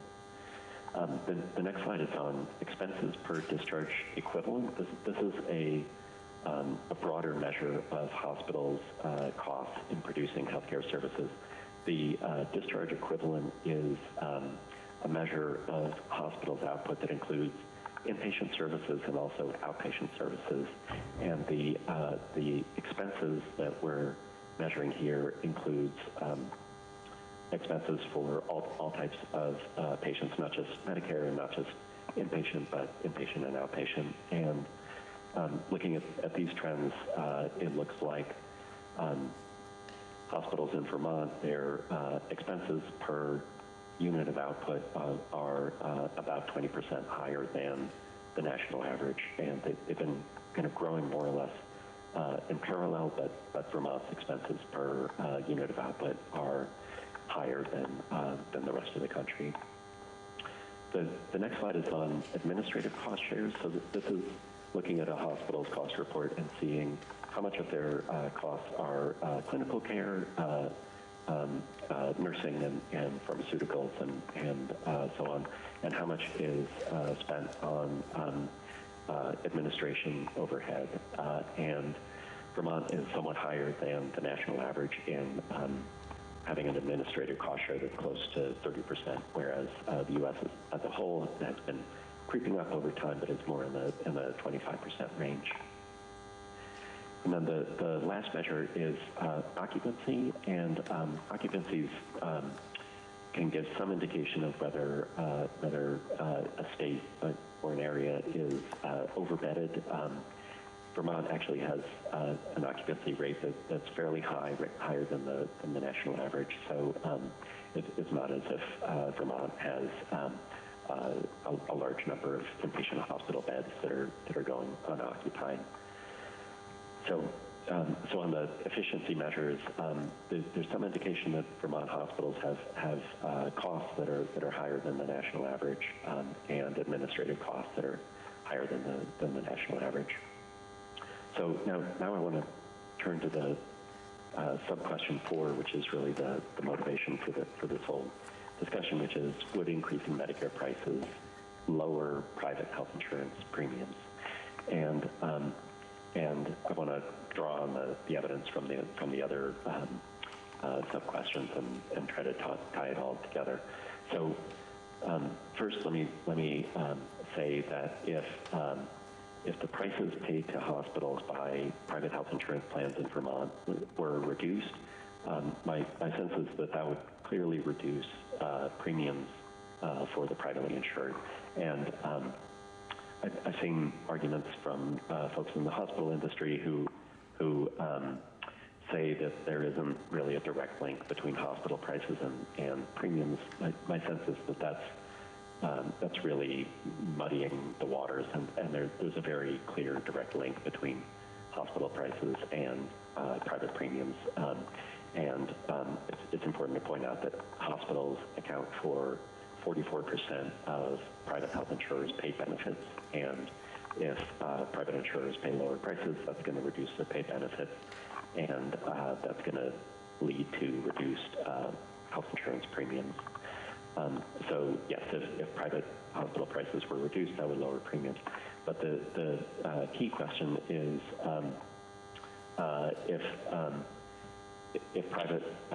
if Medicaid were to boost its payments to hospitals, would that naturally, directly lead to reduced private prices? My sense is no, that private prices are mainly determined by negotiating leverage between hospitals and insurers, and adding more Medicaid money to hospitals' revenues would not lead by itself to a reduction in private prices. Unless there were an enforcement mechanism to actually make those increased Medicaid revenues lead to lower private prices. My sense, no, I haven't done enough digging to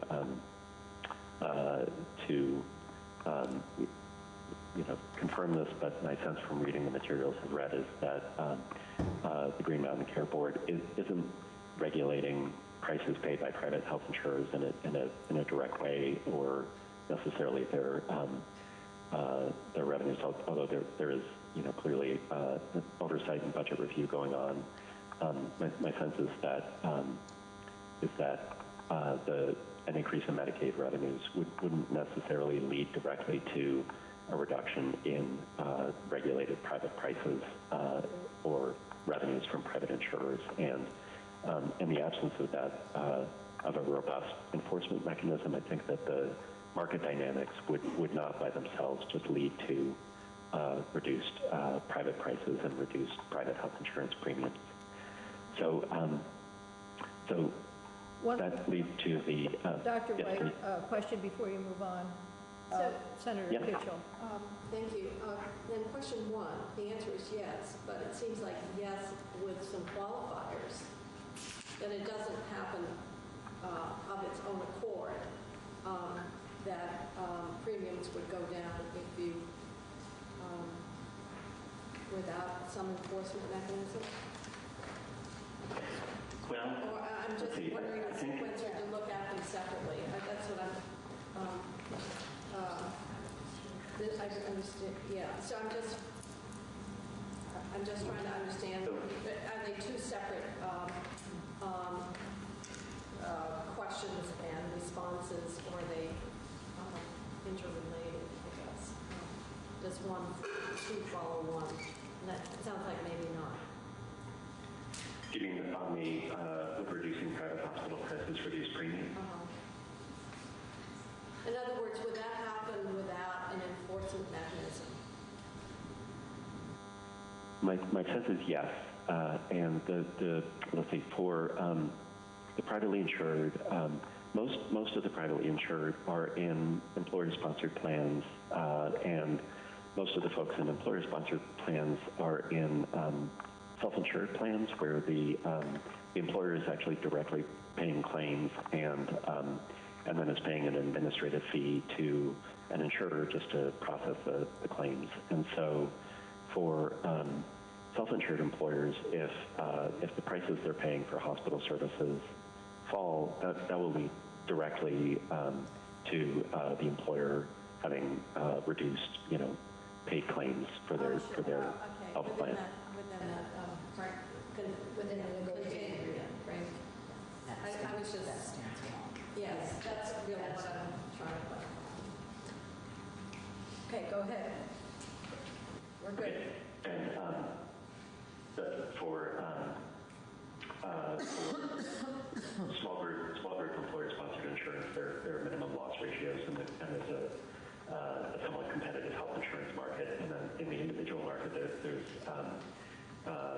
some competition with those and minimum loss ratios, and the minimum loss ratios and competitive pressures on insurers would tend to lead to premiums falling if those insurers can pay hospitals lower prices. So let me go to the wrap-up slide, and then I'm looking forward to more questions and back and forth. So my big picture take on this is that in general, hospitals' revenues determine their costs. If hospitals can bring in more revenues, their costs will rise. And if hospitals' revenues are constrained, hospitals will operate more efficiently as a result. on whether public insurers overpay or private insurers, whether public insurers underpay or private insurers overpay. My read on the evidence is that private insurers here in the U.S. Pay hospitals prices that have been growing faster than inflation and are higher than international norms. On the efficiency metrics for hospitals in Vermont, they're somewhat mixed with higher costs than the national average, but it's also a state with somewhat higher than average cost of living. And then the last big takeaway in my mind is that adding Medicaid funding or adding Medicaid revenues to hospital budgets, unless there's a clear, direct enforcement mechanism, my read on the evidence is that it wouldn't by itself lead to lower private prices or lower health insurance premiums for the privately insured.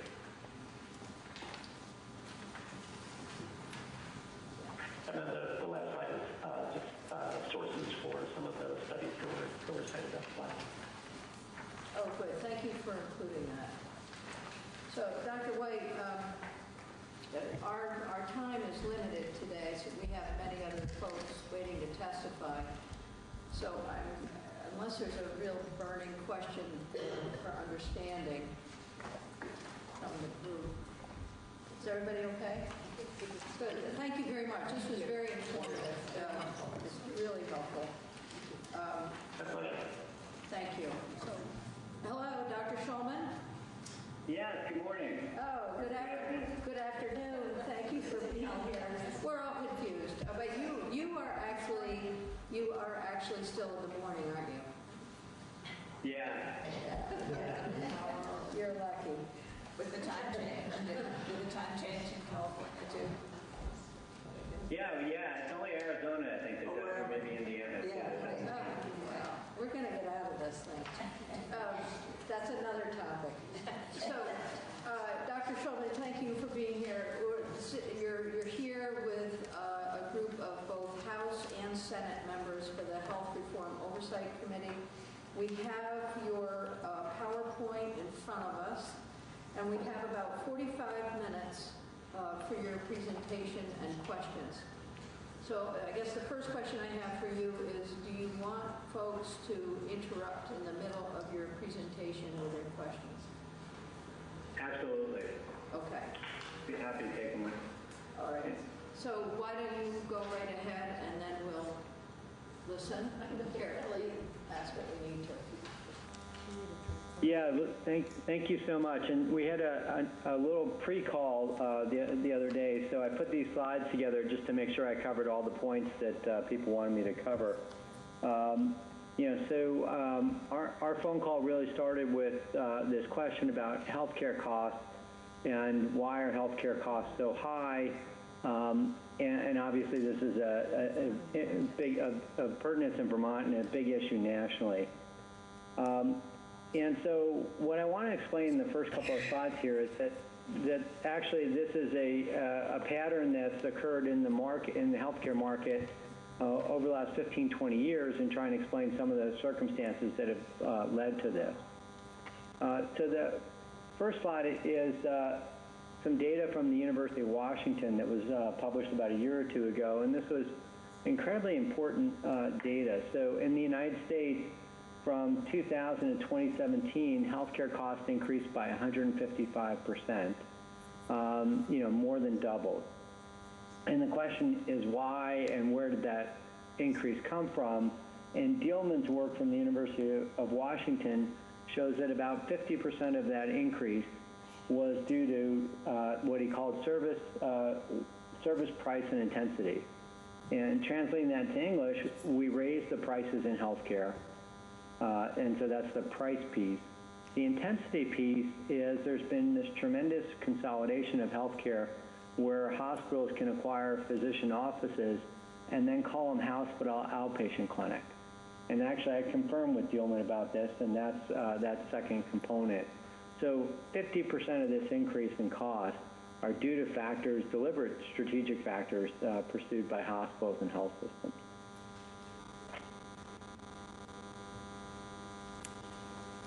The other major trend in the, or I should say the major trend in the healthcare market over time has been the idea of consolidation. Hospitals buying each other, buying physician practices, and these data from Health Affairs from Fulton showed that for about 90% of the markets in the United States, they were highly concentrated for hospitals, for specialist physicians, 39% for primary care physicians, and 57% for insurers. 91% may have warranted concerns by either the Department of Justice or the Federal Trade Commission because of the concentration levels and the changes in market concentration since 2010. And I'll show you a little bit more about physician consolidation continued. So to put this all in English, if this was a different market, the Justice Department most likely would not have let the hospital consolidation have occurred. If they had been for-profit rather than not-for-profit, we never would have seen, this level of consolidation occurring. I'll pick on I moved from Duke to Stanford about a year ago. I should say, by way of background, I'm an internist, health services researcher, and health economist here at Stanford with appointments in the medical school and our clinical excellence research center, and an appointment in economics in the business school. I moved here from Duke a year ago, and most of North Carolina's healthcare market has been carved up into about 5 or 6 different mega health systems. They own the hospitals in the geographic region and own many of the practices. This idea about hospital consolidation really dates to healthcare reform efforts in the early 1990s. So the mantra that people pursued in 1993, if you remember way back when, Hillary's task forces under Bill Clinton, the idea was that doctors and health plans would work together to keep people out of hospitals, and that hospitals were the most expensive part of the healthcare system. And so the idea, obviously we never passed that reform, but hospitals realized that they were incredibly vulnerable to health insurers and began this acquisition strategy and consolidation strategy that's continued to this day, to the point where in many, many markets, hospitals now dominate and dictate prices rather than competitively bid at all. So provider consolidation has been shown to be associated with increased cost, especially to commercial payers. And the other story that I will tell is that consolidation and this market power story also leads to an increase in the cost of providing health care. But we'll come back to that in a minute. This is more recent data on physician consolidation. And so in 2010, the hospitals have been consolidating, as I just showed you, since the early 1990s, and they had begun to buy physician practices. But we began a series of policy changes in 2010 around the Affordable Care Act that actually led us to believe that hospitals and doctors working together could reduce the cost of health care. The federal government pursued this through the ACO strategy that they adopted at Medicare. And as part of that, they relaxed some of the antitrust constraints on acquisition of physician practices. The other data that we have is that some of these practices, since they're small, don't trigger separate antitrust reviews every time they occur. And so here are the most recent data I could find on the consolidation of physician practices in the U.S. So about 44% of the doctors in this country are now employed by hospitals, compared to only 26% in 2012 before we began this movement. And then the number of hospital-owned practices is around 80,000 compared to 36,000. So we've really seen a pretty significant shift in the structure of the healthcare market.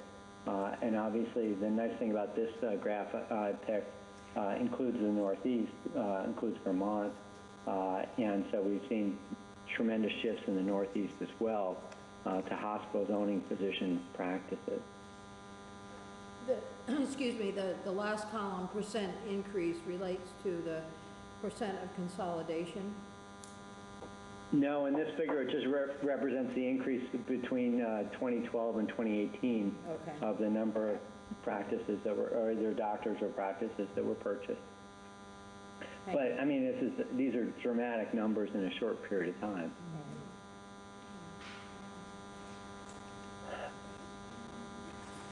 So on the next slide is our work looking at Medicare for All that we published earlier this year. And we use data from the American Hospital Association to say what happens in the market in terms of reimbursement for different types of payers, public payers and private payers. And you see this curve, and again, this is the American Hospital Association data. And so what we see is that commercial payers are paying more than hospital costs. Back in 2000, before the recent wave of consolidation, Medicare and Medicaid were actually paying pretty close to hospital costs. But then over time, that's kind of dipped down below hospital costs. And right now, they're in the 80 percentile range, according to the hospitals themselves. And so there are a couple of stories that are really important in this figure. And so the first is, why is it that private payers pay more than hospital costs and so much more than hospital costs? And to me, a big piece of that, the answer to that question is this consolidation story that I just went through. So obviously, we have antitrust laws to prevent people from consolidating and raising prices, capturing markets and raising prices. In healthcare, the adage is all healthcare is local, but all of the local providers can be under one system now. And the net effect of that is to raise prices, to have leverage to raise prices. And that tends to occur in a couple of different ways. One is that actually just dictating a higher fee schedule. And then there's some evidence that actually where the hospitals have the most market power, beyond fee schedules, they dictate a requirement that payers pay a percentage of hospital charges. And I'll come back to that in a little bit. But either way, they're getting higher payment rates and increasingly higher payment rates over time. The other trend that's occurring is our population is aging, and so more and more people, I think at 2000, about 40% of the market was private payers. It's now down to the low 30%, 33%. Vermont, depending on the demographics, might be somewhere around there. It might be a little bit lower. So the payment rate is higher both because of the unit charges and also increasingly there's less and less commercial pay patients out there.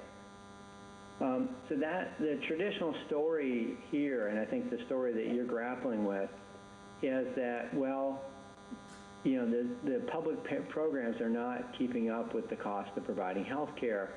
And this graph, and if you just look at 2015 data, it'd be easy to argue, well, that's the case. Look, Medicaid and Medicare are below, and as a result, the hospital has to increase the price to commercial plans. But if you look across the graph, there's a very different story that I'd like to tell, and there's some data out of California from Jamie Robinson to corroborate this story. But basically, where you have leverage over private health plans as a hospital, that becomes incredibly attractive as a strategy. And so what I'd like to do is attract more and more commercial pay patients because their contribution margin, the amount of money I make per patient, increases. And so over time, as the hospitals had more market power, they become more aggressive about attracting private patients. And I don't know what Vermont, what the hospital situation looks like, but I do know at Duke, what that translated to was an incredible building boom. And you could see this when you walk around the country. Hospitals have been building like crazy, building new facilities, new cancer centers.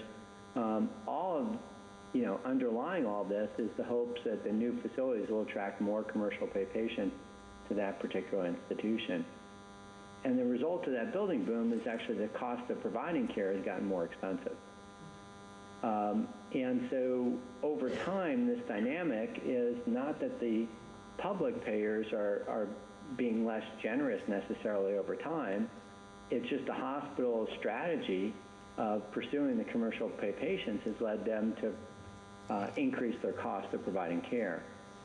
So Robinson's data out of California suggests that where you have competitive markets, hospitals still make more money off commercial patients than public patients, but they're actually able to break even on Medicare, and it's only in the consolidated markets that they lose money on Medicare.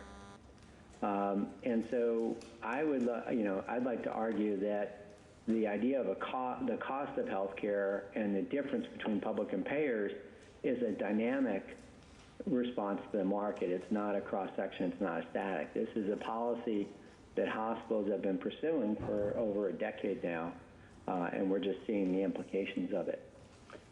So right after I published this paper, I got a call from an affiliated person here at Stanford who used to run Aetna, who said I was wildly underestimating the differences between the public and the private payments, and that the hospitals were charging much more for the commercial pay patients. And again, these data that in this graph here that says payments, this is data from the hospitals themselves. So the next couple of slides come from the RAND Corporation that just released a nice report earlier this year looking at actual claims paid for commercial health plans. And so if you look at the hospital services chart, you'll see relative prices of hospital systems, including Vermont, Vermont. I'll show you in a couple other diagrams. But basically, relative prices for hospital care compared to other states. The state didn't come out in this. Let's just skip to the hospital inpatient service where we could see Vermont. And relative prices for hospital inpatient care compared to Medicare payments for hospital. And so Vermont, the actual payments are above the 145% I showed. They really run, looks like they run from 150 to 250% of Medicare. So for inpatient care, Vermont's in range with a bunch of other states, but much higher than what the hospitals were reporting as their commercial, as the commercial rate. On the hospital outpatient side, hospital outpatient. I have a question. Colorado, Sure. I'm having a hard time interpreting all these circles. Well, what is happening in Colorado? So the circle is kind of proportionate. It's supposed to represent the proportion of patients going to that hospital. So the big circle would be like Denver, and the little circles would be like Colorado Springs or something like that. Yeah, look at New Hampshire to our east. This comes from Dr. White and Dr. Whaley's RAND article. Yeah. Yeah. And this whole report's available online. But you know, a lot of care is now moving outpatient, and the story I told earlier is that when the hospital acquires a physician practice, it now becomes a hospital outpatient clinic. Cancer care, a lot of that's provided in hospital outpatient settings. And so the next graphic is Vermont looking now on the outpatient services, and what you can see is even higher prices for outpatient services, up to 400% of Medicare across the state. So, compared to the American Hospital Association data that said it was 145%, looks to be actually quite a bit higher for commercial payers in Vermont. I don't want to open up a whole another discussion, but were prescription drugs controlled for in any of this data? This wouldn't be prescription drugs, but what this would be outpatient physician-administered drugs like cancer chemotherapy. Right. Okay. And again, this is just relative to, so a very high-priced drug, Medicare would pay a very high price. Right. What happens is the hospital marks it up even more. Okay. Thank you. So, so in our call the other day, really what I wanted to discuss is this difference between the prices available to commercial markets in the private market and the public market, and this idea that there's been this dynamic trend over time, a lot of it driven by the consolidation of the hospital systems, a lot of it driven by acquisition of the hospital of physician practices by hospitals. And so that, to me, that's kind of the major motivating story to, like, the request that you all have to understand, how do your Medicare payments fit in the overall context. I also think, at least in talks with other states, you need to remember that the state employee health plan is actually a commercial plan. So these inflated commercial prices are what you're seeing on the state employee health plan side.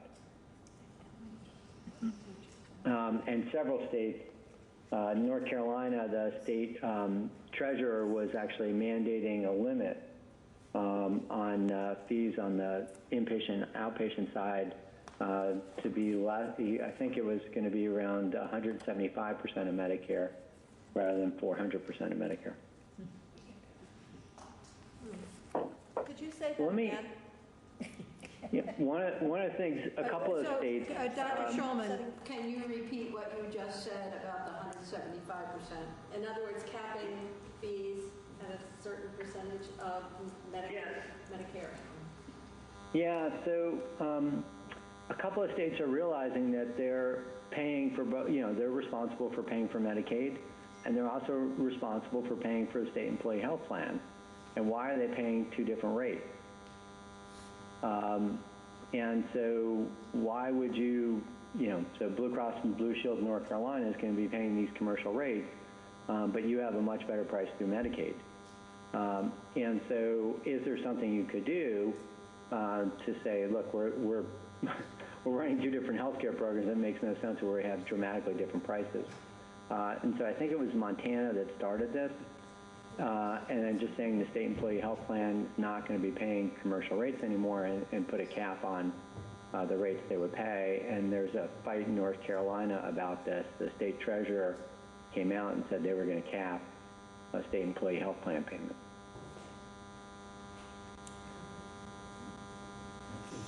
Thank you.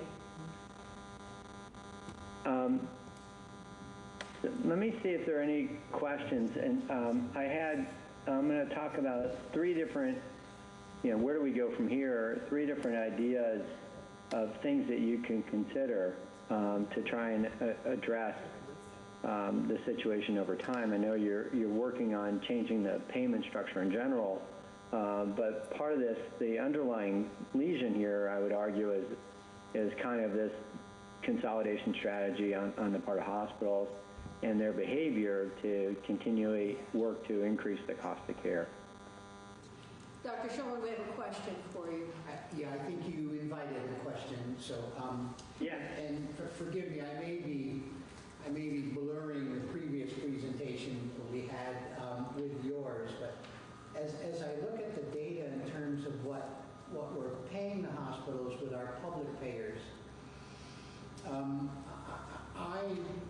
I'm inclined to think that if you have a significant cohort of patients, Medicare, who I'll assume are heavy utilizers and consumers of healthcare, that if you're underpaying them, if you're paying them at 90 plus or minus % of the cost, that one would expect the private payers, the commercial payers, to go up. Also keep in mind we're the most, as you may know, the most rapidly aging state in America, older population.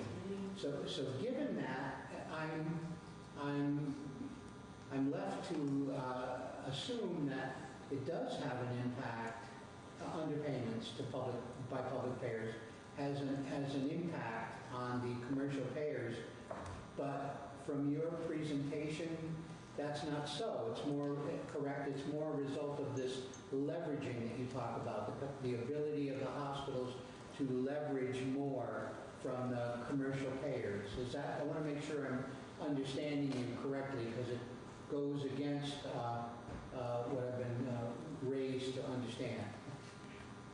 Yeah, no, I appreciate that very much. And frankly, I had the first couple of times I saw the cost shift, we always had a cost shift slide in any health economics talk. And the cost shift slide was always this, the public sector is underpaying, so the private sector has to pay more to make it up. And I think I'd like to argue, actually, there's no such thing. Cost is not a fixed amount. Cost is the result of a strategy, and it's something managers build into a product. GM builds cost into how they produce a car. Every product and service you have, cost is built into it. And the question is, what signals are the hospital managers responding to as they build cost into care delivery? And I would argue the cost they're responding to is their ability to exercise this enormous pressure on commercial payers. I talked a little bit about in the call the other day. I've been doing a little bit of work in the emerging markets in India and now in Nepal, just to see what happens in worlds where we don't have insurance, where access is incredibly important problem. And in India, there are these amazing hospitals, Arvind Eye Hospital and I'm going to butcher this one, NH Hospital, I call it, Narayana Hospital, that were designed to actually lower the cost of care to provide care to the poor. Devi Shetty runs NH Hospital, and his email tagline is separating access from affluence. At his hospital, bypass surgery costs about $1,800 a case for open heart surgery. The cataract things they're doing at Arvind, we're about to do a study to try and assess the cost, but it's probably going to end up being around $30 a cataract compared to thousands here. And obviously we don't pay Indian labor rates, but the amazing thing about these hospitals is their strategy is how do I reduce the cost of care, not how do I increase it. And so they've built these hospitals as platforms to offer lower cost care, because in a cash pay market, if you can't reduce the cost, people can't get access. And so I would use that as a contrast, and I do this in class a lot, to the strategy most U.S. hospitals pursue. In one of the low-cost hospitals we looked at in India, the capital cost for a bed all in was about $25,000. The capital cost all in for the hospital, second to last hospital they built at Duke, was somewhere around $3 to $4 million a bed. So we've taken the constraints off managers in terms of their pursuit or their ability to actually not be accountable for the cost, because they can just raise the price to commercial insurers, and that's what we've seen. That's why I go back to Dielman's article that 50% of the increase in healthcare costs since 1996 have been unit price increases. And that's had this dramatic effect that reverberates throughout the market.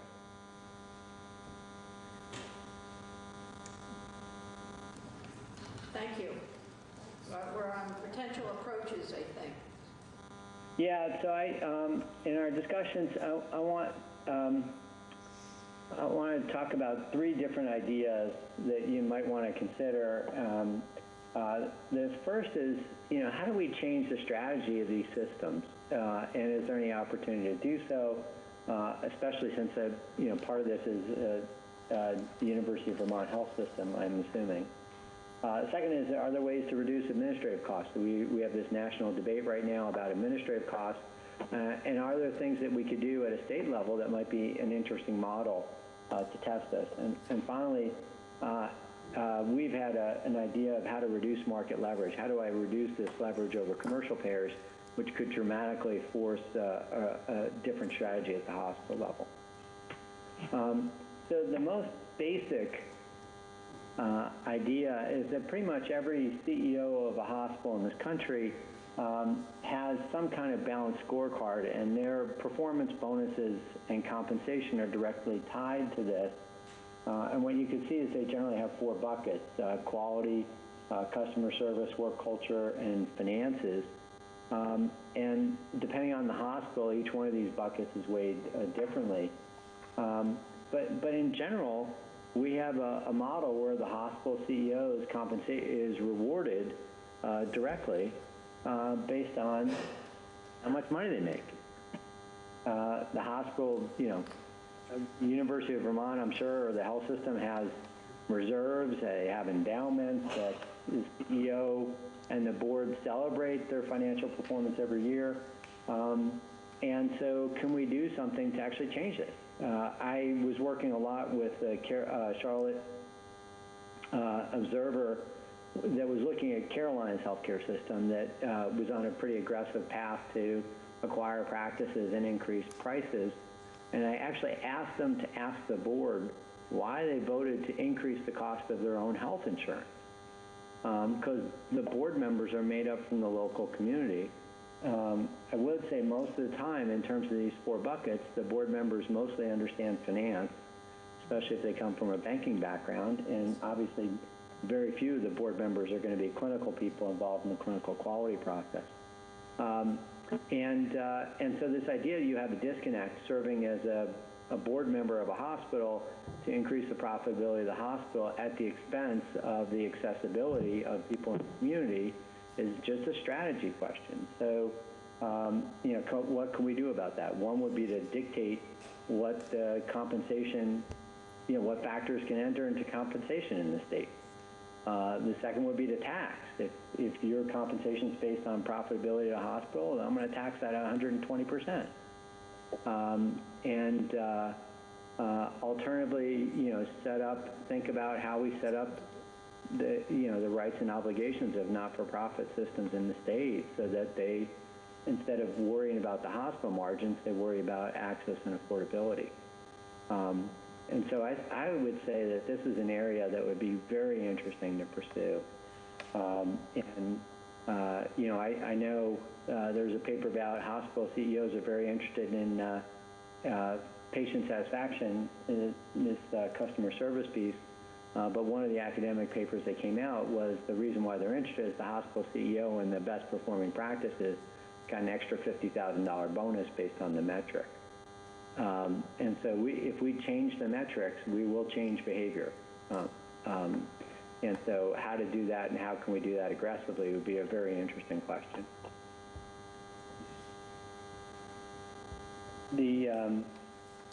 The second is administrative costs. And so here's some work we did actually at Duke where we looked at the cost of submitting a bill. And what we found for primary care physicians at Duke, the cost of submitting a bill for a primary care visit was $20.49, which equated to about $100,000 per primary care doctor per year. We're doing some follow-up work right now outside the United States to try and understand administrative costs. And it looks like administrative costs are going to be lower in every country. We're looking at whether it's a single-payer system or a private multi-payer system. And so the solution is not just single-payer to reduce administrative costs. But what is required is actually to decrease the complexity of the payment models, the payment mechanisms. And so actually, since our call, I had another call with policymakers here in California, and they're desperate for new proposals. And one of the things we talked about is, can we actually simplify contracts, administrative contracts on the back end of healthcare, so that we don't have such complexity in the system that it costs $20 to submit a bill. And so I think there's a big opportunity to do that. We've been talking about this since HIPAA was implemented in 1996. But I think everything's so tactile, tangible in Vermont, and you already had some waivers from CMS. it could be a good place to begin to experiment with not necessarily a single payer system, but a single contract or a limited set of contracts, especially between health plans and providers.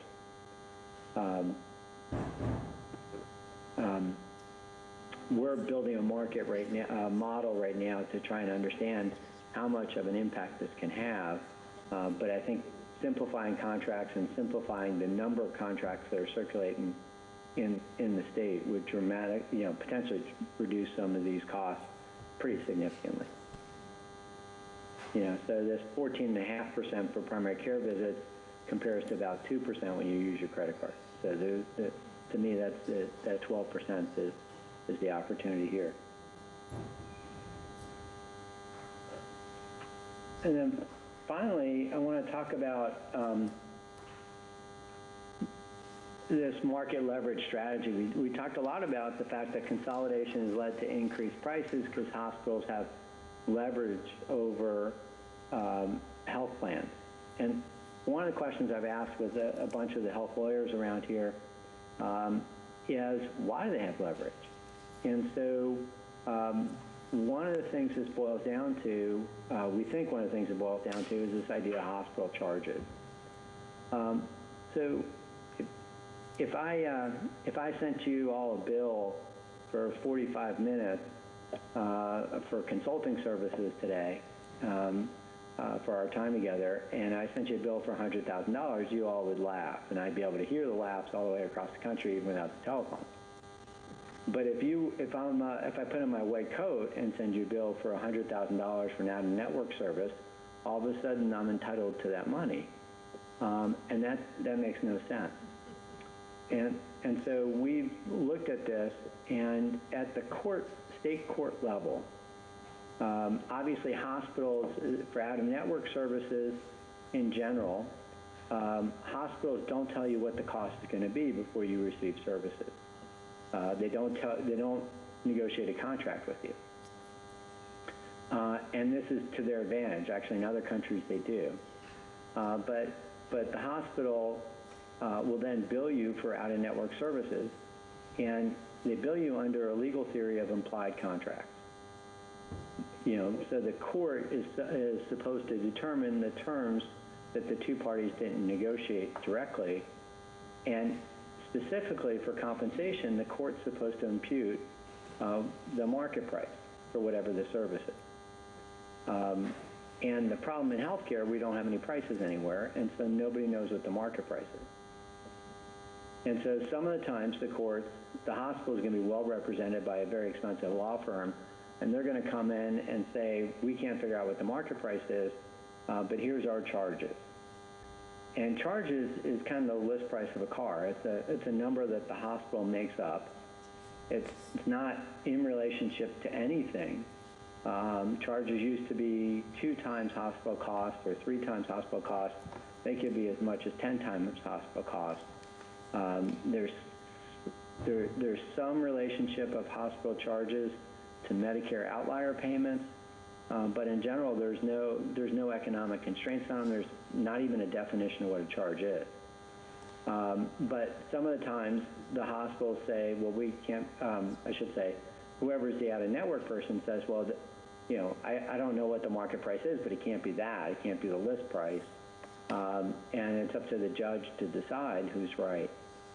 A lot of times they decide with the hospital, and some of the times they decide with the out-of-network patient. The place where this has been most abused and most publicized recently is in the case of air ambulances, where not only is this occurring, where almost all air ambulances are out-of-network, so there's no contract and they could charge whatever they want for out-of-network services, but the air ambulances have used the federal Airline Deregulation Act to actually get themselves certified as air carriers and exempt from state regulation. So they can literally charge whatever they want. But it's all predicated on them going to court and having the judge determine that the market price is charges. On the hospital side, in general, these negotiations start with the health plan coming in and saying, well, we need a good price from you this year. And the hospital turns around and says, well, we don't like that price.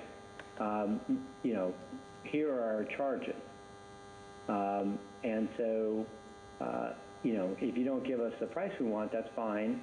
And when your patients come to us, they'll be out of network and they'll be subject to full charges.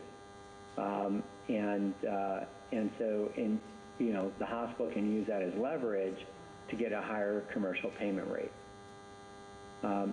If in fact charges were not a real concept, if we actually move back to a different definition of market price, move market price away from charges, then hospitals would not have this leverage in terms of private negotiations. And again, for out-of-network care, there are, in North Carolina, there were huge games where people were deciding to stay in network or out of network based on whichever pathway. You've seen, I don't know what's going on in Vermont with surprise bills, but that's all related to charges.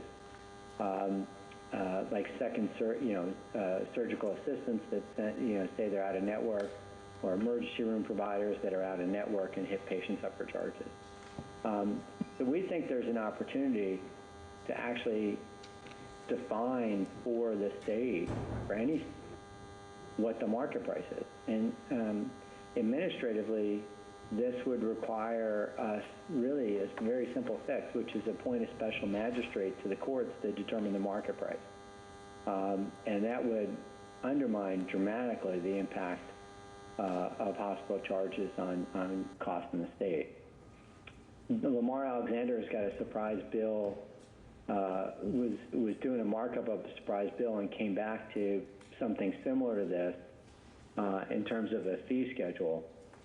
Just pick a number, 175% of Medicare or 200% of Medicare, which is another way of doing this. But obviously with things going on in Washington, that may or may not see the light of day.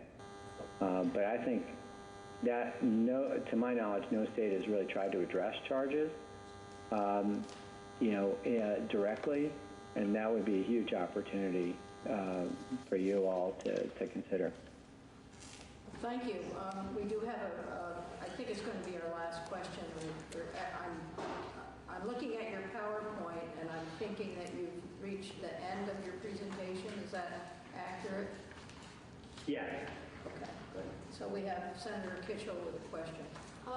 We're a rural state, and you came from Carolinas. They have lots of rural areas. We talk about hospitals, but we have great variation in hospitals. We obviously have our teaching hospital, but then rural parts of the state have a very different small hospital, critical access. And when you're talking about different policies, do we have to be careful around our strategies so that what might make sense for a very large hospital might in fact have a detrimental impact in terms of access to care in more rural areas of the state? In other words, we have to be a little more, I don't want to use the term surgical, but discriminate in a positive way, depending on the nature of the hospital and location and size. Yeah, I mean, I think I've driven through Vermont a lot of times. It's really beautiful. And you went to school at Dartmouth, I understand. Yeah.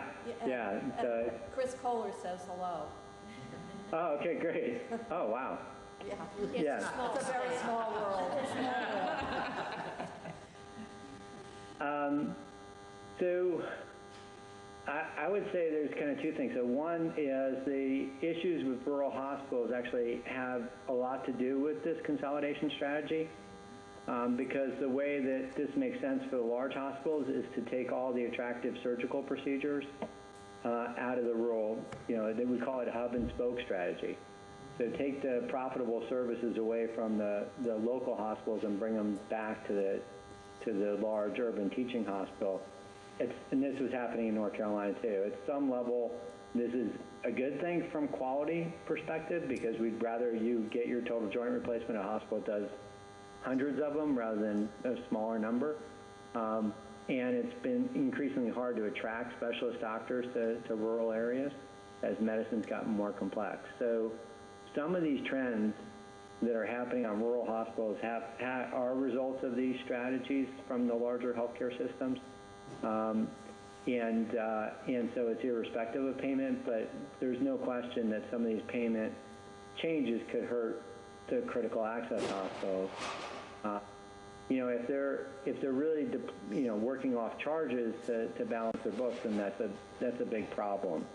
So I think I'd probably want to drill down and look specifically, you know, at the specific hospitals. So and whether or not they have a relationship. I mean, a lot of them are probably owned by Dartmouth or Vermont anyway.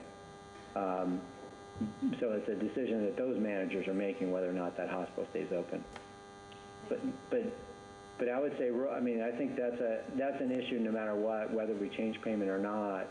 The strategies that the hospitals are pursuing and the way medicine's going is impacting those rural care. Thank you. I think that's good. Thank you very much for bringing your expertise to us. All right, well, don't send the bill right away. Don't put your white coat on. Okay. Not in that much trouble, are you? No. Not at all. It's been a fascinating discussion. For the record, Kevin Mullen from Fremont Care Board. Robin Munch, member of Fremont Care Board. Can I ask Robin to join me because she has a unique historical perspective of the negotiations for the waiver and especially the DSR dollars. And so I think it's important that we look back and talk about what happened at the time of the negotiations. And even if you look back in the minutes of Green Mountain Care Board meetings, the dean of the Green Mountain Care Board now is quoted at the time of the vote on whether or not to enter into the agreement as one of the compelling reasons for the vote was the possibility of accessing up to $200 million in delivery system reform dollars and leveraging those federal dollars to try to help transform Vermont away from what many people saw as a broken system of care with fee-for-service and so on. So, does everybody have our? We have your PowerPoint, we have your letter in response to questions, and your original letter and the reply from the governor. We have it all. So a lot of what your question seemed to imply is why should the Green Mountain Care Board come forward now and talk about delivery system reform dollars and Medicaid dollars? And I just want to point out that this chart here shows 118 hospitals across the United States that have closed since 2010. And what we're seeing in Vermont kind of is a little bit symbolic of that as well. We currently have a half dozen hospitals that have negative operating margins. And unlike many parts of the country, we don't have for-profit hospitals. We don't have hospitals competing in the same health service area for business. Some people have said that we have too many hospitals in Vermont, but that's not the question that the Green Mountain Care Board has entertained. And you always ask yourself the question is, if you were to design a system today, would you design it the way it is? I think whenever you ask that question, the answer is usually no, you wouldn't design it the way it is. And that's true in healthcare, it's true in education, it's true in just about everything. So, looking back over time, this chart here shows the growth of the costs of healthcare in Vermont. And you can see that 25 years ago, we were between 11 and 12% of our state's gross domestic product was spent on healthcare. And that was growing rapidly. And you saw huge growth not only in the hospital side of the equation, but also in insurance rate increases, and there was a number of years in a row where there was significant double-digit rate growth. And so Vermont in 2011 passed Act 48 and tried to begin to bend the cost curve. Nobody ever thought that it was going to decline, but if we could bend the rate of growth, then we were moving in the right direction.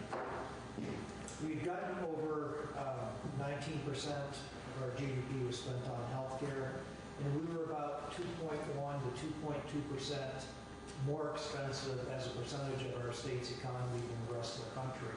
So can I want to interrupt you very briefly because we want to make sure that we get to your response to the questions that we sent regarding $13.1 million. Okay. And Janet just asked me, Anna has it, for the House members, it's in the packet in terms of the correspondence, The letters and the replies. So, Want to be sure everybody which is the genesis of what we felt we needed to meet because there are very significant policy and fiscal implications with the decisions that we have. And I see people around the room who are obviously concerned that if we were to simply use all our available money to move to the hospitals, then what does that mean for long-term care, mental health, primary care? And so that gets into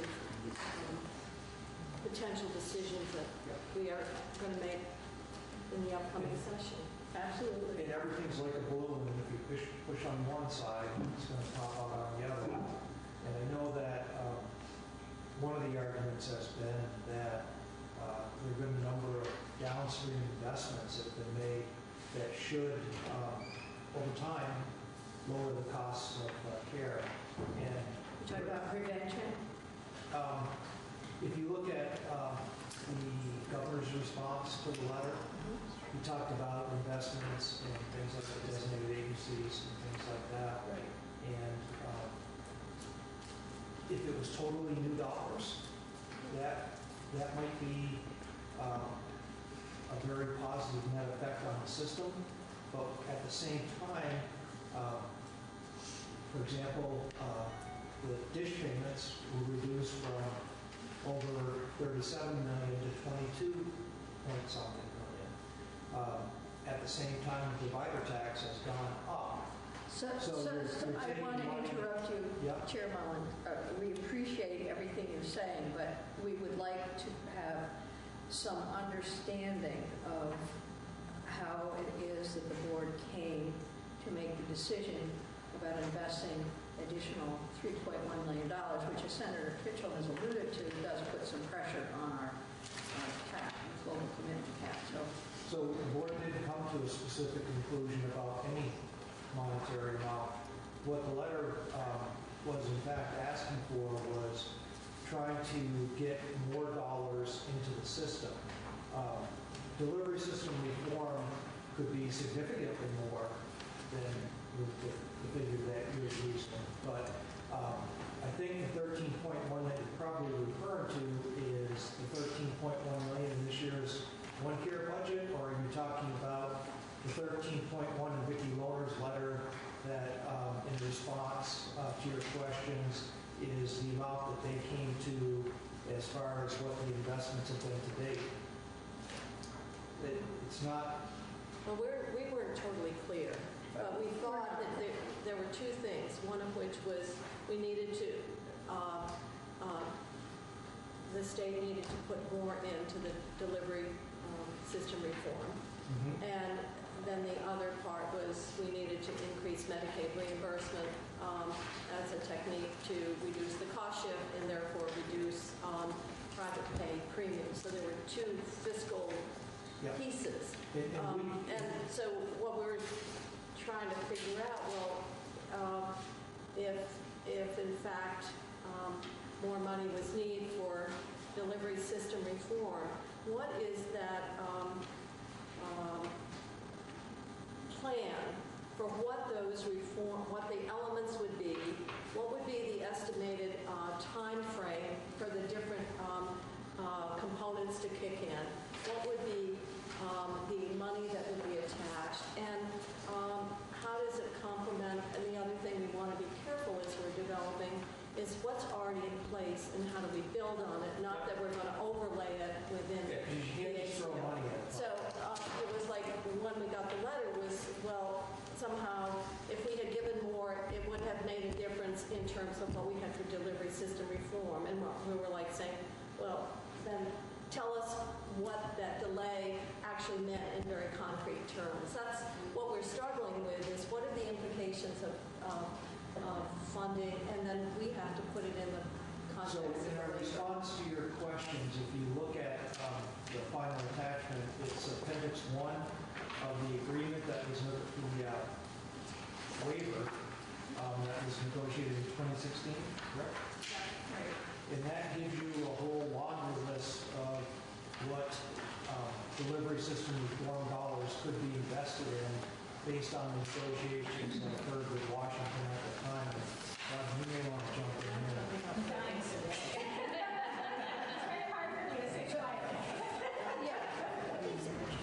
But he's answering the question, what else would it have been used for? This is from the state's waiver negotiations. Yes. I was referring to what would be the ACO's plan of reforms that they would want to put in place.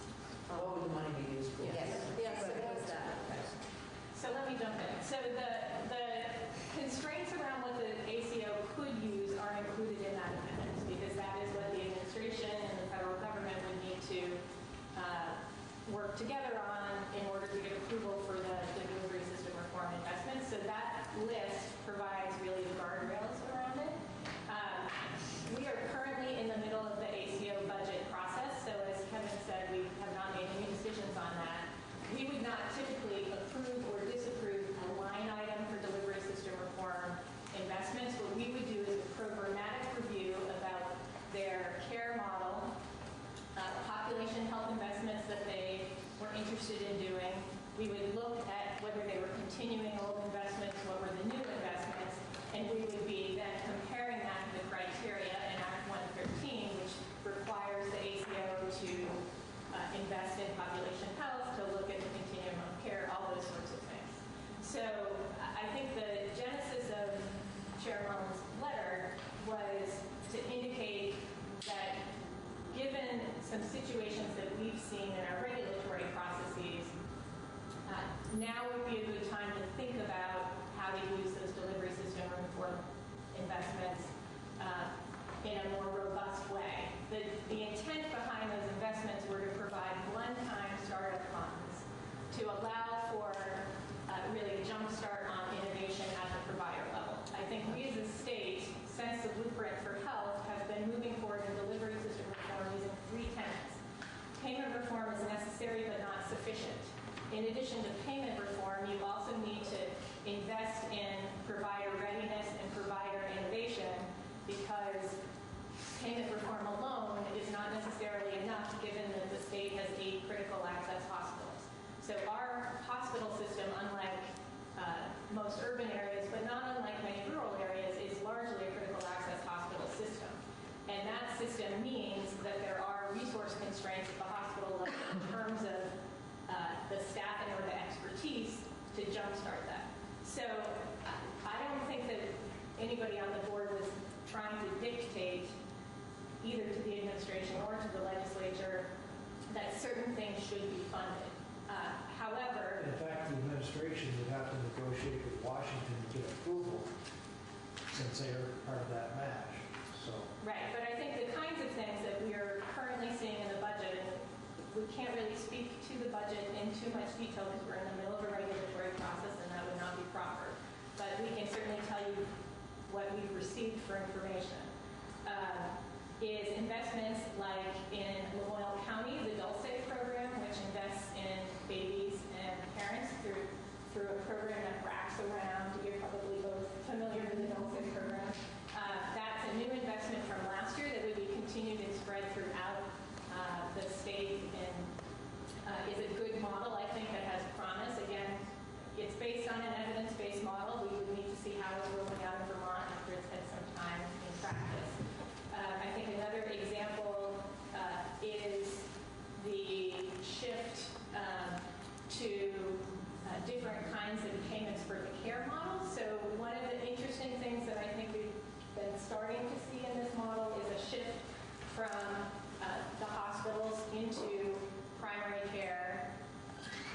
the designated agencies, home health, and other areas.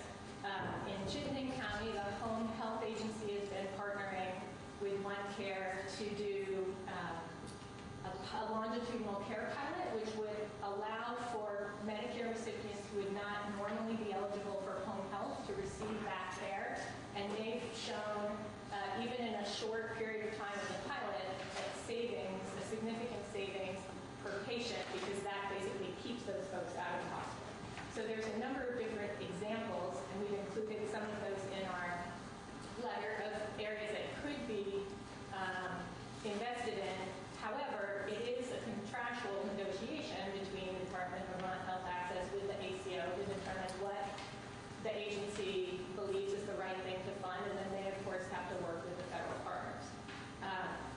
I think the why now is really illustrated by the slide 6, which shows what we're seeing as a trend. And I would say before this year, I would not have called it a trend, because we really only had 1 year of actual data. At this point, we have 2 years of actual data and a projection for fiscal year 19, and that's indicating... Is that this? Yes. So the hospitals with the red are those hospitals that are losing money, and you can see that for the most part now, they've been losing money in their actuals in fiscal year 17 and 18, and several of them are projected in 19. We'll get the actuals for 19. So I think the why now question is that we're starting to see that the combination of a number of different factors are starting to hit, particularly the smaller hospitals, although Brattleboro, in the scheme of things, is not the smallest. And that is starting to have a trend of negative financial margins. If you did a comparative analysis, just based on what we heard earlier of public versus private payment and negotiated payments to some of the hospitals in red, would we find that there are lower reimbursement rates from the private insurers? So if you turn to the next page, I can talk about how it works in Vermont for hospitals in our regulatory process. So in Vermont, the Green Mountain Care Board approved a maximum charge for commercial payers that the hospital can negotiate. The hospital can negotiate something less than that amount, but the hospital cannot be paid more than the increase in charge. Now, as your last speaker indicated, when it's a critical access hospital, inpatient and outpatient services are being paid on a percentage of charge. So there is a relationship for critical access hospitals between percentage of charge and actual reimbursement. So and one of the things you can see in this chart is over the last 3 years and into next fiscal year, the board has been setting the maximum charge percent increase below the rate of inflation for commercial charges. So what we see in the hospital budget process is we look at net patient revenue, which is the amount of growth in revenue that the hospital would like to attain. We look at their operating expenses, so that would be their actual, how much are they paying in salaries at the aggregate level, and all the different hospital costs. We look at the operating margin. And then we take that NPR and we break it into reimbursement and utilization. And on the reimbursement side, we look at how much of the budget the hospital would like to receive from reimbursement. We then look at their Medicare and Medicaid assumptions. Medicare this past year was about 1% increase that was estimated. Medicaid, most hospitals estimated that at 0. And then you can see the math where they back into their commercial rate ask based on the assumptions in terms of how much of their reimbursement is going to come from public payers into the private payers. Now that's obviously impacted by payer mix. In Vermont, our payer mix is actually more than a third. It's closer to 46%, I think, statewide is public payers. And then what we will do is since we're usually looking to push down NPR, that's a way of constraining revenue. So your first speaker talked about a revenue-constrained environment. In Vermont, we constrain revenues through the hospital budget process by setting an NPR target.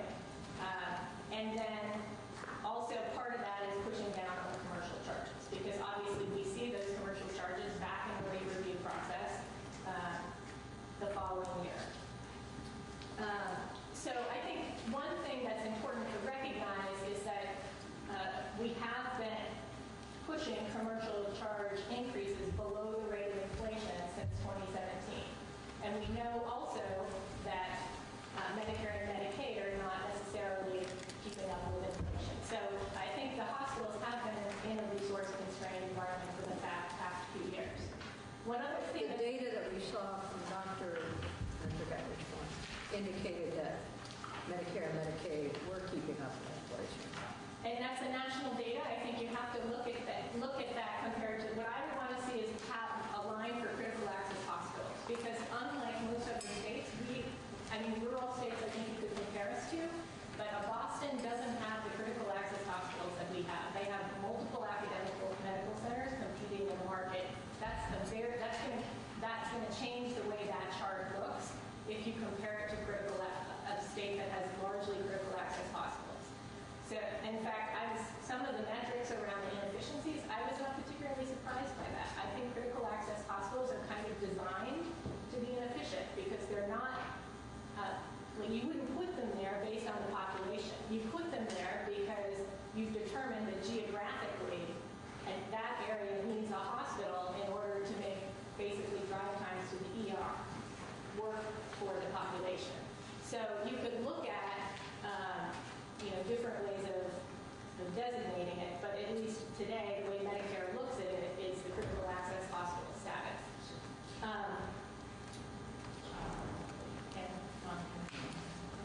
So I was trying to connect a similar question between some of what we just heard, and that was the Vermont-specific, rate of increase where the line keeps going up, and this line goes down, and this one goes up.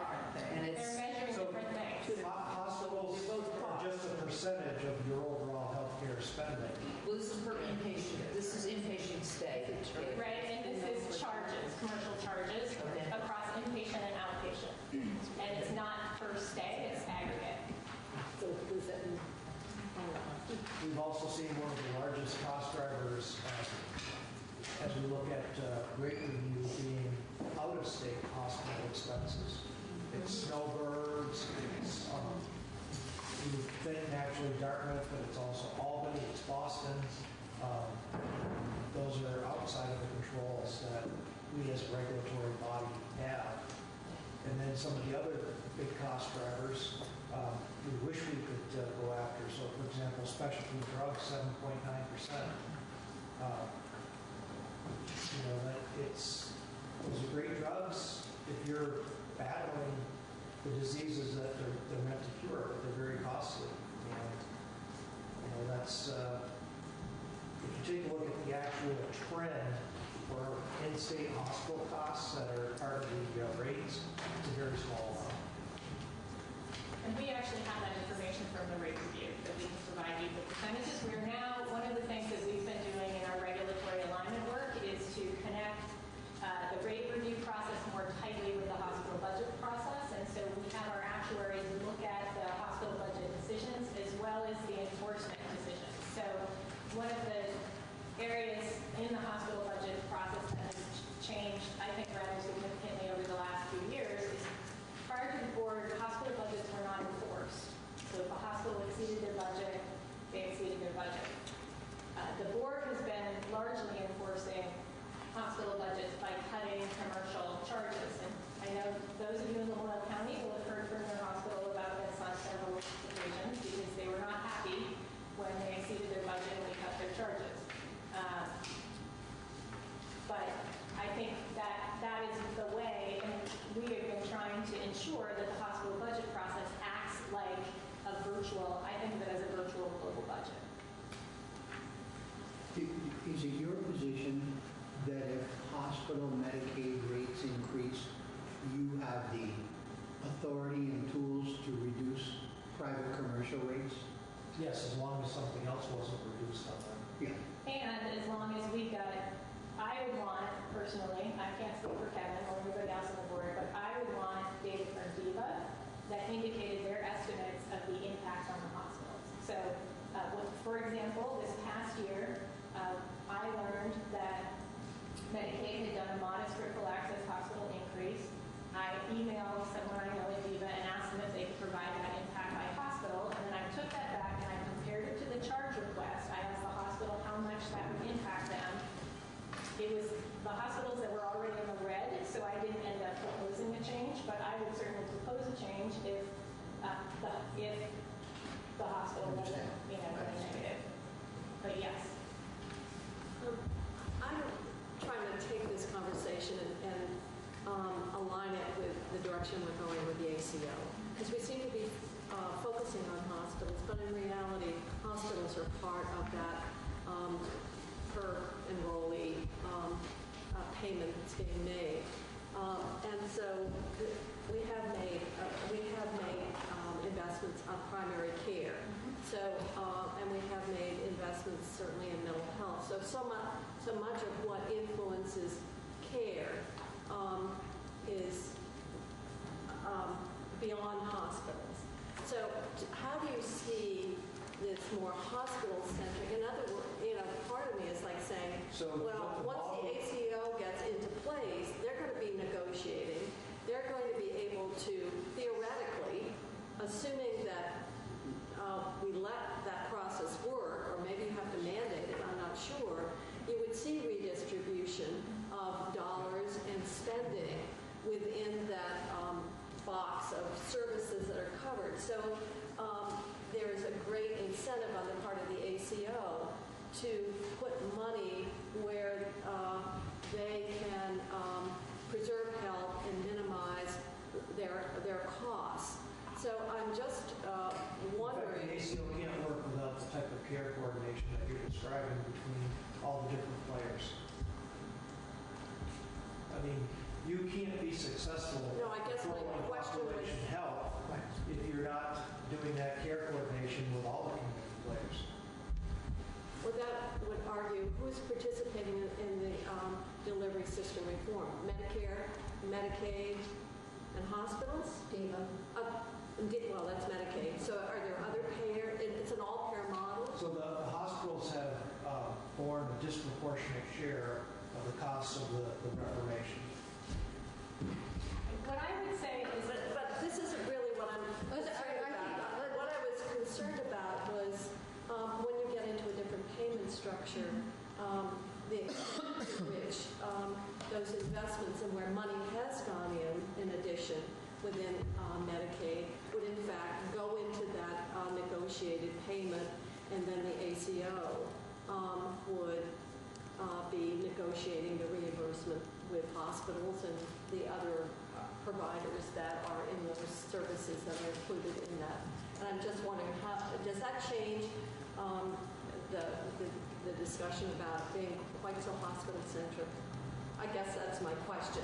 It goes directly to some of the legislation that we passed more recently than 113, but certainly in 113 has that context as well for our designated agencies and others to become more engaged and involved in a continuum of care.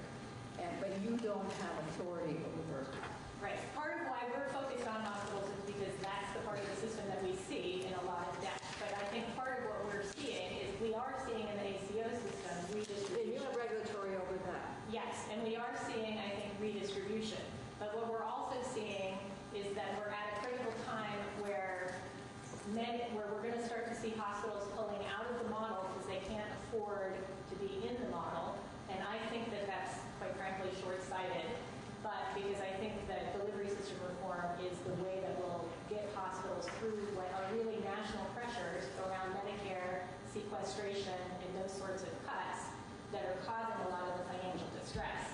But when we have hospital system in distress, a voluntary provider model, and a redistributive effect from hospitals to other providers, we're kind of at a sensitive spot right now, which is, I think, goes back to why we wanted to raise that kind of dynamic that's happening to those of you who actually have authority over the funding stream of delivery system reform investments. So I think from where we sit, we've been seeing a critical time coming. We're just now getting trends. It seemed appropriate to bring that to people's attention. But I agree with you, Senator Kitchell, that we are starting to see that redistribution, and I do think that that will change the dynamics. Thank you. I'm very aware of our time. I think that was a good place to bring some closure. Thank you. Thank you. I know that you, especially Representative Manson, you were asking a question about research articles. Elena Barabee from the Vermont Care Board will email you a whole bunch of different articles on cost shift, whether exists, whether it doesn't, it's a Are they all fascinating from the discussion. hospital association? What's that? Are they all done by the hospital? Not all of them. Okay. You're like disinterested objective. Not just the hospital association, is it? Vicky?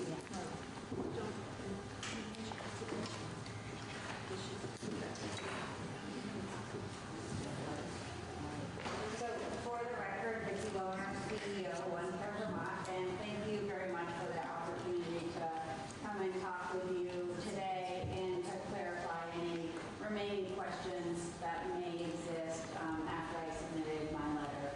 I do understand that this is a tricky situation, I think, for all of us, given the order of events that has to happen, and that One Care Vermont right now is still negotiating its contracts with payers. It's still looking for final numbers from Medicare, still looking to the Vermont Care Board to certify the actuarial budgets of both Medicaid and Medicare right now, and at the same time asking us to build our budget, which assumes some delivery system reform. So I do welcome the opportunity to have that discussion with you today. Just for a little level set, and I'm just going to let you ask me a bunch of questions, and I'm here to answer them, is One Care Vermont is an accountable care organization. Under the All-Payer ACO agreement, we are essentially the vehicle or the mechanism for which this change could be effectuated. The provider delivery system, I think as you've heard around the room today, welcomes this opportunity because currently the fee-for-service system is not sustainable for hospitals, it's not sustainable for our home health agencies, for our designated mental health agencies, and so we're really embracing this level of change that starts to reward the delivery system for those prevention efforts, for keeping people well. And I would say, as a nurse of 26 years, this is why I went into this work, is to really make a difference in the health and welfare of Vermonters, and this is what this is all about, as well as helping people to be able to still continue to have health insurance, because it is a very valuable thing for people to be able to have. I would say we're at a critical juncture with all of our partners in that this is technically year 2 of the model. So if you think about it, year 0, which they called it, was 2017. And that was the opportunity for the provider communities to come together and start to test what payer reform would look like, to really put into place the processes and procedures to deliver on some of the flexibilities that the waiver offers, such as the skilled nursing waiver and the other benefit enhancements, to make sure that we had a decent foundation to work from, and also to test whether or not the provider delivery system would be able to work in this manner together. And in 2017, that was for brave communities and providers from throughout the state that signed up to do this. And in 2018, we moved to a system that Medicaid was our first great partner to start with, and then looking to partner with Medicare, which is also a good partner, but they're very far away from us, and they have very different rules, and it's harder to have discussions with them about the way that things need to operate. And Blue Cross Blue Shield for the QHP program, we really need to move into more payers. I think that was one of the questions that came up, is we don't have the majority of self-insured business in Vermont. That's a significant portion to get to the all-payer scale model.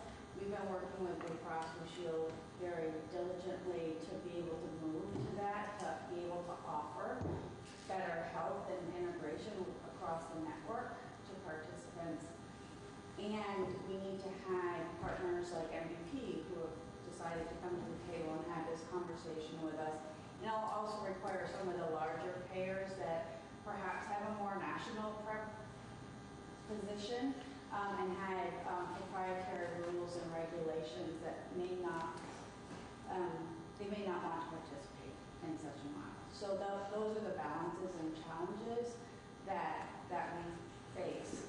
Up to this point, the delivery system, and I say the hospital is the main investor in this, and this is not to say that Medicaid has made significant investments in piloting and supporting this program, but the hospital system has invested about $50 million to date, and that's to provide support to primary care, to provide funding to the Blueprint for Health, which would have otherwise sunsetted absent the ACO as the vehicle, supports and services at home, mental health agencies, and programs like Rise Vermont and Millstate.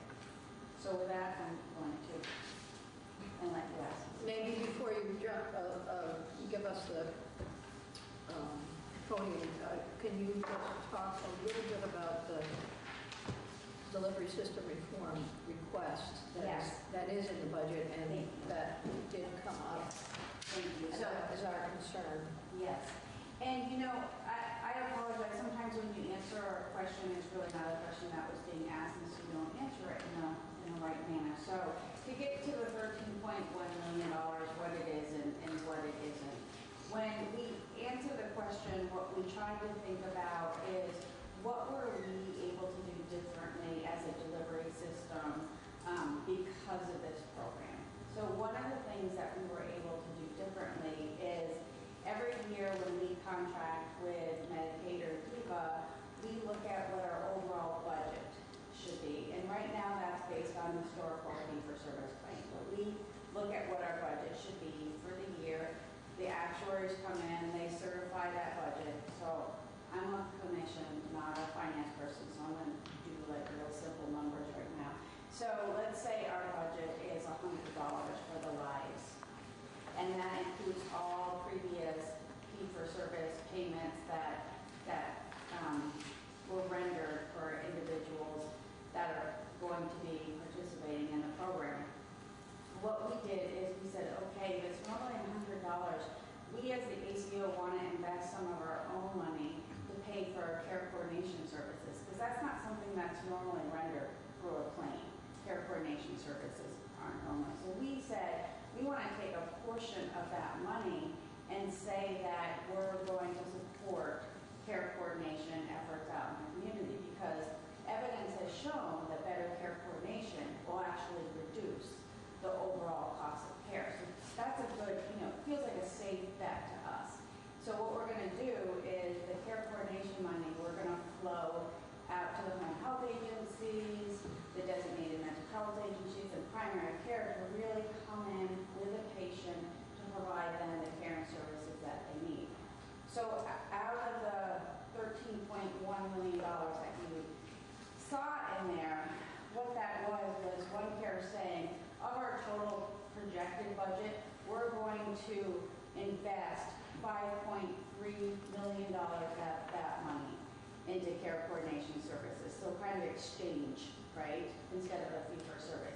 So that doesn't require the state to give us $5.3 million. That says that is what we're going to use as a system out of our budget to invest in care coordination services. Does that make sense? So that's existing money. It's existing money, so we're not asking you for new money for that piece. But you are asking. We are asking for new money, but not for the 5.3.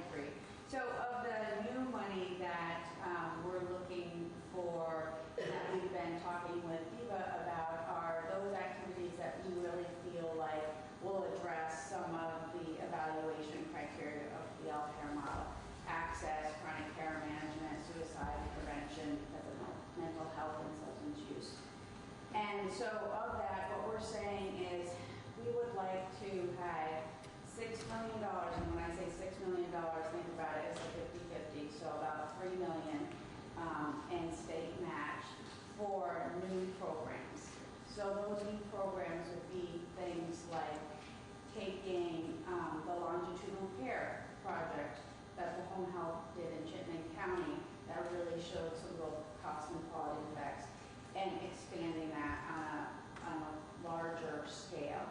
Looking at things like embedding pharmacists in with primary care practices to do clinical and pharmacology management to support their chronic illness so that they don't end up in the hospital again. Really looking at some of the mental health and working with the designated mental health agencies. We started a contract this year where we would embed care coordinators into emergency room clinics to be able to support people when they came into the emergency room. We started small and we'd like to grow that even larger.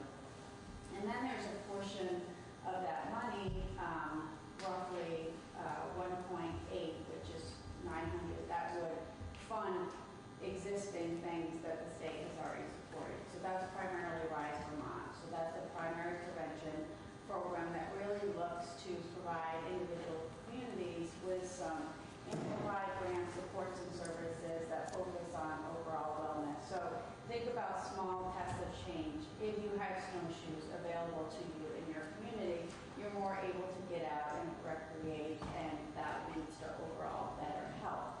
If you're able to have mindfulness, I loved it when my daughter was 10 and she came home and talked to me about mindfulness activities, because I think they're so important and learned at a younger age, extremely valuable. So those type of small tests of change and activities that allow us, the community, to really be the healthiest people that they can be. So those are some examples of funding that we would carry forward.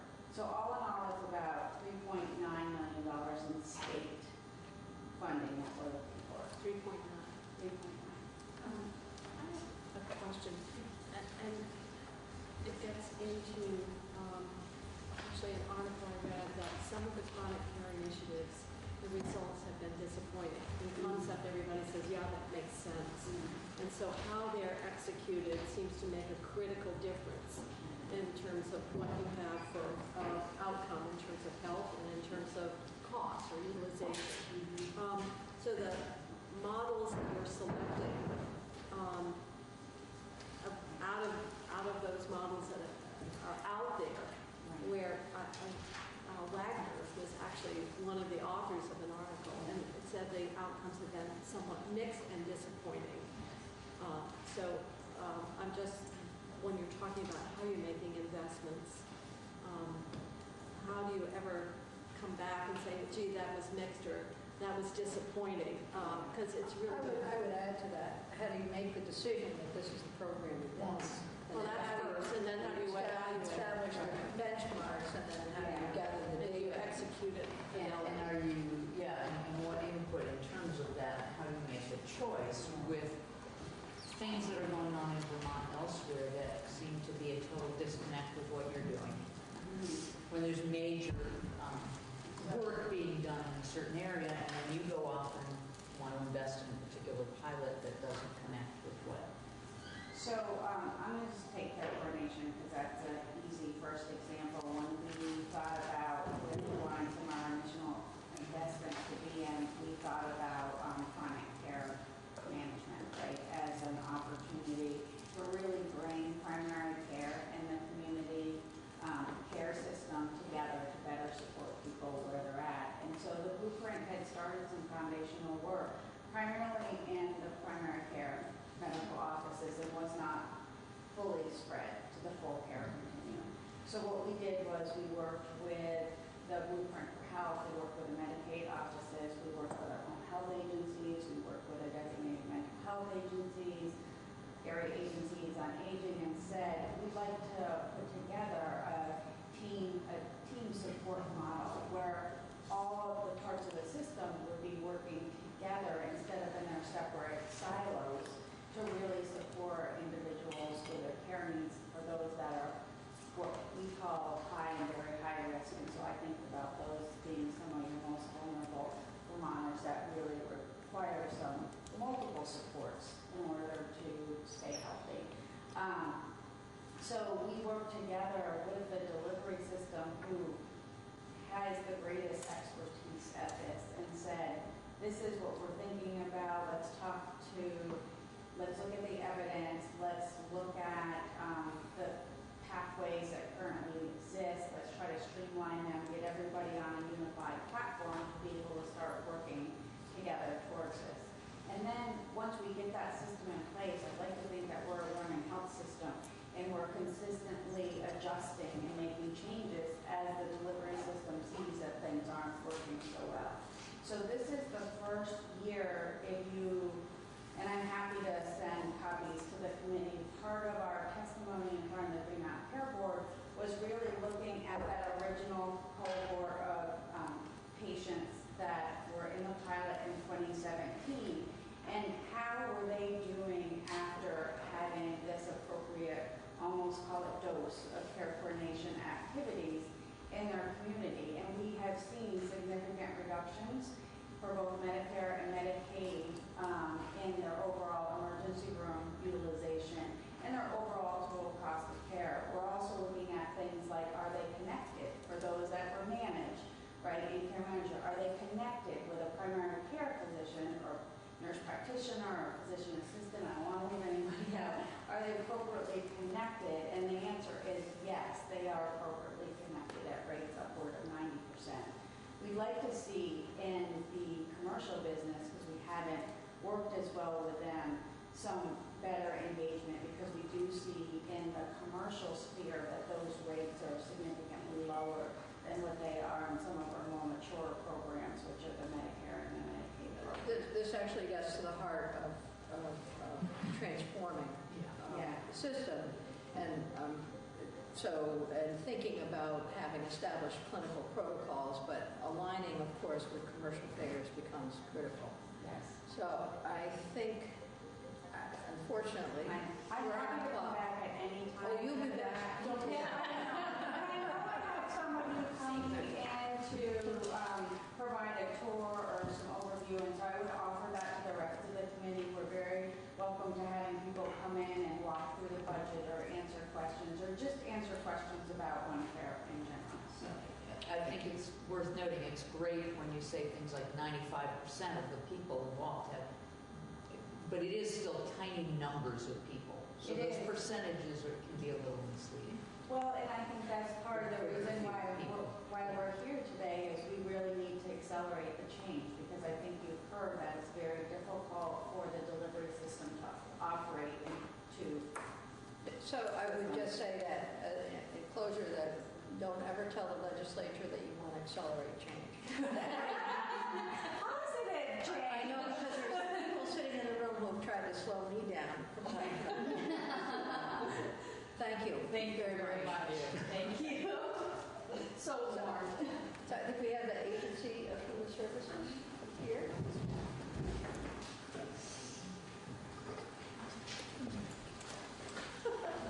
Here's the agency. The agency is here.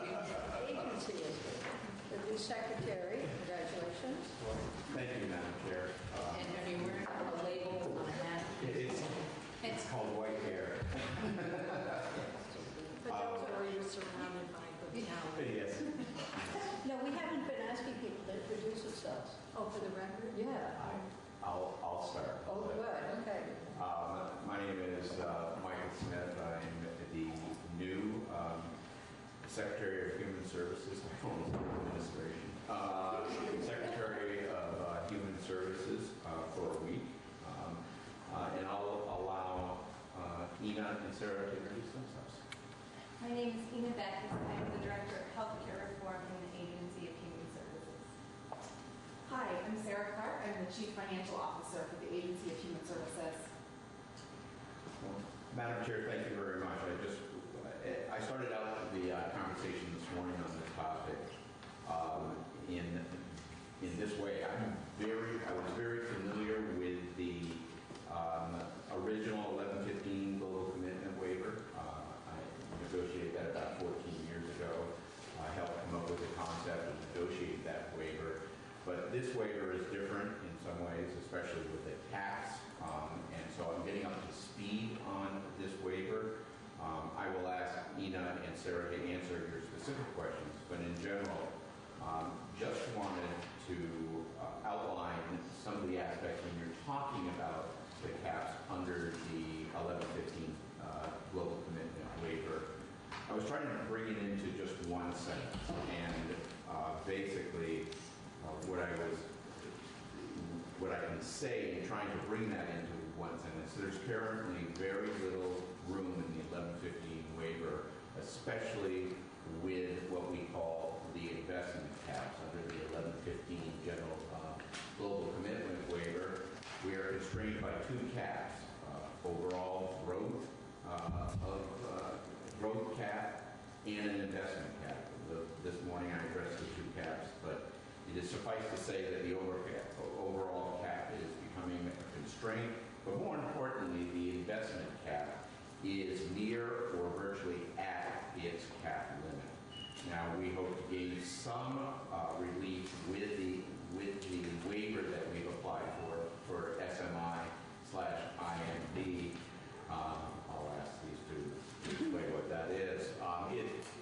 It's a mental health waiver that allows us to drop some of the expenses down into the regular Medicaid program and free up some of the cap space. That is approximately $14 million, and that would provide some relief for DSR investments. We're currently looking at what OneCare has submitted for DSR investments with the hope of helping in that regard. But without that waiver, the state is constrained. But even with the waiver, there are competing interests out there for that waiver cap space, and we're not certain as of yet that we will actually get the waiver. We're hoping and we're hopeful that we'll get the waiver. But in essence, I mean, I brought it to one sentence. We don't have a lot of cap space. I have one question. With so much emphasis on population health, that's partly why public health agencies were created and exist. Do you see, and that gets back to my question about where we have investments already in place and the extent to which we are built, should we be saying, gee, rather than Department of Public Health, we should put it through the ACO? I mean, some of these community-based, are you going to have parallel kind of population health agendas? So I don't expect answers to that, but so much of what we do is sort of without really looking, are we getting the maximum utility and are we doing it in a complementary way?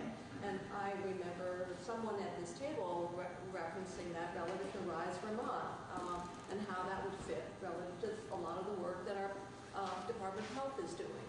So I'm only throwing it out as something that I personally see what we tend to do is overlay something else on top of what already exists rather than how do we put it together in a complementary way. So I don't expect you in your 1 week, but don't forget, you've been here before. Yes.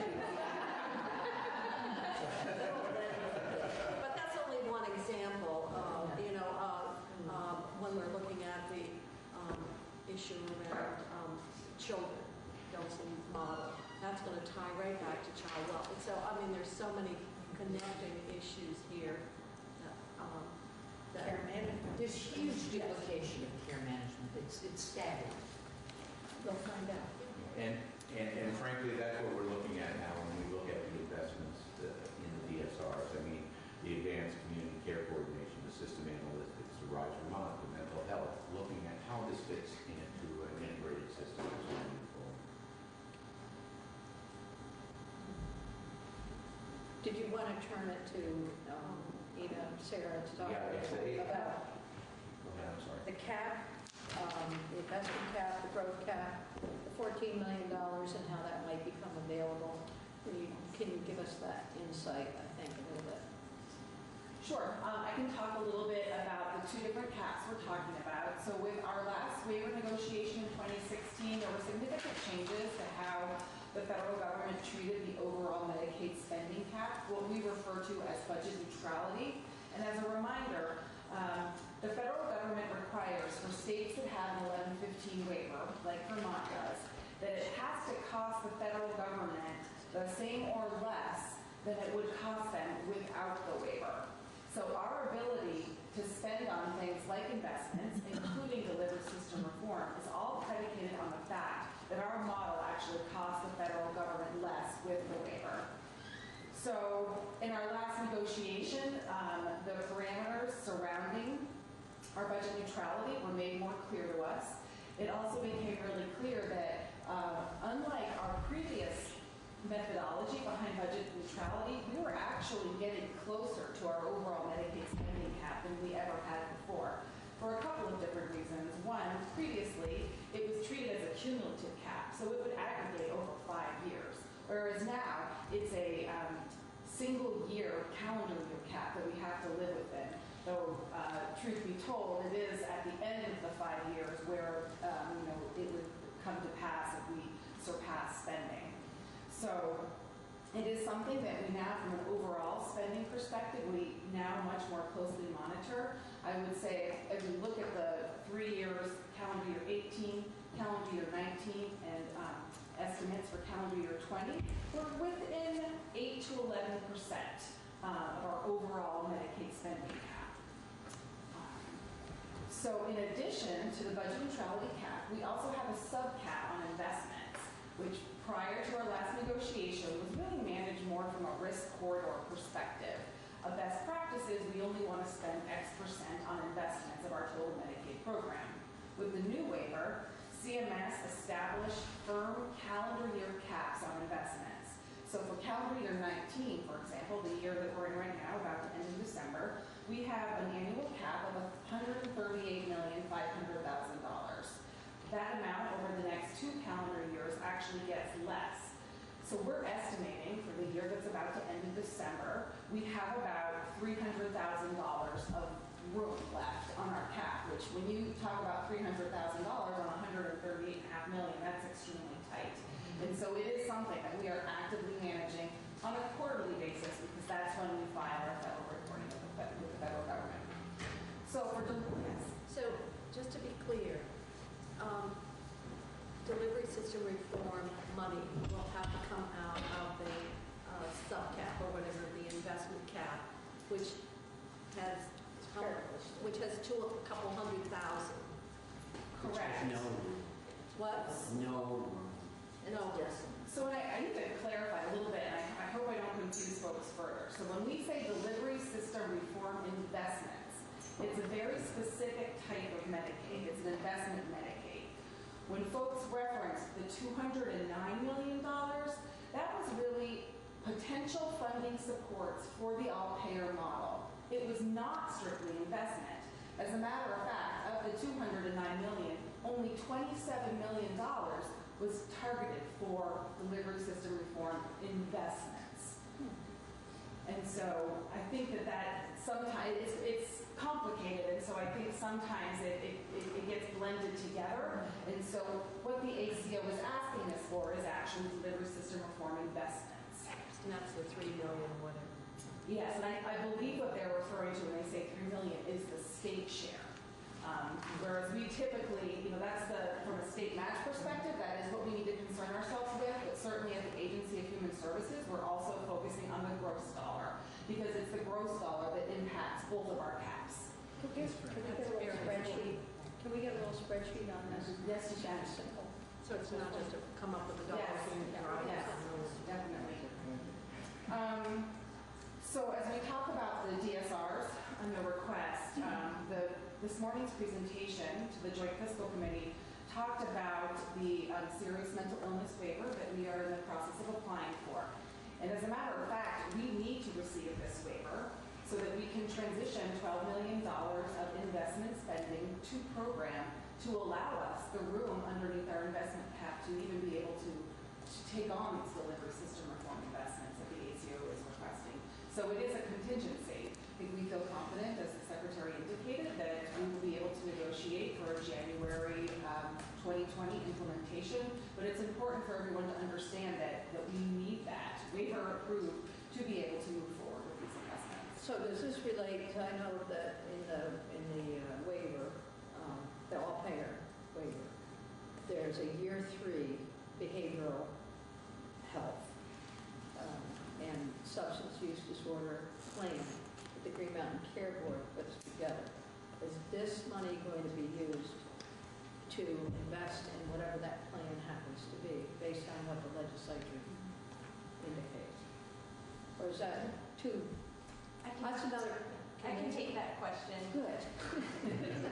The agreement that Vermont has with the federal government requires that Vermont submit a proposal for a future agreement to include mental health, substance abuse, and long-term services and supports in the total cost of care target for growth. So that's not related necessarily to what the Accountable Care Organization provides in terms of services. It's related to the state and the federal agreement and what the state is accountable for in terms of For the total all-payer. spending. Yes, that's the year 30. So it's the end of performance year 3, about a year from now. Right. So, but it is definitely linked in with whatever the ACO does, since that is where our all-payer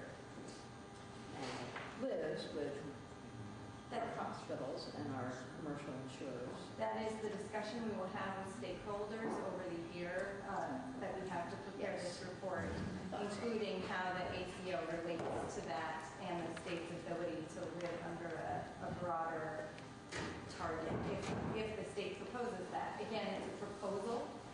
We have to propose what's best for the state of Vermont, and federal partners can choose to accept or reject our proposal. And it's really a first launch into a negotiation of a next agreement if that's where the state wants to go. So our choices for care got folded into our existing waiver. Is what you're talking about in terms of long-term care, system of support, et cetera, are you talking about in sort of the next version of choices for care? I'm talking Would about that be sort of subsumed into this? No. The all-payer contract that we have is our agreement with Medicare that allows the state of Vermont to govern Medicare's participation in the all-payer model, and that is separate from our 1115 waiver that includes choices. Did I interrupt your flow too much? I actually think I had wrapped up what I intended to say. Representative Jackson. Some Medicaid expenditures can help to reduce Medicare expenditures. So we have one program under a cap, whether it's an MCO cap or an operating cap, that might help reduce hospital readmissions, help reduce nursing home admissions, help reduce chronic care costs. CAP program, good interventions, but the Medicare reduced spending, reduced expenditures, do those inure to the feds? Do we get to capture any of those? And if you imagine a future, I'm not advocating it, I'm asking, should the state consider trying to get under that 1115 waiver, not just Medicaid, but Medicare? Can you speak to any of that? I don't know. Was that clear? You were clear. That's a discussion I think I've got to sort of sit back and think what the policy implications of what you're sort of thinking through are. And right now, I just don't have enough information to do that. That's been the historical argument.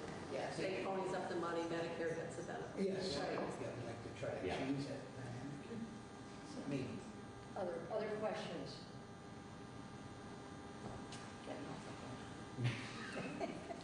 Thank you. Thank all three of you. Thank everyone who's come into the day when it gets tired. Before we close shop, I think maybe a final discussion around the table would be helpful. We're right on time. This is typical of our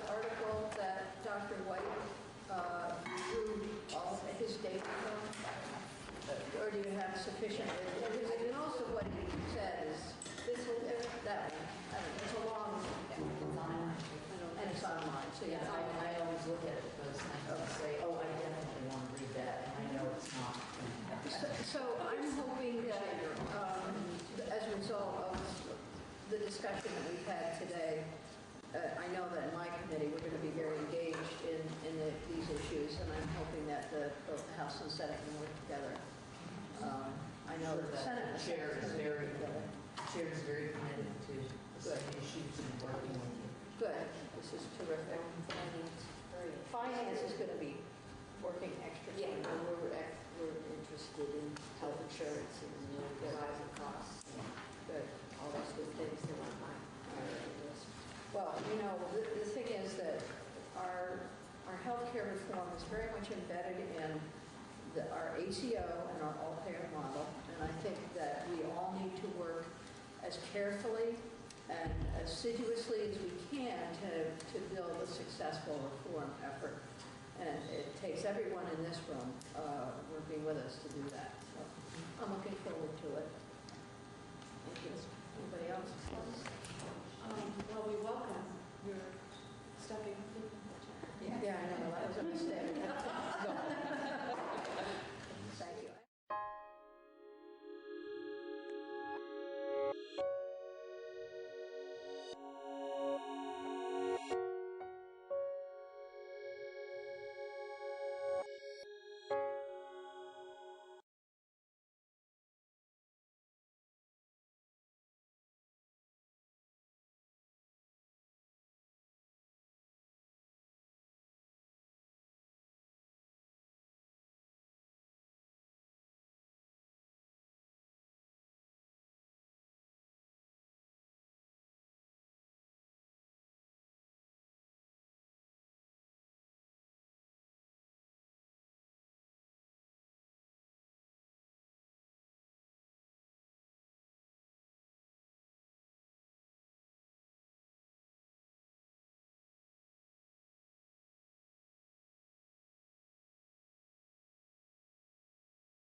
Thanks for coming tonight. My name is Jim Condos. I'm Vermont Secretary of State. This is Chris Winters, my Deputy Secretary.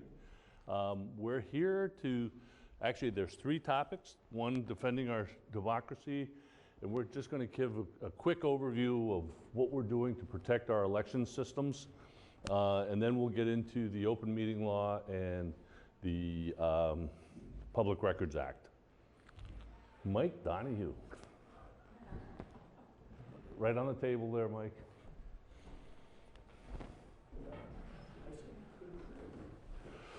So, defending our democracy, and can you see past me? I can also go over that way. Because technology is good. So, defending our democracy, cybersecurity, which is something that I would say for most states 3 years ago, people didn't really have a clue as to how serious a situation it is. But what we've since learned is that cybersecurity is a race without a finish line. It's never ending, ever evolving, and we have to try to stay ahead. Here in Vermont, we've been focusing on cybersecurity since actually 2013, so we were way ahead, not just for elections, but for all of our IT solutions. In August of 2016 was when the Department of Homeland Security from Washington, D.C. put us on a conference call and notified the secretaries that 21 states had been hacked or had been attacked, make sure I get that right, had been attacked, and all of the U.S. intelligence agencies believed that it was Russia. And one state was breached, that was Illinois. They got into the voter registration database, didn't do anything, they saw the telltale signs that they had been there. Again, Vermont was ahead of the game, and what we've been focused on is the fact that from our systems, what we've learned is that Russia has learned, as well as China, North Korea, Iraq or Iran, that they can't actually change our votes. They've learned that it's too difficult because we're so decentralized. Here in Vermont, we have 246 towns. Not one of those towns' tabulators are connected to the internet. They're all completely offline. So if they wanted to actually change votes in the tabulators by reconfiguring the memory cards in those tabulators, they would have to break into town hall, break into the town clerk's office, break into the town vault, find the memory cards, reconfigure them, and get out without anybody knowing it happened. It would take an army of people across Vermont, never mind the rest of the country. So we focused on it since 2013. We have a robust suite of defenses. They're all listed right here behind those black lines. We can't tell you what they are, because if we did, we might as well ship it off to the Kremlin and let Vladimir have a look at it. But I can assure you that we've got lots of defenses out there. And we actually have four points that we try to deal with, and that is protect, detect, respond, recover. So in the area of protection, we have a new election management system. It's called VEMS, which and that was installed in 2015. When you put a new IT system in place today, you have better security already built in. We also added two-factor authentication for everybody that accesses the VEMS systems. And for instance, if you think about it, it's not just the town clerks that we had to do, but we also did it for our own staff as well. How you doing, Ryan? Come on in. We have web application firewalls in front of every one of the doors to our systems, and we do secure the human trainings, and you will be getting some training coming up soon. We also did a training session at the recent annual town clerk conference, but we're going to be doing some additional stuff as well. So on the area of detection, we have constant monitoring of all of our systems. Someone reviews the logs every morning. We also do our complete vulnerability and risk assessments. We do weekly hygiene scans through the Department of Homeland Security. We have been doing that since prior to the 2016 election. So every week, the Department of Homeland Security does an off-site test of our systems to see if there were any doors that were left open. And we do annual penetration testing and security assessments just to ensure that we're staying ahead of everybody. In the area of respond, we have a full-blown incident response plan prepared. We have communication channels that we never had before, and really serious planning with our partners, federal partners mainly, before anything happens. I will tell you that when this all started to break, we had very little communication with our federal partners, with the Department of Homeland Security, FBI, Secret Service, very little communication with them. They didn't know anything about elections, and we didn't know anything about cybersecurity, really. Now, in 3 years, we are so far ahead of where we were then. We have a lot of different things going on. We do tabletop exercises to practice worst-case scenarios. We do internal threat mitigation measures we've got in place to limit the amount of damage that if someone does get in, what they can do. And this past June, we had a regional New England meeting with Homeland Security, CISA, which is a division of Homeland Security, that's the computer intelligence folks, and the FBI and the Secret Service. And that was held over in New Hampshire, and we had all the New England states there. And then recover. We have built-in resiliency within our systems, but we have the most non-technological aspect that you can't hack: a paper ballot. And we complete a post-election audit within 30 days of the election. It's randomly selected towns, and we do 100% of the ballots from that town those towns that are chosen, and 100% of the races on that ballot. And last but not least, we have same-day voter registration since 2017, which means no eligible voter will be turned away. So we're well ahead of the game. So continuing on with protecting the integrity of every vote cast, we have a very decentralized structure, as I mentioned in the beginning. We use optical scanners here in Vermont that read a voter-marked paper ballot. Those scanners are never connected to the internet. They have never been connected to the internet. We have a strict chain, the town clerks have a strict chain of custody with regards to the memory cards. And the town clerks, prior to the election, they do a testing of the logic and accuracy of that memory card before they use it. And then before they actually turn it on election day, they make sure it's zeroed out. Am I right? So we have really worked on our relationships. We're working with our state and our federal partners. We are a member of what's called the Election Infrastructure ISAC. The Department of Homeland Security in January of 2017 declared election systems as a critical infrastructure, which opened us up to a lot more resources from the federal government. We do regular collaboration on cybersecurity matters. Communication channels, as I said, we are now far better than we were before. We have what we call an election day threat dashboard. Every one of the states, and there's some 2,000 county and state local offices that are connected through the EI-ISAC. And if Williston's not a member of the EI-ISAC, I encourage you to join. It's really just information. But that election day threat dashboard allows us to be connected with all of our partners so that if anybody sees something happening real time, we can hear about it. So if, like in the state of Oregon on election day, someone tries to intrude into their system, they can put it onto the election day threat dashboard, and immediately all 50 states get that information. We actually were part of a national alert that went out in August last year. My IT manager came to me and he said, He said, I want you to see these logs. And I said, okay, what am I looking at? And he said, well, look at the country of origin. And there were like 2 or 3 attempts, country of origin, Russia. So we immediately notified FBI, Homeland Security.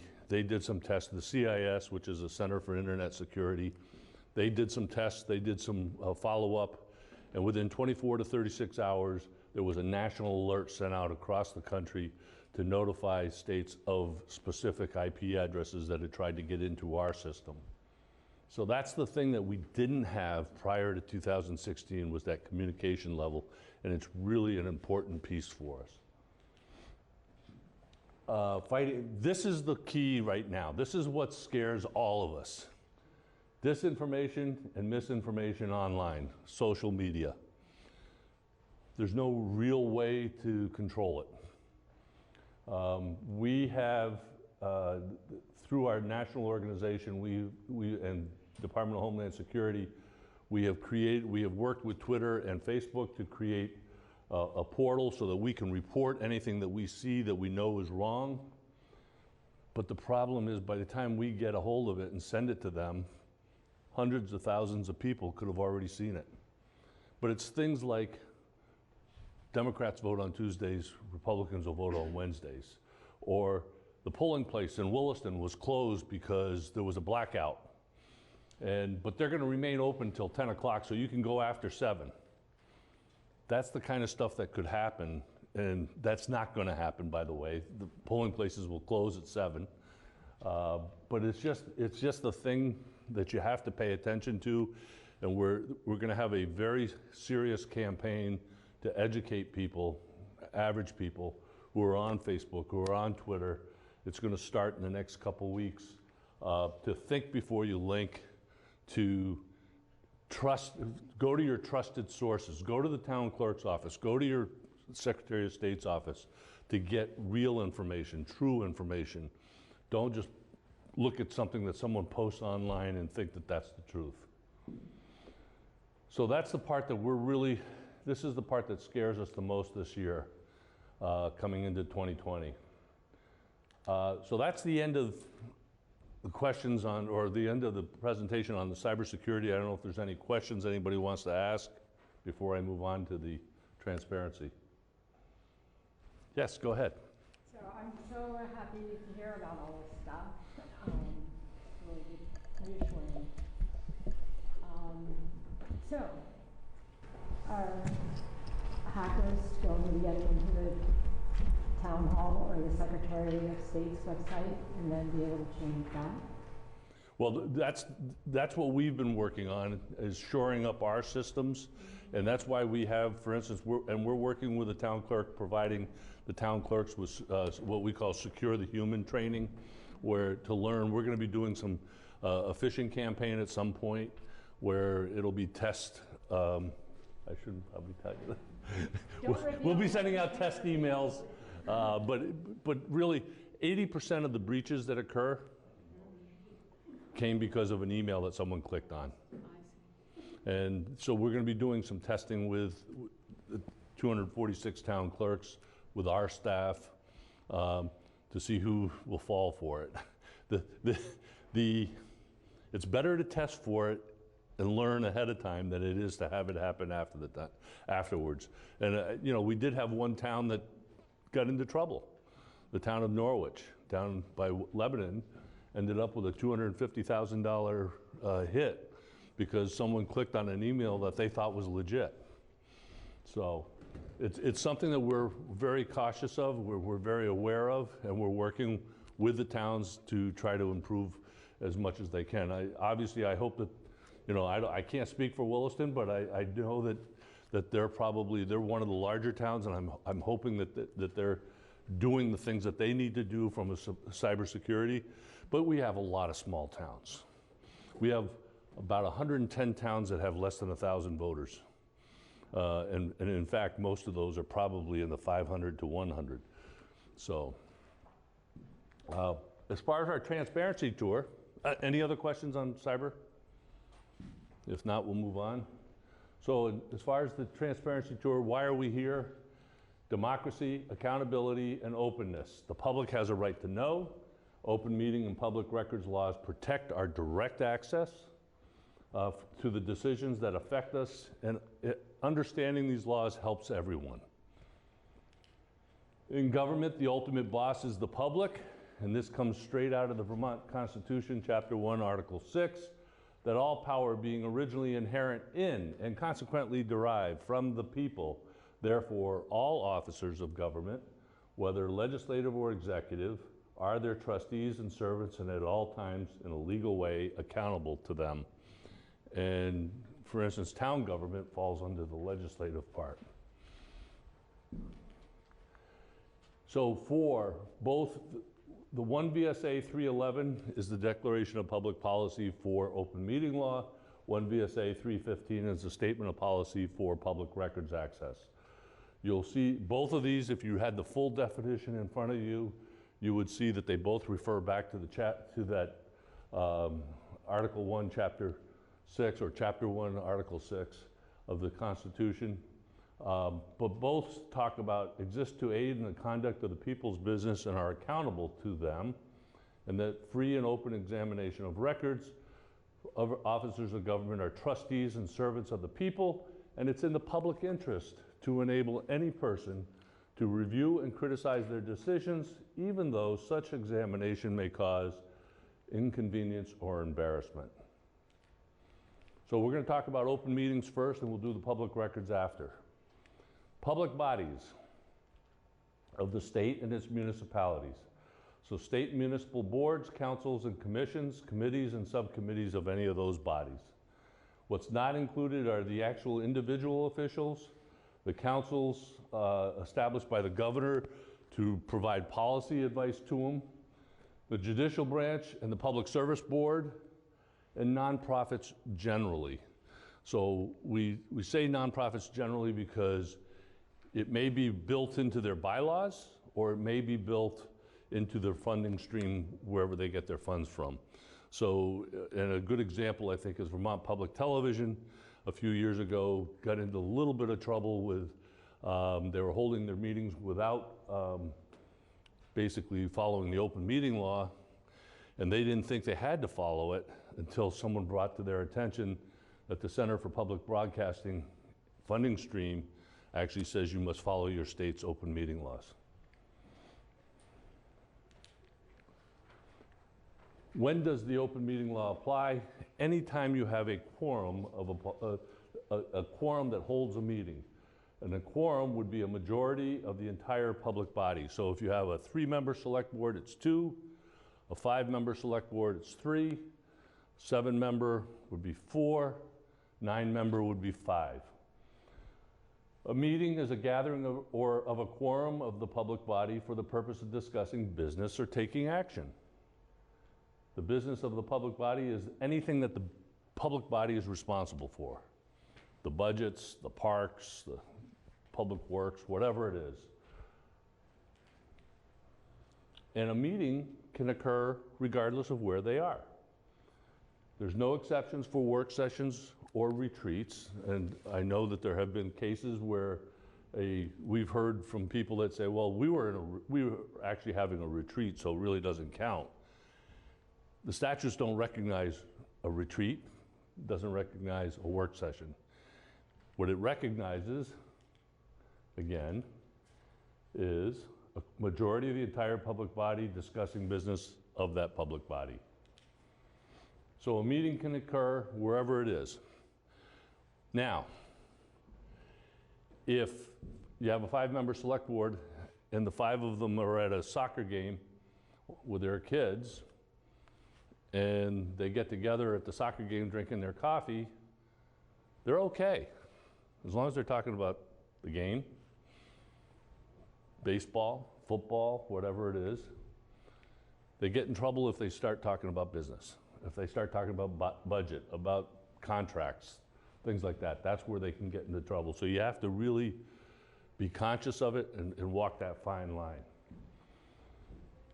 And a meeting can come together over a span of time. So you need to watch out for email strings and social media discussions. We advise people not to use social media, not to use email, except for very specific issues. So the legislature did clarify recently that it's okay for communications to schedule a meeting, to organize an agenda, to distribute materials.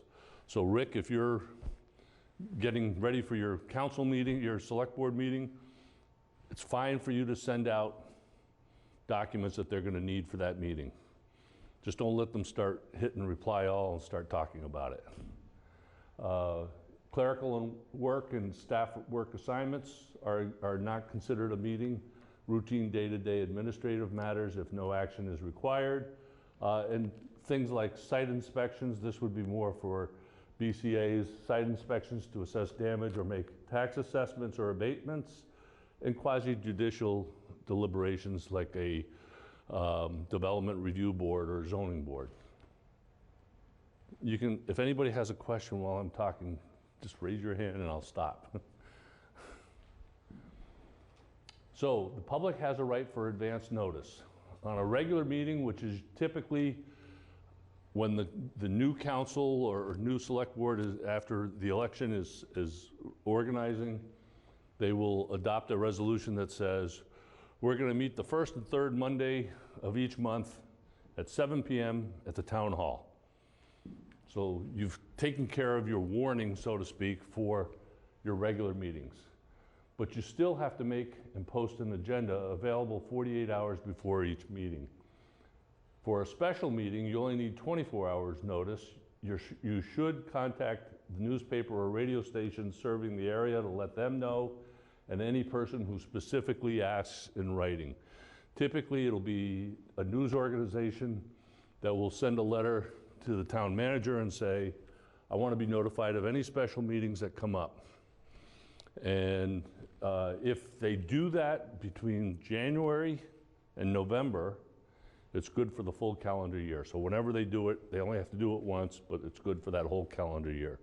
If they do it in December, it's not only good for the end of the year, but it's also good for the next year. And this is one that seems kind of foolish, but it does happen.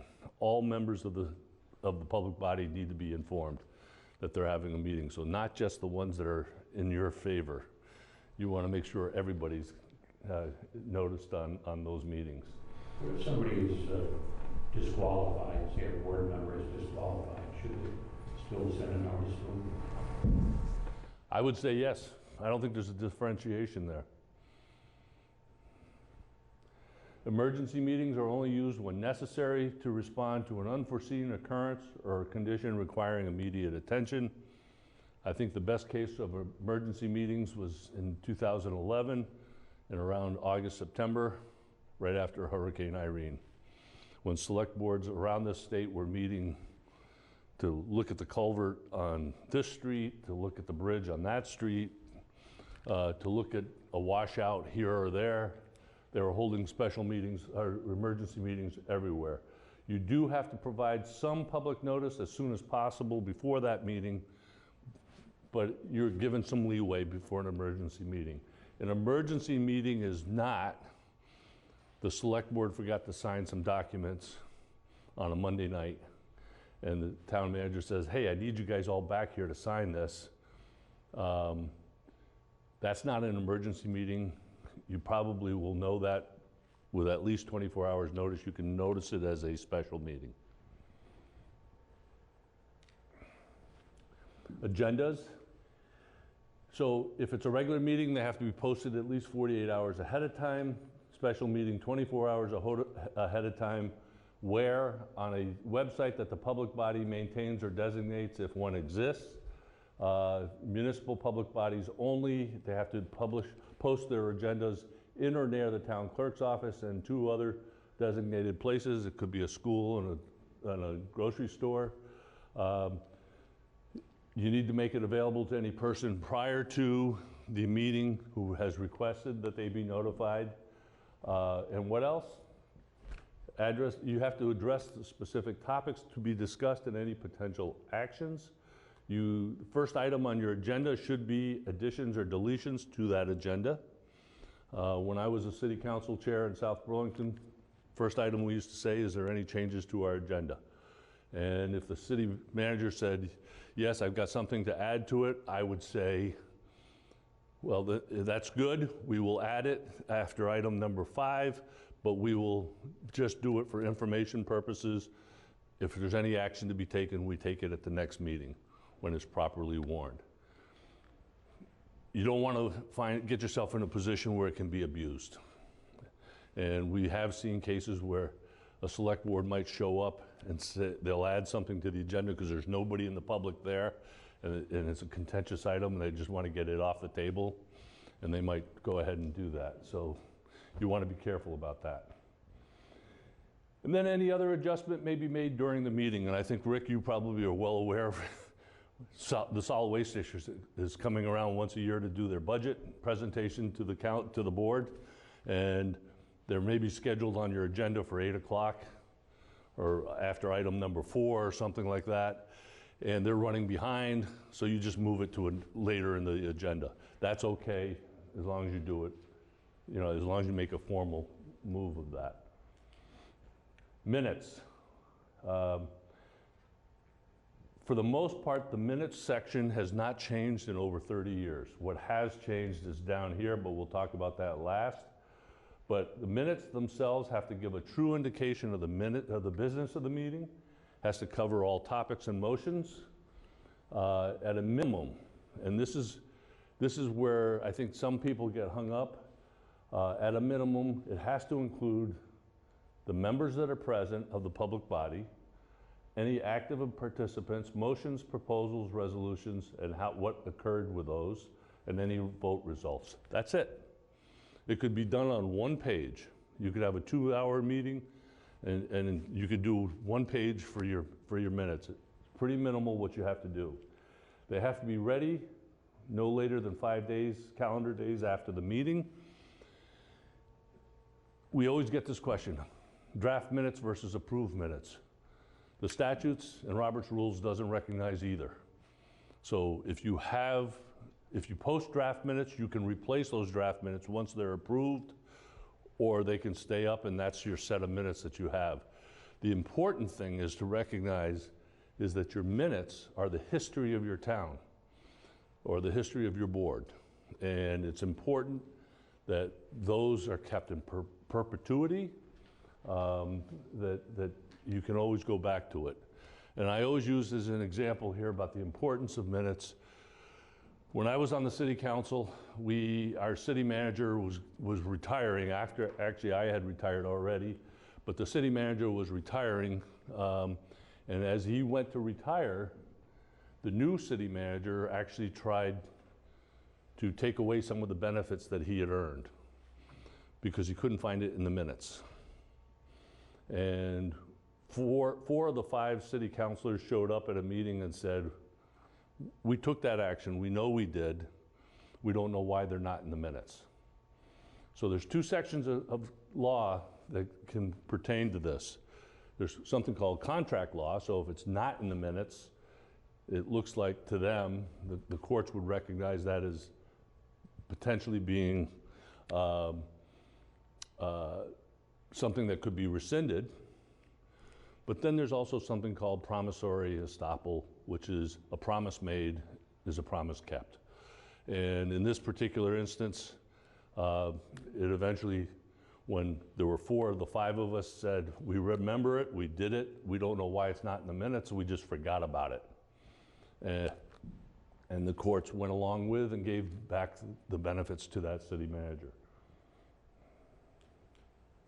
So let me go back here. So the minutes have to be ready for inspection and copying within 5 days. And they must be posted to the website at the same time, in that 5-day period as well. That is the only difference that has occurred is the posting to the website. As far as the minutes being ready 5 days after the meeting, that's been in existence for some 30 years. Right, Mike? So can I take a picture of it? With everything being online now and, people coming up, do you still need paper copies? the planning commission? I would say yes. What's online, see, the problem is the law says that you only have to keep it online for a year, technically. I do think in most of the large communities, they'll just keep it by year on their website. So, and frankly, if you think about it, it saves you time from having to go dig the minutes out and make a copy for someone that wants them. And at the same time, it also doesn't require the citizen to drive into City Hall or Town Hall to get those minutes. He can just do it online. Right, like Mike said, if someone comes into our office and says, I want to see the planning commission meetings from last week, I should probably have a copy and not say you can use my computer and let's pull them up. You need a paper copy. Well, you should have a paper copy as your original. Yeah. For sure. So, executive session, when can a board meet in private? Well, first of all, what is it? It's a closed portion of a public meeting. You can, and I'm going to go right to this second one here first. You can only go into executive session if you come from an open session. So if, let's say, your regular meeting starts at 7 p.m. and you decide on that particular day, you set your agenda up, we're going to go into executive session at 6:30, and then the regular meeting will start at 7. You have to be in a meeting to begin with to go into executive session. You can't just show up and walk into an executive session. So you would say that would be, if you change the parameter, 7 p.m. on a Monday at Town Hall, and you're now going to meet at 6:30, then it would be considered a special meeting. You would set it up so you start your open meeting at 6:30, the meeting opens, there's a motion to go into executive session, and then you move into it. It's only for talk, not action. No formal or binding action can be taken while in executive session, with the one exception of real estate options. Some of the permissible reasons. First, these 6 here are, you have to show premature public knowledge would clearly place the public body or a person involved at a substantial disadvantage. When I sat on the solid waste district in Chittenden County, the meetings used to be, was frustrating to me and some others because they would just say, okay, let's just go into executive session to talk about X. That's not a motion to go into executive session. So we formally would say, we would go into executive session. We're going to go into executive session to discuss the landfill because premature public knowledge would clearly place the public body or a person involved at a substantial disadvantage. And it's for these items: contracts, labor relations agreements with staff, arbitration or mediation, grievances other than tax grievances, civil litigation or prosecution, and confidential attorney-client communications. I remember once we were going into executive session because we were being sued for a zoning lawsuit. We had a zoning lawsuit against the city. And our attorney, we asked that the attorney join us in executive session to discuss it. And so he came in and I said, Steve, can you tell us what you have? And he says, well, I've got 2 things to tell you, good news and bad news. I said, give us the good news first. And he says, we have 2 ways that we can strategize on how to win this case. And I said, okay, what's the bad news? He goes, you're going to lose both. So it was pretty simple. The city council said to him, go out and settle this. But so you can ask anybody that's pertinent to the topic that you're going to have to discuss in executive session. You can ask them to come in with you. The other group is, these are the other ones, real estate purchase options, as I said. The appointment, employment, evaluation, discipline, or dismissal of a public officer or employee. You can discuss this in executive session, but you have to come out of executive session in the open session to take an action. To hire a new city manager, to fire the city manager, to Sorry to pick on you, Rick. To do an evaluation of the city manager. So you can only, you can discuss it in private, but you have to come out to take the action. The other things that are exempt from public is student academic records, suspension or discipline.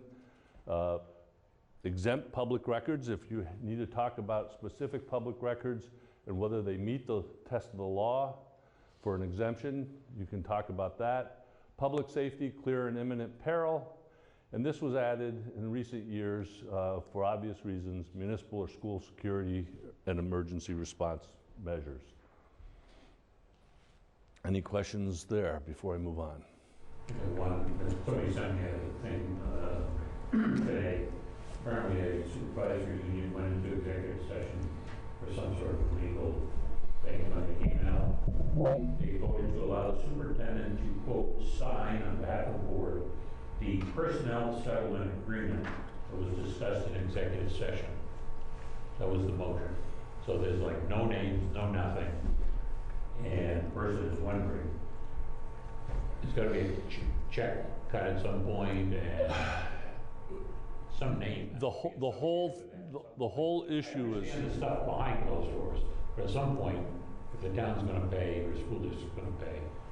Yeah, I mean, to me, that would be a clear case where you have to be able to protect certain privacy, but if you're firing somebody or settling with someone, it should be public as to what. Your minutes, don't forget, your minutes are supposed to tell you the history of your board. So if someone 10 years from now or 5 years from now or 1 year from now picks those minutes up and they see, like we had one town that actually, we had a call from a press that said they came out of executive session and said, we affirm the decision we made in executive session. I made a phone call to that manager and said, I think you need to redo that one. It's just, you have to be careful, but at the same time, you can give out a certain amount of information, but you don't have to give it all out. But you have to make it clear what you're doing. And the public has a right to know. So, open meeting law requires public participation. They have a right to attend, to obtain the meeting agendas, to be notified of special meetings, to provide disability accommodations pursuant to our anti-discrimination statutes, to allow people to participate in meetings, to give them a reasonable opportunity to express their opinions on matters being considered, subject to reasonable rules. We had a case, South Burlington, let's just say we had a $10 million operating budget. We'd have 2 people show up for the public hearing. 2 people. If the following week we were going to discuss the leash law on the bike path, we had 150 people show up. 75 were in favor of it, 75 opposed it, and everybody wanted to give us their opinion. So we allowed people to speak for 2 minutes at max. We asked people not to say the same thing over and over again, tell us yes or no, and it was a late meeting.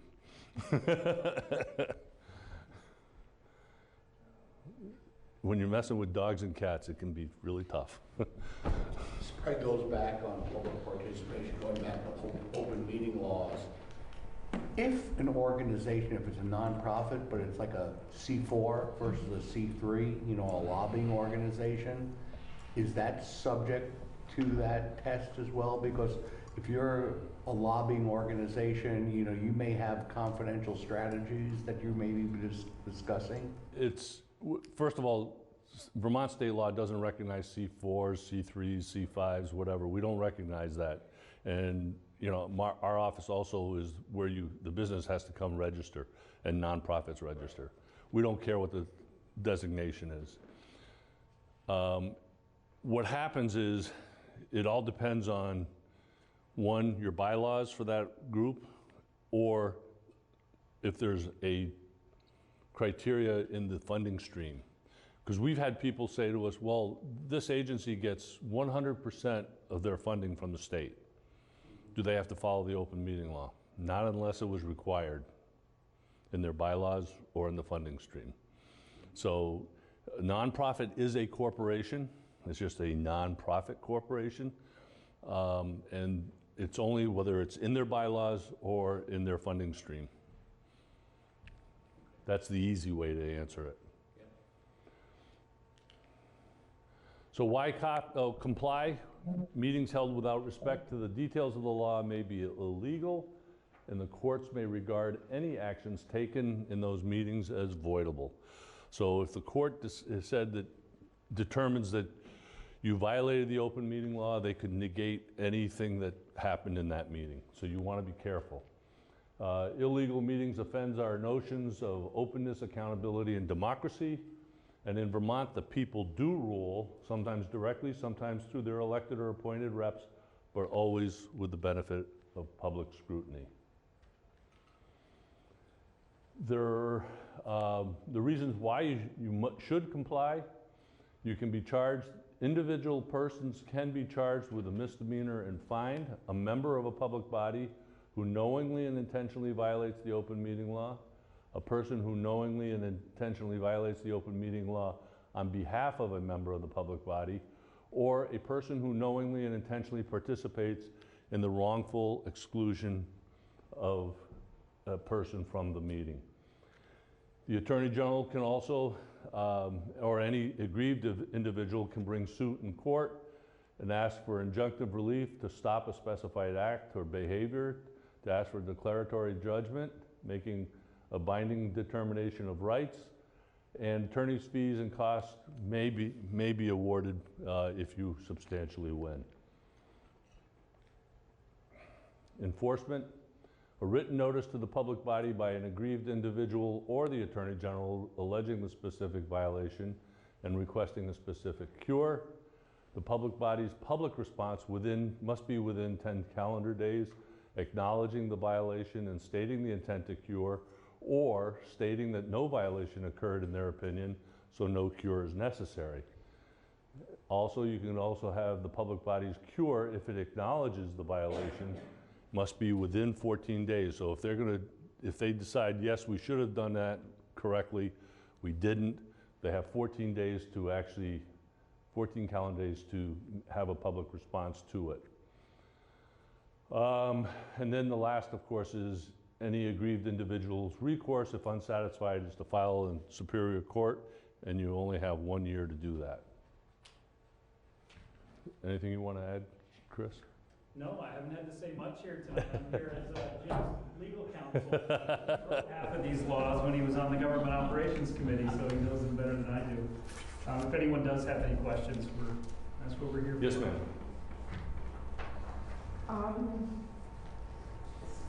I'm a little confused. So if someone feels aggrieved, do they have a time limit on how long they have to stay that? If you've dealt with your select board or the public body, and they agree with you that, yeah, they should have done that differently, then they have 10 days to, actually 14 days to cure the problem. If they say, no, we didn't have, we don't agree that we violated the law, then you have up to 1 year that you can file in court.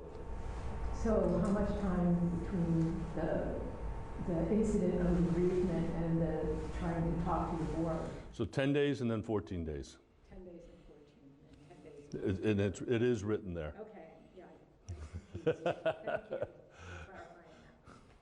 clarifying that. And one of the things that I've actually been promoting, Chris and I have been promoting to the legislature for quite a few years now, is the idea of having an ombudsperson that would be sort of an intermediary between, whether it's on public records or an open meeting law, between the final decision before you go to court and going to court, that this would be someone at the state level that would actually hear these cases.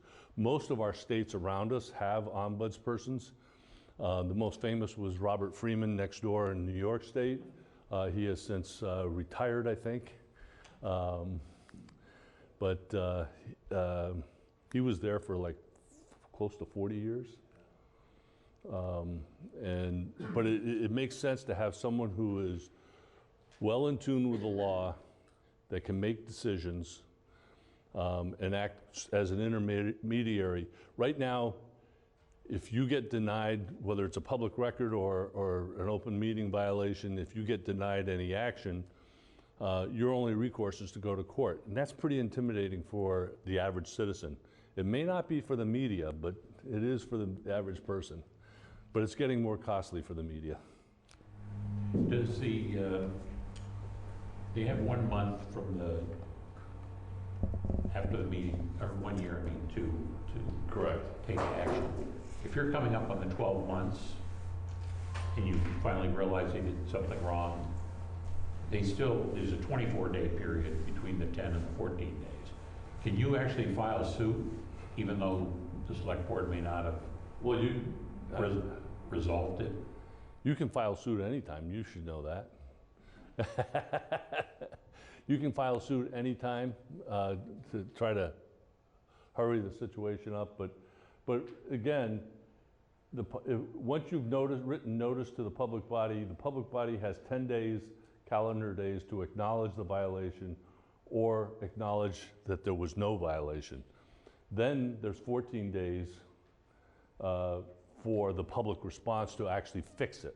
But if, say, the 365th day is sometime within that 14-day period, so the statute of limitations is about to expire while the case is still pending before the select board. So but you have 10 calendar days after.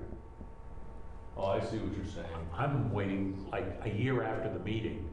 You suddenly go back and you say, I don't think they did this right.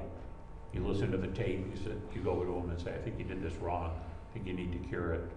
So you're starting the 10-day process, which starts the 14-day process. And say it was a January 1st meeting and you're up to December 29th. I think I'd file a lawsuit to make sure your bases are covered. I would think that if you got it started within the year, you'd be okay, but the court might look at that differently, I don't know. Any other questions on the open meeting? Okay, we'll go on to public records. Public records. What is a public record? Any written or recorded information, regardless of physical form or characteristics, produced or acquired in the course of public agency business. Remember, records are not limited to just paper. It can be digital, it can be on a memory stick, whatever. But one thing to remember is that all records acquired or created by government are public records.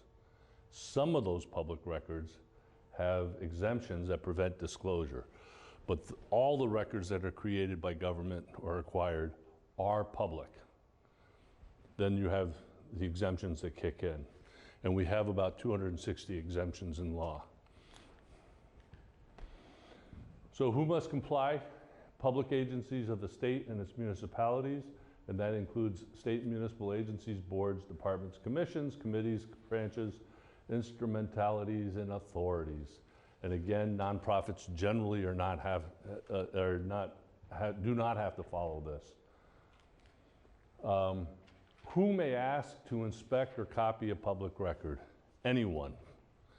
This was a quote right out of the Schlansky versus City of Burlington and Burlington PD back in 2010, that the identity and motive of the requester cannot be considered when weighing access to public documents. So if someone comes in and they say, I'm here to embarrass the select board, it doesn't matter, you still have to give them the documents.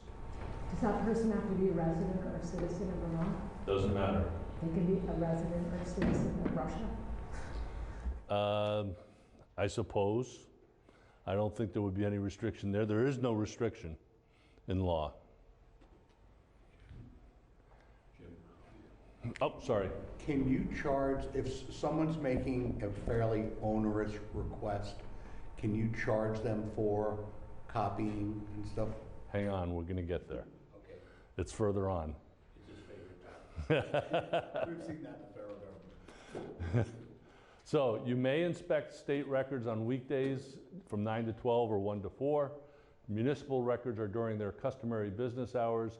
And we have some town clerks that are open 5 days a week, some are open 4 days a week, 3 days a week, 2 days a week, 1 day a week, even half a day a week, depending on the size of the town. So a town clerk doesn't have to come in on their off day to deal with a public record. They can handle it when it's their normal business hours. Although not required, we recommend requesting in writing. The reason is you're able to list specifically to describe what records you want to see. You also can be clear whether you're inspecting or copying those records. There is no charge now there wasn't before, but the court has made it clear, no charge to inspect records. If you do ask for copies, you can also request an estimate of the cost. So for instance, I can't speak to federal, because the federal is a whole different ballgame. They have their own laws. But if you're going to request a voluminous amount of information, here in Vermont, the Vermont law allows us to discuss or try to narrow down the request so that we don't have to get everything. That was fairly new in the last few years. It wasn't in the law before, but we've added that language. And you should date your request, because that way you have some timelines that have to be followed.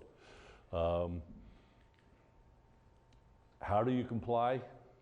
Promptly produce the record for inspection, and promptly in statute means immediately with little or no delay, and unless otherwise provided in the Public Records Act, not more than 3 business days. We will often get some agencies, state agencies, that will say, well, the minute you supply them with a request, they will say, well, I have 13 days to reply to you. That's not quite true. It has to meet certain criteria to get the 13 days.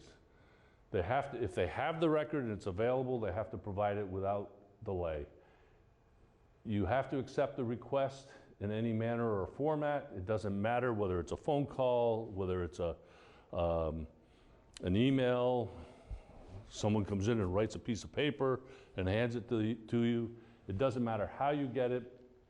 It's in any manner or format.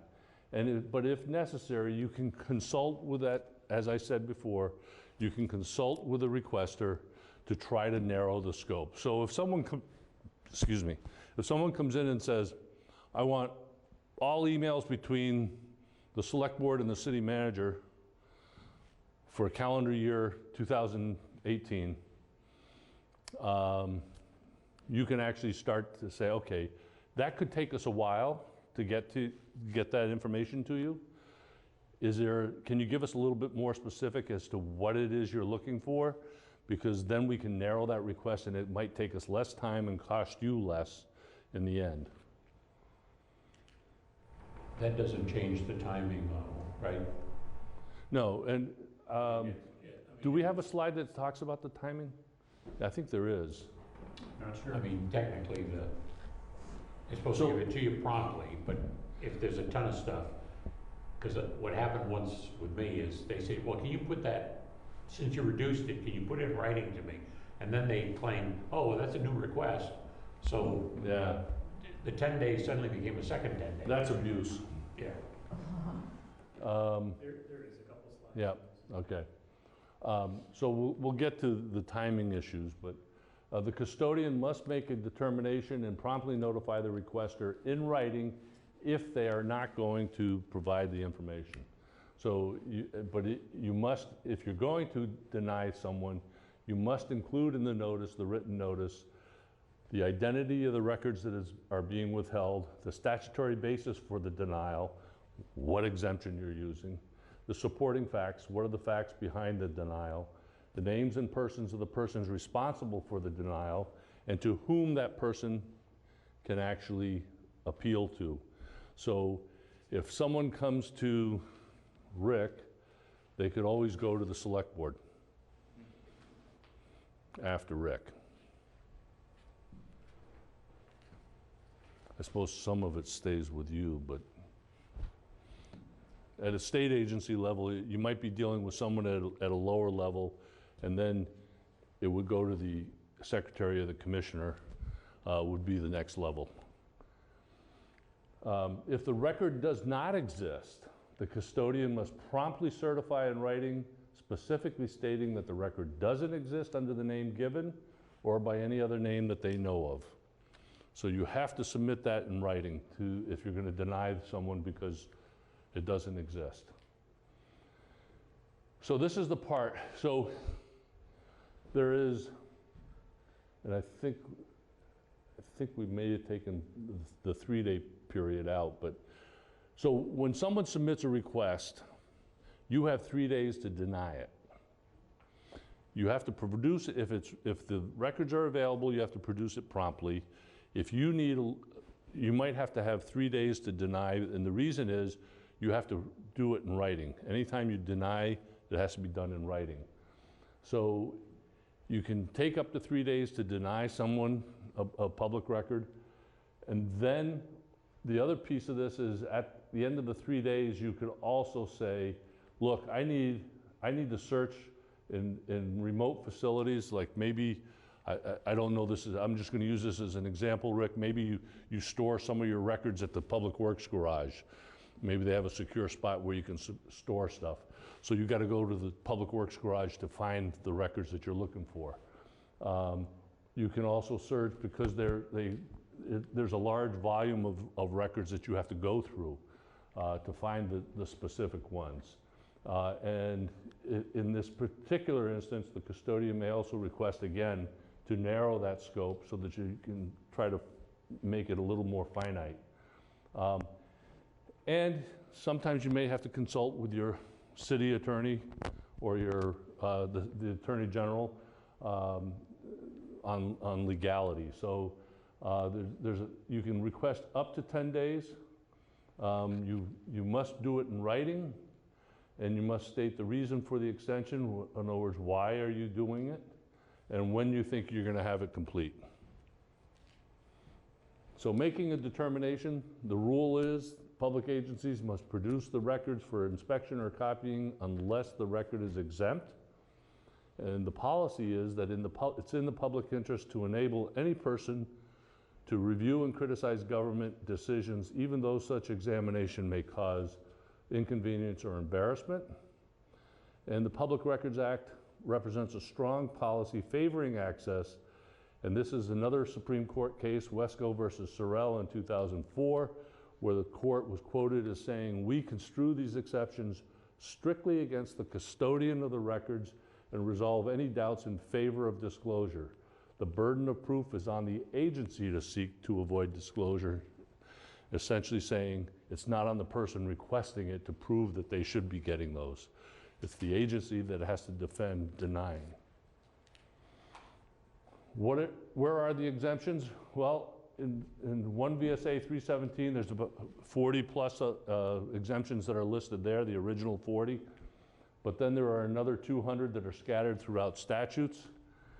Sometimes they're not real clear, but every year after the legislature's done, our office and then also the Ledge Council goes through all the bills that passed to see if there are any new exemptions that were added. The Ledge Council on the legislature's website has a list of public records exemptions, and our office in our state archives web page has a right to know database where you can also peruse for exemptions. And it makes common sense that every public agency should know what are the exemptions that pertain to them generally, because you're going to know which ones they are. So what if only a part of the record is exempt? It used to be at one time, if there was, like, say, a 2-page document that you wanted, but it had a social security number on it, the public agency in the old days, and Mike can attest to this, would deny you that document because it had an exempt item on it.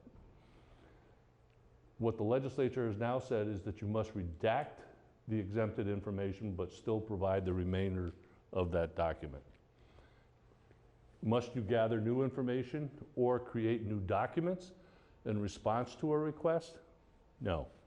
So if someone says to you, well, I don't want it in the NEMRIC fields, I want it set up in my Excel fields, they can't request that. They can request it, but you don't have to provide it to them in that format. You only have to provide it in the format in which you maintain it. However, if you decide it makes sense, we'll do that, but there's going to be a cost. It's going to take us an hour to do, in which case the first 30 minutes are free. The time after that is chargeable. Must I withhold the document if the exemption applies? It depends. The Public Records Act does not require this, but outside law could. And the safest course is to err on the side of openness and consult your legal counsel. We tell people all the time, look, if you're not sure, check with your town's attorney. They're the ones that would actually make the decision, not us. We do say, if it's a gray area, that's where you really need to talk to your attorney, because the court in the previous point, I went the wrong way.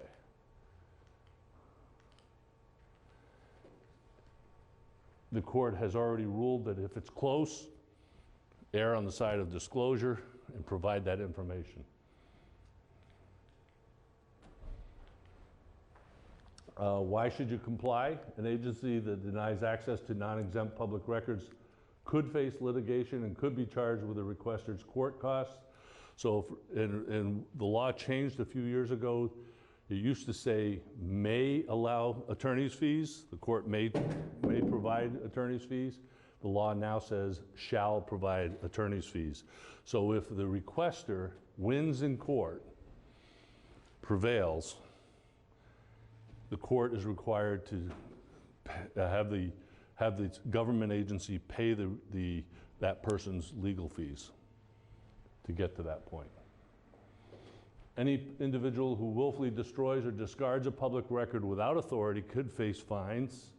That's really a no-no. You should have record retention schedules. I think in the town clerk's office you have disposition orders. You probably work with Megan Wheaton Book at our state archives on other items of retention. Some items might be 30 days, or it could be a year, or 10 years, or it could be in perpetuity. Enforcement, you can always appeal to the head of an agency, and within 5 business days after receiving that appeal, the head of the agency must make the records either promptly provide them, or give you a denial in writing, and again explaining the statutory basis, the reasoning and supporting facts, and what your appeal rights are, who you would appeal to next. If the denial is upheld or there is no head of agency, you can file an appeal in court.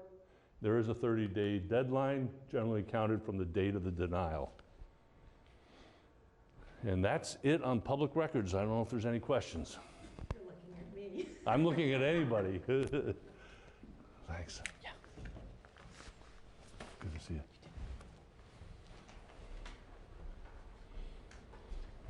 Any questions? Getting into the inspection and copying piece of it, we've had some discussions. We've had some folks who think that the recent court decision means that you can't charge the fees that you charge for land records. That's a whole separate section of the law. Land records have their own fee schedule. They have their own vault time schedule. It's really designed around everything else. More like Minutes and things like that. That's where the line to explain it to people when they ask. Good. Anything else? So you want to talk about taking pictures of records? Oh, thanks, Mike. So we've believed our office has believed for a long time that first of all, when the fee schedules are created for public records, they're created based on actual cost to the government to provide that. So if someone says they want to inspect documents, and then while they're inspecting them, not getting a copy, but just inspecting them, they say, oh, I want this one, and they pull out their phone and take a picture of it. The court has now said, the Supreme Court, that you can't charge for that. And frankly, there is no cost to the government. I would have a little bit of an issue with someone using their own scanner, because you could degrade the paper or whatever. So that might need some clarification in the legislature. But actually taking a photo shouldn't be a problem. And I know there are some towns and some cities that actually charge as if it was the same as a copy. That's what the Attorney General said 2 weeks ago. The governor and I both came out and said, no, that's not what the court said. And we think that, you know, if someone uses their cell phone to take a picture, so be it. It's a free thing. There's no cost. And the court clerk's office allows you. And the court clerk actually does the same. They do not charge if someone uses their own device to take a picture. So we think it's pretty clear. So, anything else? Did I forget anything else, Mike? Do you have any guidance for reasonable cost for? Yes, actually, it's on our website, on the State Archives website. There is a Uniform fee schedule. Uniform fee schedule. Thank you. Great.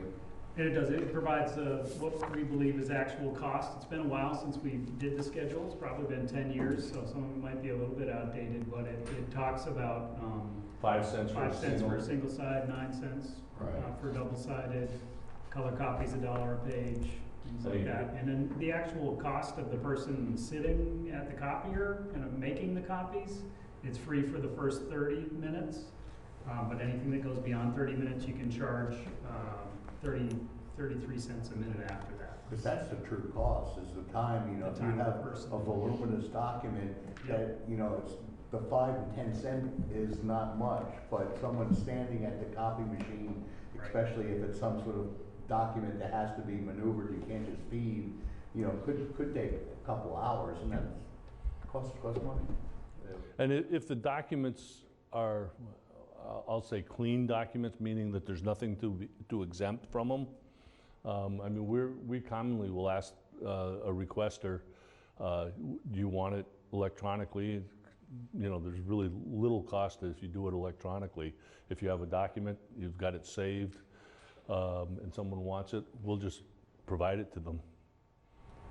I find when I ask to inspect, 9 times out of 10, they'll email it to me without even, they probably don't want me in their office hanging around. They're thrilled when you walk through the door. Yes. Is there any concern because email documents are not totally secure, where faxes are secure, or if they're encrypted emails are secure? We've actually used on our website a secure portal that we'll set up where we might, if you ask for a bunch of documents, we might say, okay, we have them at this portal. If there was a cost to preparing those documents for you, we might say, as soon as we receive your check, we'll give you the password to get into it and you can pull it off. But it's on a portal that's off of our site. And I think other agencies are starting to do it that way as well. Not all of them. Just the other thing that I would say is if you're providing a public record, it shouldn't have any exempt information on it, so there might not be the worry that it wouldn't be secure, you know? So would have had to have redacted social security number or something like that off of it anyway, but. I worked with the federal government for 32 years. There was a ton of redaction that was needed because of Social Security was one of the biggest ones. Yep, and that's, we actually had several million records of liens that people have filed over the years, and back prior to 2000, there was a spot that said, you know, tax ID number or your social security number. So people used to put it there. And then around that time, we eliminated that because it really wasn't necessary. But what we found out later was that the banks still wanted that information. So there may not have been a spot for it, but they would put it down in the corner or in a comment box. They would stick a number in, but we didn't know that. So we had to go back and we had to actually hire a company to come in and go through several million records. They had a computer program to do it that would redact that information and then post it. So I thank you, and I hope this was helpful.